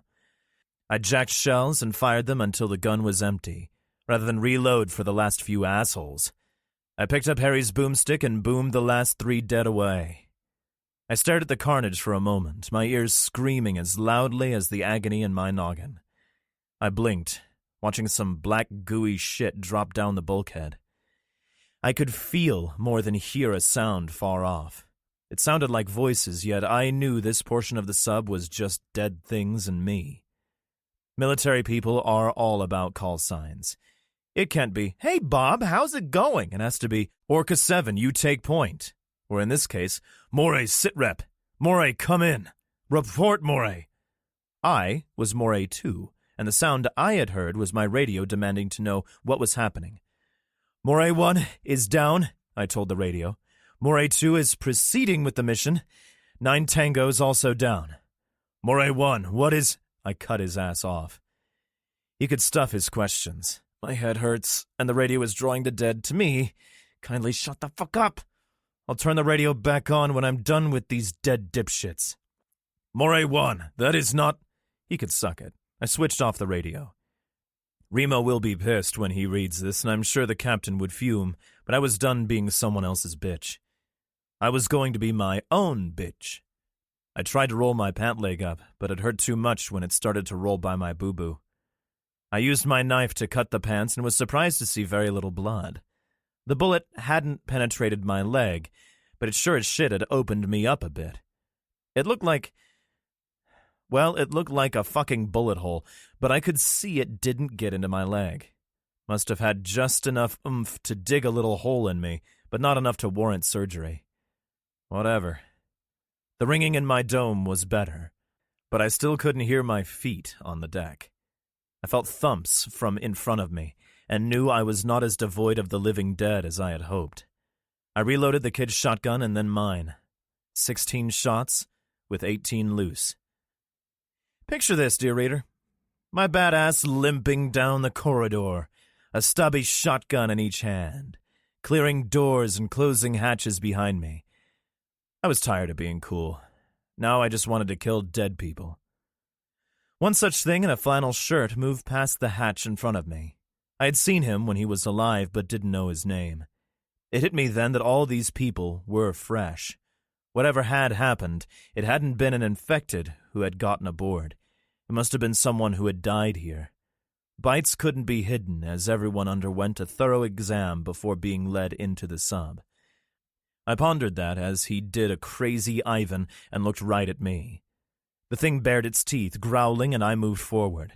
My shotgun was on a sling, but the kid's had been devoid of one, so I let mine dangle and opted for the blade. Flannel Shirt did that cheetah thing when it got close, but I dodged and stuck the metal in the back of its head when it went past. The guy was fresh, but his head was soft, if that makes sense. My knife went into Flannel's noggin deep, and he didn't give a shit. As he was pushing himself up to eat me, I couldn't help but ponder the situation. While not commonplace, I had certainly been witness to this phenomenon before, and like then, it was unnerving. He was getting up with 4 inches of polymer handle sticking out of his dome at a bit of an angle, like a pencil stuck in an apple.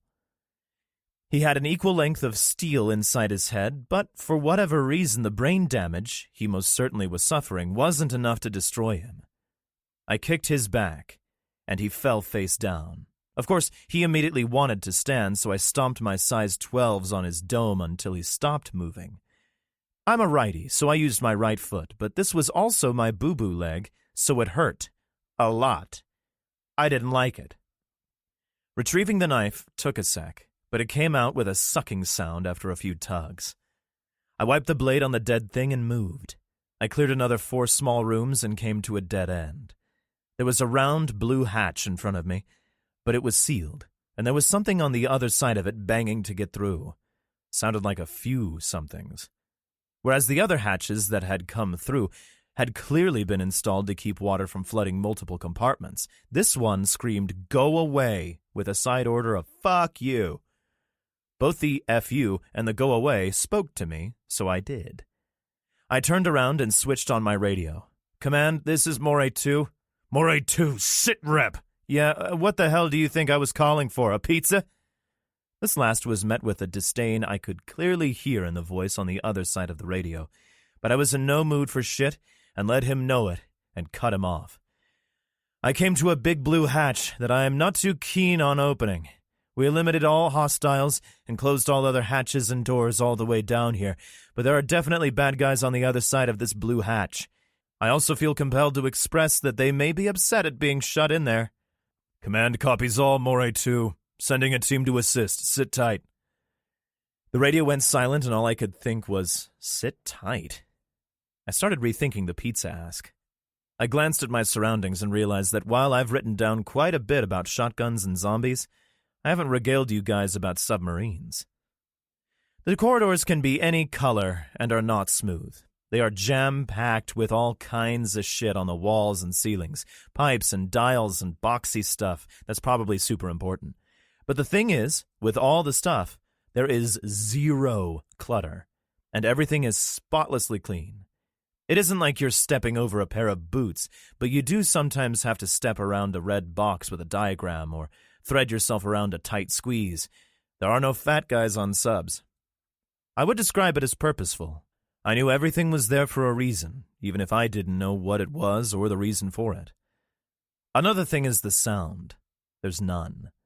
If not for the continued pounding of the shitheads on the other side of this blue hatch, I would be able to hear a pin drop. Also, this thing is a boat, right? The captain calls it his boat. Well, it's floating in the water, but it's solid as fuck. It doesn't move like a boat on the surface would, like with the waves and stuff. It just sits here, all heavy and deadly. While I was pondering what to tell you about submarines, some things pushed their way into my brain. Remo being shot, Alvarez and Donna not being accounted for, Richie being scratched. That last one was making me sweat. At the end of the day, there wasn't a lot I could do about it but worry. I loved this kid. The prick who had caused him to be scratched was gone, and that could end up being a shit show, but hopefully the captain would see things our way. If not, we would have to run. I wasn't about to have Ship or any of us be subjected to Navy frontier justice. I absent-mindedly rubbed the back of one leg over the shin of the other, and the fact that I had shot myself took the driver's seat of my thinking. Ow. I looked at the wound through the slice I had made in my BDUs. It was very angry with me. already yellow and purple with a single thin rivulet of blood running toward my sock. The little hole hurt. I heard sounds back the way I had come. It was either the guys on the way to help me, or I had missed some dead people. Moray 2, this is Barracuda Squad. Hold your fire, came echoing through the steel corridor. Morays, barracudas, sharks, WTF. Subdudes are weird. Relax, I yelled back. I'm not going to shoot you, unless you try to eat me, or prefer ranch dressing. A guy I hadn't met stepped through the open hatch with a suppressed MP5 and a smile. Ranch sucks. 3 other guys, and wielding the same stubby shotgun I had, and a woman stepped through next. The woman was Kat. She looked right at me. I wasn't staying again. There's 2 idiots back there guarding the fob now, so shut it. These boys looked like they had been through the ringer. They all had blood on their clothes, and I knew immediately they had been fighting the dead on board just as I had.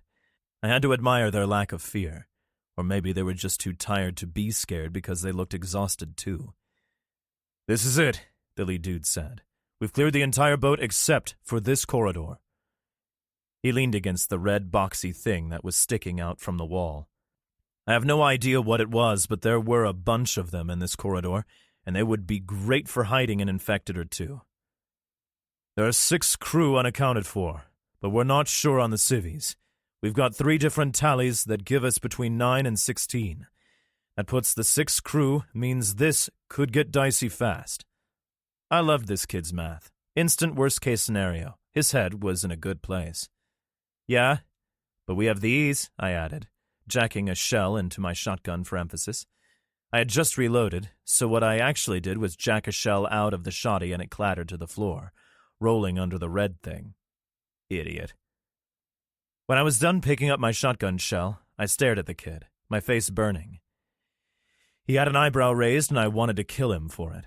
So, 22 possible infected an inch away through this round steel door. If we don't plug the hatch with them, or if there are any fast ones, we're dead. We have another team on the other side of the corridor waiting for us behind a hatch just like this one. We'll breach at the same time and catch the dead in a crossfire. I furrowed my brow. Is this a straight corridor? Yeah, we're at the back of the boat. So, won't we be shooting at each other? The kid blinked. Acceptable risk. The dead will be between us. My look went from concerned to surprised. There was still concern, but surprise was winning facial cues at the moment. Kat and I exchanged glances. Kid, I started, and that was a huge mistake because I could tell he didn't like being called kid. I've done this before. I pointed at the hatch. You hear that? Yeah. Everybody could hear the shitheads pounding their fists to stumps on the other side of the steel. Let's join the band and start banging this drum from this side. Every dead fucker in the corridor should come to try and eat the noise. Call your buddies on the far side. They open their hatch and start blasting. If the dead start to get too close to them, they shut their hatch, call us, and we open ours and shoot. I shook my head and shrugged. Rinse and repeat until we run out of dead guys. Not a lot of things to tell after that. The kid jutted his lower lip out in consideration, then made a call. Lamprey, this is Barracuda 1. Now we had lampreys. All I know about lampreys is I don't want to meet one. The kid told the other kids the plan, we executed it, and in about 8 minutes we were inside the corridor, a bunch of bodies on the deck, staring at our lamprey counterparts across the gooey carnage. We had never even opened our hatch. The Barracuda kid called the captain and began to report. You guys have any beer on board? I asked one of the sailors. The captain must have heard me because he said out loud that he had a case of scotch in his quarters, and everybody on the fish teams was getting 2 fingers. Usually the hardest stuff I drank was Bud Light, but I would swallow every drop of that scotch today no matter how much like lighter fluid it tasted. Taken.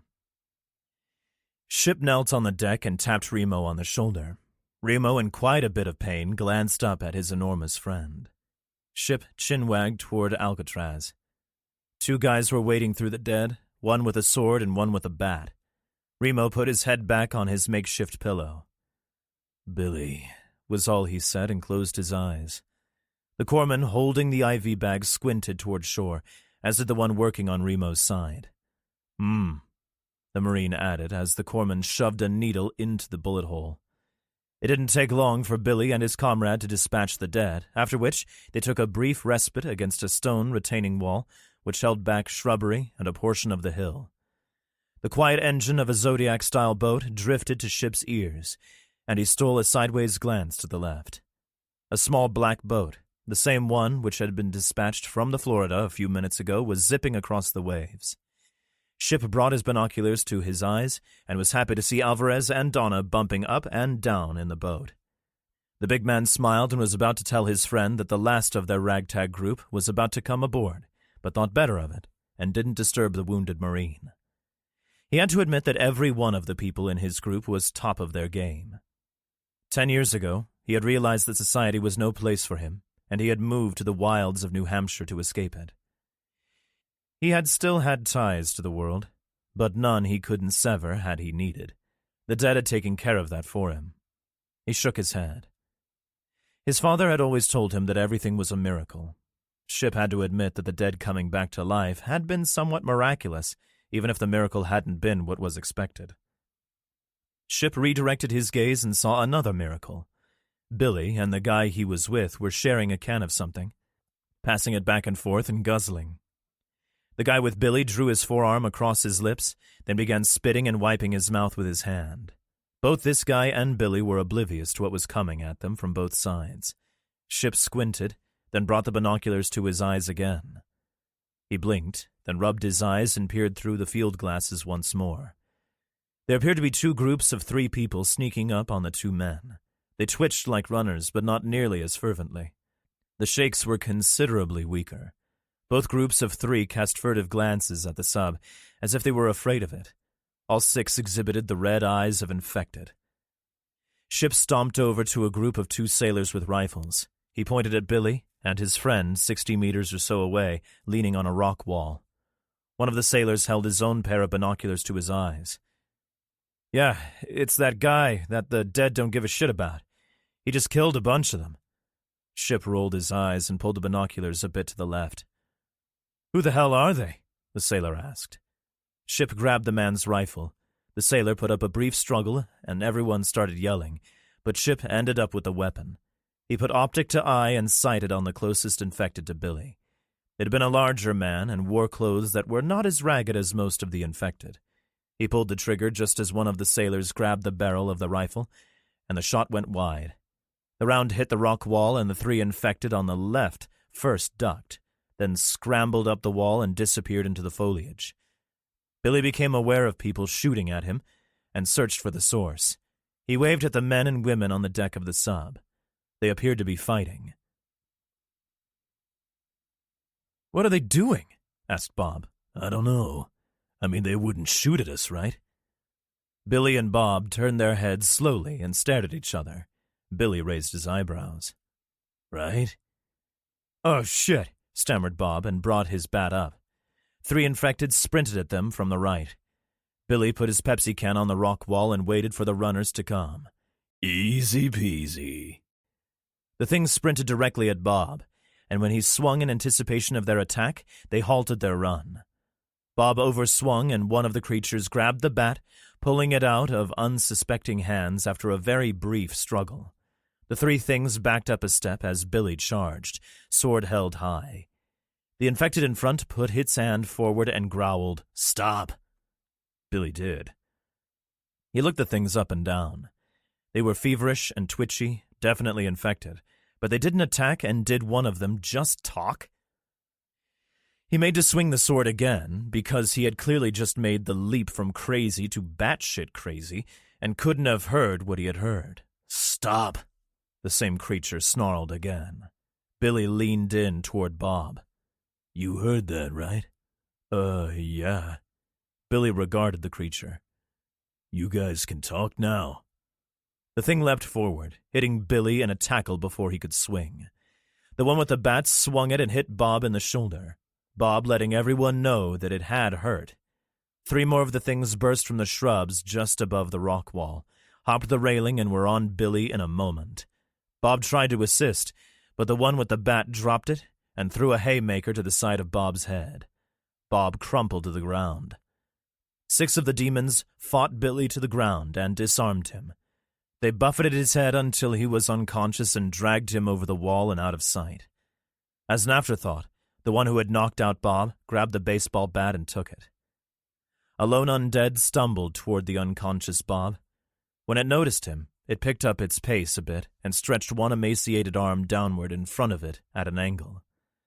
When it got to within 10 feet of its victim, the sprinting infected with the bat vaulted from the shrubs over the rail and thumped the dead woman on the head with the weapon. She fell to the ground and the runner smashed the cranium of the thing until it was a splintered mess. The runner made a quick glance toward the submarine, then disappeared back into the foliage. As an afterthought, a twitchy hand reached from the shrubs and pulled the soda off the rock wall and out of sight. Several sailors raised their weapons toward Ship. They had helped save his life a few hours ago, and he was now at the business end of their guns. The giant pointed furiously at Alcatraz and made odd hand gestures, but none of the seamen could sign. "What the hell is he saying? I have no idea, but he stole my gun." The big man continued to point. "Look at the damn island, you stupid squid jackasses," croaked Remo from his spot on the deck. 2 of them spun to see one infected strike down another with a baseball bat, then disappear. The ground was littered with bodies in varying states of decay, but Ship could make out Bob on the ground. 6 undead rounded the bend and another 4 fell down the hill. All moved toward the hapless, unconscious man. Ship threw his hands up in frustration and moved to Remo. The men kept their rifle barrels on him. The CRRC pulled up to the sub, and Seyfert threw a line to a sailor. "What the hell is going on here?" demanded the SEAL. "Guy took my gun," one of the sailors yelled petulantly. Ship started signing frantically to Seyfert, but the SEAL had no idea what he was saying. "There's a man down on the island in that pile of dead people," Remo told them. Every sailor on the deck, Seyfert included, stared at Alcatraz. Ship and Seyfert moved first. "Up and out," he shouted at Donna, Steve, and Linda. They climbed from the rigid inflatable up the cargo net, and Ship yanked them onto the deck. Seyfert told Alvarez and the sailor piloting the small craft to stay, and he and Ship climbed into the boat. "Wait." All heads turned again to see the guy with the torn face thumping down the steel. He climbed down the cargo netting and into the boat. "Where are we going?" "We got a man down on the island," Seyfert told him. "We're going to get him." "Great." The guy narrowed his eyes and thumbed at the boat pilot. "Who's this guy?" The guy pulled the line from Seyfert and dropped it in the boat. "Hooper, you're shitting me." The boat sped toward the island 20 feet away. "I'm not."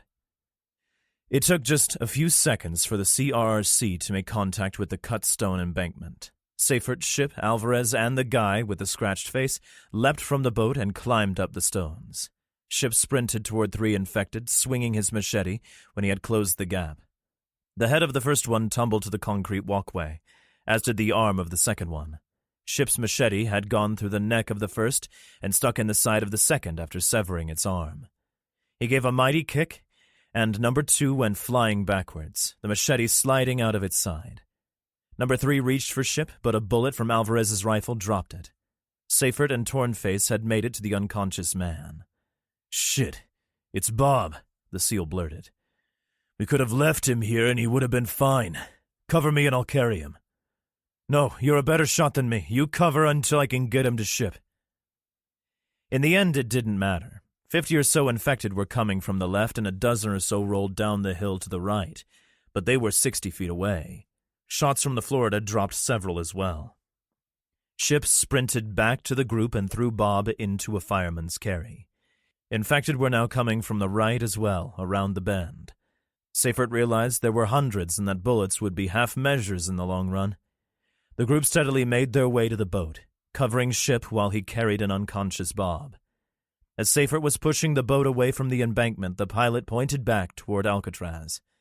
The guy with the shredded face was running back toward where Bob had been picked up. A calico cat sat on the stone wall licking its paw. The dead were closing, and the idiot either didn't see them or didn't care. He made it to the cat, and the animal didn't move. He grabbed it and made to leave when an arm snaked out of the foliage and latched onto his wrist. It pulled him into the wrought iron railing hard, where he smacked his head on one of the posts, stunning him. 2 other infected leaped from the bushes and pummeled him until he was down. 2 more ran headlong into the closest group of dead of mere 20 feet away. They fought and pushed the dead until the 3 runners who had captured their quarry were able to manhandle him into the foliage.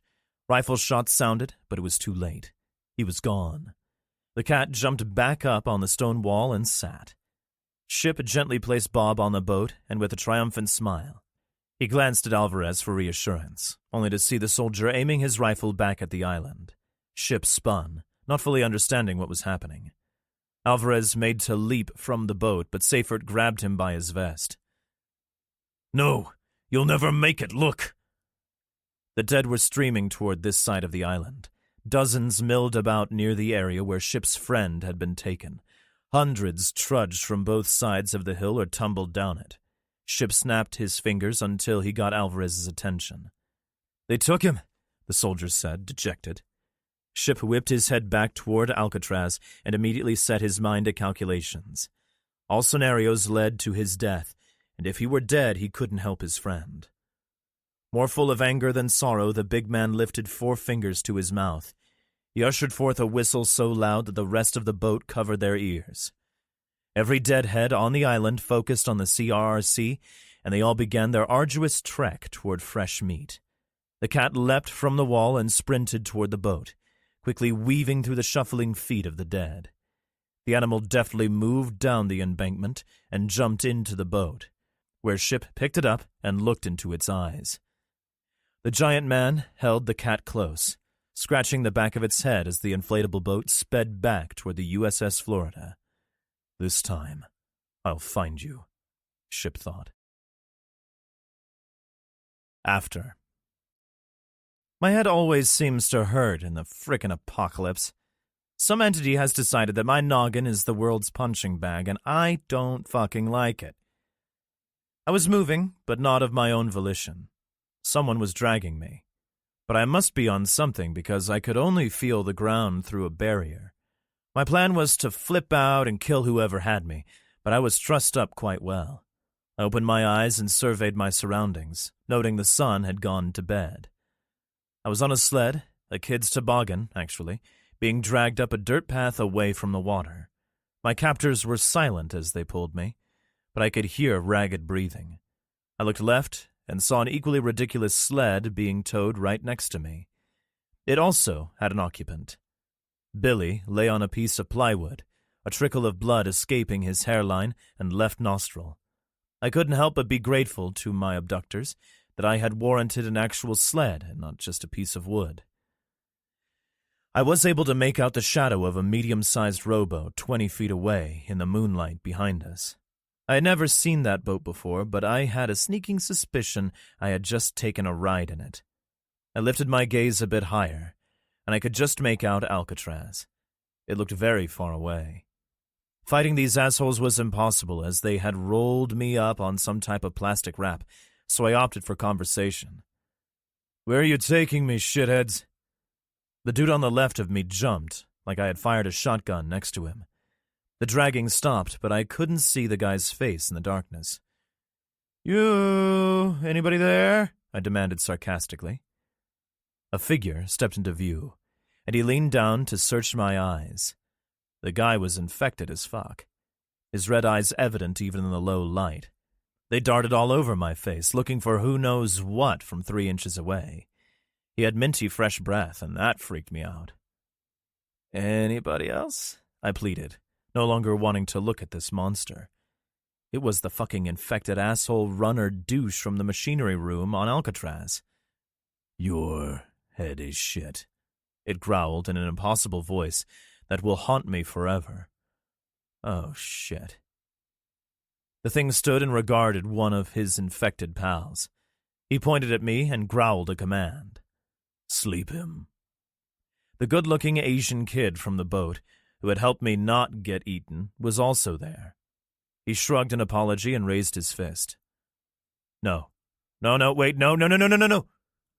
His fist came crashing down, and my headache went away. This concludes Contagion Theory by Rich Restucci. Narrated by John Waters. Copyright 2022 by Rich Restucci. This unabridged audiobook is published by arrangement with Severed Press and was produced in the year 2023 by Tantor Media Incorporated, a division of Recorded Books, which holds the copyright thereto.